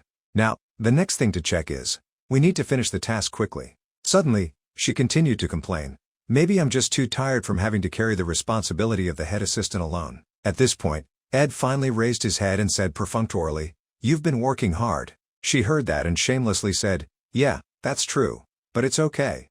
Anis smiled shyly, her eyes sparkling. Then she grabbed his arm and said, because Ed is here now. She held his arm tightly and explained, of course, the other 2 have helped me a lot, but your appearance is my greatest motivation. I'm sorry if my words hurt you, but you were abandoned by your family, right? Anis lowered her head with a look of sympathy, as if she shared his plight. I was too. My family had problems right after I enrolled here, but I still wanted to continue studying, so I had to carry everything on my own. Perhaps this is the only sincere word she has spoken since arriving here. She closed her eyes and felt the cold winter wind, feeling like she was experiencing a never-ending winter. Hearing this, Ed also glanced at her. She was indeed very strong. Whether it was financial problems or anything else, she handled everything on her own. Then, he opened his mouth to comfort her. Don't be too upset. You've done very well. But, why, the way she looked. Anis grabbed his sleeve and chuckled. Thank you. She walked forward a few steps, then shyly turned her blushing face to look at him and said, we have a lot in common, don't we? Ed thought to himself, she's not what I expected. I thought she was a cold, pragmatic person. Whether intentionally or not, Anis suddenly tripped. She fell into his arms. He caught her. Careful. Anis also blushed and stammered, Sorry, I tripped on a rock. But when he looked at the spot just now, it was empty. He asked in confusion. A rock? Anis changed the subject again, waving her hands. Wait, why am I so hot all of a sudden? I'll calm down right away. Then she turned to say something to him and walked away. Please wait for me here for a moment. I'll be right back. She went to another corner, muttering to herself, on the surface, he's actually very kind and diligent. Is he being fake? She sat thoughtfully under a tree. It's hard to say. Based on her actions just now and his indifferent response, she continued to speculate, creating empathy by sharing the difficulties of student life, acting weak and in need of protection. Even though she appeared to be very lively, and a bit younger, I don't know if he likes the mature type or the cute type, so I combined both styles. Anis recalled the hug just now, and the natural physical contact, and finally the accidental contact. Everything had gone almost according to plan. She questioned herself again. Have I gone too far? Anis looked at her hand, blushing. But just now, I didn't expect that he would. Her hand touched his chest. He has such a great body. Although he has a scholarly appearance, his body is very firm. She remembered his figure and thought, I thought he was a spoiled young master, but I didn't expect him to be so resourceful. She squinted slightly. And as for his appearance, from Anis's point of view at this moment, Ed was glowing as if he was carrying the aura of the main character. It's no wonder Yanaka likes him so much. Even she was already showing signs of wavering. Anis thought of this and suddenly widened her eyes. I understand. She covered her face in her hands. He used this trick to flirt with other girls. When she took her hand off her face again, her expression had returned to normal. But I'm different, Ed Roth-Taylor. On the other side, Ed let out a cold breath. He stood on the high ground, looking at the scene in front of him, and couldn't help but admire it. The scenery is beautiful. The scenery on Mount Orn made all his worries disappear, but there were still some problems that gave him a headache. He lowered his head and his face darkened. For example, Tanya Roth-Taylor. The image of her gradually appeared clearly in his mind. The one who is known as the villainess. That's the most accurate description of her. As the daughter of a duke, Tanya was a born political genius. Her political abilities and schemes were ingrained in her. Based on this, she aimed for the position of student council president in the first year, which was unprecedented in the history of Sylvania. Soon, she would start to recruit influential figures in the academy. He remembered how Belle had said that Tanya had moved into the dorms earlier than expected. She was certainly strengthening her forces before the new semester started. Tanya Roth-Taylor wasn't a minor character. She was a villainess with an important role. I still remember some details about her, so at first I thought I could handle it. The problem is, how will Tanya Roth-Taylor treat me? He thought of the scene when the two of them faced each other. I don't know. I know Tanya, but she's different. The hardest thing right now is that I don't know myself. Myself, Ed Roth-Taylor, is just a villain who appeared briefly and then disappeared. Even in the main story, he wasn't mentioned much, and what was mentioned about him wasn't very special. He's just a minor character. Ed's face darkened. No clues. Absolutely none. Therefore, I can't predict what she's thinking. What is Ed Roth-Taylor to Tanya Roth-Taylor? What is Tanya Roth-Taylor's impression of me? Just at that moment, elsewhere, a voice rang out like an answer. Trash. Outside her window, the scenery of the academy could be seen. Sylvania is the place where bright stars converge. The princess of the Klol Empire, the one who controls the Elt Trading Company, the spirit mage who can control high-level spirits when she was still a teenager, the great alchemist who created the Philosopher's Stone when she was a student, the Beast King who dominated the northern grasslands, the sword demon of the Nortendale family, the sword saint with his supreme swordsmanship, and the best of all, the magical genius who may have received a blessing from the great mage Glocked, the one who makes my heart flutter just by thinking about her. The carriage gradually stopped. The place where these noble people gather can only be the Sylvania that I admire. I will immerse myself in this flow and enjoy academy life to the fullest. Right then, Belle was waiting to welcome Tanya. She bowed respectfully and said, Your luggage has been taken care of by the maids. Your room is on the 3rd floor, the second one from the inside. As soon as Tanya stepped out of the carriage, she ordered, You can have the maids handle the enrollment procedures, she said in a low voice. I have to stop by a place first. Belle, hearing this, bowed her head and said, Yes, I understand. The first thing I have to do after setting foot in Sylvania, the land of academics that I have always dreamt of, is to clean up Ed Roth-Taylor. She was the villainous Tanya Roth-Taylor, the second daughter of Duke Roth-Taylor. Her eyes flashed with hatred. That piece of trash that has tainted the honor of our family. Before that, when she was talking to her father, he had said, I'm very happy to hear you say that and will fully support you. Crefine smiled insincerely and said to her, Please go meet those people on my behalf and establish your own position. Tanya, lifting her head with confidence, assured, I won't disappoint you, father. Before leaving for Sylvania, the land of academics, I told my father about my 2 goals. Although Sylvania will treat me according to my status, the essence of this place is still academia. Even a princess must respect professors as their teachers. Don't rely on your noble status and act rudely. Those who learned before you are all your seniors. Tanya had listened to her father well. She smiled very courteously and said, "Thank you for spending time with me, senior." She looked at the teacup on the table and started again. "I'm sure you've heard about that person, so I won't drag this on. He's a disgrace to the family, a thorn in our side." Her eyes were full of hidden emotions. She mumbled, "I've lived with him since I was little, so I know him very well." The person opposite her then interjected, "It must have been hard for you." Tanya, hearing this, smiled and tried to make it up.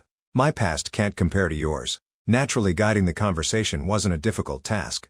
Tanya took a sip of tea and continued, "He's a cowardly man who only knows how to bark orders. He has no dignity. It's unbelievable that such a man could become the heir." Other than gossiping behind his back, there was no other topic that could help them become friends faster. She didn't know he was currently diligently reading books. He has no perseverance. He likes to study things for fun and then give up halfway, but he's very arrogant, never admitting his own flaws. As soon as he felt a little bit of magic power, he made such a fuss, as if he was about to become a great mage. Tanya put her empty teacup down on the table and continued, "When he was lucky enough to get into Sylvania, I was furious, but now seeing him defeated, I feel ashamed." She didn't expect that those slanderous words would have such an effect. At that moment, the person opposite her spoke up, "Is that so?" Tanya immediately flattered her, "Of course, with a person like you, you must have seen through him a long time ago." She lowered her head, hesitating. "So, taking this opportunity." "Oh, why am I monologuing?" Tanya widened her eyes in fear and remembered what her father had told her. "When you meet the people that I have introduced you to."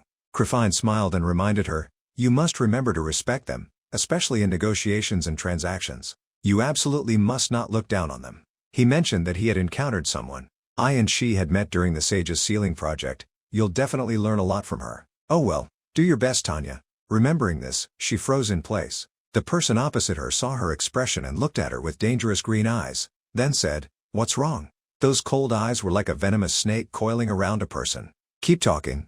Tanya, now terrified and drained of blood, stuttered as she denied, "No." "Are you angry?" The other person smiled wickedly. "Angry? What are you talking about?" She was indeed the merchant from the Eld Trading Company. She smiled strangely and said to Tanya, "How interesting." On the table lay a piece of paper listing things to do during winter break. 1. Create a plan to clean up the workshop. 2. Build a storage room for materials. 3. Expand the hut. 4. Check the script. 5. Check scholarship work. 6. Upgrade magic techniques by at least 3 levels. 7. Learn special archery skills. 8. Master the theories of intermediate magic. 9. Contract with a high-level spirit. In his hands were 2 books, both intermediate-level magic skill books, Burst Point and Source of Wind.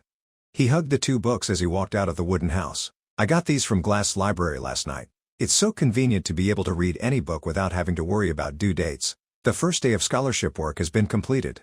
It felt like Anis was working harder than me. He reached out to the extinguished campfire and cast a fire spell. However, nothing appeared in his hand. He suddenly realized, that's right. Though he couldn't practice because he couldn't use magic, he still wanted to master the theory. He went back inside the house. Let's see, at this hour, she should be. In front of him was a lump of blankets rising from the bed. She used to appear unexpectedly in places and at times that were unpredictable, but now he was used to all of her actions. He walked over and pulled back the blankets and called, "Hey, Lucy, help me start the fire." Carrying her wasn't difficult, anyway, she was as light as a feather. As soon as he said that, over there, Lucy had quickly pointed one finger, and the firewood burst into flames. He looked at Lucy and said, "Okay." She retracted her hand. "I want to go out." "Suit yourself." As soon as he finished speaking, Lucy rolled over and fell asleep. A moment later, Lucy sat up, sniffing around him. Perfume. Ed didn't pay much attention and asked, "Really?" It must be that he had been with Anis all day working for the academy, so the fragrance had lingered on his clothes. While he was thinking about the hug from earlier that day with Anis, Lucy's voice rang out, and she looked at him worriedly with a serious expression. "You have a fever. Are you sick?" Ed didn't deny it and asked, "Can you tell?" Lucy looked at him seriously. "Don't get sick. If you get sick, you might die. If your magic becomes chaotic, I will help you." She reached out and started channeling her magic to his chest, but immediately she pulled back. Lucy was silent for a moment and said, "It's not chaotic, it's depleted. Did you do something reckless?" Ed looked down at Lucy and replied, It's okay, I can control it. Lucy looked at him again. By the end of winter, you might become much stronger. Suddenly she called him, "Hey, can I ask you for a strange favor?" Ed asked in surprise. "A strange favor?" She looked up at him. "I want you to stroke my head." After that, Ed sat reading a book by the fire, while Lucy, content, rested her head on his lap, getting her head stroked by him. This scene in the midst of the cold winter was incredibly warm. Lucy closed her eyes, happily enjoying his gentle touch. Suddenly a voice rang out behind him. "Long time no see, Senior Ed." As soon as he saw who it was, he greeted her. "Oh, Lortell, are you here about what happened last time? You can just go straight to the guild. I'll be there to pick it up." Lortell hesitated. "Ah, no, and there are a few things I want to talk to you about." Just as she finished speaking, her eyes caught sight of Lucy, who was resting her head on his lap, and she paused for a moment before continuing. "There are also a few things I want to ask you." The scene changed to the academy grounds. A voice rang out. "Thank you for your patience in listening. In short, what I'm saying is," Tanya smiled kindly at the person before her, "please help me punish that person, and I'll compensate you handsomely." She looked at Elka and proposed, "For example, the island family has many famous archaeologists, don't they? I can share with you some artifacts from the Roth Taylor family treasure." Elka asked excitedly. "Really?" Suddenly Zix, who was beside them, interjected. "Is that so?" Tanya frowned when she heard his question. "Tanya Roth Taylor, isn't it?" As he approached, his shadow completely obscured her. Tanya looked up at the man before her. A firm physique. Moreover, the magic was surging through him. "I have to recruit this person to my side." But Zix's expression wasn't friendly. "Are you Ed's sister?" Tanya smiled. "Yes." Zix repeated once again. "Is that so?" Then suddenly he smiled slightly. After that, he even laughed out loud and said, "Did you hear that, Elka? This girl is Ed's sister." He finished speaking, grabbed Tanya's hand, and gave her a circular magic tool. He happily explained to her, "This is a magic tool used in the mandatory classes for new students. Don't use the new one, use this one. It'll help you practice your magic sensing." His sudden action made Tanya unable to react. "Huh?" Zix ignored her, turned to Elka and said, "Oh, that's right, Elka. Do you still have Professor Deloff's notes?" "Yes, I still have them. I almost threw them away." After that, in the middle of the school grounds, the two of them kept handing Tanya things. "Take this too. And this. You probably don't need this, do you? Oh well, take it anyway. Whether you have study materials or not makes a big difference. Elka, do you still have the flower crown from Professor Hallen's class?" After a long time, the two of them were sweating from giving gifts. Tanya, who was now like a clothes rack with all sorts of tools hanging on her, turned pale and gritted her teeth. "Hey, did you hear my proposal? I mean, like, help me deal with Ed?" Zix, seemingly understanding, sighed. "That's right, siblings often hate each other. In general, they're never harmonious. Well, Ed's personality can be really easy to misunderstand." While he was talking, Elka suddenly called out loudly, "Zix, the train is about to depart." Zix smiled brightly and bid Tanya a final farewell. "Anyway, Ed's little sister, it was nice meeting you. I'm Zix's second year, Ed's junior." He laughed and continued, "We've helped each other a lot. We're really close. You look as strong as your brother." After that, he patted Tanya's shoulder. "Born into a wealthy family, you must be so happy." Zix then ran to meet up with Elka. Before they left her with one sentence. "Do your best. 1, 2, 3, do your best." As soon as the last word of "do your best" had been said, Tanya was no longer able to hold on to the pile of things and fell backwards. She lay flat on the ground, her face blank, not understanding what had just happened, and asked herself, What was that?" Professor Claire's room, the faculty area. A voice rang out in the room. "You've worked hard." Inside the vanity mirror, there was a zombie like Claire. She widened her eyes when she heard the person beside her say, "As long as you complete the new student placement exams well next week, you can rest for the remainder of the break." Claire, lying flat on the table, looked at Anis with admiration. "Is this youth? Anis is so admirable. It's been 2 days and you're still full of energy." Anis, checking the documents on the table, thought to herself, "As expected, you can't trust those scholarship students out there. Both Onyx of 3rd year and Clevius of 1st year are doing sloppy work. In the end, I have to do it all over again." Until she flipped to a different pile of documents. Only Ed Roth Taylor is different. The paperwork was very neat. His practical problem-solving abilities far exceed my expectations of a noble. Anis remembered the inspection that day. Ed had seriously pointed out the important points. "We need to block this entrance to prevent students from going the wrong way. The snow is too slippery. If it's like this on the day of the exam, it'll be dangerous." Honestly, I was surprised. It seems he's not as spoiled as I thought. At that moment, Claire had taken a glass of water to her side. "Hey, Anis, you went with Ed, right? What was he like?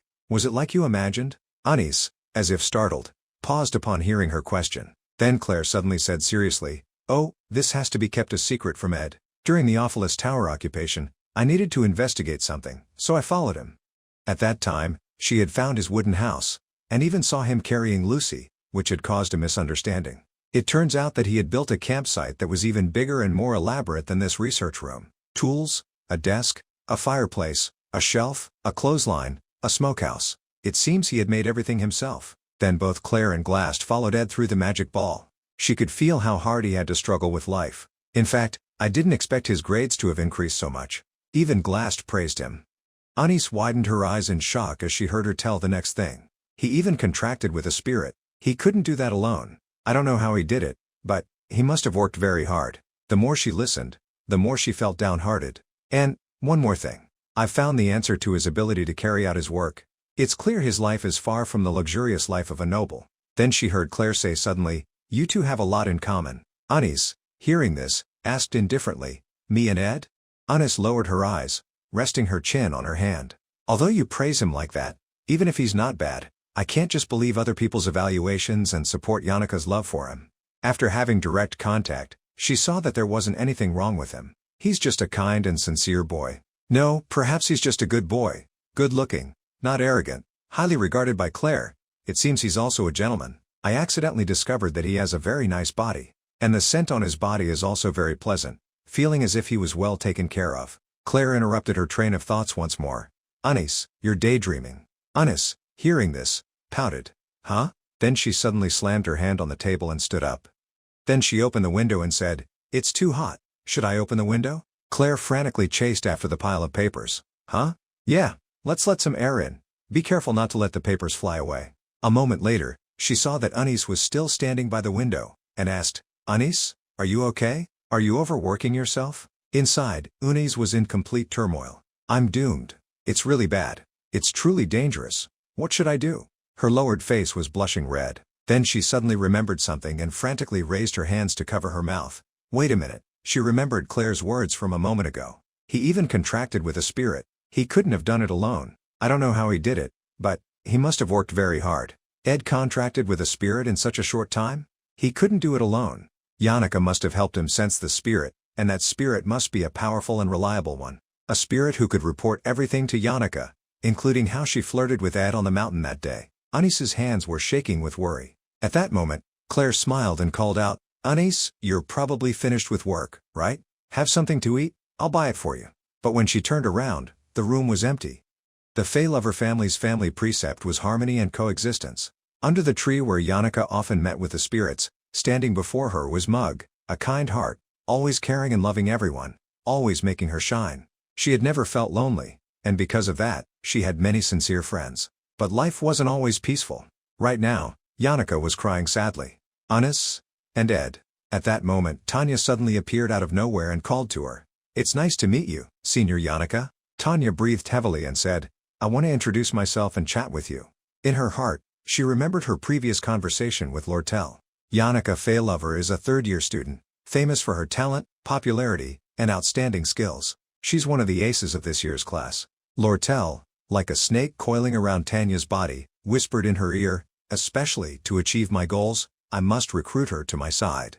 Tanya trembled in fear, barely able to stammer, "Thank you, Senior Lortell." But when Tanya arrived here and saw the scene before her, she began to doubt life. Is this really okay, Senior Yannicka?" Before Tanya's eyes was a brilliant red light. Clearly in her head, the words, "Don't worry too much, Tanya. Yannicka is kind and thoughtful," still echoed. However, the demonic image of her, covered in flames, was nothing like Lortell's words. She always listens to and trusts everyone. Outside the wooden house, two people were talking to each other. "The manufacturing materials you sent, most of them have been found, but the legendary grade materials haven't." Ed poured hot water into a wooden cup. The other voice continued, "Since those are very difficult to find in the winter, that's unavoidable."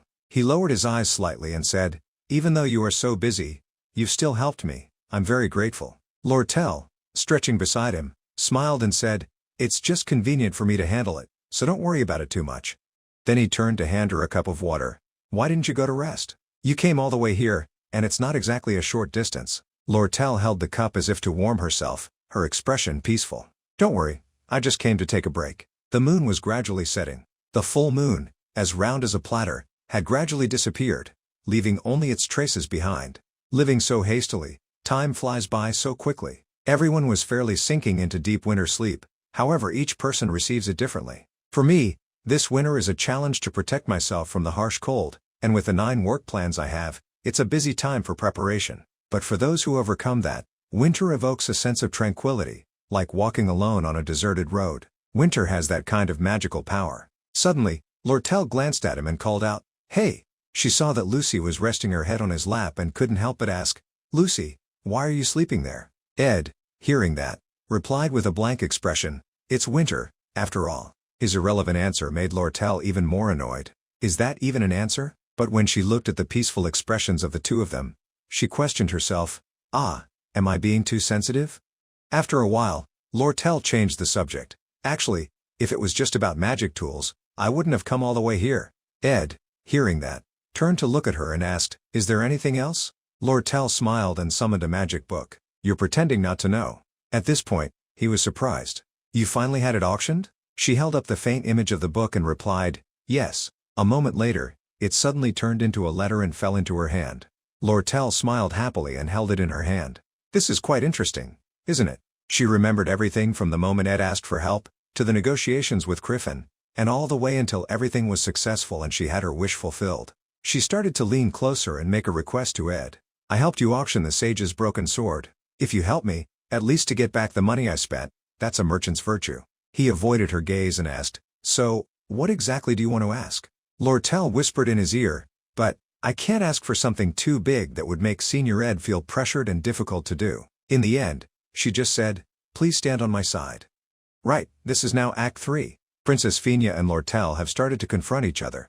Lortell has sensed it and has begun her political moves. The benevolent Princess Fina Elias Cloel, she was Lortell's destined rival. According to the script, she would become the student council president and control the academy, increase physical strength, and based on that power, fight against the invisible evil forces. At this moment, Lortell was still whispering in his ear, "It's possible that everyone in this academy will have to choose a side. That is, there will be a time to make a choice between 2 factions." She finished and turned around. "If that happens, please stand on my side. That's all I ask." Fina and Lortell, the one who decides who wins will be the main character. It certainly won't be me. Thinking that, he said to Lortell, "Even if I stand on either side, it won't have much impact." She didn't deny it. "That's right. Even though Senior's reputation in the academy is increasing." She looked at him and said calmly, "Your support also won't bring a big result. You're just a student after all." Ed, hearing this, felt a little uncomfortable and said, "It feels strange to be so straightforward." But Lortell smiled again and said, "So what? It's not about whether it's politically meaningful or not." She turned her head to look at him. "It's about whether it's meaningful to me or not." If she had said that much, Ed had no reason to refuse. "Okay, that's not too difficult." As soon as he finished speaking, Lortell flicked the letter in her hand towards the fire. The letter quickly caught fire and slowly burned away. Ed stared in shock. In his eyes, he could see the reflection of the person in front of him. Lortell had a charming smile, planning her schemes. She's a girl with many faces. It's worthwhile, but, her thin lips curled into a smile. Under the bright moonlight, her fiery red hair was lit up, making her smile more genuine than ever. How fun! Even Ed was surprised. She can actually make such an expression? Since it was the winter break, there were no classes and no scholarship work. I had planned to take a long nap, but I woke up early as usual. He habitually waved his hand, asking Lucy, who was still snoring beside him, start the fire. Last night, I had a long conversation with Lortell, but the thoughts kept swirling in my head. Last night, Lortell had asked him, "Senior Ed has a younger sister, right? Your sister hates you very much. I wonder if she really sees you as an enemy of the family, or if it's just a little sibling rivalry." She summarized Tanya's meeting with her, Zix and Yannicka for him, then said softly, "Honestly, she was actually quite cute. I introduced her to some other people, and today, she'll probably be going around and then come find you tomorrow morning." While Ed was still thinking about Lortell's words from last night, when she said she was coming to scold him, someone was already coming to him. He looked and saw that Tanya was leading a group of servants, her expression as if she was going into battle, not paying a visit. "So she's here already, my real sister in this body." He looked at her expressionless face. "I wonder what kind of relationship I'll have with her. No matter what I think, I won't be able to know anything." Even when facing each other like this, he couldn't do anything. Suddenly, Tanya spoke first. "Oh, long time no see, brother." Tanya came with a box in her hand. "Since I'm meeting you again, I bought you a present." Ed glanced at Tanya. Was she tense? Was she having a difficult time? It seemed she was afraid of something, but at least, she didn't have any animosity. Suddenly, Ed remembered something. He suddenly looked up and widened his eyes when he saw Tanya's fearful expression. "Okay, I understand. But during the time he stayed at home, to the family, he led a despicable life." Thinking of this, he abruptly covered his face and stood up, startling Tanya. "Sorry for misjudging you." "Well done, Ed Roth-Taylor." Tanya seemed to still be haunted by him. Ed Roth-Taylor. Those days were still etched deep in Tanya's memory. Ed had slammed a plate of food down and yelled, "How dare you bring this kind of food to the future head of the Roth-Taylor family? You're being very bold." Tanya, sitting silently and eating, seemed like this had happened countless times. However, she was still being pulled into the story. Tanya, she's trying to control her contemptuous gaze, and is not revealing anything. Her patience is admirable. The past Ed, who was horrible, stepped on a maid's head and humiliated her. Your ability to deal with situations and sense others' feelings is truly innate. The maid who was stepped on only moaned and begged for mercy. Tanya, sitting there eating, looked calm, but her hand holding her fork was shaking uncontrollably. In the end, she couldn't hold back anymore and shouted, "Please, stop." The space suddenly became quiet. But before long, Ed's contemptuous tone rang out, frightening Tanya. "What's wrong? How surprising, you're feeling attached or sorry for tools that are no different from us." Ed smiled like a devil in disguise, without an ounce of humanity. "You still haven't become a noble completely, Tanya." Back in the present, Ed was smiling kindly and saying, "Thank you," to her. He opened the box. Inside was a jeweled tie clip. "I will put it to good use. From next semester, I'll wear it every day. It's exactly because I've been exiled from the family. You aren't my sister, and yet you prepared this. I thank you." Tanya saw that he was happily accepting the gift, turned around, and in confusion chased after him. About that." Before she could say anything, Ed interrupted, "Don't stand there. Sit by the fire and wait for a bit." Then, as he walked into the house, he muttered, "There's not much left, only a few herbs left. Oh well, no need to save them." Tanya, standing there, saw Lucy sleeping beside the fire and hesitated. "That girl." Ed, hearing this, immediately said casually, "Don't pay attention to her. You should move aside a bit too, don't stand there." A moment later, he brought out 2 cups of warm water and asked, "I heard you went around the academy, did you meet some people?" Tanya, being very well behaved, replied, "Yes, I heard a lot about my brother." Ed, hearing this, was slightly surprised. "About me?" Then he started to ask, "I don't have many acquaintances. Zix, or perhaps Yannicka." Tanya and the servants behind her immediately turned pale upon hearing the second name. As soon as he looked at them, he understood.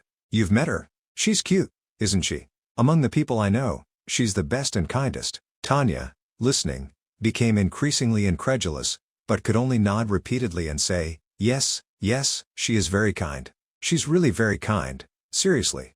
Tanya remembered the scene of Tarkan releasing fire, engulfing all of them, and she still felt terrified. Furthermore, she is also very strong. A high-level fire spirit, that fire salamander. She summoned them to throw guards around like toys. "If you don't answer correctly, then don't blame me." Tanya anxiously and flusteredly corrected herself. "No." She spoke very gently and politely and encouraged me to study harder. But Ed paid attention to something else. "Summon a high-level spirit, huh?" Tanya became more flustered and jumbled her words. "No, I didn't summon it. I really didn't. It was just something I imagined. Just a made-up story." Ed didn't say anything, but he didn't believe her words. Indeed, something is wrong. The Tanya I know isn't the type to be so weak. While Tanya was reflecting on all the people that were related to him, and was also creating a sense of fear. Indeed, everyone I've met who knows Ed Roth-Taylor has a bad impression of me. While she was still thinking, his voice immediately startled her. "Hey, Tanya." Then he slowly continued, "But I'm living with all my strength now. Don't look down on me too much, since I have already been exiled from the family." He handed the cup of warm water to Tanya. "When I lived in the family, I was a bit despicable, wasn't I? There are a lot of things now that I can't fix anymore. Sorry." He smiled gently at Tanya. "I heard you were aiming for the position of student council president. I'll support your decision. Anyway, I know you always try your best. I can't help much. Tanya was born to be the villain to help Fina shine. Do your best." Although he said that, Tanya wouldn't be able to become the president. Anyway, he also felt she was a bit pitiful. After all, this is the first time I've met my relative. No matter what I say, I still have some feelings for you. Looking at her expression, He didn't know where their relationship was heading. Leaving that campsite, inside Awfulest Tower, a voice full of fear gasped, "I almost let my guard down." Tanya, having lost all her strength, had to lean against the wall to walk. I know the true nature of that bastard, but even so, that day when I was facing Yannicka and Tarkan, when I spoke ill of that guy, I was almost burned alive. In that moment, I could feel something. Yannicka's tearful, despairing eyes. Senior Yannicka seems to sincerely trust and pursue that guy. But this was truly strange. At Sylvania, everyone is outstanding. In fact, the top student in the entire school is the rare magic genius Lucy Merrill. In a place full of people like this, no matter how well Ed Roth-Taylor is acting, in the end, his true nature will be revealed. Suddenly, Tanya noticed Lucy standing in front of a doorway. Is there no one in the room next to me? Even in the high-end Awfulest dormitory, there are also clumsy and inconsiderate people like that. Everywhere there are imperfect gaps. Ed, that guy is just lucky. While Tanya was sighing and justifying Ed's behavior to herself, Lucy spoke up. Are you his sister? Then Lucy walked over and slowly tiptoed. She used her small height to put her hands on Tanya's shoulders. If there is anything difficult, tell me. As soon as Lucy finished speaking, she turned around and left. Tanya looked at her back and then looked at the room next to her. Her pupils shrunk in shock. Even in the high-end Awfulest dormitory, only the top students can use a gold nameplate. Room 302, Lucy Merrill. Wait, that person is. As soon as Tanya saw the name on the plaque, she was struck dumb. The rare magic genius, Lucy Merrill. Inside the dormitory building, a sorrowful voice rang out. I don't understand anything. Maybe it'll take me some time to adapt to Sylvania. Tanya, it's not your fault, Tanya. At the Rose Garden, a voice rang out. Introduce me to a guy. Belle, Anis, with messy hair, slammed her hand on the table and said, I want someone tall, handsome, and talented. Since you've been working at the Awfulest dormitory for so long, I'm sure you know many guys in the academy, right? Belle looked at Anis's agitated expression in surprise. You're not the type to be easy about dating. Have you ever had any experience in dating before? Though she didn't know what Anis had said, judging from her gloomy look, it was easy to understand. Belle flusteredly waved her hands. Sorry for my blunder. I didn't mean any harm. Since you're always busy and handle everything so well, I thought you weren't interested in dating. Then Belle mentioned Ed, which made Anis feel even more guilty. Like that Ed guy, the third-year student. You two have so many similarities. Speaking of it made Belle realize something. She saw Anis's expression and immediately widened her eyes and fell silent. After a long time, Belle hesitantly asked, Is it this point that, Anis, by now, had to blush and admit, You're very perceptive, Belle. Yes, it's exactly as you think. She began to recount the whole situation to Belle. Because of all the bad rumors, I met him to confirm it, and in reality, we have a lot in common and we get along very well. He seems a bit heavy, but he is also quite interesting. Belle, hearing this, stared blankly and asked, So in the end, you chose Ed? Anis didn't deny it. Yes.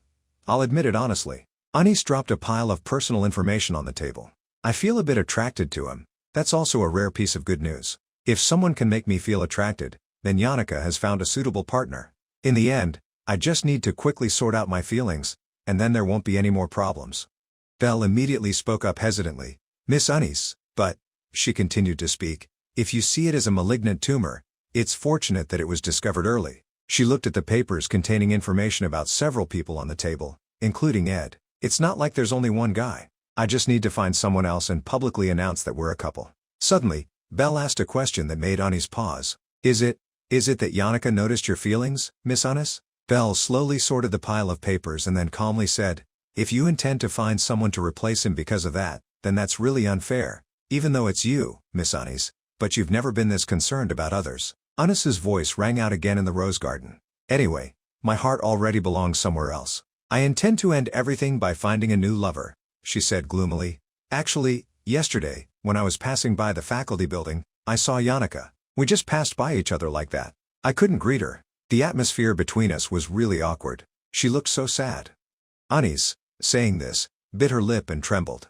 And next week, when the placement exams take place, I will have to be a proctor with Ed. I don't know how I should face Yannicka. I feel so guilty towards her. Belle understood her worries, so she said, Maybe it's not as serious as you think. Anis looked up at Belle in surprise. She continued, On the contrary, it might bring positive results. Anis, still confused, asked, What do you mean? Belle explained slowly, Yannicka is always kind and sincere with everyone, and her two friends always protect her from getting hurt. She said this and stood up. But isn't the issue with Yanaka is that she's always so nice to everyone? Sometimes, that kind treatment is not always a good thing. Belle went in front of Onis, calmly putting a hand on her shoulder to reassure her. Today, I was really confused by your attitude, Onis. You sharing these things with me proves that you trust me a lot, which makes me feel grateful.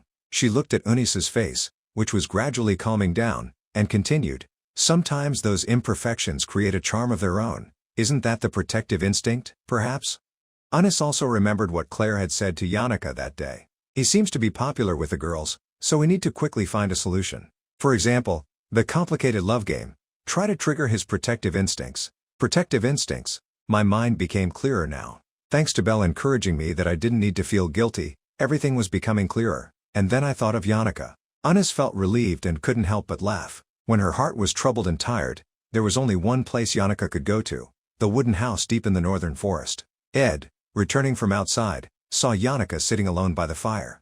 What's wrong? When did you come here? Yanaka wasn't as happy to see him as usual. I gradually need to prepare materials to build the storage room. I want to expand the storage room and also have more space in the living room. I have to be quick. Looking at the school break schedule. Ed went over, surprised by her silence. He waited for a long time, but she still didn't answer. Then he went to pour a cup of warm water. He handed it to Yanaka and said casually, "It's snowing again. The snow has piled up quite a bit. You seem to be showing up every 2 days." He sat down beside her and said, "If you have any worries, just say it." However, she lowered her head and refused to answer. "Sorry, I can't say it." Ed never forced anyone. He calmly said, "Then you don't have to say it." Yanaka was shocked to hear these words. Immediately afterwards, Ed put an arm around her, putting a thin blanket around her shoulders, and even silently encouraged her. Do your best. Sometimes he forgot, but Yanaka must also be going through challenging school days. Seeing her in this hopeless state, like a small animal, it was hard to ignore. The two of them looked at each other for a moment and then slowly closed their eyes and leaned on each other, trying to enjoy a little warmth from the person next to them. It was too cold. The winter continued, with only a thin blanket and a small fire. It was hard to endure the cold. But even so, spring was gradually coming. Father, the head of the royal palace, is often absent due to work. The Roth Taylor mansion is always peaceful. Although we are siblings, the atmosphere is always icy. There's a saying that if you want to see a person's true colors, give them power. With only a little power of inheritance, he had already acted as if the whole world belonged to him. A pitiful piece of trash. Tanya's pitying gaze immediately enraged Ed, making him flip the table. If you look at everything through that lens, what do you think you can do? Will you kill me? Ed lowered himself and picked up a knife from the ground. That's right, Arwen died, so isn't that a good thing? Ed, gone mad, shoved the knife into Tanya's hand and yelled like a lunatic, "If Jana dies too, then you'll become the heir." Tanya cowered in fear. She didn't understand why Ed had become like this. Ed was still yelling frantically, urging her, "What are you doing? Put some strength into it. Stab, stab. Stab deeply. Quickly stab deeply." Tanya, as if she had lost all her strength, collapsed to the ground. The knife that seemed to want her life lay beside her. The large house echoed with Ed's maniacal laughter. That had long since become Tanya's nightmare. That was everyday life back then. In an instant, his breath became weak. And once again, I was stared down by those eyes. I have been weighed down by that gaze for half of my life. Although he had never hit me, he was a sibling of the same blood. However, in the hopeless situation of being unable to save the family and the people in the mansion, I had lived like a helpless, living corpse. And then, the opportunity had come. After that guy was exiled, the only thing that was left was to prove myself. The upcoming student council election was the only chance. The first plan was the placement exams. The day of the new student placement exams, Anis, with a backpack and carrying a large bag of tools, frantically warned the person behind her, "Don't come near here." She was trying to avoid Ed. The scent, the look in his eyes, his aura. "Anyway, I don't suit you. Don't come near me." Ed, walking behind her, didn't understand her strange actions. Anis is really decisive. There must be a reason for this. At this time, Claire appeared and said, "It seems I've mentioned all the things to be aware of already. Now, let's go and prepare for the exam." Act 3, The Failed Swordsman of Sylvania, a class assignment. Unlike the exams in the Northern Forest last time, this time the placement exams would be held on Mount Oran. Because Professor Glast was absent, Professor Claire would be in charge of the exam. There were quite a few changes. The difference compared to the last exam, where they had to find the magical gem hidden on the mountain, was that it wasn't a gem that was hard to find, but an easy-to-see magic stone. Moreover, this magic stone wasn't hidden well at all. Ed, walking, scattered a bunch of bright red magic stones in the middle of the road. The magic stone didn't have a specific score. Whoever found the magic stone and placed it on the altar would have the chance to enter Class A. It sounded easy, but like teacher, like student, Claire was indeed someone who had followed Glast for a long time. She said with a devilish smile, "How much do you have to do to be able to enter Class A? Do you think Class A is a joke? Defeat countless beasts and wild animals. Only the surviving new students can enter Class A." The difficulty was truly absurd. It was survival on Mount Orin, which was known as Hell. In the end, none of the new students at Sylvania Academy that year entered Class A. Ed, walking, breathed out a cold breath. Of course, all of this was according to the script. The fact that no one entered Class A will be linked to an important event later on, so it's necessary to keep it the same. Therefore, I didn't make any special suggestions about the difficulty to Assistant Professor Claire. I'll probably have to write a report later, but even though they call it survival in hell, at least no new students were injured or killed. From now on, new students will have to fight with monsters and illusions created by the projection discs. The blue projection disc is a normal category. An image disc, monsters, lower-level monsters that summon an illusion. Our job is just to ensure safety after setting it up. Especially, the purple projection disc is the most important. From what I know, the reason no one entered Class A was because of that. A rare grade, an introductory disc, summons illusions of monsters. Monsters, high-level humans. It was commendable for him to carefully handle all the important things himself, but Anius was looking extremely flustered. Onyx, seeing this, reminded her, "If you're tired, then let us handle a few. We're falling behind schedule." Anius smiled gratefully. "Ugh, thank you, Onyx. Anyway, it's just too heavy." Just then, Ed, being kind, wanted to step forward to help. However, as soon as she saw him, she froze in place. After a moment, she screamed and snatched the bag back before taking a step backwards. Unfortunately, behind her was a low ledge. He said, "That's dangerous." Immediately after, he managed to grab Anis's waist. But because of the unexpected surprise and the close distance, Anis was so flustered that she forgot what she was holding in her hand. Ed, widening his eyes, watched the bag containing the purple discs fall down and shouted, "Be careful." The disc rolled quickly at lightning speed, just barely missing Onyx. If that was damaged, what would you do? Luckily someone reached out to grab it. 2 hands caught both discs. Clevius, terrified, held the 2 discs in his hand. That was dangerous. I almost screwed up this whole semester again. Everything from the beginning was according to the script. Can you hold that more carefully? Ed, at this moment, breathed a sigh of relief. As expected of the top student, the purple disc in Clevius's hand suddenly cracked. And finally, it couldn't escape the fate of being shattered. The scene immediately fell into silence. The 3 of them froze in an instant. Clevius stiffly looked up at the 2 people still hugging each other. The most important purple discs. By now, Ed, without any hesitation, let go of Unis. What should we do now? During the collaborative combat practice last year, Taylor, who had previously been underestimated, defeated Lucy for the first time using a sword. Though the script had been bent, and had led to Yannika's premature outburst, this year's collaborative combat practice was still an important event. The talented first-year students would challenge the previous generations of main characters who had already built their reputations. The battle began, with the first-year students exploding, using any and all means, blurring the lines of real combat. However, all of them, even when charging together at once, were stopped by Taylor alone. His powerful and nimble swordplay made it impossible to resist him. Taylor, who had become stronger over the past year, was clear to everyone. And the Saintess Clarice, hiding herself among the crowd, had her eyes on Taylor. As a result, even though seeing Taylor's growth was moving, the relationship between the Saintess, one of the 4 main characters, and Taylor was very important. In the battle to defeat Lucy in Act 3, and even after that, her power would be necessary. Because she was such an important character, she was the one who would be at Taylor's side during the battle. This event needed to happen according to the script. In order to do that, the best students needed to explode as planned. The reason the first-year students exploded was because no one had become a Class A student during the recent placement exams. The reason they couldn't enter Class A was due to the zealous Assistant Professor Claire. But this golden glowing disc had already broken, after being used in the exam. Onyx, Claire, and even Clevius were taking turns speaking. This is really giving me a headache. It seems like my train of thought has been derailed. Maybe I'll have to ask someone to repair this separately. Seriously, it was really hard to set that up. Why does it have to be this? Anis, who had caused this, could only sigh dejectedly. She lowered her head apologetically and said, "I'm sorry, I should have been more alert."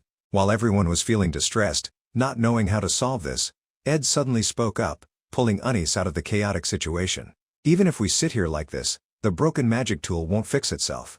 If we keep this up, too many students will enter Class A, so we need to resolve this. He rubbed his chin and thought, then said with certainty, no, it definitely can be resolved. At the same time as he said but, Clevius, who was right beside him, immediately felt something was off. As expected, if there was one pitfall, there would be a second. Ed once again grabbed him. It's because of Clevius. He couldn't believe it and yelled, what?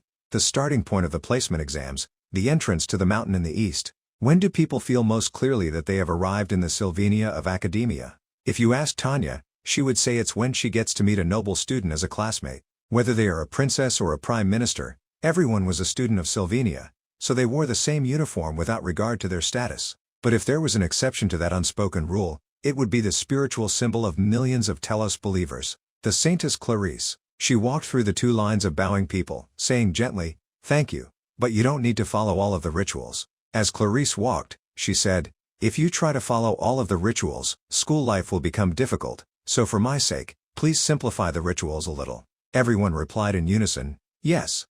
At this time, someone suddenly spoke from beside Clarice. It is an honor to meet you, Saintess Clarice. Tanya smiled politely and introduced herself. I'm the heir to the Roth-Taylor family. I'm Tanya Roth-Taylor. Clarice looked at her and said softly, oh, if it's the Roth-Taylor family. She looked at Tanya before her and continued, Patriarch Crefine was baptized by me, but I was too young then to remember clearly. Tanya, hearing that, bowed her head reverently and said, but I believe it's an honor. She raised her head to look at Clarice. When I grow up, I will also come to be baptized. Clarice replied happily, I'll be waiting, Miss Tanya.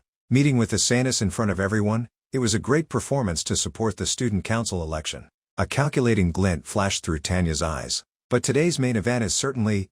Just then, from the highest point on the mountain, a signal flare was shot straight into the sky.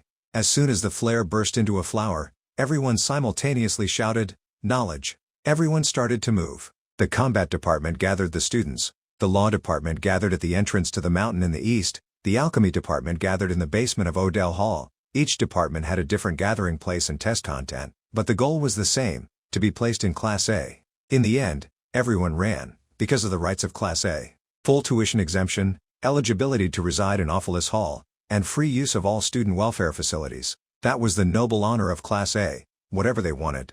A red-haired student quickly picked up a magic stone. He smiled confidently, if I reach the altar faster than anyone, then I can get into Class A. All of the new students here, without exception, were aiming for it. Joseph ran past the red-haired student, and also mocked him, if you're trembling while being so noisy. The red-haired student went crazy and chased after him. Damn you, Joseph, stop right there. They were looking at that peak. Tanya, holding a magic stone in her hand, said softly, there's so much. She frowned, feeling suspicious at how easy it was to find these stones. It's definitely not just about offering it to the altar. There'll be some way to differentiate the skill level. Instead of wasting energy, let's walk carefully and steadily.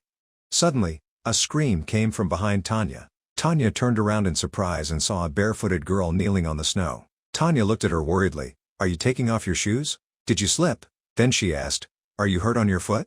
If so, I'll call someone to help. The girl raised her head to reply, oh, no, it's not like that. She happily held her shoes and jumped up. I just wanted to try walking barefoot in the snow. It's so cold. Tanya looked at her unusual behavior and was speechless. Spontaneously, like this, right here. Kylie smiled shyly at Tanya. Oh, is that not okay? Is it weird? This is one of the things that I wanted to do. I only imagined it, but it's softer than I thought. Tanya, at a loss of words, looked at the person with a runny nose and still didn't know to put her shoes back on. She had to introduce herself. I'm Tanya, the second daughter of the Roth-Taylor family. It seems like we're in the same class. Kylie, hearing this, was surprised and said excitedly, Roth-Taylor? I've heard that everyone in the Roth-Taylor family are amazing people, just like their noble status. But Tanya immediately denied this. Not everyone. Kylie, hearing this, was confused. Huh? Tanya, as if thinking about that person, frowned uncomfortably and said, no matter how influential a family is, if they have that power for many years, there will be some terrible people, or some moronic people who are useless. The image of Ed's gentle face from that day flashed in Tanya's mind. The image from the camp made me think that he had mended his ways. But even now, I'm still not sure what the real Ed Roth-Taylor is like. Whether it's his current expression or the ruthless Ed from the past, the fear that I felt at that time has not yet disappeared. Just at this moment, Kylie's voice interrupted her thoughts. But, I think Tanya isn't like that. If you're from the Roth Taylor family, since I'm from the border, then I need to be respectful, right? I mean, Tanya looked at her enthusiastic face and refused coldly, turning her back and walking away. Well, you don't need to. This is Sylvania after all. Kylie also said softly, ah. Then she smiled happily and repeated, Sylvania, right? Only now did she remember to introduce herself to Tanya. Oh, I'm Kylie Eakin. I'm from a small town in a country called the Duchy of Eastern Terre. I don't know much about this world. If I do anything weird, I apologize in advance. I'm not used to places like this. Tanya, hearing her speak so stiffly, said helplessly, Kylie, since we're classmates, I'll talk casually, okay? Kylie also quickly agreed. Okay. Then Tanya reminded her, we need to hurry up. This is an exam. Kylie, only now remembering, said, that's right, we're taking an exam. Kylie, not caring about Tanya's desire to win, smiled cheerfully and said, I'm not too interested in high scores. Even if I get into Class A, it'll probably just attract attention. Tanya, hearing this, was so angry. In her mind, she muttered bitterly, every answer is so. Suddenly, Kylie grabbed Tanya's hand. Instead, I don't care about this exam that much. She happily pulled Tanya away. I'll help Tanya with the exam. That way, our relationship will become more special and intimate, right? Kylie became increasingly clingy, holding Tanya's hand tightly and saying shyly, this is the first time I've had a friend my own age. Tanya, terrified as if she had just met a pervert, yelled, be careful. Only with me can you be this comfortable. If you get too close to people like the princess or the saintess, you'll be in big trouble. And in the midst of a snowy field, the two of them just talk to each other like that. Really? Actually, I'm also. Oh well, let's hurry up. 30 minutes after the start of the exam, the red-haired student, exhausted, breathed heavily as he ran. I'm in the lead. Just a little bit more and I'll be at the peak. No matter how talented Joseph is, my stamina is still better. He suddenly stopped to catch his breath. Running at full speed was clearly too much. I thought I was going to die. Suddenly, a monster from the thicket spoke. If so, the monster roared and punched the red-haired student in the face. Die. The red-haired student frothed at the mouth and collapsed to the ground. Before he could even gasp, he was done for. Clevius had punched someone, but he was the one who was terrified. Damn, it's so scary. Why did it jump out so suddenly? This is really. Then he looked at his trembling fist and told himself, though it's a bit cowardly, not worthy of a senior's role, but, he thought of the punch just now. His face turned excited and red. Like he said, unexpectedly, it worked. Clevius remembered when Ed had grabbed him earlier and he yelled, unwillingly, why just me? Ed frowned and glanced at him. It's not just you who will be doing it. On the other side of the mountain, a huge explosion rang out, smoke billowing to the sky. Anis was the one who had just attacked. According to Ed's instructions, Clevius and Anis would block the new students from reaching the altar from the mountainside. If a first-year student could surpass them, then they would be qualified for Class A. Anis looked at the person on the ground.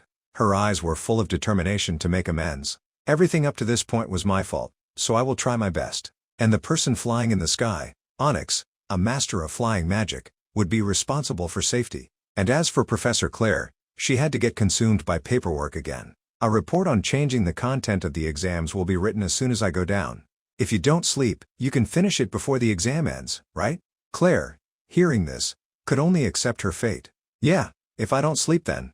After Ed assigned the tasks to everyone, Anis said worriedly, the professor will write the report, Onyx will be responsible for safety, Clevius will be at the south gate, and I'll be at the north gate, so what about Ed? He heard her question and glanced behind him. I'll be here. He would guard the final boundary. Because I need to protect the altar. Claire, who had regained her senses, asked worriedly, Ed can't sense magic now. Are you okay? He replied calmly, I've thought of a few things. Regardless of how chaotic the situation was outside, with people yelling, die, die, and people falling as Onyx carried them away, Ed quietly sat beside the altar. A rare projection disc, a magic tool capable of creating images of powerful enemies through the magic of its creator, crafting difficulty 3.5 stars. This is a magic tool that has been damaged and cannot exert its full functionality. He held the last purple projection disc in his hand. A rare projection disc that is difficult to completely repair. Furthermore, I still haven't recovered my magic stone. This is a valuable stone that can contain a lot of magic. He held a stone in his hand. The things used in this exam are valuable magic stones, befitting of Sylvania's style, and, he placed the magic stone on the altar. Light began to shine intensely. A replacement altar. When something containing magic is offered to it, it will absorb the magic and use it temporarily. If I use this altar, though it will take a bit of time, I can continuously replenish my magic. Mug suddenly appeared beside him and recited something. He smiled at it and said, "Long time no see," even though he hadn't heard what it said clearly. He looked at the bag lying on the ground. "Anis and Clevius will buy me time. The goal is to not let anyone pass." After a while, replenishing his magic power, Ed opened his eyes, full of determination, and said, "Come then. I'm ready." Everyone lay exhausted on the ground. Moans of fatigue began to fill the air. "Hey, let's run." Taylor McClure seemed to be unconscious, his eyes rolling back, breathing heavily. "Ha!" Tanya Roth Taylor and Clarice stood frozen in fear within the large shadow. "Right, huh? I'm also a little tired. I really don't feel well." Clevius Nordendale looked incredibly terrifying. "Let's end this quickly," scaring the two girls into screaming. Suddenly, a huge explosion occurred behind them. Clevius looked behind him and said, "That's the North Gate. Isn't that Senior Unis's magic?" Immediately, Tanya Roth Taylor grabbed Clarice's hand and pulled her away. "It's now. Let's go." He turned his head in confusion. "Hey, over there." Unis Halen was struggling in a battle with Joseph Whitefeld. Unis, the head teaching assistant, was a talented individual, a specialist in both practical and academic fields, but in the area of combat magic, she was only slightly above average for her level. However, the first-year student couldn't possibly be a match for her. She lowered her face. "Okay, go on." Joseph Whitefeld kept tossing a magic stone into the air, looking arrogantly at her. This new student was showing a completely different level of skill. Joseph had received a research position at the Magic Association at a young age, and could freely use intermediate-level magic. In short, he was a genius. He lowered his head confidently. "I'm the leading candidate for a teaching assistant position." "You don't need to be so angry. You must have your own specialty. It just doesn't suit combat." Unis Halen lowered her head, exhausted. "You're mistaken. Although I'm angry, it's not the anger you think. So just go on ahead." Joseph Whitefeld immediately ran towards the path. "Yes." Unis Halen clenched her fists. It seemed she was incredibly angry. "I made it look perfect, without any flaws, but I messed up the magic tool, making the situation even more difficult." She remembered what had just happened and her mind was full of self-reproach. "And by chance, I let someone else take the lead in this situation." Unis Halen also remembered Ed Roth Taylor's gaze, his ice-cold expression back then. He never became angry, and instead turned the conversation in a positive direction. She bit her lip hard, trembling unconsciously. "But I failed against a first-year student, unable to block the north entrance." Although she was overwhelmed by defeat and frustration, Unis Halen placed a fist against her chest. Her tears were on the verge of falling. "What makes me angrier is my own self, because in my head, the first thing that appeared was the reliable face of the one who would help me resolve this situation by any means." Ed Roth Taylor was speaking calmly. "Here's my first customer." He leaned his whole body against the altar behind him, lowering his head in a mysterious way. "You know the content of the exam, right? You just need to offer the magic stone that you have onto the altar, but of course, I won't let you do it." Joseph Whitefeld put his hand in his pocket to look for the stone and said confusedly, "This kind of test is really quite strange." He continued confidently, "If I take control of you and offer the magic stone successfully, who will the students behind me fight?" Ed Roth Taylor also replied coldly, "Well, that's not something you need to worry about." Joseph Whitefeld glanced away, seemingly not caring. "That's right. There must be a backup plan prepared beforehand. Actually, I'm not very interested in that. I just want to use this time to grasp the situation around me." He had successfully observed a full circle, and discovered a purple disc next to the altar. "This is a projection disc. Its color is different. It's probably an improved version. I need to be careful." Joseph Whitefeld continued to look at Ed Roth Taylor and assess him. "This guy is from the magic department, but I can't sense much magic. Moreover, he shows signs of using the magic stone." He began focusing his magic into his palm. "Using a magic stone on the first opponent shows that your total magic capacity is very low. That's disappointing, Sylvania. I thought I would learn something." Joseph Whitefeld clenched his fist, his face full of disappointment. "Maybe I should start thinking about what kind of sandwich I'll eat after I go down." A large explosion occurred before his eyes. The technique he used was intermediate-level magic, one-point explosion. It didn't have great destructive power, but if you didn't know it, it was easy to get hit by this intermediate-level magic. Joseph Whitefeld's eyes were sharp. If you can't dodge after seeing the direction of the hand, there's no way to deal with it. From within the flames, Ed Roth Taylor calmly emerged. "So, you dodged. You seem to have a lot of combat experience." After escaping his technique, he quickly unleashed a magic technique from his hand. Judging by the magic flow, this was fire magic. Judging by its level, it was either ignition or heat emission. He stretched out his arm, directing his palm forward. shooting fire in a circular direction. But looking at the depleted level of his magic power, the magic that he cast towards Joseph Whitefeld was ignition. He was incredibly stunned at his attack and his eyes widened. The scale of the fire is bigger than I thought. He has trained his basic magic very thoroughly. Maybe he can even use intermediate level magic. The large fire came towards him, as if wanting to engulf him, but a protective barrier was erected before it could reach him. Joseph Whitefeld arrogantly put his hand in his pocket, standing calmly behind that barrier. What a waste. Even if your flame is at a high level, you can't pierce my defense. He was extremely complacent. Battles between mages are usually decided by the difference in magic capacity. If the consumption of magic is the same, then with my higher total magic capacity, I'll win. Joseph Whitefeld calmly gathered power in his palm, creating a magic ball. It seems you don't have much experience in magical combat. When your magic runs out and you can't sustain the flame, you won't be able to block my attack. The battle between mages is actually very complex. Suddenly, Ed Rothtailor rushed towards him to attack. Joseph Whitefeld was shocked and widened his eyes. He advanced with the flames around him. His state was very terrifying. Magic defense can block magic, but it can't block physical force. Having said that, he thrust his knee into Joseph Whitefeld's abdomen in surprise. His knee hit his face, a little blood splattering out. You don't think just because I'm a mage, I'll only confront other mages? Ed Rothtailor's eyes revealed an unusually sharp look. Joseph Whitefeld jumped backwards, escaping his oppression. He held his injured cheek and said angrily, "How were you able to get out of the flames?" "How?" Joseph Whitefeld switched to another attribute. "I won't be careless anymore. Senior, intermediate level magic, Icebind."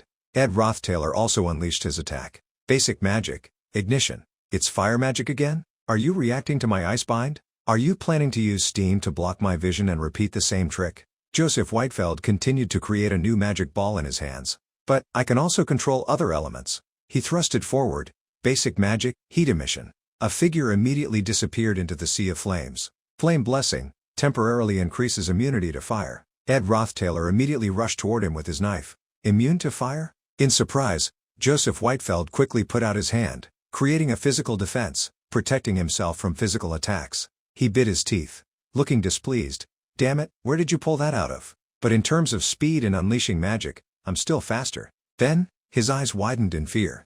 Ed Rothtailor jumped back, leaving the knife on top of the barrier. Magic surrounded the entire knife. He shouted, "Burst! Spirit magic, force!" A large explosion immediately occurred. It dragged along a series of smaller explosions. Joseph Whitefeld, battered, leaned against a wall after the explosion. He looked displeased, bit his lip. "Don't lose focus. I need to think. You can't be faster than me in unleashing basic magic." Ed Rothtailor, gripping the handle of his knife, stood firm in the smoke. That was spirit magic, not explosive magic. It was spirit magic. The fact that you passed through my fire with your bare body. If that was fire blessing from spirit magic, it's completely explainable. He began analyzing everything that had happened. "You intentionally hid the form of the spirit in the fire." Joseph Whitefeld breathed out, "Magic, spirit magic, and also unused magic tools. Seriously." Ed Rothtailor, with an arrogant expression, still held his knife as he glanced down. "Who are you, anyway?" Joseph Whitefeld gave up. He extended his hand and dropped the magic stone onto the ground. I lost." The magic stone rolled to Ed Rothtailor's feet. Just as he turned to look at it, he continued to use magic and rushed toward him. Now, intermediate level magic, Ice Spear. He also realized something was wrong and turned around. Ed Rothtailor ducked to avoid his attack. Joseph Whitefeld clenched his fist, yelling angrily, "Zah!" His punch hit Ed Rothtailor straight in the face. He had only slightly grazed his cheek, without any damage. After studying magic my whole life, Joseph's punch couldn't do anything. A large wave of force covered the entire space. Joseph Whitefeld was stunned at the situation. How is this possible? Could this be? A monster was formed in front of his fist. Wind blessing. When receiving an unexpected attack, it will blow away the enemy with wind. The force that came was very powerful, creating a wave of shock with a lot of damage. It was stretched out, and exploded in a large area. Joseph Whitefeld, exhausted, sat down leaning against something. He was extremely haggard and tired. He raised his finger shakily. Ha, seriously. The magic stone had shattered behind him. He fell forward. "I lost." Ed put his knife back in its sheath, praising him. "You did very well. Your ending was truly excellent. It was a great decision, and I was tricked by you." Ed Rothtailor stood right in front of him. Joseph Whitefeld asked, "Senior, what's your name?" He stepped back calmly and leaned on the altar while Joseph Whitefeld lay tiredly on the ground. His eyes were very tired, unable to listen clearly. Ed, he said calmly. Ed Rothtailor. Someone else came to help him and raised a hand to wave. Please guide me, Senior Onyx. A carriage was transporting someone down the ice road. Someone said, but why would Dix come to the magic department? Zix Effelstein put a cookie in his mouth. Why so suddenly? Elka Island looked at him, wide-eyed. If he came to the combat department or the alchemy department, he would have become a teaching assistant. I feel bad that you've given up so many benefits for me. Zix Effelstein closed his eyes and sighed. I don't value the teaching assistant position that much. Though I could have been in the alchemy department initially, even if I go to the combat department, I won't be able to become a teaching assistant. The person who was beaten until they were covered in soot, the current second-year leader of the combat department, was Clevius Nordindale. He was beaten until he was unconscious. That's who he was. Clevius Nordindale slowly opened his eyes, not understanding what had just happened. What was that just now? Clarice, who was healing the blurry figures in front of her, said, Are you okay? The holy magic was too powerful? You didn't break any bones, right? The person beside her also said, Leave it to me, you all should continue with the test, reverse the situation. A moment later, he collapsed, becoming unconscious. The other person kept shaking him and calling out loudly, Clevius, are you okay? Wake up! How could you fight against that? The sky was gradually darkening. There were 20 minutes left until the end of the exam. The sound of heavy breathing could be heard. Ha, ha. Tanya Rothtailor grabbed Clarice's hand and pulled her to that place, anxiously asking, You are? In front of them was Ed Rothtailor, leaning back and waiting for people to arrive. My final opponent, he reminded them. I won't say much. His face in Tanya Rothtailor's eyes was incredibly terrifying. The person who used to be the object of her hatred. That person, Ed Rothtailor, who had minor injuries, said, Just give up. Clarice slowly opened her eyes, still a little dazed. Saintess Clarice had dreamt 2 dreams. Verdio, with his hands clasped, smiled kindly before a window full of sunlight. That which comes from unwavering faith, sustained throughout one's life, I believe it originates from that belief. She also clasped her hands and closed her eyes, keeping her mind still, to become pure like a blank sheet of paper. The daydream was a dream that Archbishop Verdio had planted in her mind. And then the second dream. While Clarice was still deeply immersed in her dream, a voice rang out, It's better to die in a puddle of dirt than to live like a blank sheet of paper. She slowly opened her eyes, not understanding what was happening. Adele, holding a lamp, was looking at the scenery outside. Even the tallest tower that mankind is so proud of for its pure perfection is just a sandcastle before the gray cliffs of the Lamellan mountain range. A scarecrow was placed in the middle of the golden field, the swampy Dinkin covered in green mist, the golden field of the capital city of Cloyan. Cows were happily grazing in a green meadow, the emerald meadow of Fulron, a land for animal husbandry, the opalescent smoke of Kret, a land for alchemy. A splendid city full of greenery and a fresh lake, the red-tiled roofs of the merchant city of Aldik, and the deep blue knowledge of the land of Academia, Sylvania. And finally, a misty desert space, sand blowing everywhere, passing the red sand of the great Dresthia desert, to the barley-colored shadows of the lawless region of Kohelton. Her hand plucked out clear sounds, the purity of white. Adele smiled very gently. It's just a small part of the romance of nature's colors. She was the keeper of the holy flame of the religious order, called a wall. Clarice, leaning over the window frame, happily watched Adele lean against the wall and play music. The two of them were very happy together. After leaving the religious order, she called herself a romantic. Though no one knew how she moved between buildings, when night fell, she sang under Clarice's window. Her gentle smile was forever etched in Clarice's mind.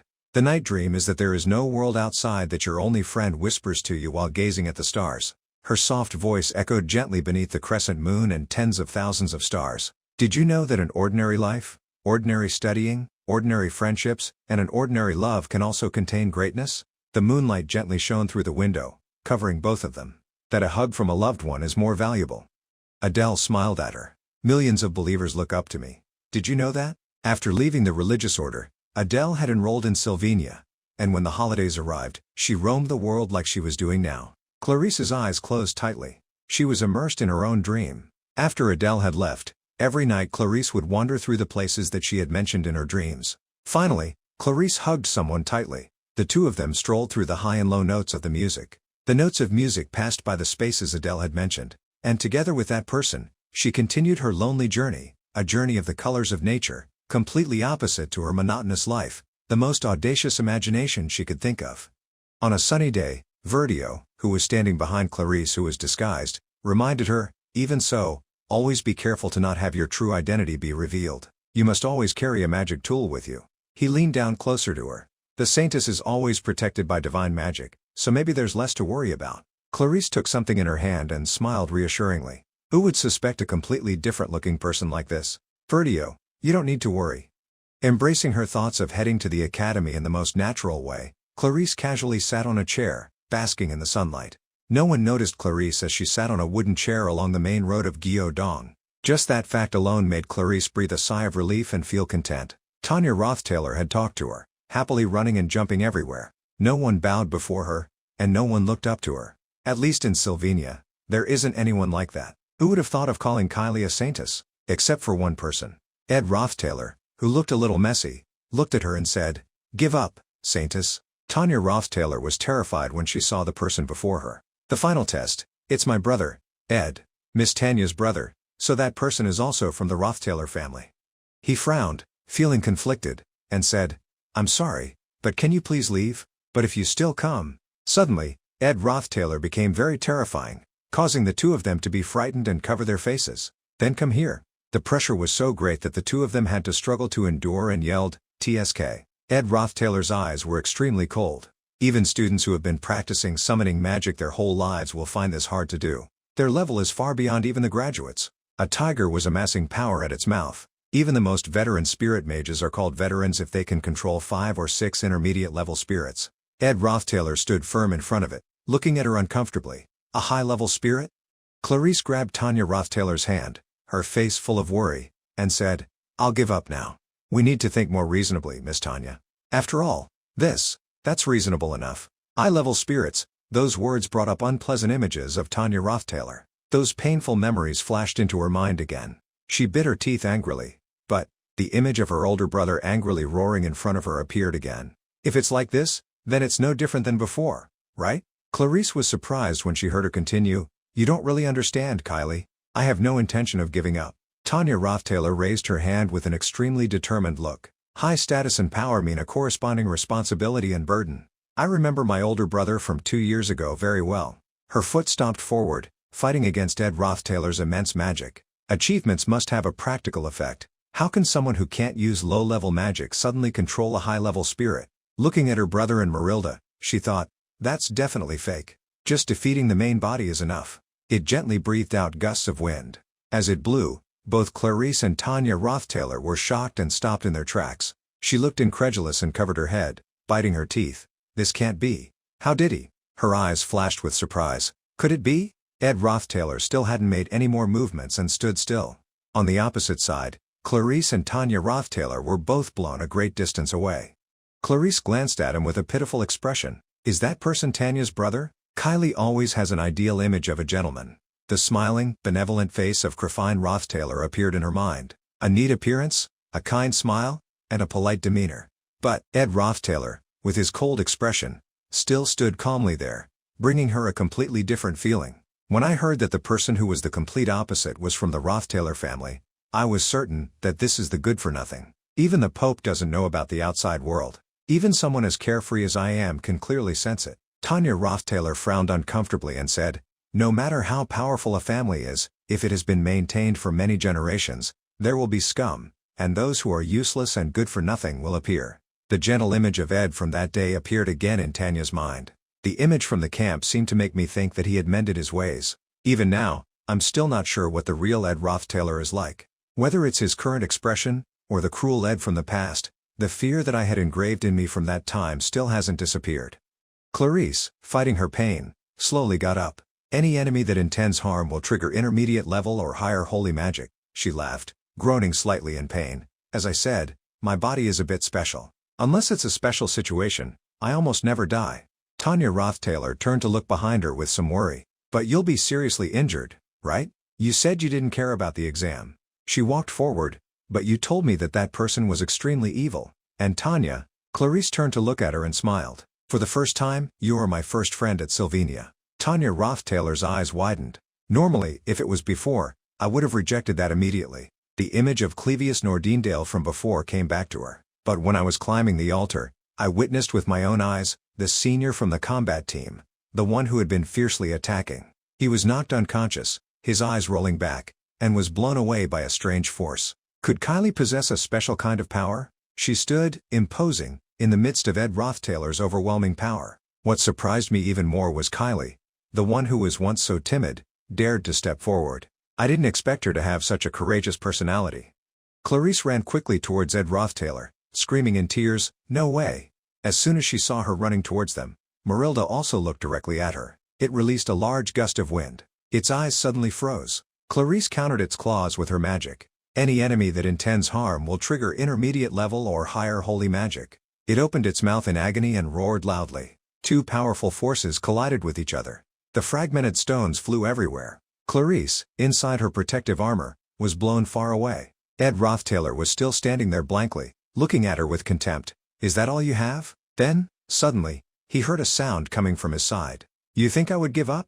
Tanya Rothtailor also used her power, attacking him. Basic magic, burst. A green force immediately flew towards Ed Rothtailor. He was hit by the attack and was blown to a distance. But, his figure slowly blended with the smoke and vanished.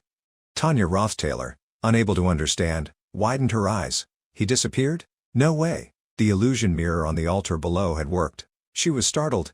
The illusion mirror? Then Tanya Rothtailor was shocked to see the arrows flying toward her. They were rushing towards her. Arrows. Suddenly, a voice shouted out, "Stop!" Tanya Rothtailor looked in shock. No way. Ed Rothtailor was smiling as he held a bow, aiming at her. "The one who couldn't even hold a sword is now skilled with a bow?" He said. "The arrow just now was just a warning." Her eyes were still wide. "The arrows are created from magic? Seriously?"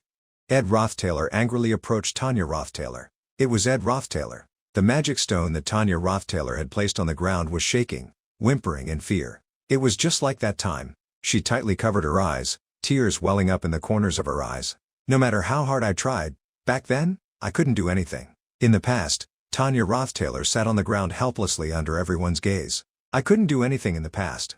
Now, she was crying with difficulty, and even now, nothing had changed. But then her eyes opened when she heard Ed Rothtailor approach and say, "My sister must have tried very hard." He picked up the magic stone on the ground. "Sorry for having to do this. I also have my own reasons. Even if you're family, I can't show mercy."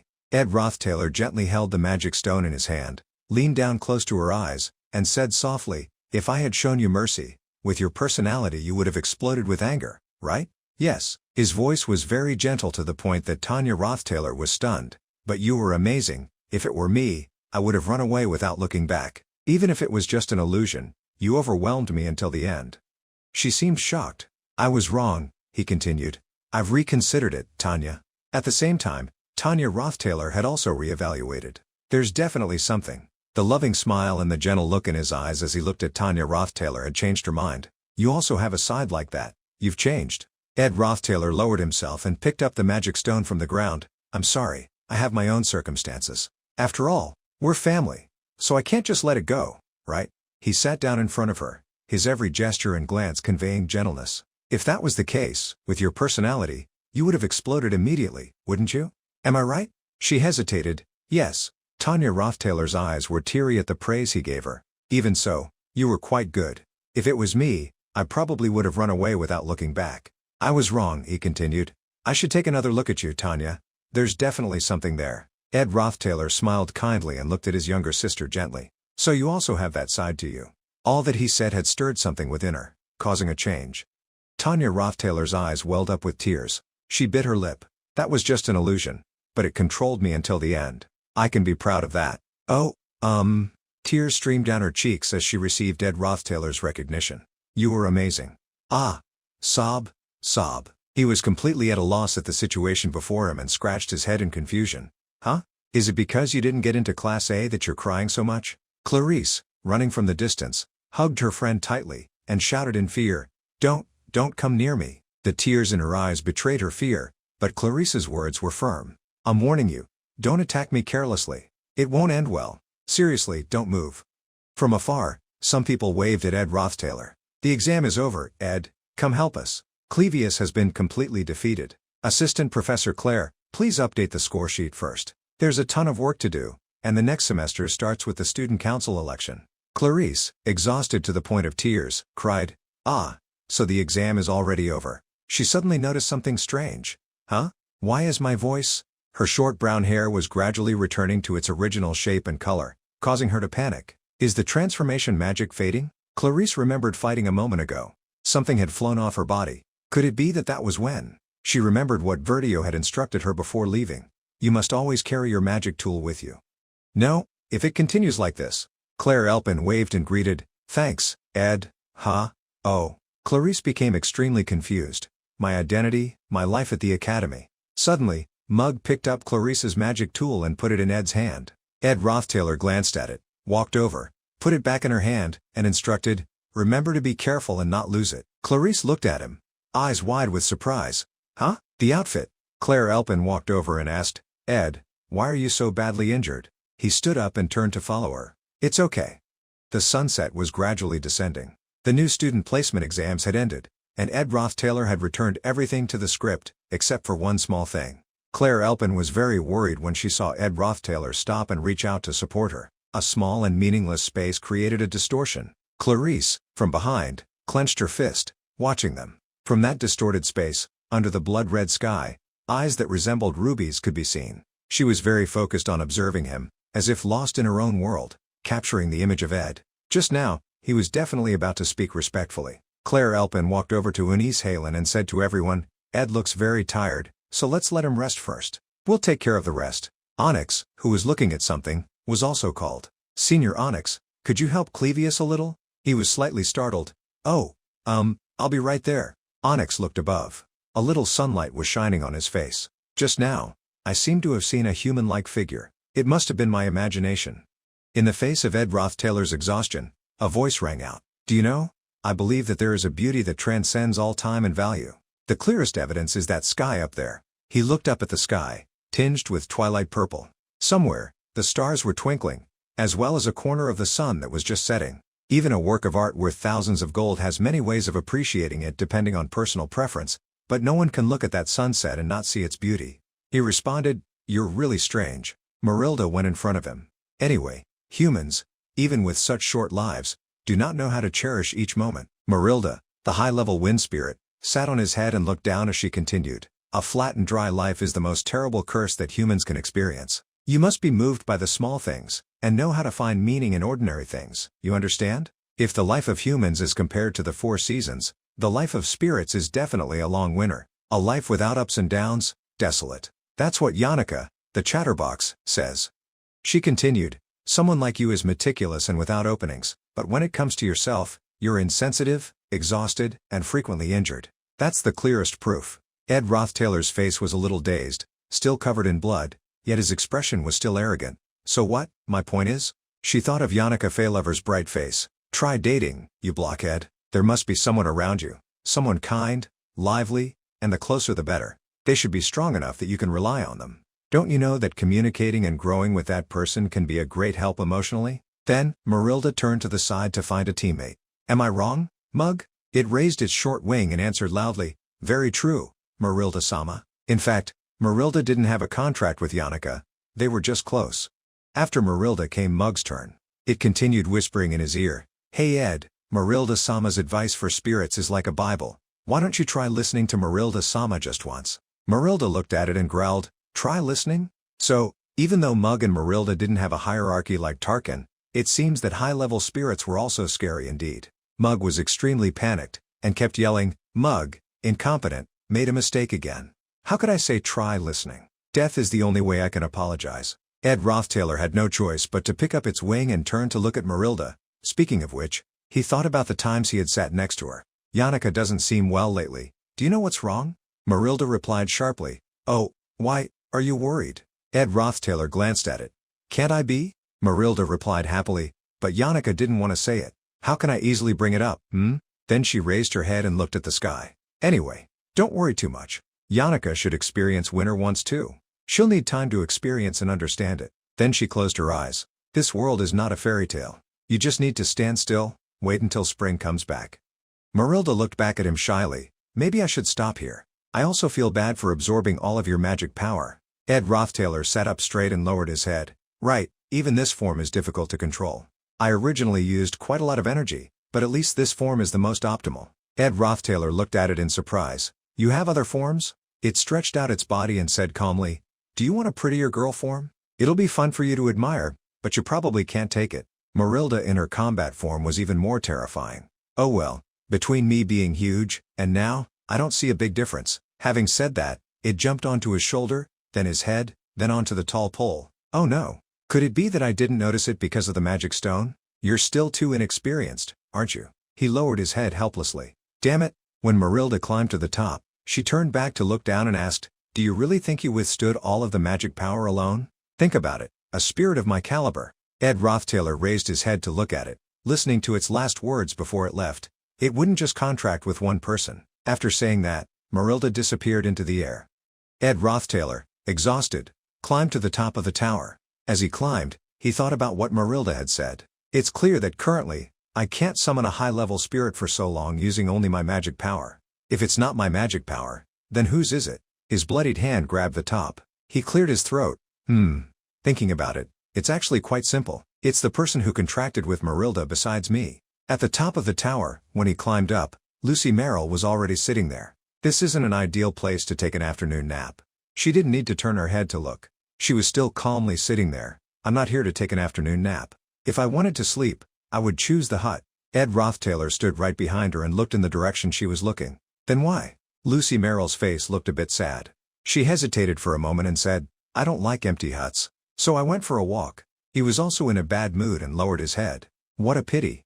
The place has changed. The place where the final scene of Act 3 will take place. Soldiers holding swords stood under the night sky. Clarice, the saintess, was suspicious, realizing the darkness of the church, and beginning to doubt the cult. The apostles of Telos had arrived on Aiken Island, declaring they would judge Clarice. Everyone had gathered in one place, their faces all very tense. The characters in the academy were following the instructions of the archbishop without knowing the whole story. Princess Fenia's royal guards, Lortell's mercenaries, the holy knights of the church, and also high-ranking characters from the academy.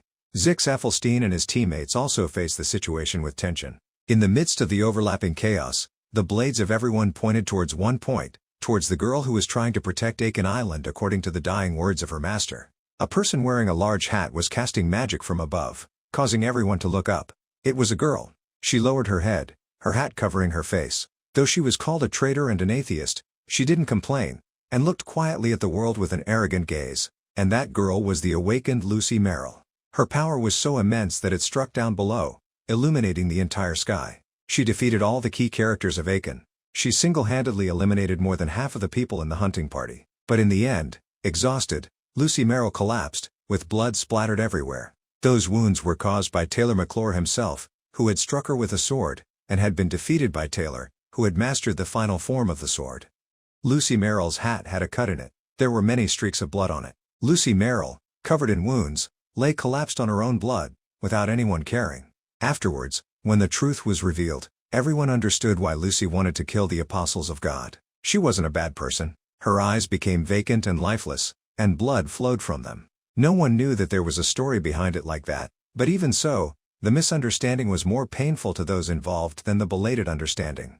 Lucy Merrill sat alone, sadly. Even so, perhaps due to her natural personality, or perhaps thinking that there was no point in saying it, Lucy, in the end, took on everything by herself. Ed Rothtailor, standing beside her, glanced at her. Of course, he didn't intend to stop Lucy. Was he going to sacrifice Lucy just to protect the script? In the end, he chose to sit beside her, the two of them together watching the magnificent sun. No, I'm not that cold-blooded. It was simply to let things unfold as they were now. Maybe this is not necessarily a bad ending.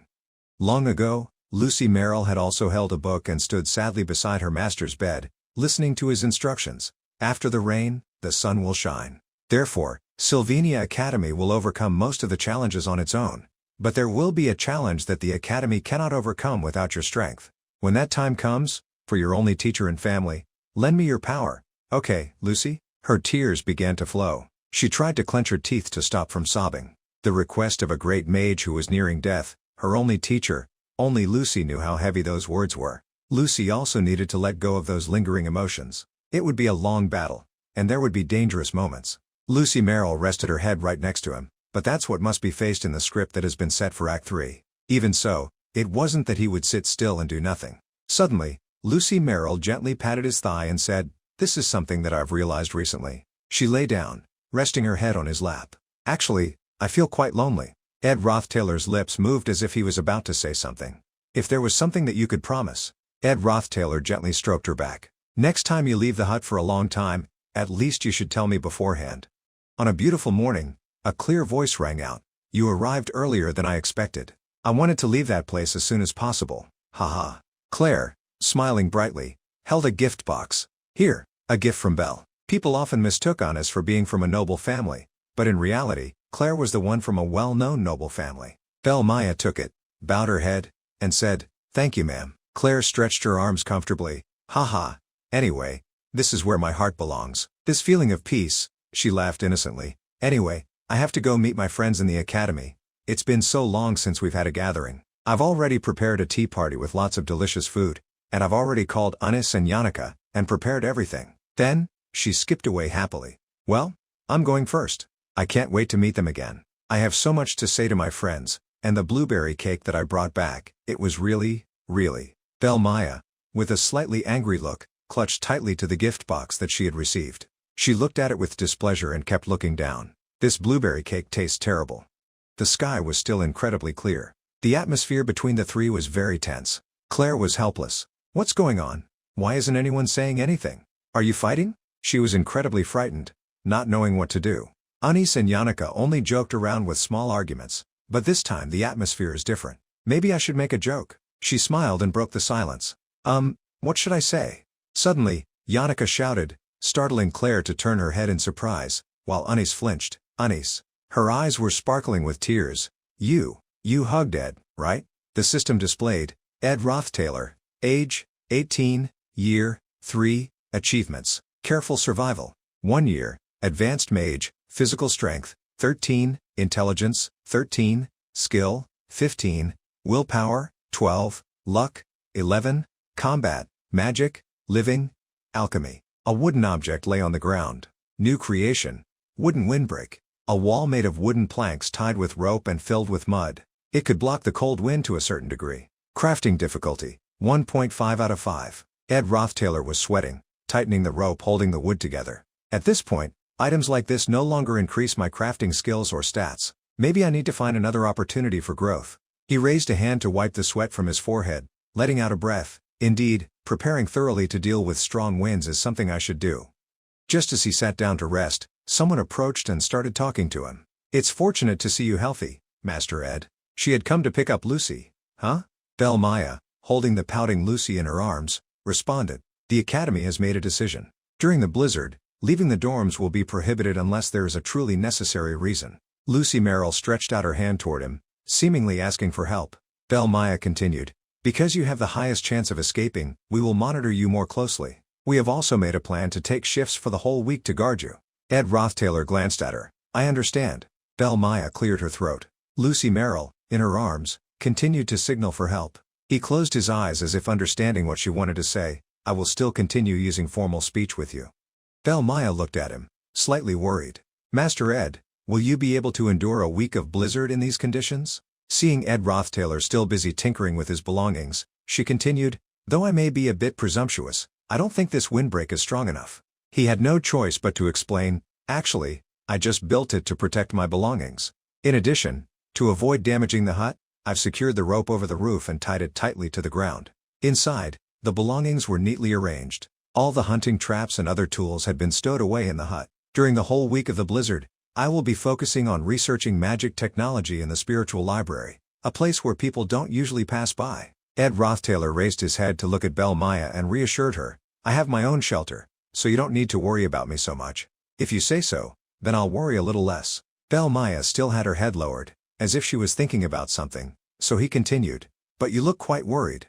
Maybe this is the first time that I have to face a blizzard in the role of manager. Belle Maya turned to say, no, actually I'm worried about you, Master Ed. Then she hugged Lucy Merrill even tighter. Oh well, maybe I'm interfering too much. Ed, confused, said, saying that makes me even more curious. Belle Maya looked helpless. Anyway, good luck, Master Ed. The atmosphere around them was hot as if they were being burned, between the three girls. Yannicka Faylover was teary-eyed. I heard you hugged Ed, right? Claire turned to look at Onis in surprise, raising her voice in confusion. Onis? She was extremely flustered and glanced around, not knowing what to say. Claire, seeing this, turned to Yannicka Faylover to smooth things over. Oh, there must have been a misunderstanding. The spirits must have said something wrong. Anis Halen lowered her head and interrupted. That's right, actually, I was the one who seduced Ed first. She also chimed in. That's right, seduced, but suddenly realized what she said wrong and shouted, what? Anis Halen clenched her fist, looking angry. Yannicka, I'm sorry. Actually, I can't trust him anymore. She looked upset and yelled, though he seemed like a person who gets angry easily, I was just trying to test the waters. Yannicka Faylover, confused, asked, what? That wasn't a lie, it was real? Anis Halen immediately justified herself. From the beginning, he wasn't the type of person I liked. Don't worry, Yannicka. Then she kept complaining, he's like a thug, always acting arrogant, complaining all the time, just living for his own satisfaction. What is there to pursue in a person like that, huh? Tears started falling. Yannicka Faylover sobbed, wait a minute Anis, you're exaggerating. You don't even know Ed very well. The two of them were glaring at each other, causing Claire in the middle to not know what to do. Anis Halen decided to back down first, lowering her head and said, I'm sorry for approaching him without consulting you first. I'm sorry, Yannicka. Tears dripped onto the table. She clenched her fists and questioned, why would you do something that no one asked you to? Anis, do you know how much I've thought about this? Yannicka Faylover, unable to hold it back, cried loudly, I've tossed and turned, unable to sleep. Anis is a precious friend to me. Should I feel betrayed like this? In fact, I have no right to feel betrayed, because I'm nothing to Ed. Am I thinking too much about this? A hand was placed on her shoulder to reassure her. Don't worry, Yannicka, at least, to him, you are someone special. Anis Halen moved closer. According to my observations, you're more than friends, but not quite lovers. Yannicka Faylover also stopped crying and looked up. Really? Her eyes sparkled. Special? In the end, because she was too happy, Yannicka Faylover continued to sob. Well, anyway, to be honest, judging Ed in that way wasn't a good thing to do. I can't be angry about that. She went over to hug Anis Halen tightly. Anyway, you don't like Ed, right? Thank you for being honest with me, Anis. Claire, sitting beside them, breathed a sigh of relief. I was worried that Anis was actually attracted to Ed and had been tricked. However, as soon as she raised her head, she captured all the expressions of the two of them. Anis Halen turned her head away, her eyes teary. Ugh, yeah, Yannicka. Claire suddenly understood everything. No way, no way. Claire quickly stood up and separated Yannicka Faylover from Anis Halen. Yannicka, there's a misunderstanding here. Don't tell me that during the time I wasn't here, you felt so uncomfortable that you wandered into the northern forest? She hesitated. That. Suddenly, she rushed away. I'm sorry, I have to go now. Leaving behind Anis Halen, still sulking, and Claire, who was waving goodbye. Yeah, okay, be careful on your way. Claire returned to normal. Anis. She cut her off. I have a plan. A plan? Anis Halen lowered her head, pretending to be fine. Introduce a guy to me. No. Claire should think more positively. Then Anis Halen rushed over and grabbed Claire's shoulders, yelling as if making a decision. Let's break the bias. Do you want to date me? She was like a crazy person. Don't look at me with those eyes, Claire. Claire, helpless, endured being shaken by her. What eyes? I'm just looking. Anis Halen had started crying. I'm sorry for lying to Yannicka. Anyway, people say, out of sight, out of mind. After this break, my scholarship work will be finished too. Then she suddenly froze. And this time, I will stay and become a teaching assistant. With the scholarship students, Anis Halen stood far away, watching everyone. Clevius and Onyx both work very hard. They're so active and good at everything. So I feel bad that I have to transfer them to another laboratory. Claire Elpin, turning her head, looked at Ed Rothtaylor, who was smiling as he ate a cookie. Especially Ed, he's working very well. Of course, since he's a teaching assistant, he'll receive more scholarships, and compared to other laboratories, this place has a much better work environment. She became incredibly scary and said, because we've been working together for the whole break, the atmosphere is very comfortable, right? Let's continue together. Details of magical abilities. Level: Adept Magic Scholar. Specialty: Element: Able to learn intermediate magic. Spirit Sensing. LV13. Spirit Understanding. LV13. Spirit Manifestation. LV4. Sharing Senses. LV3. Spirit Slot. Cup. Spirit Slot. High-level Wind Spirit. Marilda. Sensing Stage. Poor Connection Efficiency. Special Skills: Protection from Storms, Nullify Periodic Damage, Enhance Wind Currents, Intermediate Wind Magic, Enhance Wind Magic Ability. Spirit Slot. Empty. Spirit Slot. Empty. Yannicka Faylover approached Ed Rothtaylor, who was sitting by the fire. Ed should contract with an intermediate-level spirit soon, too. He looked at her happily and said, "You seem to have recovered, Yannicka." He remembered when she felt unwell, saying, "Last time we went to camp, last time." Yannicka Faylover, embarrassed, pretended not to understand, her face flushing. "Last time? When was that? I forgot." Ed Rothtailor lowered his head and chuckled. "I'm sure that when I'm with Yannicka, I feel like I can relax a little. Perhaps it's because Yannicka isn't part of the main script. Among the people of my age, Yannicka is my only friend." Yannicka Faylover widened her eyes as she looked at him, full of curiosity. "Anyway, I already know that you contracted with Marilda, but no matter what, that's strange. Ed isn't strong enough to control a high-level spirit yet." Ed Rothtailor put his hand in his pocket. "I used a little trick." He took out a legendary grade magical item, glass golden phoenix ring, and showed it to her. The two of them talked by the fire. "I told Yannicka about Professor Glass and the golden phoenix ring, as well as my plan for the future." She lowered her head, looking worried. "So that means Ed can't use magic right now. It'll be difficult for you to contract with an intermediate spirit at this moment." Ed Rothtailor clenched his fist. "When the semester starts after the break, my magic power will return." Yannicka Faylover smiled brightly under the sunset. "Anyway, congratulations, Ed. Among spirit mages, the day you contract with a high-level spirit is called your second birthday." Beside the wooden house, the two of them continued to talk. "But, are you really going to stay in the spiritual library during the entire blizzard? You're so diligent. You're also diligent, always at the top of the class."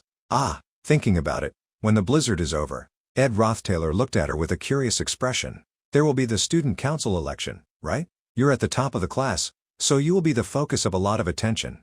Yannicka Faylover scratched her head and smiled awkwardly. "Well, everyone has been asking me about that, but I'm not sure, so I'm planning to remain neutral." Suddenly, she remembered something. Her eyes looked a little panicked. In the script, Yannicka isn't supposed to be at the top, so she wouldn't attract much attention, because of her personality. She always respects all the candidates. Yannicka Faylover turned to look at him and asked, "Speaking of which, Ed, your younger sister is also participating in the student council election, right?" Ed Rothtailor lowered his head, focusing on polishing a rusty saw blade. "Ah, right. She's quite ambitious."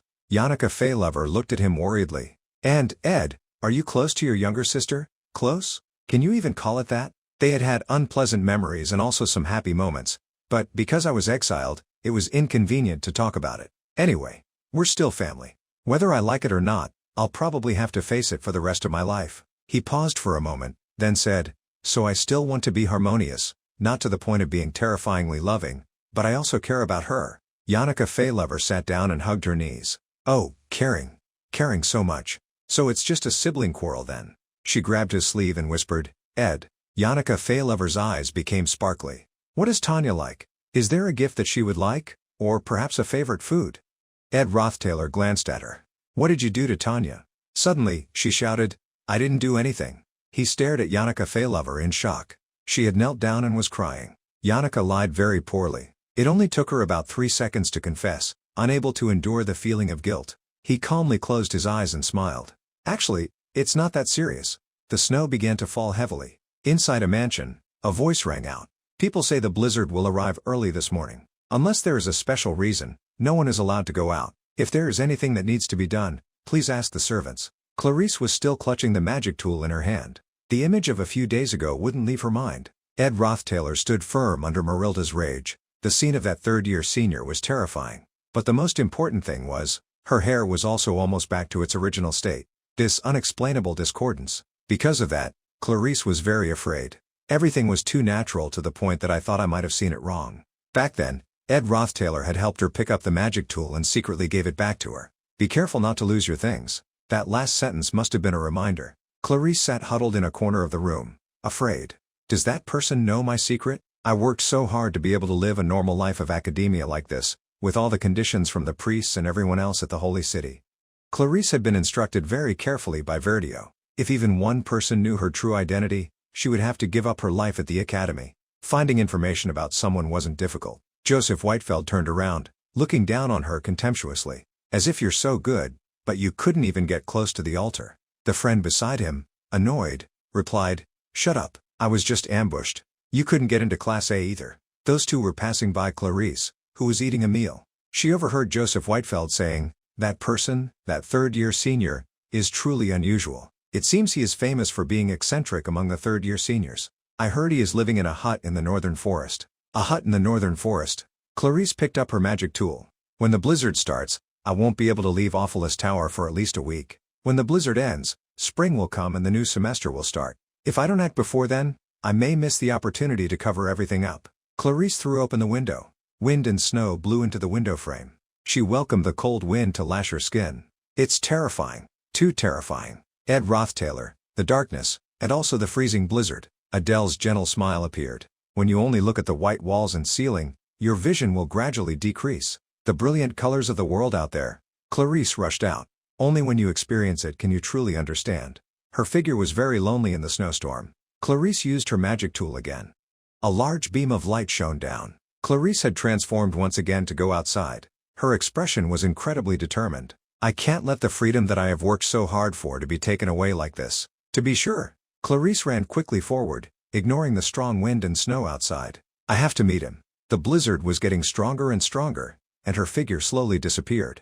Saintess Clarice, the danger of being trapped. His eyes had long since adjusted to the darkness. Blood splattered all over someone's face. Because from the very beginning, my life was only filled with darkness. The clearest memory is Clevius's older brother, covered in blood and wounds. When all the members of the Nordendale family turned their backs on me, only my older brother was on my side. My brother, Clevius Nordendale, as a child, had held his own sword and stabbed his older brother. It was when I was stabbing a knife into his heart. He used his last bit of effort to lean down and speak to him, perhaps as a curse, in a voice full of hatred, the last words he said. Claire Elpin, holding the pile of papers on the table, turned her head to ask, "Huh? Why so suddenly? Were you busy at another research lab?" Clevius Nordendale scratched his head and averted his eyes. "No, it's not like that." He was a little embarrassed. About that job as a teaching assistant. No matter how much I think about it, I don't think it suits me, especially after I caused so much trouble this time." Clevius Nordendale still glanced away, avoiding her gaze. From the beginning the benefits were really good, and although I did quite like it, Claire Elpin was still looking at him. "Really? I thought the benefits weren't that great, or maybe you received another offer, perhaps." He looked flustered as she continued to ask. "So if you can do it, then why don't you just do it?" "Yeah, yes, okay, I will." Claire Elpin smiled very happily. "Then do it." Clevius Nordendale bit his lip, not knowing what to say. Outside, the blizzard was still raging. Yes. Outside, the wind was so strong that even a tall tree couldn't withstand it. As Ed Roth Taylor, someone who completely lacked any innate physical talent, I had trained myself to the limits of what my body allowed. Now, the holiday where I could focus on my training is also about to end. Advanced crafting techniques, spirit magic imbuement technique, skill proficiency, 23, power increase, 4, imbuement success rate, 92%, fire spirit magic proficiency, 6, wind spirit magic proficiency, 3, advanced crafting techniques, magic techniques, skill proficiency, 4, understanding of magic techniques, 5, rapid creation, 3, acquired crafting recipes. Tellus's Icy Blessing LV1, Millennium Woodcane, uncreatable, Glock's Eye, uncreatable, Delham's Hourglass, uncreatable. Now, my magic and spirit techniques have reached a level that could be called proficient. If I train a little more, I will be able to use them. I will spend the final week investing in these two areas, spirit magic and magic techniques. The sky had turned dark, but Ed Roth Taylor still persisted with his training.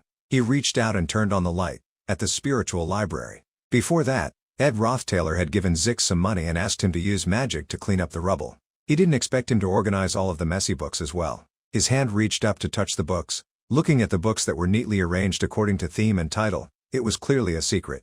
Zix Effelstein and Elka Island had cleaned this place very enthusiastically. Perhaps Zix had come with Elka. They must have thought it was an opportunity to practice, so they did their best. Anyway, I should thank them in some way. Ed Roth Taylor took a book down from the top.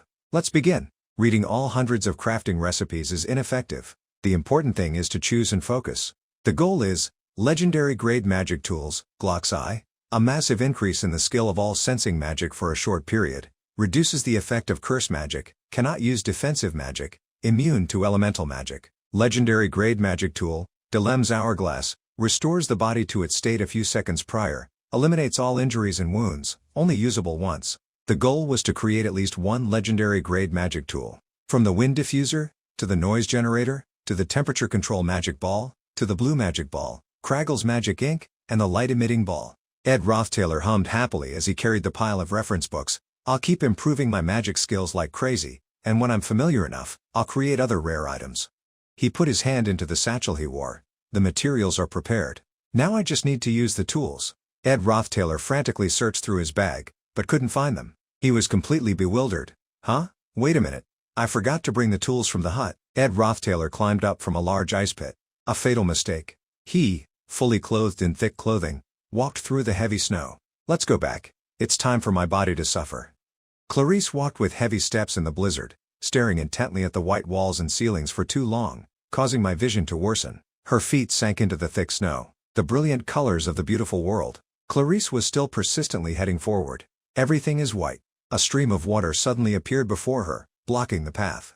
Oh, the river. They said it's in the northern forest, near the river. According to the map, this is the lower reaches. So I just need to go upstream and I'll find it. Clarice cheered up, her expression regaining its spirit, and smiled. It feels like I'm truly on an adventure. Clarice wasn't weak. Although the holy magic that she had learned later on was far superior to many mages, it was her innate holy magic that was truly special. The blessing of the holy law, the blessing of the holy tower, automatically activates intermediate level or higher holy magic against any enemy who intends harm. It will return double the damage that an enemy tries to cause. Clarice had arrived at Ed Rothtailor's hut.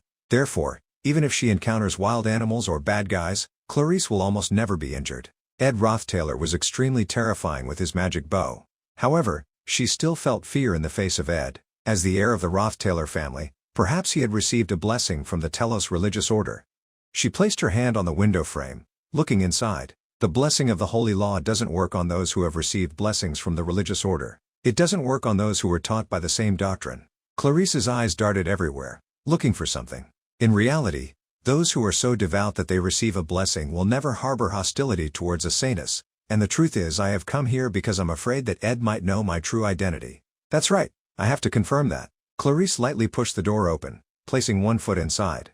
Somehow, it'll be fine. What is this? Why can't it open? She pushed with more force, and the door flew open, spilling a bucket of liquid. It looked like someone's blood, and it splattered everywhere. Clarice looked at it in fear and froze. Huh? Suddenly, she noticed something that seemed even more terrifying and looked up. Clarice screamed in fear as a figure appeared before her. Oh no! She looked around the hut, and there were red streaks everywhere. Blood was everywhere. The bucket on the floor also spilled red liquid. Over there was also blood. Clarice was terrified at the scene. Is this hell? Suddenly, a sound from the outside grabbed her attention. Footsteps. Clarice looked towards the bottom of the table in the corner of the room. The door opened once again. The wind and snow blew inside. Ed Rothtailor only revealed his glowing eyes as he stood before the door. He looked around the house in confusion, where there were so many messy traces. Clarice, huddled under the table, was so scared that she covered her mouth so she wouldn't scream. Ed Rothtailor went to the table and picked something up. A saw blade fell right in front of Clarice, making her tremble in fear. Ed Rothtailor reached into a box and searched for something. He held in his hand something that looked like a large knife and stroked it once. Tears welled up in Clarice's eyes out of fear. Oh God! She was huddled under the table trembling. Ed Rothtailor seemed to have noticed something, so he slowly bent down. His eyes were extremely terrifying, and he had a sharp blade as he asked, "Is someone there?" His eyes widened in surprise and he blurted out, "CL. Kylie Eek? What? Why are you here? Why are you trembling like that?" Clarice, in extreme fear, released a technique towards Ed Rothtailor and screamed, "Ah! Holy magic, dispersing divine power." It nullified most of her opponent's magic and caused physical damage. Ed Rothtailor was unprepared and was blown backwards. He hit something and knocked over a pile of books. An explosion occurred, and his figure slowly reappeared. A piece of wood struck Ed Rothtailor's head, making blood flow. I didn't mean to." Suddenly, Clarice knelt down on the floor. "I didn't mean to do that. Ed Rothtailor, blood flowing from his head from being struck, was killed," she screamed, "Murder." Clarice knelt down, clasping her hands in prayer. "God Telos, I have committed a terrible sin. I, who should have lived a pure life like a blank sheet of paper, have stained myself with an unforgivable sin. Someone as unclean as me deserves to be burned in hell. This is the price I have to pay."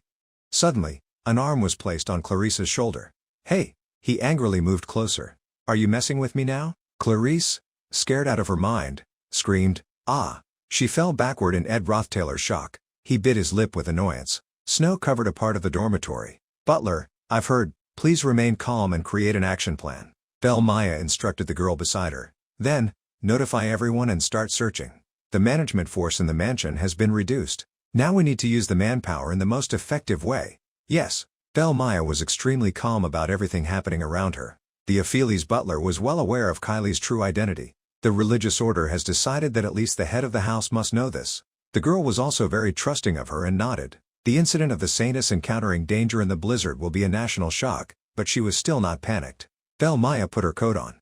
With the blessing of holy magic, I believe there's no need to worry about my safety, and the best way is to handle everything silently. She stepped outside into the still raging blizzard. I'll go find Miss Kylie alone. Please look after the remaining students, especially Miss Lucia. Yes. The girl looked very worried. And, butler, according to the witness's statement, Miss Kylie disappeared in the direction of the northern forest.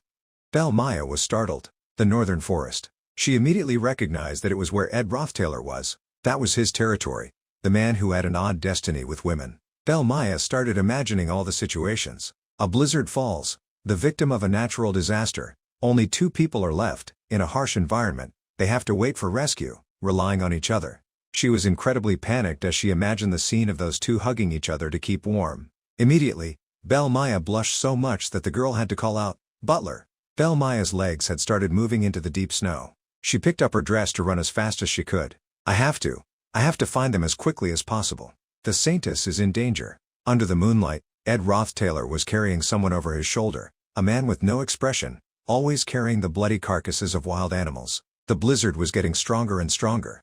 The wind blowing more fiercely, covering everything in white. This rumor had spread among the students. Belle Maya was still trying to push through the snowstorm with a small flame. Of course, Belle knew the truth very well. She walked until she saw the hut, with its flickering light.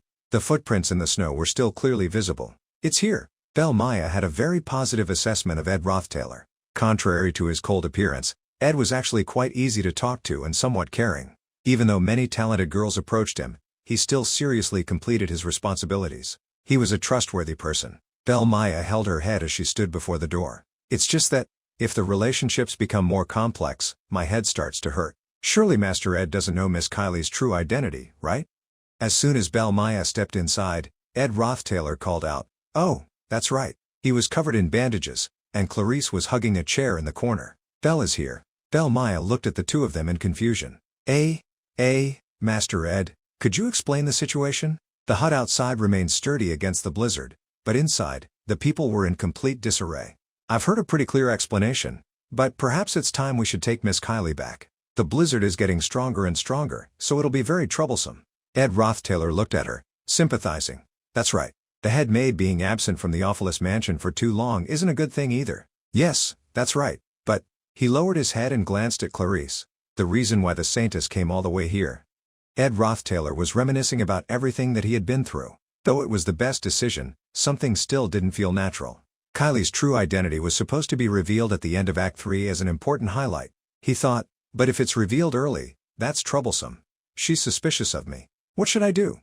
In the end, he looked at her with confusion. "I apologize for acting rudely." Ed Rothtailor lowered his head, compromising. "Saintess, you can put the chair down now." Clarice happily breathed a sigh of relief, putting the chair down on the floor. "Ah, yes, that's a relief." Then, immediately afterwards, both Belle Maya and she shouted, "Saintess!" "Ah, you already knew." Ed Rothtailor held his wound. "I also received the baptism from the Telos religious order, after all. Normally, when you see someone escape an illusion at such a close distance, it would be easy to recognize them." He said this while turning to look at Clarice. "First of all, you should put down the chair." She lowered her head awkwardly. "Ah, yes." Ed Rothtailor frowned, doing some calculations of his own. "My course of action from the beginning has not changed, which is to avoid getting involved with the main characters of the story." He remembered the terrifying events that had happened. "But if I leave it like this, Saintess Clarice may cause another outburst." Ed Rothtailor closed his eyes and sighed. "Then it's better to let her know that I have recognized her identity and to eliminate any uncertainties." Looking at how she hid her identity and blended in with everyone at the academy, the life of being bound by rules must make her feel suffocated. Clarice's face was very moved when she heard him continue. "I have that feeling too." Her eyes widened as she looked at him. Then suddenly, Ed Rothtailor turned to face Clarice. "But..." She looked at him in surprise. "When you see this free life in the forest, what do you think? Can you guess how I'm living?" Clarice started to glance around the hut. This man's life isn't a free life. It's more like a survival. Adele, gentle as ever, appeared in her mind. Everything has light and darkness, and even freedom is not an exception. If Adele was a poet praising the beauty of freedom, then this man, Ed Rothtailor, his face darkened. I'm sorry for doing something inappropriate, in front of the saintess I always respected. He was summoning the darkness of freedom. Ed Rothtailor, leaning on the chair, stood up. It's just a pity that there seems to be no one around the saintess to talk about these things. So I overstepped my boundaries. He stood up straight and looked down at her. Then, please return. Belle Maya walked in front, leading the way for Clarice. She said apologetically, I'm sorry for making you go so far. Belle replied calmly, no need to worry. I'm just doing my duty. Clarice, walking, kept turning her head to look back. When we return to the Awfulest mansion, we can enjoy some delicious soup in a warm room. And the hut in the blizzard will just be like a story from a faraway land. Ed Rothtailor also walked outside, leaving that hut. But inside that hut, the smell of blood was still strong, and reality was still very heavy. He pulled his coat up to cover his face. No one could have imagined that behind the image of him blocking the new students and using magic, he was living a life like that. Breaking the illusion of freedom that I had once dreamed of is truly heartbreaking. Clarice stood rooted in the white snow. But at least I still feel certain that the decision to leave the Holy Land and come to Sylvania to seek freedom was the right thing to do. Her face flushed in her warm clothing. Because I met a respected senior. Belle Maya also stood silently, watching Clarice for a long time. She also had her own worries. Surely Belle wouldn't be. The images of the two of them gradually disappeared into the blizzard. No way. It can't be, right? Or is it? It's too vague. I don't understand the hidden meaning. I only know that my heart is in turmoil. The branches of flowers had already begun to bloom. Spring often comes when we have already forgotten it, and that was the reason why it was so special. At La Place Bakery, no need for tea. This is a place that's hard to sit at if you don't make a reservation, right? I just stopped by for work, so it's fine. Lortell Keshelm, smiling brightly, sat across from Ed Rothtailor. Could I ask for a seat arrangement? It seems like the inventory check will take a bit longer. The chef bowed respectfully. Oh, feel free, if you need anything, just tell me. She smiled, satisfied. Yes, thank you. Lortell Keshelm looked at him and said, exclusive power during these times is quite interesting, isn't it? It can create rights that you wouldn't normally have. Ed Rothtailor glanced at the person who had just left. Looking at that person's face, it seems like you're the happiest one. Lortell Keshelm calmly took a sip of tea. Oh, your words are so bitter, though it's true. But I never oppress anyone unilaterally. The chef was looking rather helpless at the items that were being delivered. As you know, this blizzard has caused difficulties in the delivery of goods on Aran Island. La Place Bakery has ordered a lot of unnecessary things before that. The chef smiled brightly. But when the delivery date got close, they canceled everything. A fake order, huh? Lortell Keshelm continued slowly. I can understand that because food supplies are scarce, but monopolizing goods that should have been for other partners is unacceptable. Ethics in business are necessary. The chef brought a tray of cakes to the table, and bowed apologetically. Miss Lortell, please intervene and help the employees of our trading company. Anyway, the excessive restriction of orders in the future. Please consider the situation of the shop once. Otherwise, we will, she smiled, her eyes sparkling. That's right. Lortell Keshelm didn't pay attention to the chef who kept rambling beside her, and said to Ed Rothtailor, I have classes this afternoon. Do you want to go with me to the faculty area? He, sitting opposite her, saw everything inside. It's so cold-hearted. The two of them left together. Lortell Keshelm explained to him, I also didn't want to do this, but because of the blizzard, the distribution from headquarters has been cut off, so the trading company's budget is running out. Even though we have a lot of assets, we still have to tighten our belts. Ed Rothtailor expressed sympathy. You must have a hard time when the finances aren't going smoothly. Huh? You must be very tired. Lortell Keshelm, hugging her book as she walked behind him, smiled. What are you talking about? Who do you think I am? She waved her hand, her face full of confidence. Managing money is my specialty. Don't worry. I just need to avoid unnecessary expenses to be fine. I have to do this to maintain the operations of the trading company. Suddenly, Lortell Keshelm remembered something and exclaimed, oh, and also, why aren't you bringing your books when you go to class? Ed Rothtailor glanced to explain, I'm going to stop by the library to borrow books. Think of it as exercise by running around. Immediately, Lortell Keshelm asked in confusion, isn't that a few coins? The academy can pay for it. But she immediately stopped. If I think about it carefully, that money isn't a small amount for students. Sylvania textbooks are all high quality. Lortell Keshelm frantically looked at her purse. She glanced at him cautiously. So, how much did it cost? What's the total? Ed Rothtailor understood and looked at her. I appreciate your concern.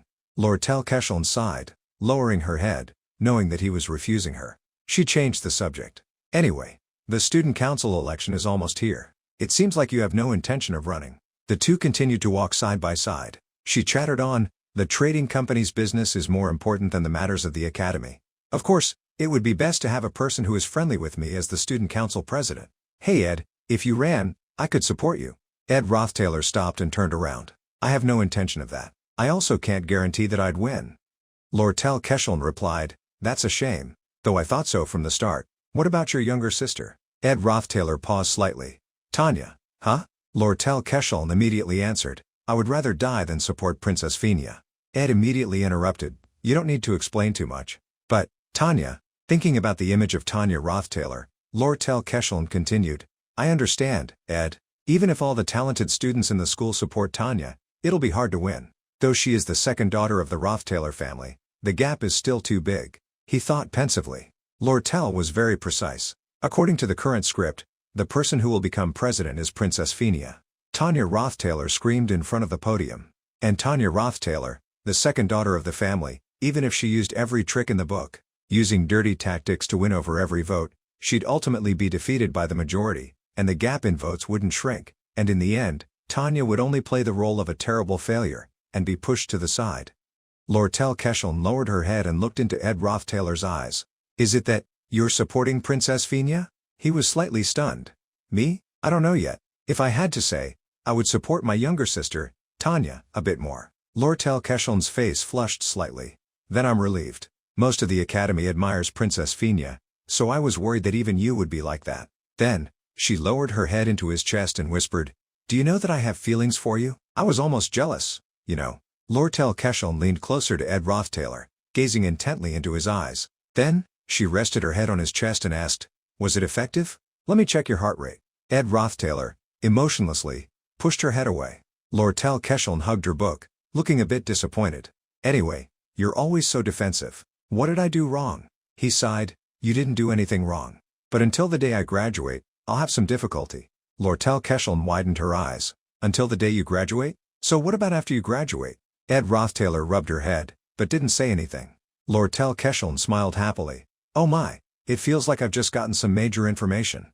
Though I don't know what you mean by graduation, but anyway, there's still 2 more years. She happily hummed. But I'll also have to see if you can last until then. Ed Rothtailor's eyes were a little deep. Graduating safely is not an easy goal. A large monster with flames surrounding its body was terrifying. In the end, the main character would have to face the final boss. Only when the final boss is defeated can the world find peace again. And at that time, everyone will be able to happily chat and stroll under the warm sunlight, and I will also be able to graduate safely, especially when receiving support from both Clarice, the symbol of the religious order, and Phinia, the symbol of the royal family. Taylor McClure smiled happily, walking next to Clarice. Only then can Taylor defeat the final boss, the Holy Dragon. In other words, Taylor has to develop according to the script and gather his teammates. Tanya Rothtailor, extremely surprised, pulled Clarice along as she looked around in happiness. The placement exams for new students have been carried out as planned, and luckily Clarice still managed to hide her identity and continue her studies normally. I'm so sorry for Tanya, but the student council election is coming up, and Phinia will become the president. Ed Rothtailor also relaxed and raised his head to welcome the sunlight. After that, the script that went awry last year will almost return to its correct path, and we can rest easy. Phinia Elias Kloll was sitting on her bed, next to a window full of sunlight. Princess Phinia. However, contrary to Ed Rothtailor's expectations, a girl, from inside her room, said that. She was clutching her blanket, slightly trembling. I have decided. Phinia Elias Kloll lowered her face, looking somewhat sad, not to participate in the election. All the scripts have started to collapse. Zix Effelstein sat, holding his head in a dark, dimly lit place. Damn it, are there no other people besides me? Why did it have to be me from the start? In front of him was a letter filled with writing. He kept holding his head and complaining. What a miserable life. Why? Why me? The piece of paper was a letter of challenge. You want a duel? During class, Zix Effelstein calmly flipped through his book and asked, why? Someone answered, because, as a junior, I want to receive guidance from a senior. He slammed his book shut, looking a little angry when he heard that person continue. That's just the surface reason. Wade Callamore, full of confidence, stood facing him. Actually, I want to prove my worth. Zix Effelstein leaned back in his chair, turning to look at him and laugh. You've already climbed to the top student of the year, haven't you? He immediately retorted, Just the top student of the first year. Then Wade Callamore, arrogant and a little boastful, continued, I plan to test my strength against Senior Yannicka, the top student of the third year, Senior Drake, the top student of the combat department, and for some reason, among the first-year students of the magic department, I'm also planning to fight Senior Ed, who is very famous. He closed his eyes calmly. Of course, everything will happen in order. Zix Effelstein was still uncomfortable and shrank away, remembering what he had said to him. So I sent a letter of challenge to Senior Clevius, the top student of the combat department in the second year, but it seems like he refused. Wade Callamore looked down at Zix Effelstein, somewhat challenging. Anyway, if I defeat Senior Clevius, I'll challenge Senior Elvira, the top student in alchemy, then Senior Zix. I came today to inform you. He asked in confusion, why me? I'm not the top student. Wade Callamore replied calmly, as he thought about Lucy Merrill. Isn't that second-year top student counted? Actually, the second-year top student is Senior Zix. Zix Effelstein smiled back. So conceited. Anyway, after defeating me, you also want to challenge Yannicka and Ed? He lowered his head to teach him. At Sylvania, you have to learn to accept that you might be wrong. He frowned slightly. I know that it won't be easy to defeat you, Senior Zix. Zix Effelstein put his hand on his shoulder. No, it's not like that. Then, he stood up and left, walking past Wade Callamore with a mocking tone. You'll never be able to reach Yannicka or Ed, or even me. It seems like you don't understand that, but everything will end with Clevius. He was glaring, his face full of anger, watching his back. If you want to win against me, you have to learn to see reality first. While Zix Effelstein was walking, someone called his name. Oh, Zix. Ed Rothtaylor waved to him. Senior Ed, you handled the library well. Thank you. Under the water tower and the clear blue sky, the two of them began to talk. Wade, is he that top first-year student? A new student is sending letters of challenge to all the potential students these days. I heard he's interested in you too, Senior. Ed Rothtaylor lowered his head thoughtfully. According to what I know, Wade Callamore's adventure will last from Act 3 to Act 5.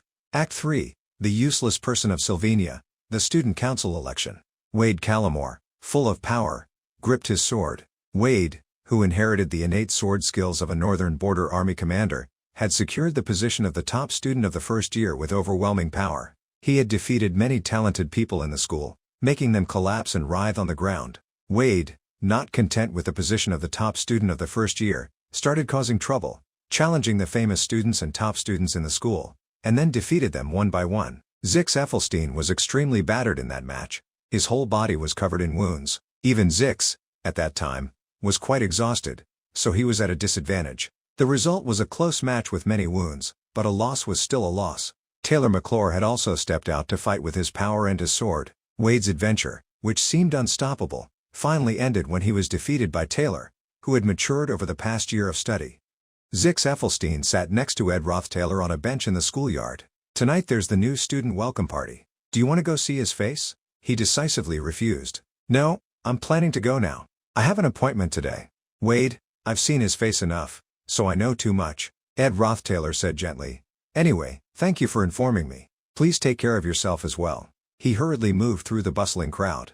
Though I didn't think I was the type of person to care about these things, seeing the school become so lively, I felt more excited. Ed Rothtaylor gave a gentle smile. The fresh atmosphere at the beginning of a new semester makes my steps lighter. In the same class, and with many classes overlapping, Fenia Elias Kloll was sitting, lowering her head, in the classroom. Therefore, I gradually realized that Princess Fenia seemed to be lethargic. Wade Callamore intentionally spoke loudly so she could hear. I plan to test my strength against Senior Ed too. However, every time I mentioned someone, when I mentioned Ed's name, she would immediately raise her head. It was clear that she was listening intently. During class, Zix Effelstein, who was sitting right behind her, while flipping through a book, said, Ed. Fenia Elias Kloll immediately turned her head in confusion. Wade once said, get up, third rate. She was clearly paying attention strangely. He scratched his head and chuckled. It's probably nothing. Well, it's not like it's the last time we'll meet. Let's find out more later. The warm sun had returned, covering the whole space. Beautiful butterflies had also gradually appeared. They fluttered around the garden. Then a blue butterfly landed on Lucy Merrill's nose. The scenery of the northern forest was truly worthy of being called spring. She was lying, sunbathing on the roof, waving her hand to chase it away. Shoo, shoo. Down below, a voice rang out. Ed's development speed is very fast. Yannicka Faylover was standing and drawing illustrations on the board. His sensing power is also gradually stabilizing, And with him having contracted with Marilda, he can now handle a contract with an intermediate-level spirit, she sighed, with her hands on her hips. If you say he could develop this much in just 1 year, no one would believe it. Personally, I have given Ed the nickname Master Yanaka's training method. Though her style was cute, she herself thought it was dignified. So I'll just go along with that. Ed Roth clapped. It's all thanks to the great master. Yanaka Faylover happily cleared her throat. Ahem. Then she continued, to contract with an intermediate-level spirit, usually you would have to traverse through mountains and rivers, looking for a spirit that matched your frequency. Just having enough magic power isn't enough. You can't just contract with anyone you want. First you must find a spirit that Ed's magic current can resonate with. Mug, happily laughing, sat on his shoulder. Ed Roth said in confusion, when I contracted with Marilda, there weren't any difficulties like that. Yanaka Faylover quickly explained his doubts. Ed is naturally inclined to harmonize with fire and wind elements, right? If you plan to contract with a new spirit, it's best to avoid the fire and wind elements, right? That's right. It's easier to contract with a spirit that has the same element as the element you control, but it will be difficult to respond in a variety of situations. Like Yanaka, although not all elements, if you can control as many elements as possible, it's still the best. Ed Roth sighed. Finding someone like that must not be easy. Yanaka Faylover happily looked at him. That's why mages usually see contracting with a spirit as destiny. There was also an illustration of the spirit mage class in the Fallen Swordmaster of Sylvania, where, while walking in nature, passing through deep forests and rivers, they felt the romance when communicating with spirits that they just happened to meet by destiny. Ed Roth closed his eyes according to her instructions. First, try sensing them. Ed, focus your magic power on your eyes. He immediately opened his eyes wide and focused. Countless spirits were surrounding the place where he and she were sitting. Yanaka Faylover happily showed off, these are the intermediate-level spirits that I have carefully selected. Ed Roth was shocked. Carrying so many spirits, doesn't it make you dizzy? You're amazing. She smiled happily at him. I don't need to push away the spirits that want to follow me. And, I've already talked with all the spirits. That's admirable, but, the spirits had lined up neatly in front of him. Yanaka Faylover gave further instructions. Okay, designate a spirit. Ed Roth was bewildered. Designate? A spirit in the form of a bird introduced itself. Candidate number 1, the intermediate water spirit, Pello. This guy will try flapping his wings for you. Okay, now, for number 2. Mug, observing him from his shoulder, also looked pensive. That kid, even though he's only a low-level spirit. Then he turned to her, looking confused. But designating like this seems a little strange. Yanaka Faylover looked confused. Strange? Is it too much? We can do it another time too. He helplessly patted his head. No, it's okay. It's nothing. Mug, standing beside him, also crossed its arms and urged him, Master Ed, quickly look at the next spirit. Where's your destined romantic encounter? Is this really okay? Everyone was talking happily to each other at the new student welcome party. It was a quite meaningful event for the new students, but Yanaka Faylover, the top student of the 3rd year, was absent due to personal reasons. Ed's spirit class, Lucy Merrill, the top student of the 2nd year, was also absent for personal reasons. She was sleeping. Knox sighed, making Rachel Thieslin feel disappointed. Even Yanaka, the faculty of the academy, was worried that the event would be less fun. But it turned out that the news about their absence wasn't important at all. Thanks to the participation of one of the noblest people at Sylvania, everyone's attention was focused in one direction. Fina Elias Kloll was holding a chess piece, playing intently.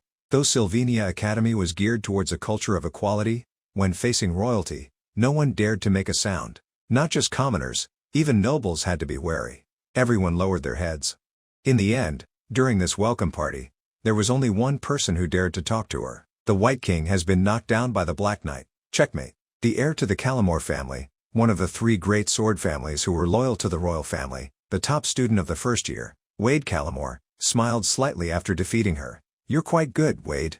He held the white pawn up high. It seems like you started hesitating when you had to sacrifice your pawns, right? If you didn't hesitate and continued to the end like that, I wouldn't have been able to hold you off. Enya Elias Kloll lowered her head and said, applying the theory of monarchy to chess is really unnecessary. Perhaps that's only for royal teachers, but in reality, it's different. Wade Callamore smiled triumphantly. It seems like you've experienced a lot at Sylvania, huh? Fina Elias Kloll looked mature. It's just that I have a more objective view of myself. I used to think that I was the best at seeing through people, but now there are times that I think I could be wrong. I need to learn how to accept that I could be wrong. She also had her own thoughts. Ed Roth, letting him leave was a mistake. Like a thorn stuck in my throat, it's making me feel a little uncomfortable. He was extremely injured, covered in wounds. Yanako was saved. Afterwards, Ed created a life for himself in the wilderness. And over time, his presence became more and more important. He was present in almost all the important battles. Ed Roth-Taylor was shining brightly. According to rumors, even among the new students, he is highly regarded. Finya Elias Kloll was silent. His disciplined and exemplary life in the academy makes me feel my mistakes become even greater. She closed her eyes, frowning tensely, learning to accept that I could be wrong. That isn't just applicable in that place. But if I keep turning my head away like a child and don't learn anything, then nothing will be solved. Then suddenly, Finya Elias Kloll widened her eyes with a determined look. Regardless of status, in Sylvania Academy, studying is an obligation. She took a chess piece and smiled. Thanks to that, I've reconsidered a lot of things. Let's play another round. Finya Elias Kloll lowered her head and smiled, setting up the chess pieces again. You can't run away from your mistakes forever, right? That's a foolish action. Perhaps it would take about 4 days to finish processing all the schedules. After that, I'll go to the camp in the northern forest. She imagined a more peaceful scene. She and Ed Roth-Taylor sitting opposite each other by the fire. I hope to sit by the fire, put everything down, and talk with him. It's been a long time since I felt this refreshed. Tanya Roth-Taylor had written a letter, recounting her life in a new environment. Father, you often stay in the royal capital, so it seems sending letters to report my news has become a habit. Tanya carefully wrote each stroke of the pen. However, what was worth noting this time was that the letter was sent from Sylvania Academy, not the Rothler mansion like usual. She poured out her heart. Because this is the first time that I'm living far away from home, there are many things that I'm still not used to, but I will not forget the honor of the Rothler family. She told of the days she had spent with friends at Sylvania Academy. Although Sylvania Academy has an equal environment and a very dense study schedule, at first I had a little difficulty adapting, but I do have some friends, or rather, classmates. She had engraved what she had promised her father in her heart. The goal that I promised my father on the day I left home, the plan to become the youngest student council president, is also progressing very well. I have heard rumors that Princess Finya, the beloved of the people, will also participate in the election, but I will still try my best. Tanya boasted to her father, I also met Senior Lortell. Although there is not much of an age difference between us, I feel that she has completely matured as a merchant. A negotiation to purchase the Sage's secret book will take place soon, and I'm worried that I won't be able to represent the family well. Tanya began to change the topic. I also find it hard to talk about this. Since he has been disowned by you, Father, I don't think I need to explain too much. This is definitely a stain on our family. Tanya told her father about her thoughts on Ed, but more accurately, he seems to have matured and become more diligent. It feels like he has become a completely different person. The girl admitted, actually, I'm still too young to remember clearly, so this might just be my speculation. Tanya changed the topic. Recently, I've been dreaming about my childhood. The scene is of the small hill behind our mansion. She recounted her experience. This place is filled with the fragrance of lilacs and daffodils in the spring. I remember climbing the fragrant path on the hill, and it seemed like someone was holding my hand and pulling me up. The person holding her hand with one hand was Arwen. So if that's the case, the other person must have been you, Father, right? Tanya imagined, when Arwen was still alive, it seemed that Ed was not as dissolute as he is now. Perhaps he was just returning to his true self. Tanya revealed her feelings. These complex thoughts have been swirling in my mind tonight. The girl who always loves her father, Tanya Roth-Taylor, she wrote as she signed the letter. Tanya's father picked up a dagger. Poison-type magic. Extremely poisonous mark, just a light touch is enough to cause the victim great pain and death. Crefine, after reading the letter, put it down and sighed. Tanya Roth-Taylor's reply letter, besides the student council election, also mentions the negotiation to purchase the Sage's secret book with Lortell. He assessed, it seems a bit too much for the girl. Lortell decided, so he decided to send a trustworthy aide to help. Though it's usually not allowed to send family servants to Sylvania Academy, he had a valid reason. But with the reason of work, the Academy accepted it. He ordered the servants, go. The two who were sent quickly departed. Griffin took off his glove. He stared at his hand. I'm still not used to this. A notification appeared. Advanced magic, defining cause and effect, can foresee the consequences of an action or a variable. His hands were full of magic, surrounding him. He silently assessed, it consumes a lot of magic, so it's difficult to use often, unfortunately. But this is definitely absolute power. Outside, it was raining heavily. It's possible to determine a result that will surely happen. Ed collapsed from exhaustion due to the actions he took. Ed coughed up dark red blood. Tanya, seeing this, quickly ran over. But Ed had already collapsed, falling into the abyss. The girl screamed in pain. She reached out to try to catch her brother, constantly calling Ed. Her voice trembled, but what she grabbed was only empty space. The rain kept falling. Tanya's eyes were filled with hatred. Griffin had observed the entire situation. It's really annoying, but, to him, it was a necessary sacrifice. This look in her eyes was truly too profound, too hard to describe. 3 days before Ed's death, the sky that day was blue and incredibly peaceful. The results of the survey showed the approval rating of candidates for the Student Council president. The results were not very favorable for Tanya. Princess Phinia was widely recognized, not just in the royal family, but by the people of the Klol Empire, Tanya sighed. If Princess Phinia really participates in the Student Council election, then no matter what happens, the chances of winning are zero. It seemed like she had given up hope. Of course, I clearly understand the difference between reality and imagination. It's such a pity, but I have to give up. Suddenly, Zix ran out of nowhere and started talking to Tanya. "Oh, Tanya, are you out here practicing element magic?" Tanya was startled and just said, "Ah." He was still enthusiastically asking, "Was there anything difficult while you were studying? When you have some free time, would you like to have tea with Elka and me?" Tanya's friends, seeing Zix being so close with Tanya, became very noisy. "Wow, it's Senior Zix. He's almost the strongest person in the academy, isn't he?" Tanya just greeted Senior Iron. Lortell also came to talk to the girl. "Tanya, I have a negotiation regarding the transaction of the secret book soon. I don't know when you'll be free. Just tell me when it's convenient for you, and I'll prepare for you to come." Tanya's group of friends became excited again. "Wow, that's Senior Lortell, right?" Tanya just greeted the actual manager of the L Trading Company. At the same time, Lucy also walked past and waved to the girl. They also shouted loudly, "That person is the top genius of Sylvania, Senior Lucy Merrill, right? She actually talked with her too." Their eyes shined brightly with admiration. "It's really different from us. Tanya's acquaintances are all top level." "Amazing, Tanya." The praises for the girl kept ringing out from behind. "Tanya has a polite demeanor, has a wide circle of friends, but never acts arrogant. Truly admirable. If I could even be half as elegant as her, I would be satisfied." Tanya, hearing this, was very happy, smiling brightly like a flower. "You two worked hard today. You must be very tired, so please go back to your rooms and rest. If you train diligently every day, then Terry and Kylie will surely become outstanding students as well. Do your best tomorrow too." Terry and Kylie, hearing her encouragement, were happy. "We'll do our best to become elegant and skilled like Tanya." That night, after entering her room, Tanya was surprised. What is this? She felt that, in recent days, her status and reputation in the academy seemed to have increased rapidly. She thought to herself, "I didn't do anything." She reviewed, "If I have to think about it carefully, the reason I'm suddenly being treated with so much respect is probably because I'm his sister, right?" Tanya sat down heavily, covering her face. "I thought he was a terrible person, but why do I look no different from a terrible person now?" Tanya couldn't believe it. How did things end up like this? Suddenly, Tanya sensed something. The door to her room was slightly opened. It turned out to be the 2 aides that her father had sent. "Long time no see, Miss Tanya. It's good to see that you're healthy." Tanya happily exclaimed, "Sedek, Nox." She felt warmth. "Father has cared for me so much. I'm very happy to see you two after such a long time." They also asked, "We heard that you've been working hard at school. It's fortunate that we can help you this time." Codex spoke about his work. "I, Codex, will help you by gathering price information for the secret book negotiations, and look for information regarding the trading company's budget so that you can be at ease for the negotiation." Tanya was grateful. "Thank you, Codex." The other one introduced himself. "And I, Nox, while Miss is focused on her studies, I will support the schedules related to the Student Council election.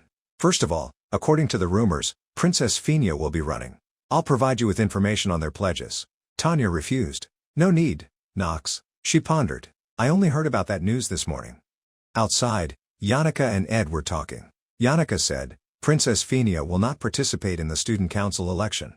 Ed was surprised.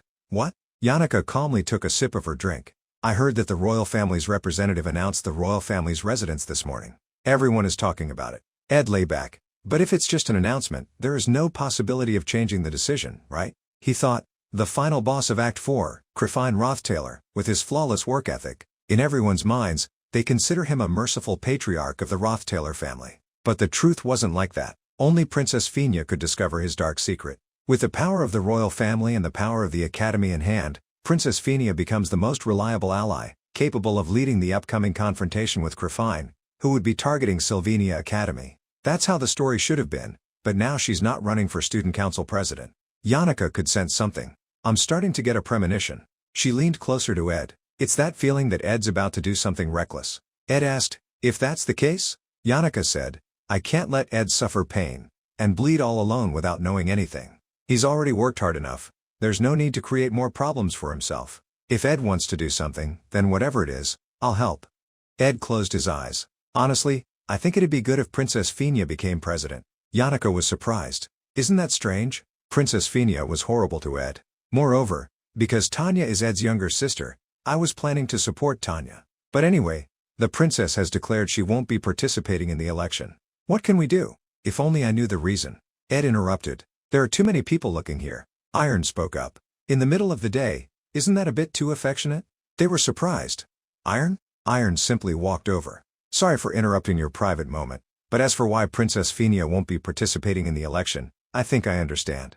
Yannicka, hearing him, blushed. "Private and affectionate, that expression sounds strange." Iron scratched his head. "It's like," Iron continued, "a pack leader wolf pushed their pack into death because of their wrong decision, and even when arrows were being aimed at them, they still had no reaction." The image of Fina flashed in Iron's mind. According to Iron's speculation, the look in Princess Fina's eyes made me think that it was like she had lost her confidence and couldn't do anything.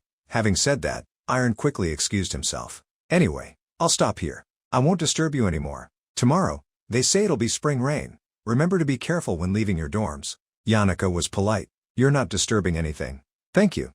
According to Ed's thinking, Iron's intuition could be said to be sharper than that of a normal person. That speculation was reliable. Ed was only afraid. The worst-case scenario is, Princess Fina has completely lost her hatred for the Rothtaler family. Ed thought of a way. "What should I do?" Yannicka spoke up. "The situation is good." She was excited. "If it rains, it's the perfect environment to practice with spirits beforehand. And if it's near the sea, that's even better. Tomorrow, after we finish our elemental classes," she suggested, "let's try controlling an intermediate-level spirit in the cliffs area in the north." Ed smiled. He said, "Thank you. Now let's do what we can do." Ed thought. Lucy sniffed. She lay lazily. "It's going to rain soon?" Suddenly, something made Lucy flinch. She quickly jumped off the roof. Her hand controlled something. From behind the bushes over there. Ed emerged from the bushes. Ed walked towards his wooden house. Finally, spring has arrived. Ed thought, but it seems like it's going to rain, which will make it difficult to go outside.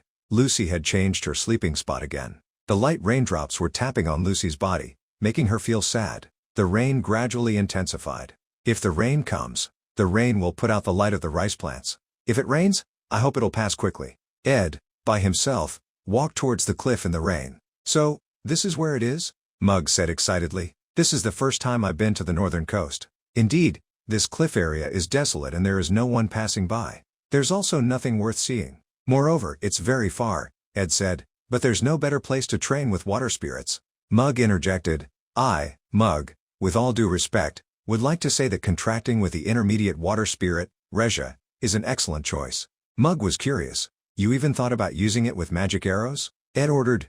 "Stop, Mug, be quiet now." Two people were approaching. "It's an honor to meet you again, Master Ed." Ed pointed his magic arrow straight at them. Ed assessed, the mid-boss at the end of the battle to destroy Griffin in Act 4, Phase 3. Codex and Nox, two aides responsible for the plots of the Rothtaler family. They were the most loyal retainers of the Rothtaler family, Codex and Nox. Ed kept his bow raised. Griffin's most trusted guards had set foot on Aiken Island. Though these faces should have brought joy upon seeing them again, I felt no happiness. Codex and Nox walked over. "It's been a long time, Master Ed.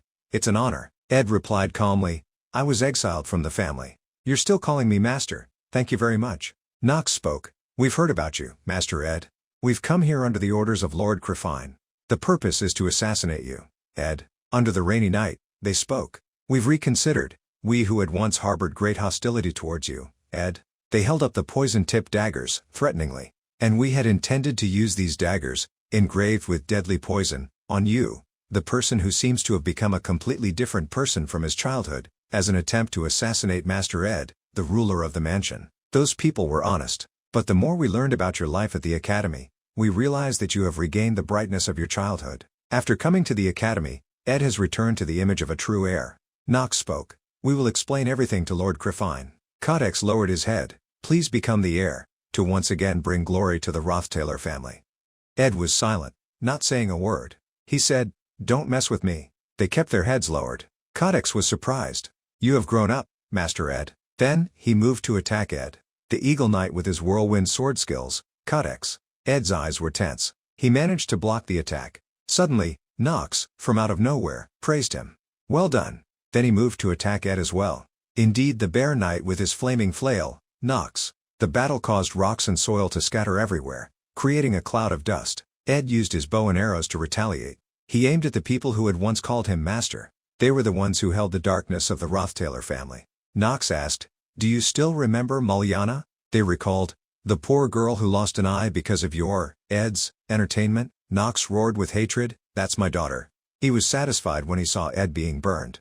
Ed said, "Now that I think about it, that did happen. But hey." Ed remained calm. "Revenge is just vanity, Nox." He explained, "I know that only emptiness remains when you follow the path of revenge, but..." Before he could finish, Nox interrupted him. "That's not for you to say to me." He frantically attacked. Ed admitted, "You're right." Codex, standing outside, scoffed. "You have grown indeed.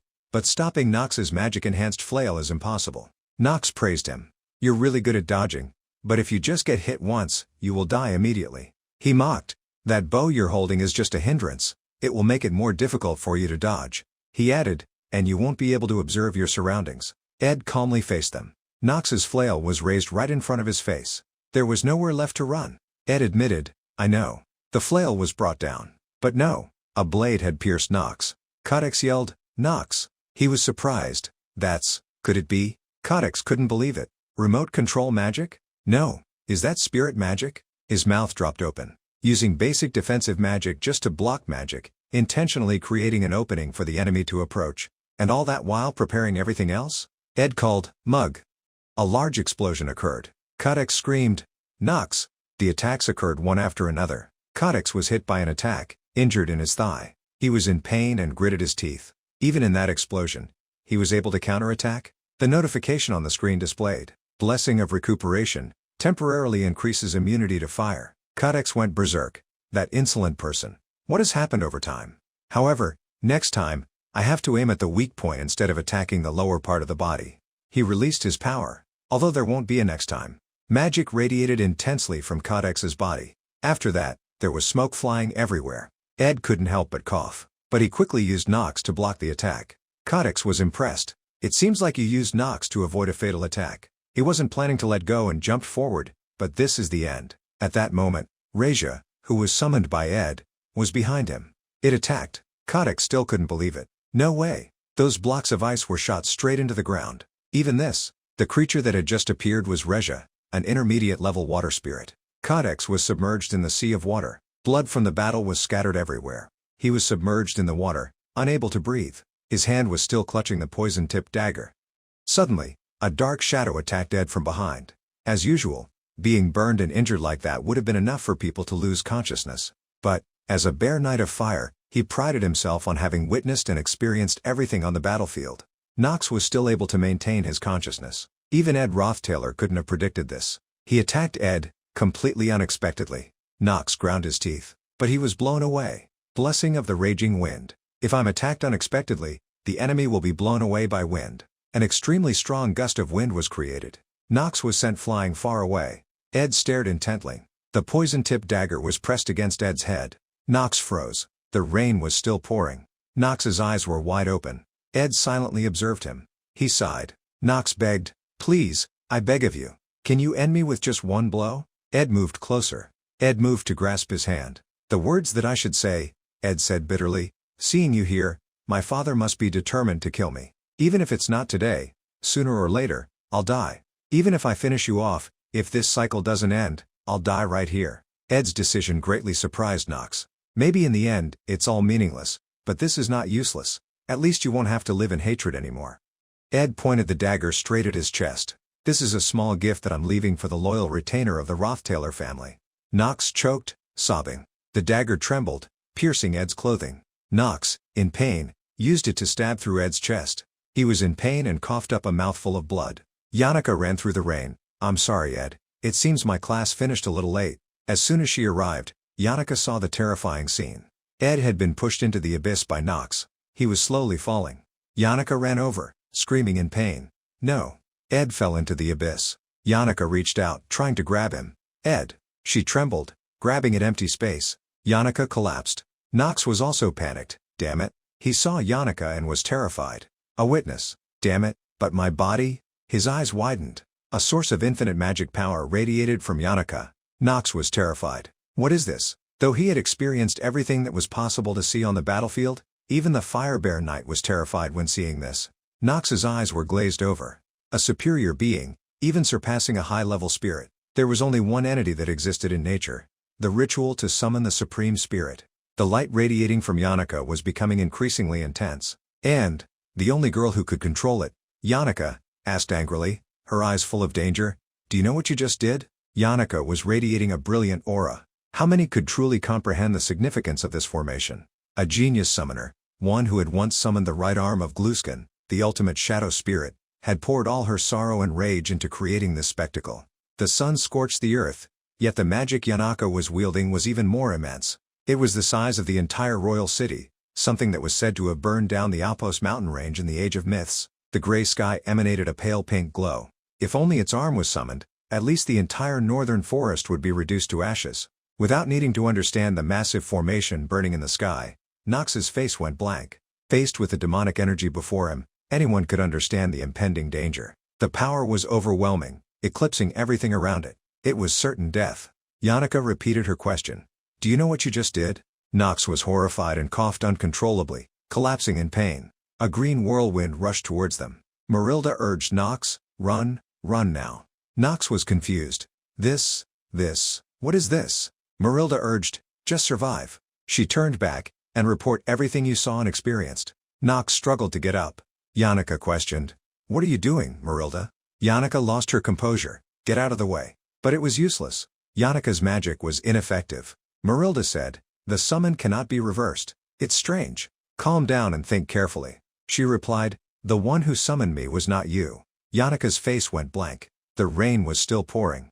Ed had fallen onto the cold sea. He recalled the day he met Lortell. She was excited.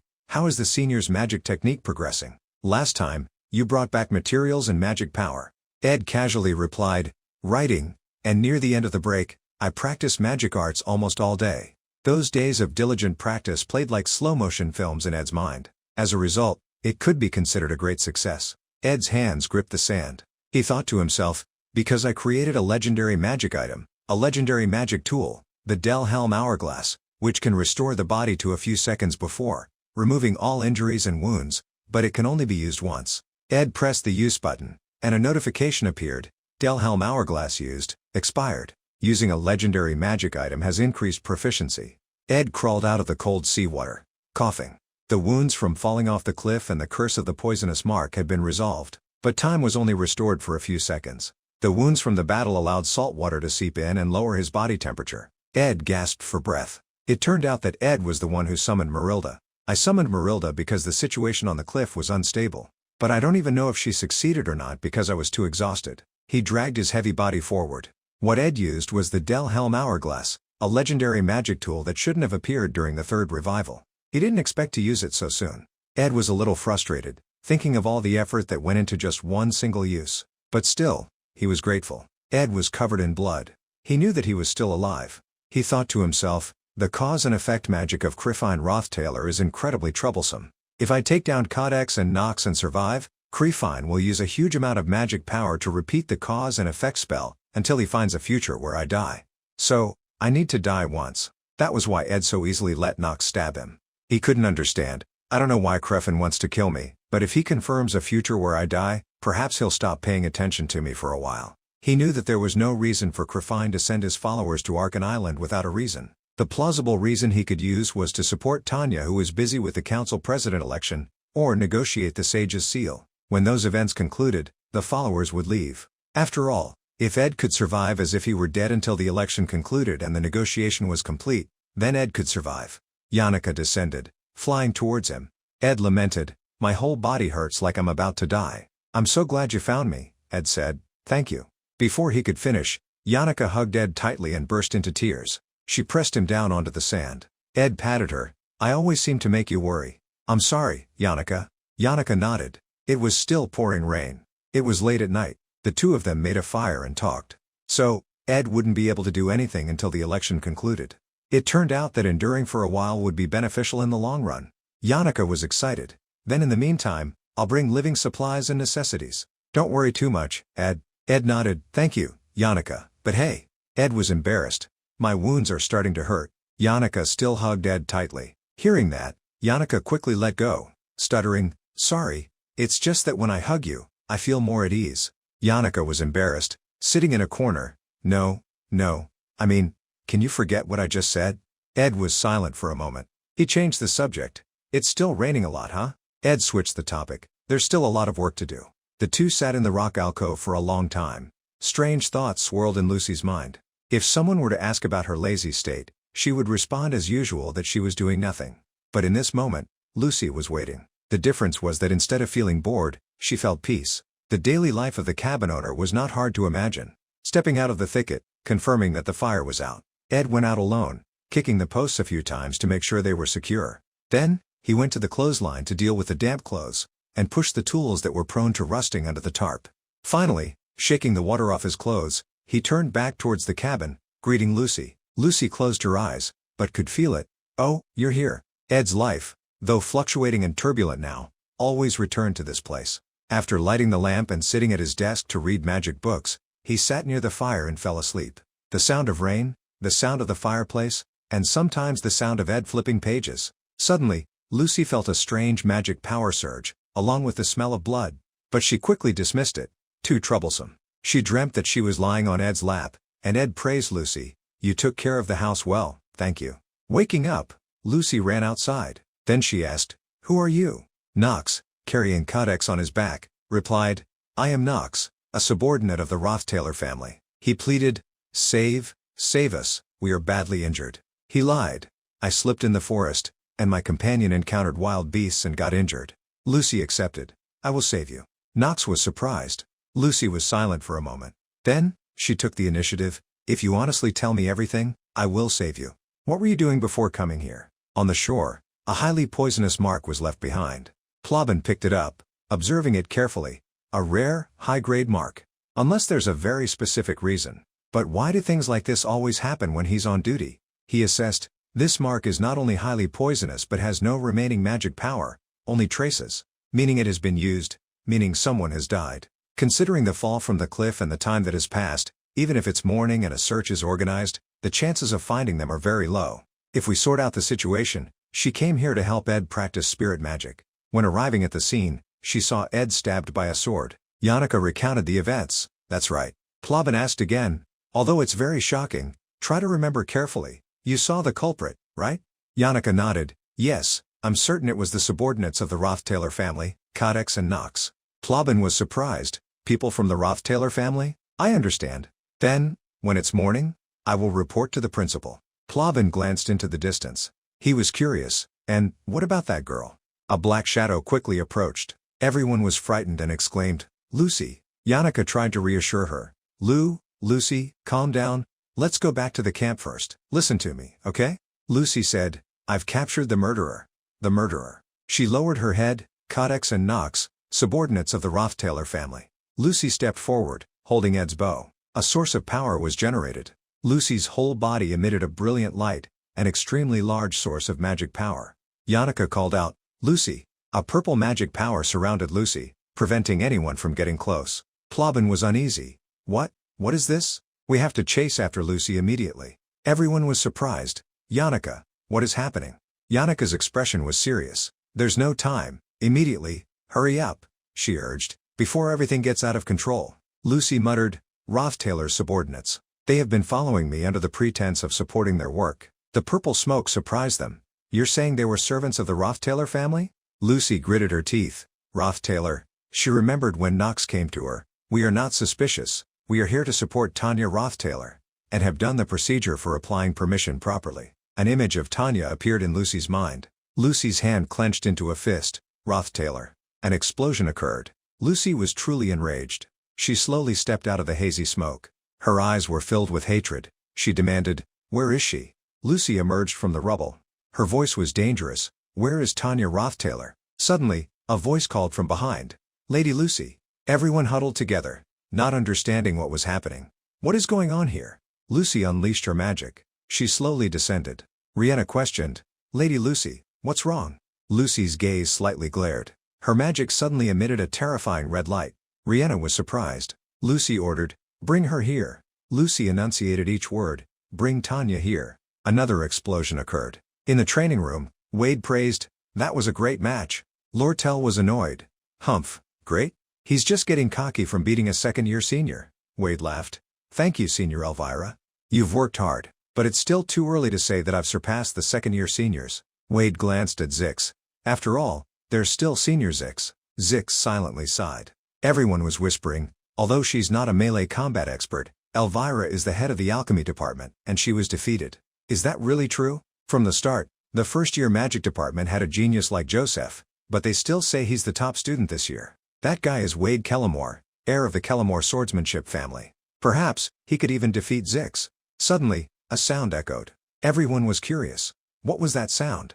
Was that an attack? Should we run? A large explosion occurred, shattering the windows. Hurried footsteps approached. Wade immediately ran. "We have to find the head maid first to deal with this." Zix denied. "No." Zix glanced. "It's too late." Suddenly, everyone froze. The magic used was temporal space magic, the time prison. Some say that some people spend their whole lives studying temporal magic, but there are geniuses who can reproduce it after a single glance. Lucy slowly landed. Lucy's voice was menacing. "Tanya Roth-Taylor, bring her here." Zix was surprised. "Lucy Merrill." The head maid shouted. "First, come over here quickly." 3 people ran urgently. Zix asked, "What's going on?" The maid honestly answered, "Right now, even the head maid has been defeated. We're also very confused. If Lady Lucy's words are true." The girl continued, "Then the third-year mage of the magic department, young Master Ed Roth-Taylor, has been murdered." Zix was shocked upon hearing the news. His steps slowed. The maid continued, "The assassin is said to be a subordinate of the Roth-Taylor family." Wade asked, "A Roth-Taylor subordinate? Could it be Tanya Roth-Taylor?" Now the two realized that Zix had not moved at all. Zix told the two, "Go ahead first." The maid was flustered. "What? Young Master Zix, but the situation now?" Wade yelled. "Really? Why is it like this? Is it for revenge? Let's evacuate." Zix turned back the way he came. "When necessary, I will evacuate myself. Just go first." "I apologize for troubling you." Hurried footsteps echoed. Zix kicked off the ground and ran quickly. As Zix thought, as predicted. 5 minutes after the loud noise, no one had seen Tanya Roth-Taylor that night, and the door was locked. Zix pulled the panicking crowd. The only place that could provide answers was. Tanya sat trembling. "Why? Why did it turn out like this? What on earth happened? Why?" Zix held his head. "All the evidence points to Tanya. However, it's still impossible to understand." According to Zix's thoughts, thanks to Ed, Tanya's reputation in the academy was gradually increasing. According to his feelings, even if Tanya had some grudge against Senior Ed, it was unreasonable for her to be the mastermind behind the assassination. Zix sighed. Then he began to speak. "Listen carefully, Tanya Roth-Taylor. Answer me with absolute honesty." He asked, "Did you mastermind the murder of Senior Ed?" Tanya was now terrified and shook her head frantically. "No, it's really not me." Zix clenched his fist. That wasn't a firm affirmation. But if things continued like this, Tanya would surely die. He remembered Ed, remembering Senior Ed. "My heart aches terribly." However, there were still many things that could not be explained. Ed gripped his cloak. Perhaps not intervening is the most correct thing to do, but Zix still took off his cloak. "All right, details can be discussed later. First, hide here securely. The only thing that's certain is," Zix said, "if you go out into the square now, you will surely die." Whether Tanya was killed, or Lucy had to get involved in this matter. Zix was determined. "I will try my best to stop Lucy. This isn't what Senior Ed would have wanted." Suddenly, a noise was heard. "Senior Zix, haven't you grasped the situation yet?" A large explosion occurred. The girl's entire body turned to stone. This scene terrified Zix. The one who turned to stone was Dorothy, the top student of the 4th-year alchemy department. Zix's face paled. This person was also a top student. Yet she has been defeated. Zix decided, if that's the case, I have to do things my way. I will take Tanya away. Ed's bow was still being held by Lucy. Lucy was continuously launching attacks at the academy. The academy was continuously suffering from massive explosions. But at this moment, even the top student Dorothy had been turned to stone. A person as powerful as Dorothy had been defeated. Lucy was now moving down from above. Lucy's eyes flashed with danger. Clevius was scared to death. He ran while crying, "Why is this happening? Damn it, I came to Sylvania for what? Why can't my life be peaceful? Damn it, this is too much." Suddenly, He tripped on a brick. Immediately after, Clevius fell to the ground. Clevius's body flattened on the ground. He tried to reassure himself. Anyone would be scared if that horrible thing suddenly appeared. Damn it, this is too much. Suddenly, a voice was heard. What are you doing, you idiot Clevius? You're lying down here again? Clevius was confused. Who is it? Lortell sneered. Weren't you just challenging people to duels? Clevius said, That's right. I was dueling, but I ran out of reagents, so now I have to go back to the lab to get more, he said. In this situation, who can stop that monster besides the Academy's top students?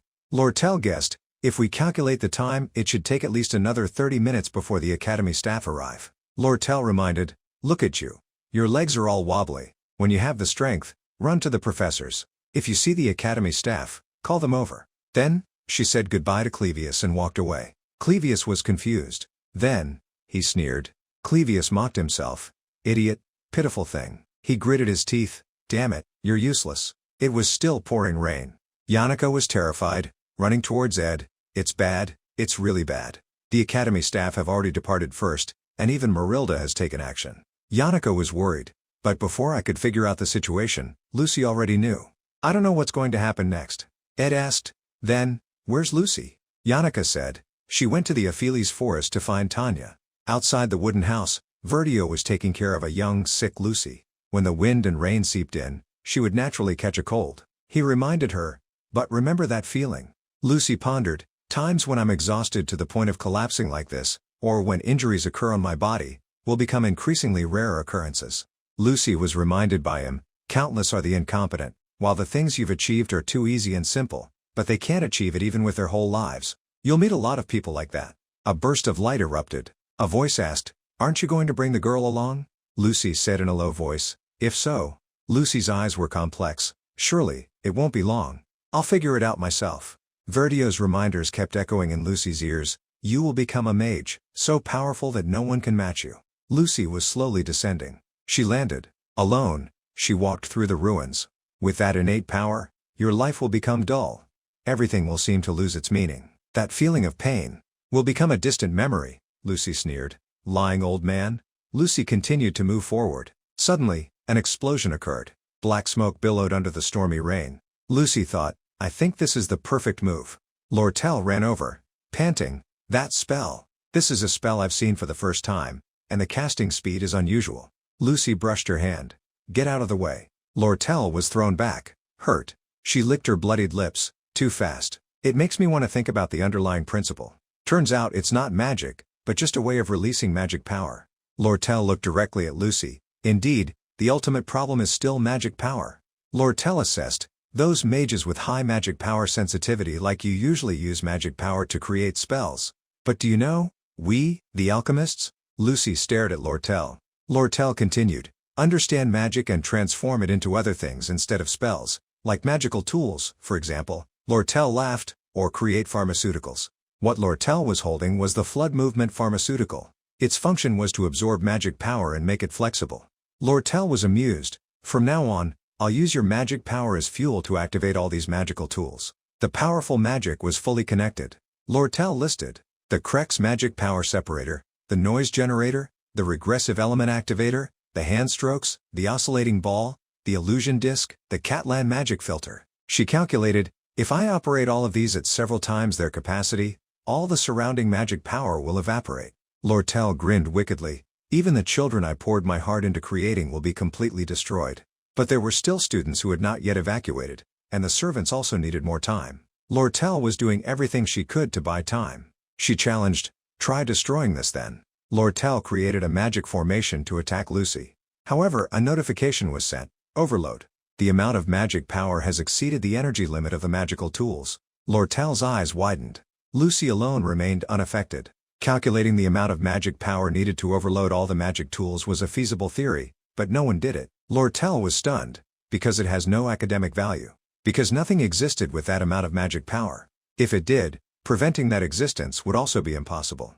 The head maid of the Dophalis Manor, Belle Maya, the top student of the 4th-year magic department, Traciana, Bloomriver, the top student of the 4th-year alchemy department, Dorothy Whitepelts, and the top student of the 2nd-year alchemy department, Elvira. It only took 3 minutes to subdue them all. Lucy gently walked past Lortell. Suddenly, Lortell grabbed Lucy's leg. "If you continue like this, you'll regret it," she said with difficulty. "With that amount of energy, from the start, you could have blown away the entire Dephilia Manor.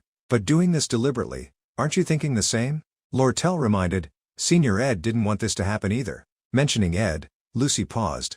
Lucy stood silently for a long time. Lucy reached out. "That?" she decided. "I'll decide after I meet Tanya." A shadow behind Lucy prepared to attack her. Lucy took the full force of a sword. A trembling voice said, "I'm really crazy. I'm a lunatic." The one who attacked Lucy was Clevius. He was trembling. "No one's getting past here, you bastard." Lucy stood there, mostly unaffected. She shot something out. With just one blow, Clevius was blown away. Everything was destroyed again. The top student of the second-year battle department. Lucy's face was cold as ice. The time to subdue Clevius, according to calculations, was only 1 second. At this time, Wade had his sword pointed at Zix, threatening, "Even if I have to use force, I will carry out my intention. Bring Tanya here." Zix lifted his foot, easily dodging the tip of Wade's sword. Immediately after, Zix seized the opportunity to counterattack decisively. Wade was surprised. What? Seeing that attack, it was the swordsmanship of the island family, but it was too complex and groundbreaking. Wade knew, it combined the swordsmanship learned from the island manor civilization, with the performances of the wild beasts roaming the northern grasslands, creating a unique style. Zix's swordsmanship was free but did not escape the theoretical foundation. It was a practical swordsmanship, but that swordsmanship was still incomplete. The center of gravity was too tilted, creating an opening. Wade was smug. "I've won." Wade's sword was close to Zix's side. It seemed like everything was over, but Zix used wind blades to dodge. Wade was thrown far away. Zix took the opportunity to punch Wade in the face. Wade lay flat on the ground. Zix asked, "Do you still want to continue?" Wade struggled to stand up. "Of course, Senior Zix." Wade's eyes showed excitement. "I'm someone who enjoys fighting strong opponents. Being able to fight someone as powerful as Senior Zix, how could I give up so easily?" Wade was frantic. "Make me enjoy it a little more." Zix smiled faintly. "Pathetic, Wade." Zix assessed, "You don't enjoy fighting. You just like to win. You're only interested in battles where you see the possibility of victory." The two were face to face. Zix asked, "Isn't that right?" Wade was surprised. "What are you saying?" Zix replied, "If you want to fight a truly strong opponent, then there's no reason for you to choose me in the second-year magic department. Because the top student of the magic department is not me, it's Lucy Merrill." Wade stuttered. "That?" Zix was angry. "If you're looking for an excuse, then that's your limit, you coward." Wade was stunned. His eyes looked at Zix with uncertainty. Zix held his sword directly at him, but then Zix stopped. Wade gasped for breath, asked, "So what do you want me to do in front of an invincible opponent?" Wade scoffed. "That's ridiculous." Zix agreed. "That's right." Zix replied, "That's your limit." Zix's eyes were deep and unpredictable. Rubble collapsed. Lucy looked out.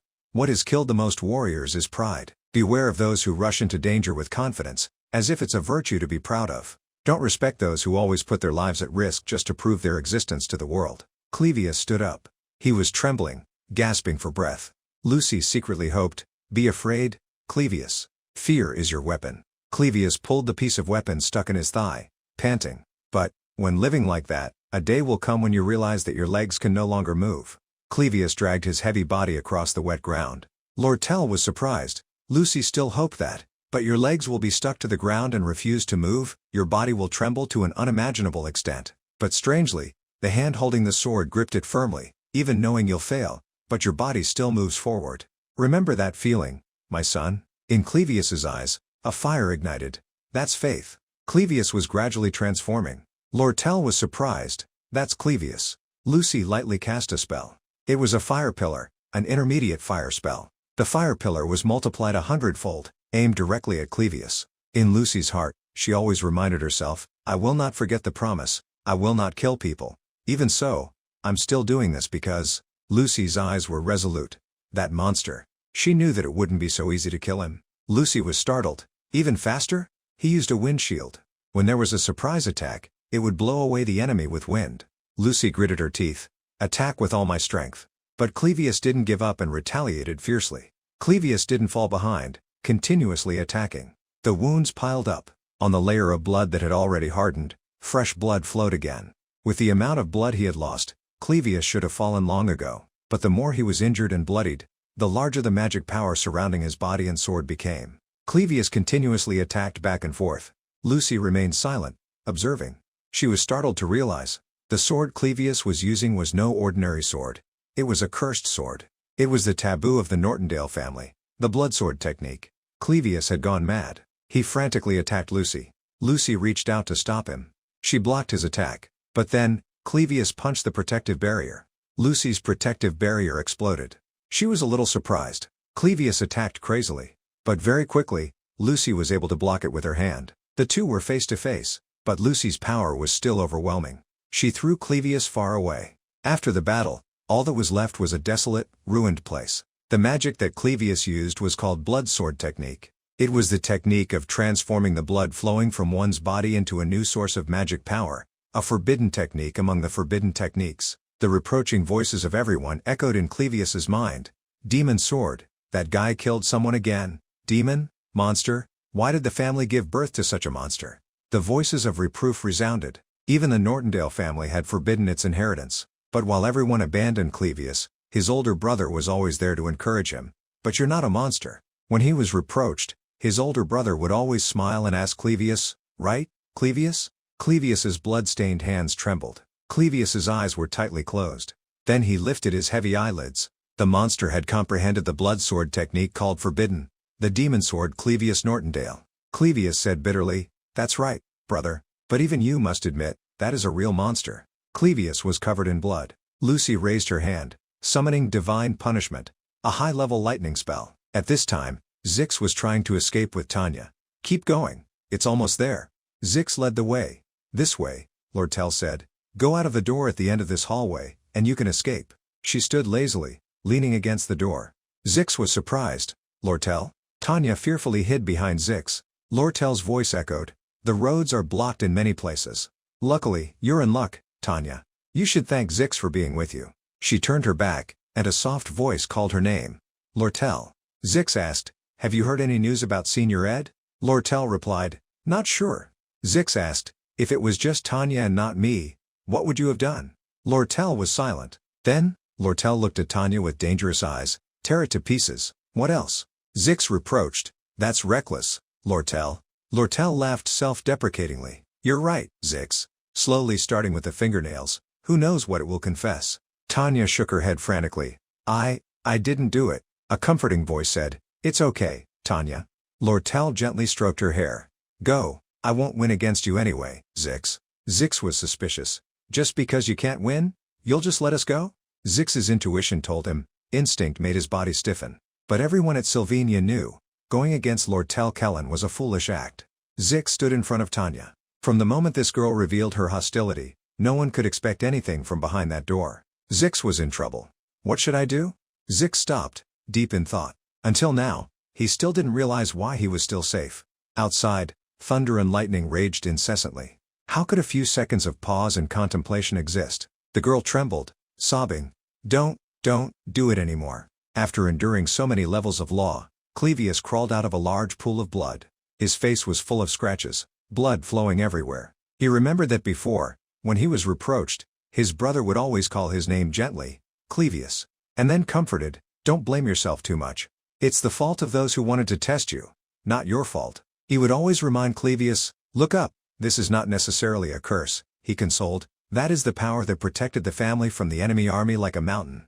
With unwavering faith, the power of our ancestor, Velkus Nortendale, who protected the family. With that power, you can also become a hero like him. Clevius's hands clenched. "Damn it," Clevius retorted, "you were wrong." Streaks of light flashed. In the Nortendale family, there was only the demon sword. Clevius moved forward. He realized that no matter how much he pretended to be a human, once he lost his mind, the surroundings were just a sea of blood. With a monster whose eyes were dyed red, rampaging and killing everything around him, old-fashioned concepts like morality could not be applied. Clevius channeled his power to attack Lucy. Lucy reached out to stop Clevius from advancing. Clevius had truly transformed into a beast. Luminous particles were created. Then, they quickly vanished from Lucy's sight. Water droplets streamed across Lucy's face. She was shocked. Clevius was surrounded by demonic energy. He thought, just by having power, can one become a hero? Clevius's eyes were bloodshot. The image of his brother came back again. At that time, Clevius had stabbed his sword into his brother's body. When he was stabbed, he had secretly thanked him. How fortunate, he sighed. This time, The one you killed was none other than me. At least, I can forgive you. His hand gently touched Clevius. So don't. His brother smiled gently. Don't feel too guilty. The hero had truly died on that day. Under the hands of the monster, he collapsed on Clevius. Lucy was powerless. Damn it. Clevius was desperate. I really can't do it anymore. Clevius's hands trembled. I don't want to become any hero. I don't want to become a monster. Clevius's eyes closed. Lucy watched Clevius fall in front of her. But then, Clevius's eyes opened slightly. When he saw that everyone was present, Clevius gratefully said, "This is the end. This is enough." Lucy remained silent. The bloodsword technique, the more wounds, the more blood, the power surrounded his body and sword became more and more powerful. Ironically, in the moment closest to death, that was when he reached his greatest power. But even great power was not enough to touch Lucy. However, for a single moment, due to the carelessness of the strong or the stubbornness of the weak, a moment that could happen again, Clevius's sword had wounded Lucy's neck. The gush of blood was the clearest proof. Lucy thought, I could have certainly died. For Lucy, who had lived her whole life like a strong person, it was an unforgettable feeling. She lightly brushed her shoulder. The fear of death, felt for the first time, made Lucy certain she had to kill the weakling who no longer had the will or ability to fight. Lucy prepared to use magic to finish Clevius. But when the magic was about to kill Clevius, someone stopped it. Lucy cursed. What the hell, damn it? Clevius smirked. That's right. Someone from afar stopped it. It was Ed. Clevius smirked. You're still alive and well, you bastard. Zix stood, shielding Tanya behind him, his sword gripped tightly, facing Lortell. A bolt of lightning ripped through the stormy night sky, illuminating half of Zix's face. He was hesitant. What should I do? Time was running out. He gritted his teeth, reminding himself, there's no more time, I have to decide now. The person opposite him waited calmly for Zix's decision. Lortell, one hand on her slender waist, the other casually raising to twirl a lock of her fiery red hair. Zix spoke. Then, Lortell. At that moment, the window shattered, light pouring in, shards of glass flying everywhere, the deafening noise breaking the silence. The loud commotion surprised both Zix and Lortell, causing them to turn their heads toward the window. Yannicka crossed her arms to protect her face and head, her eyes closed, her brow furrowed, as she crashed through the window. She fell directly onto Lortell, causing them both to fall down. Ah! Lortell! Yannicka quickly realized she was on top of her younger peer. Her face flushed red. Lortell reached up to support her head and replied, Yannicka-senpai. Yannicka shook the rainwater from her smooth, golden hair, causing Lortell to shield her face with her hand. Once she was done, she pointed toward the opposite side and exclaimed excitedly, Ah! There you are, Tanya! Causing both Zix and Tanya to jump. Then Yannicka looked confused as she saw that while Tanya was being protected by Zix, she was trembling. Lortell was delighted at Yannicka's expression. Not even good news about Ed Senpai could sway her so much. But Yannicka's face showed worry. This isn't good. Lortell's emerald eyes glowed. Completely out of her mind? No way. It can't be that bad. Yannicka turned away awkwardly, looking confused. Could it be that I don't understand the situation? Marilda appeared at the broken window, answering her, No, rather. Under the heavy rain, it seemed she had found them just in time. Ed appeared in the torrential rain under a large, black cloak. Still alive, you bastard. After saying one sentence, Clevius stopped as he coughed. Ugh, cough, cough. Ed asked, Is that you, Clevius? Clevius used his hand to prop himself up, struggling to stand. Yeah, I know. I was really beaten like a dog. This fight was stupid. Even if I recklessly made a fuss, I couldn't even touch her heel. Exhausted, he fell into a puddle. I should have run.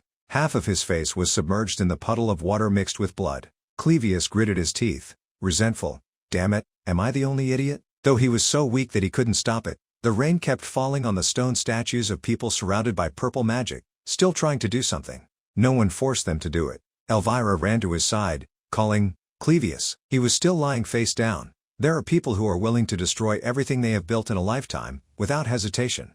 Images of memories flashed like a film reel. If he were like other people, he would have felt so relieved if he had given up, even though everything had collapsed. In Clevius's mind was the image of his older brother before he left this world. They still believed that I could become a hero. Damn it, ultimately. Damn it, why won't you let me be free? Clevius gritted his teeth. Elvira tried her best to help him stand up. But in the end, I still couldn't win. Tears fell on his face. Clevius lowered his head, unable to accept the fact that he was weak. But, it's all wrong. Once again, it's meaningless, like that. At this moment, Ed put his hand on Clevius's shoulder, squeezing it tightly. I am very grateful, Elvira, Clevius, Ed said. facing the two of them. Your efforts were not in vain. They were truly valuable, he affirmed. Ed turned to leave. Elvira turned and called out, Ed! Clevius started to lose his mind and mutter nonsense. I'm really an idiot, as lowly as a bug, a useless and despicable person. I know. Hearing that, Elvira called, Hey, Clevius. He fell, completely unconscious. Elvira exclaimed in panic, Wake up, this is not just talk. I'm actually very surprised. Ed turned his head back to look at the two. He slightly pulled down his hood. I have a firm grasp of the combat capabilities of all the important figures in this academy, but even I didn't think anyone could do this. He approached Lucy. Everyone has evacuated, and the time from then until I arrived was at least 10 minutes. You alone fought for that long.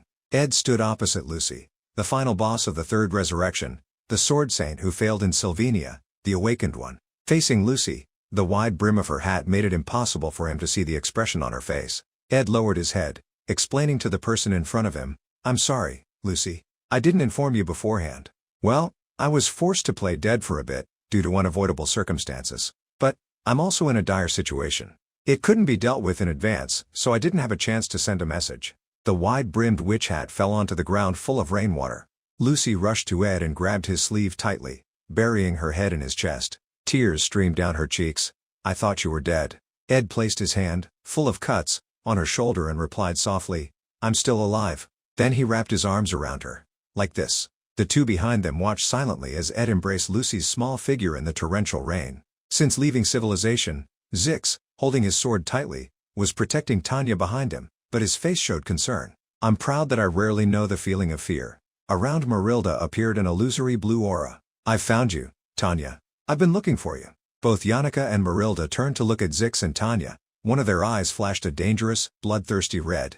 This is difficult. After receiving the news of the senior's death, these two must not be in a completely lucid state. Zix felt that the current situation was not good. So, then, Yannicka's face was shrouded in darkness, which made her red pupils even more prominent. Wait a minute, I have something to say about Ed. But before she could finish, Zix had released a burst of green magic, breaking down the wall next to him. Cough, cough. Tanya coughed repeatedly due to inhaling smoke. Zix said to her, Get yourself together, Tanya Ross Taylor. He guided Tanya on how to escape. Run along this small path behind here. When you get to the intersection, turn west. Running like that will lead you to the living quarters. If you manage to escape pursuit for the moment, find a place to seek help. Because you are the heir of the Ross Taylor family. Royal power, perhaps finding a family acquaintance among the nobility is the most reasonable option, he continued. Tanya asked worriedly, Then, what about Zix Senpai? Zix was already in a fighting stance. I'll do my best to stop them from harming you, even if it may be impossible. Tanya fell onto the ground, hesitating to ask, Huh? Why must it be to that extent? Zix answered patiently, If you weren't the younger sister of Ed Senpai, don't try anymore. Consider it a lucky escape and run. Tanya listened to Zix and fled the battlefield using the bloody path that he had just created by breaking the walls. Ha! With Tanya out of sight, Zix breathed a sigh of relief. He gathered magic in his hand in front of him, ready for a suicidal fight. I'm prepared, but now, no matter what I say, you probably won't listen, will you? Zix looked straight ahead. Yannicka Senpai, I completely understand your feelings. Because I also love someone. He was still speaking while Yannicka was not paying attention, continuing to talk to Lortell. Understand, Lortell? Huh? Wait, what? What's going on? Just imagining losing someone like that is unbearable. It's a terrible pain. The old memories come back into my mind as if I'm experiencing that feeling again. My whole body will burn in a blaze of fury, and it is unavoidable. Zix continued to speak, not caring whether Yannicka or Lortell were listening or not. Because that person is the one she loves. Yannicka Senpai loves Ed more than anyone else. I know clearly the sincere and anxious heart that you have for Ed Senpai. As he said this, not only her eyes but Yannicka's cheeks were also flushing red with embarrassment. How could I not understand? The intense flame of love you have for Ed, Zix said as he charged forward. Somehow, let it remain in that heart, becoming a part of Senpai. Before he could finish his speech, he was hit by a flame in the middle of his stomach. The flame erupted powerfully, piercing through the building. Then it went out, leaving only white smoke. Zix was hit directly by Yannicka's attack. Charred black. He lay there, mouth open, unconscious. Yannicka poked his chest with her magic wand and whispered, Not dead. Her face was as red as a ripe tomato with embarrassment. She repeatedly poked Zix's chest with her wand, repeating, Ed isn't dead, Ed isn't dead, so please stop. Late at night, the rain still hadn't stopped. The crescent moon was bright. Ed and Lucy stood under the rain, embracing each other longingly. The spring rain had fallen. The fragrance of flowers and fallen petals were scattered on the road. Blood mixed with rainwater flowed past where the petals had fallen. After the spring rain passed, spring finally revealed a new face. The blood slowly flowed away. The red disappeared and returned the old color to the tiles that were covered with fallen petals. Emotions too would be readjusted. Old memories would return. Once everything was said, once reason was regained, the gentle smile of the old man appeared in Lucy's mind. Even when an already stable relationship has been formed, a new turning point can still appear. During that time, Lucy had developed feelings for Glockter, which made her realize that her feelings for Ed were the same. However, those feelings overlapped. They were similar but strangely different. The rain gradually subsided and then stopped completely. What was that difference? The rain stopped, returning the quiet. Lucy suddenly pushed Ed out of the embrace, making him ask curiously, "What is it?" "Hawk, Hawk." Lucy was panting heavily, her face flushed red. Ed called out, confused, "Lucy?" At this moment, it felt as if an electric current was running through her. Just simply hearing her name called, but, as if a flame was burning in her chest, she wrapped her arms tightly around his small body and then Lucy felt. She bit her lip, tears spilling from her eyes, her cheeks burning red, her whole body trembling. "I've realized the nature of this feeling." The faint scent of grass wafted by, a fragrance lingering around her nose, bringing a strangely pleasant sensation. From the pile of dry grass on the side of the hut, the gentle fragrance sometimes spread. Lucy lay comfortably sprawled on the roof tiles, humming a few wordless melodies. Since she wasn't too bothered by the smell of grass, I just simply lay down on my back. Lucy stood amidst the maids as they sprayed perfume on her, but the maids hated it. They complained that her body, which smoked every day, was always reeking of thick smoke. Lucy frowned in displeasure at the strong, artificial, unpleasant smell. The girl who had grown up in the peach garden always carried the sweet scent of peach blossoms in her hair. The soaking wet hat lay forlornly on the ground. In short, the scent that clings to someone's body. Once noticed, the scent of green grass hovers before Lucy's nose. That scent of grass. It was hard to ignore or brush aside. That pleasant scent was from Ed. He still wasn't paying attention to Lucy's strangeness. He said, "There's still a lot of work to do. People from the academy will arrive soon, so we don't have much time left. Now that things have turned out like this, I need to clearly explain my situation, but I can't reveal too much." Ed picked up Lucy's hat. "Well, first I have to talk to Clevius, Elvira, and Zix and Rostel too. Yenica is searching for Tanya." "Okay then, it just stopped raining. We should go and meet the others." He returned her hat to her, while Lucy didn't understand what Ed was saying. She asked, "Huh? That's right, you didn't hear me? Listen carefully." Ed announced, "This can't be covered up. The disciplinary committee is waiting for you. Plus, Clevius and Elvira were also badly injured. You have to apologize to them." The rosy blush on Lucy's cheeks had not yet faded, but hearing this, she was startled. Apologize?" Images of Lucy injuring Elvira and Clevius appeared. "That's right. They were injured because they wanted to stop you. It seems Elvira has lost almost all the magic items that she had created for a long time, and she also dared to attack first. Clevius bled like a fountain, but it was blood from his own stab wounds. The magic you used was excessive for them," Ed concluded. "You still have to apologize." Lucy argued.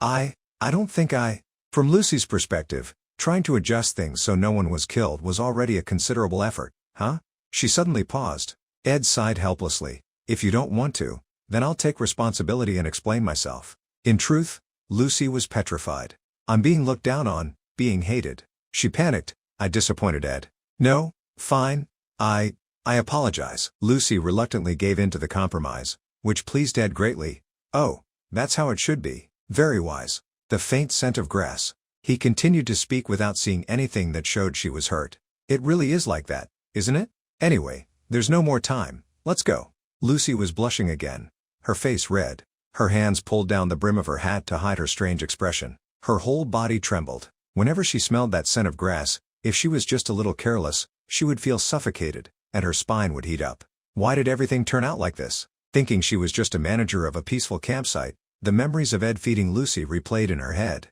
Sitting around the campfire, eating and drinking together. Or rolling around on the familiar bed every night. I even used to lay my head on his lap by the campfire. Yet, more than a year has passed, and I'm still attached to this campsite. Just going around, always going around, and countless other memories, just like that. The faint scent of grass. Now just smelling that scent is enough to make Lucy jump. Yenica must have had a very hard time looking for Tanya. I've caused her trouble again. I need to quickly finish my work and then do something to help Yenica. Lucy suddenly grabbed Ed's sleeve. He tilted his head slightly, confused. Lucy looked down. "Do we have to go now?" she asked shyly, one hand still holding the brim of her hat. Ed gave her a very confused look. Ophelie's Tower, Main Hall. Zix was bowing his head to apologize to Yenica. Elvira, with her eyes closed, was leaning against Clevius, who was unconscious. "Good. Everyone's gathered," Ed said, satisfied. Suddenly, he noticed someone. "Huh?" he asked. "Rostel. What are you doing?" Rostel. "Take your hand off your face." She turned around, revealing a radiant smile. "Just like I thought, Ed Senpai is safe and sound." At this moment, Ed remembered what he had to do. "Right, I'm sorry for making everyone worry." "No? Worry about what?" "Thinking about it, who doesn't know that Ed Senpai isn't the type of person to easily get into trouble?" Rostal interjected for him. "Senpai requested materials for a magical tool from me, and even had a Delhelm hourglass. To a merchant, staying calm and rational was always important." Ed continued, "I was just calmly verifying the truth, wasn't I, Zix?" "Ah, right." Although he didn't understand anything, he still very much agreed. Rostal was truly not fazed at all. Of course, Tanya was a little suspicious, so there were some harsh words, but there was no major conflict. Looking back on the old matter, it was a bit scary. "Right, that's how it is. How could I think that Ed Senpai would die so easily?" Rostal raised her hand to adjust Ed's collar. "But, seeing Senpai's face like this, I feel much more at ease." She smiled reassuringly. The atmosphere around them was turning pink. "Actually, it seems like I was still a little worried. Thinking about it, it's true that I made everyone worry, Ed Senpai." Well, the atmosphere between the two was getting romantic. "Well then, in this world nothing is free. Senpai, you have to pay the price for my worry, right?" The hand that was grabbing Ed's collar was pulled closer by Lucy. Ed was also surprised. "Huh? Huh?" Rostal's feet slightly lifted. She was suddenly startled. Lucy stepped between the two of them and pushed Rostal away. Lucy, blushing, stood in front. Ed stood behind her, calling out in surprise, "Lucy?" A small collision. Lucy was trying to jump, her hands also moving up and down. Ed looked at her, not understanding anything. Everyone looked at each other in silence. Could it be Lucy? Rostal, sweating, looked awkwardly at the small girl before her. Ed placed his hand on Lucy's head. "Hey, what's wrong, Lucy?" One hand he placed on her shoulder, and another patted her head. Rostal was just saying that she was a little worried. "You don't need to do that. I understand that you've just gone through a shock, but..." Lucy was so embarrassed by this action that she was almost fuming. Suddenly, she was pulled aside. Although Lucy rarely showed emotions, her intuition was telling her, You're too close." Yenica embraced Lucy. Both of their faces were like ripe tomatoes. "An emergency situation? DZA." Lucy puffed up, pushing Yenica away. The three girls looked at each other, sparks flying. While Ed was still bewildered, Zix behind them seemed to have realized some truth. "Oh, this." Rostal, Lucy, and Yenica looked at each other awkwardly. Zix was proud of his accomplishment when he was interrupted. "Hey, aren't we short on time?" Elvira reminded everyone. "That's right," Ed nodded. "People from the academy will be here soon. I've decided to hide the fact that I'm still alive and briefly explain the reason. Lucy has apologized to Clevius and Elvira. We've also agreed to search for Tanya together." Zix looked like he was regretting something. "But, before everyone could react, we've agreed on everything. The two men who were defeated have been tied up and are unconscious." One of them opened his eyes. "And before the fact that I'm still alive is discovered, they have seen that no one is here. I have to leave this academy immediately. Full moon night." "Oh, Clevius has woken up." "Huh, what's going on? Why are the wounds on my body healed?" He examined his body and asked, "Huh?" A shadow blocked the light in front of him, causing him to look up. "What? What is it?" "It's Elvira. Why are you making such a fuss, you idiot Clevius? What's going on here? What happened? Am I dead?" He panicked.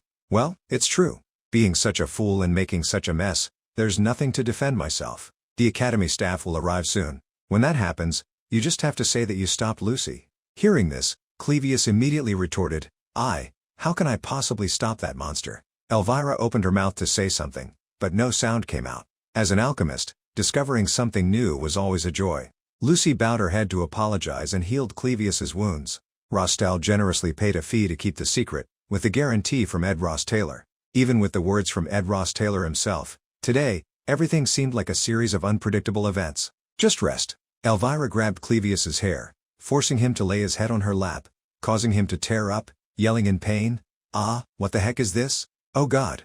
Elvira didn't answer him. Though she knew that saying this could cause them to start again from the beginning, Clevius rested his arm over his eyes, and said, "It was Ed Ross Taylor who stopped Lucy. And in the end, foolishly, I couldn't win. Haha. But if there's anything newsworthy, it's Clevius," Elvira called. "Life, it really is a miserable joke." But he didn't seem to hear, continuing to say, "Of course, you're going to scold me again for always whining, but..." Before he could finish, Elvira interrupted, "No, you're right." This answer was unlike usual. Clevius widened his eyes, surprised. Tears still lingered in the corner of his eyes. This world is really miserable. Elvira looked up at the sky, smiling. Elvira, although she had a lot she wanted to say, she only nodded in agreement with Clevius's words. The two of them looked up, silently gazing at the night sky for a long time, where the stars quietly shone in their eyes, unnoticed. In the desolate mountains, Tanya fell face first onto the muddy ground. "My legs, I must keep going." She struggled to get up. "I can't stop, surely they're chasing me. If I get caught, then it's really over." Her whole body was covered in dirt. Tanya was about to cry, but she still continued determinedly. Unfortunately, no one was chasing Tanya. "And I must clear the accusation of killing my brother. I must find the truth." She continued to run. Now, no one thought that Tanya had killed Ed. "I must not be caught," she cried. Hopefully someone would catch her and end her monologue. With no other option, Tanya continued to run. Above her was the moonlight, and under her feet was the mud. She could only become stronger. Tanya Ross Taylor. At the academy, the teachers were reporting on the progress of the investigation. One person reported, "The investigation into the death of Ed Ross Taylor is nearing its conclusion. We have used fire magic to examine the crime scene.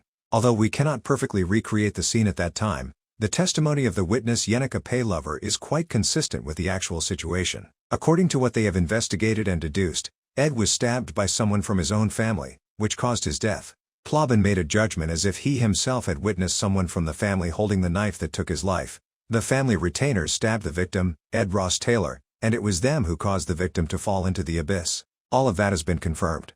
The family retainers of the Ross Taylor family, those who are believed to be the real culprits, are currently being held in a facility established underground at the academy. Although the punishment needs to be handed over to the royal family, we need to confirm all of the facts and report it first." In the dark prison were Nox and Codex, locked up, their faces grim as they awaited the decision from the school board. Principal Obel was placing his hand on a crystal ball to review the events. Next to him was Professor Plobin, who had just reported the results of the investigation, expressing his own judgment.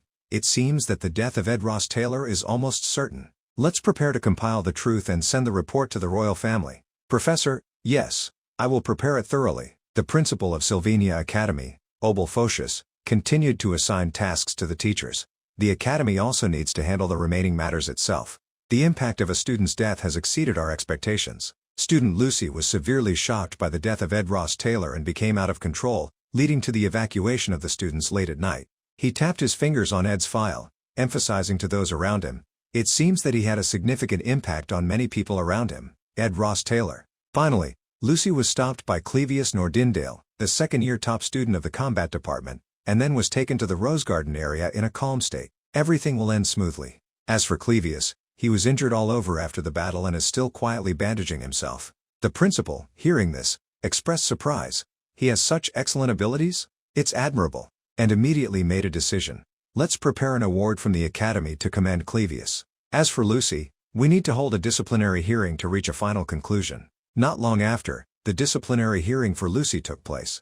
In the classroom, Lucy stood on the podium, facing a woman. "Well, the vice principal of Sylvania Academy, Rachel Theoslin, who is chairing the disciplinary hearing, began to speak." Elvira and Clevius sat below, listening to what the vice principal was saying. "We need to reach a final conclusion about Lucy Merrill, even though we have received a letter of exemption from liability from those injured in the incident." Clevius and Elvira. "But the damages include the exterior of the third floor of the dormitory where Tanya's room was located, the corridor wall opposite it, the entrance to the Opolis building, as well as the marble floor and resting area in the Rose Garden." The vice principal pondered. Although not small, compared to the previous occupation of the Opolis building, this level of damage is not significant. She began to frown, biting her lip, showing a hint of emotion. If there were just one more reason, everything would end with a light punishment. What she was thinking of was remorse. Lucy stood before her, showing absolutely no sign of it. Her face was indifferent, her eyes carelessly looking at her, as if she were just an outsider. That made the vice principal unhappy. Not only other educational institutions, But even the royal family also evaluates Sylvania as the best educational institution today. The main reason is that this place has produced the greatest genius mages in history. The academy is also actively promoting this, so expulsion is not on the list of considerations. We also do not want to leave behind a serious disciplinary record if we can. Meanwhile, Lucy yawned, her minimal respect for others returning to zero, which made the vice principal extremely angry. But even if I wanted to apply a light punishment, she shows absolutely no remorse. A top student who lacks such qualifications. Finally, as the representative of the academy, she announced the punishment for Lucy, her right hand quickly writing it down as a way of expressing her anger, depriving her of the scholarship for this semester. Suspending her from school for 10 days, depriving her of the use of the academy's welfare facilities for 70 days, lowering her practical points by 2 levels, and revoking her qualification to stay in the Opolis dormitory. If you agree, please sign here. At first glance, this seemed like a heavy punishment, but scholarships were meaningless to Lucy. The Glocta Scholarship Fund had already paid all of her tuition fees. Therefore, she expressed no interest and agreed. Yes, even if her score was lowered by 2 levels, the gap between her and the second-ranked student, Zix, was still very large. She also never used the welfare facilities, so in reality, nothing had changed. At this moment, suddenly a voice echoed. As if recognizing the owner of that voice, Lucy's eyes widened in fear. Please wait a moment. The person who had just spoken stood up and introduced herself. I am Belle Maya, the manager of the Opolis building, and I am participating as a witness. I apologize if this is impolite, but I hope you will reconsider the punishment for Miss Lucy. I don't think that this punishment will make Miss Lucy truly remorseful. I recommend revising the content of the punishment. Lucy, upon hearing that, could no longer maintain her indifferent expression. Instead, she was panicked. She frantically lunged toward the vice principal, waving her hands. Wait, no. I've already decided to accept this punishment. Belle used both hands to hold Lucy back, preventing her from making a scene. She continued, taking Miss Lucy out of the Opolis building is not a punishment, but a reward. Therefore, we need to minimize her leaving the dormitory area. The more Lucy listened, the more panicked she became. She struggled in Belle's hands. Give me the paper. Suspend me. Just suspend me. Belle didn't care much and continued, I propose applying house arrest. All of the maids at the Opolis building will do their best, keeping a 24/7 watch over her. Lucy continued to struggle, her tears about to fall. Let me go. She thought of the army of maids, brimming with murderous intent, preparing to put her under house arrest, and was terrified. The vice principal, hearing that, also agreed. Give me back the paper with the revised punishment. Then, we will listen to the head maid's opinion and apply house arrest for 30 days. In her head, she was secretly happy that there was no serious disciplinary record. Belle was also satisfied. Thank you for considering my opinion. Lucy, unlike them, cried like a child about to be put in a cage. Ah, no way.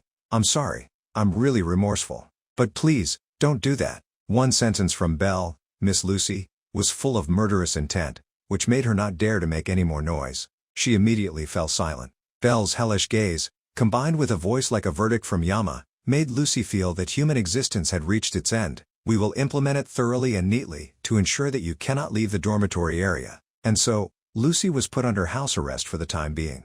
The vice principal watched helplessly as Lucy was taken away by the maids.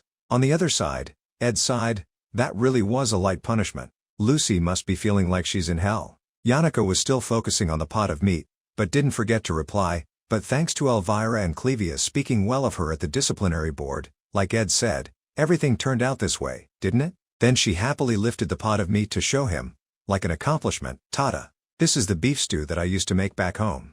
It's my specialty. He clapped and praised her. Oh. She also proudly nodded, accepting the praise. Ed realized, from laundry, teaching spirit arts, to regular lessons, and even meals, she insisted on doing everything for me. I suddenly realized that this is a true sign of kindness. He was eating but his mind was elsewhere. At the time when the Student Council President election is taking place, there are 3 variables that I am most concerned about. First, Princess Penia seems to have almost completely lost her will to become Student Council President. Second, Tanya Ross Taylor, who should have been Penia's opponent, is now missing. Finally, the 2 retainers of the Ross Taylor family, Kadek and Knox, are currently being held at the academy. I meticulously planned, even faking my death, to report my passing to Crepin Ross Taylor. He gloomily stared at the crystal ball, witnessing his son's death and completely pushing me out of his consciousness and mind. But now everything is messed up. With Kadek and Knox arrested for the crime of assassinating me, I need to quickly find a way to free them both, to make Crepin believe that I'm truly dead. Only then can I end this suffocating hidden life, he sighed.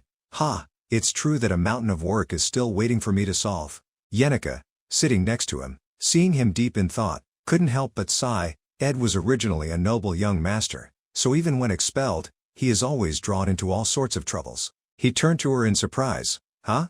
Her voice was a little sad, mixed with self-pity. While I'm just a commoner who came from a farm in the countryside. So, I can't fully understand what Ed's life feels like. I also can't comfort you in a genuine way. Saying empty words like, everything will be okay, or, cheer up, is meaningless and insincere. He, seeing that, also consoled her a little. You don't need to think so hard about comforting me, Yenica.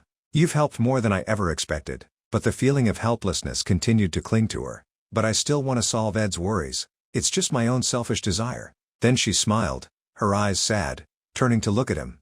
I just want Ed not to have to suffer anymore. Seeing those eyes, he felt a little moved, unable to say anything. Then, the two of them awkwardly turned away, no longer looking at each other. The atmosphere was somewhat tense. These days, whenever it's just Yenica and me, a strangely quiet atmosphere sometimes takes over. It wasn't awkward, but for some reason, both of them felt very strange. He felt like staying silent wasn't good, so he spoke. I'm really grateful to you, Yenica. Only you would worry about me like this. She stood up embarrassedly, responding casually, as if to cover up her embarrassment, saying it makes me embarrassed. Pretending that nothing had happened, she changed his focus. Anyway, the most important thing right now is to find Tanya, right? I don't know where she is or what she's doing, and Ed is also very worried about Tanya. He also cooperated and replied, I can guess a few places, and, at first, I was very surprised that Tanya was different from the image I remembered. Tanya Ross Taylor in The Failed Swordsman of Sylvania. Always a strong girl, fearless, and proud. But I witnessed Tanya's resilience. He smiled confidently. Tanya will definitely overcome this. She's probably enduring somewhere now, quietly preparing for the future, like always. With his dignified and charismatic demeanor, contrary to his expectations, Tanya was now weak, her face full of tears. She hugged her knees and sobbed, Ugh, HUC. She looked up at Princess Pina. I never ordered the assassination of my brother. Princess Pina pondered. Before Tanya arrived, I had heard the news of Ed Ross Taylor's death. At that time, I was trying to clarify my complicated relationship with Ed. She smiled slyly, moving a chess piece on the table, her aura full of confidence. I canceled most of my schedule and rearranged many tasks. I wanted to take the time to have a serious conversation with him. But, there was only one day left. He fell into the abyss, and the news of his death spread everywhere. Ed Ross Taylor has passed away. If it had only been one day earlier, perhaps this wouldn't have happened. But it was my petty pride that prevented that from happening. She was pained and bitter. She gritted her teeth, slamming her hand on the table, looking at the messy papers before her. Since I enrolled, I've been collecting documents and constantly preparing for my goal, becoming the president of the Student Council of Sylvania. This power, though small compared to the royal family, at least in Sylvania, it gives me power within my independent domain. Not just a third princess relying on the power of the royal family, but also wanting to have her own position as the Student Council president of Sylvania. She viewed this path as playing a chess game, without relying on the foundation of the royal family, but utilizing my own position, to illuminate the darkness between the Ross Taylor family and the royal family. Princess Pina, angrily gripped the paper. She erupted, overturning the desk. And now, I understand. I'm not the one who should wield power. Pinia's tears streamed down her face as she sadly embraced herself, as if to protect herself. Princess Pina, is it all right? The voice of a retainer interrupted her emotions. Come in, Claire. Next to Claire appeared a small figure, so tired that she couldn't stand up straight. Hawk, Tanya Ross Taylor. Although she didn't grasp all of the details, according to the preliminary investigation from the academy, she looked down at the small figure of Tanya with a malicious, murderous look in her eyes. It seems that Ed was assassinated by the retainers of the Ross Taylor family. Except for Ed, who has been expelled. The more she thought about it, the more venomous her gaze became, as if she wanted to devour the other person. Tanya is the only remaining member of the Ross Taylor family on Arkan Island. Tanya looked up, her appearance weak, her eyes filled with tears. Princess, even if you don't believe me, I really didn't harm my brother. She was scared by Pinia's appearance, HUC. Yet, she rushed to embrace Tanya, comforting her as if she were comforting herself. You've worked hard, Tanya Ross Taylor. We must learn from our mistakes. She gently patted Tanya. Come inside, and tell me everything that happened. From now on, I won't repeat the mistake of judging someone based solely on whether they bear the Ross Taylor name. Before Tanya, now clean and fragrant, but still scared and trembling, Penia spoke. Tanya Ross Taylor, I have decided to believe you. Therefore, until everything becomes clearer, I will allow you to hide in the royal family's residence. Tanya clearly felt a burden lifted, as she leaned on Penia. Truly, truly thank you, Princess Penia. I have received a great favor. She gently supported her. It's nothing. This is what I should do. For a while, you will be safe and not be discovered. Princess Penia looked at Tanya, a weak and sensitive girl. Yet, I once thought of engaging in political battles with her. The retainer's voice echoed again. Your Highness, there is a guest waiting in the reception room. She replied, not seeming very happy. Yes, let's go. Leaving Tanya in the room, she stepped outside, her face full of determination. The real enemy is not her. Just as she pushed open the door, she heard a greeting from the other person. Long time no see. The other person continued. The matter of Senior Ed's death is truly regrettable, but we still have to continue our work at the academy, don't we? Isn't that right, Princess Penia? She remained unmoved, asking firmly, so, what is the reason for your visit to me? The other person smiled, raising a teacup to her mouth. In the midst of the chaos at the academy, there is only one person who knows the whole picture. She smiled provocatively at Princess Penia. I came to ask why you are hiding Tanya. The person was Lortell Cachalm. Lucy Merrill was bored and said nothing. She lay on her back on the bed, arms outstretched. Just kill me. There are still 29 days left until my house arrest ends. In a desolate place, water was constantly surging against the rocks.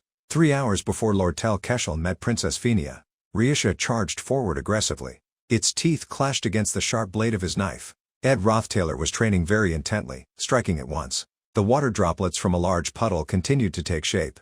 He turned and slashed at 2 spirits rushing toward him. The knife Ed Roth Taylor was holding in his hand became soaked. Mug, flying above, pretended to cry out. Indeed, your adaptability and handling are extraordinary. I truly admire you. This Mug is truly moved. That's enough for today, Master Ed. Riesha, lying on a rock, basking in the sun, also couldn't help but perk up and praise. Indeed, compared to a mage, your close combat skills have improved dramatically. It seems that you have been practicing a lot. Ed Roth Taylor's eyes showed a hint of gentleness as he looked at it. He exhaled, it's all thanks to you. Practicing sparring is indeed very suitable. Mug is too small to help much.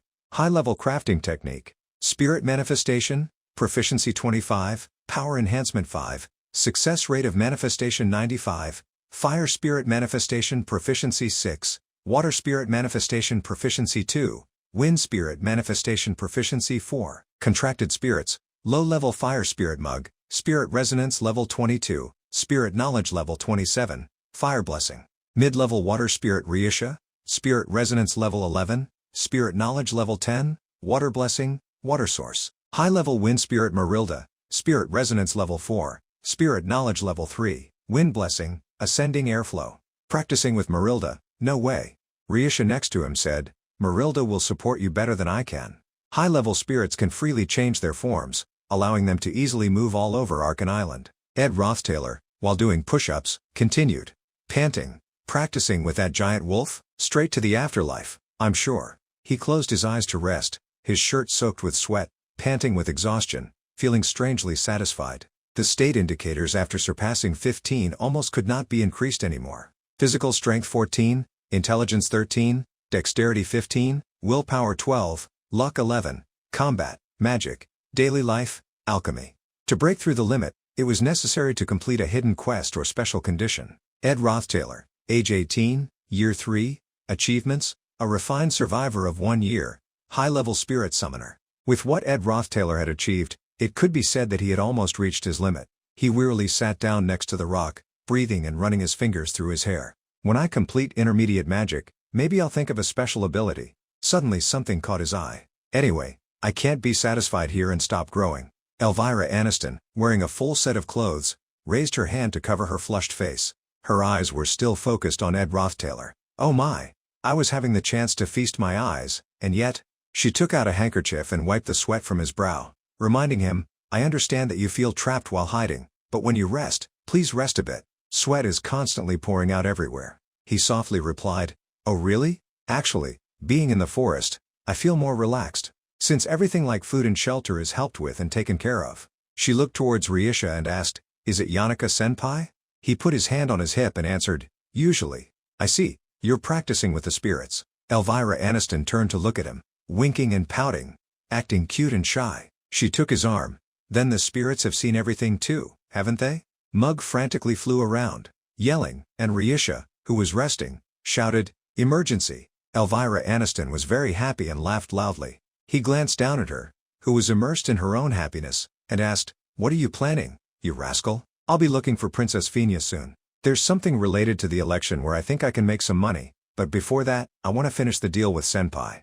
She began to set out her conditions with him. As per Senpai's request, releasing those two guys, Katake and Nox, will be fairly easy, but it won't be free, so I want to receive the money first. Ed Rothtailor was very panicked. "Money up front?" She raised her face, acting cute. "Can you hug me once?" He became troubled and frowned. In the end, he also gave in, sighing and closing his eyes. Ed Rothtailor reached out and wrapped his arm around the back of Lortell Kesheln. He pulled her closer to him, making her very embarrassed and her face flushed red. She was so happy that she couldn't speak, nestled in his chest. Then, she reached out to touch Ed Rothtailor, and said, a little shaky, "Ah, no, wait a moment, Senpai." Lortell Kesheln pushed him away and shouted loudly, "Senpai!" He was very panicked and reached out to support her. WH, what are you doing?" She lowered her head, embarrassed, and said, "Actually, these jobs, the work and the reward, are two separate matters." Then she suddenly looked up, widening her eyes, and at the same time clenched her hands into fists. I was also a little surprised, because the feeling is completely different from what I imagined from the few times before coming here. "Why are you wearing so little clothing?" She began to sweat in her embarrassment. "I'm also trying to consider this carefully, so I hope Senpai will remember this. Mutual respect is essential." Ed Rothtailor sighed helplessly, looking down at her. "I've done everything you asked me to do." Lortell Kesheln whispered, "Anyway." She leaned against his chest, slowly. Now, actually, she was a bit flustered, lowering her head, and her hands fidgeted behind her back. "I came here because I wanted to hear your answer first. Do you remember?" Lortell Kesheln began to bring up old stories. "What I said, that I hoped Senpai would stand by my side just once?" Ed Rothtailor wrapped his arm around her, pulling her closer to him. "What are you plotting?" Lortell Kesheln lowered her face even further, her smile somewhat bitter. "I'm sure there will be many people who oppose me, even if I turn the whole academy into my enemies. At least, Senpai." The two embraced each other under the bright sunlight.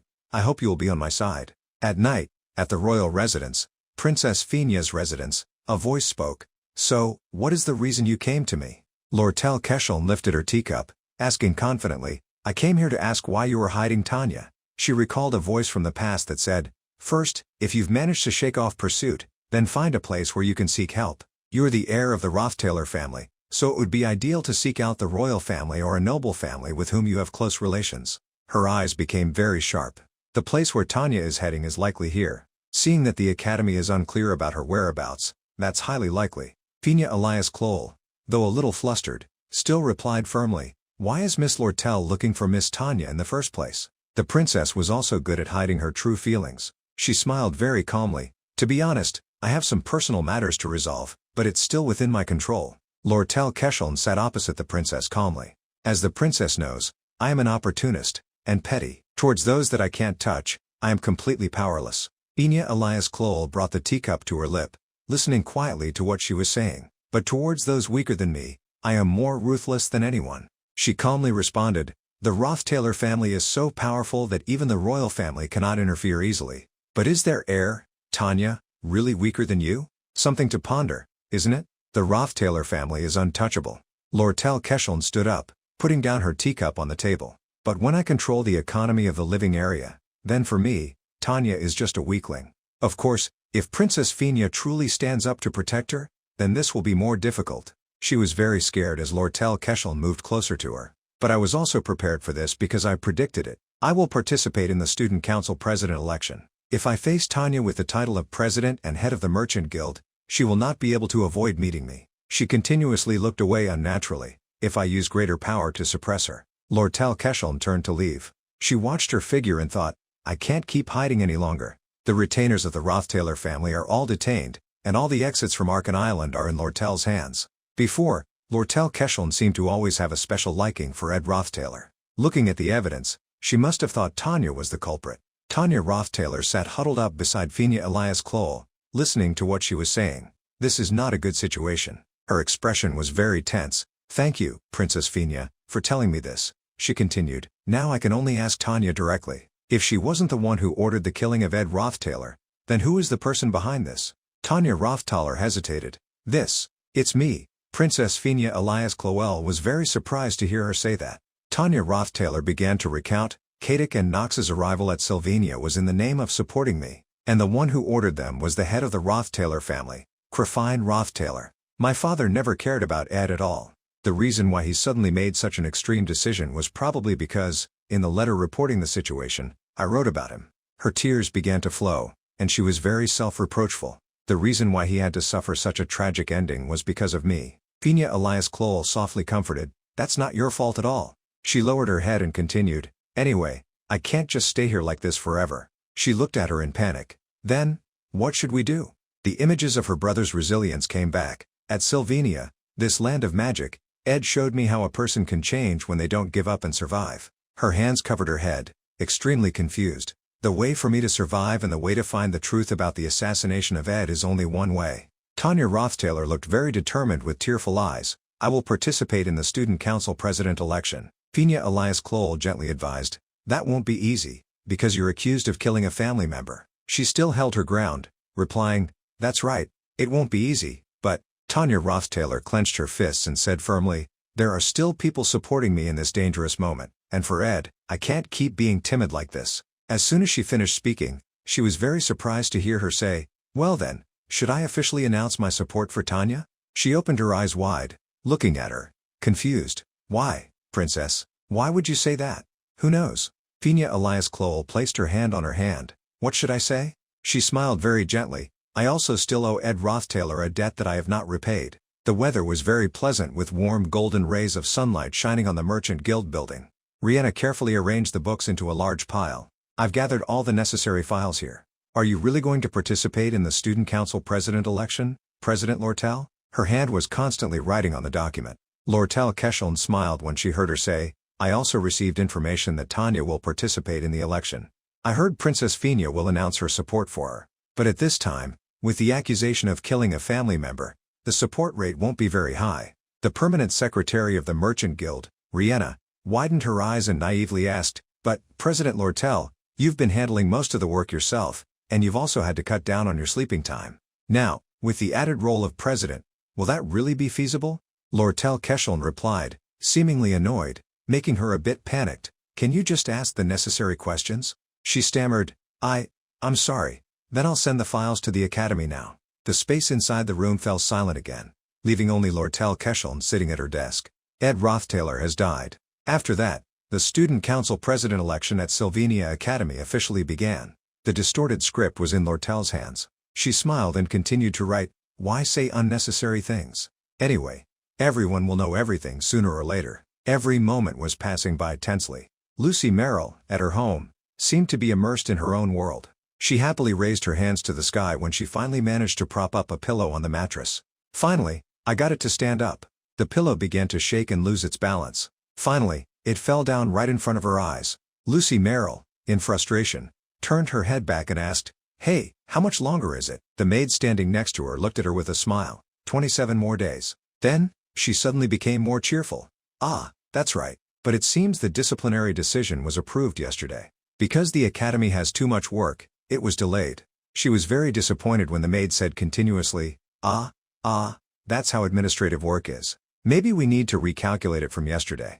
She officially broke down when she announced, there are 29 days left. Time does not always pass quickly for everyone.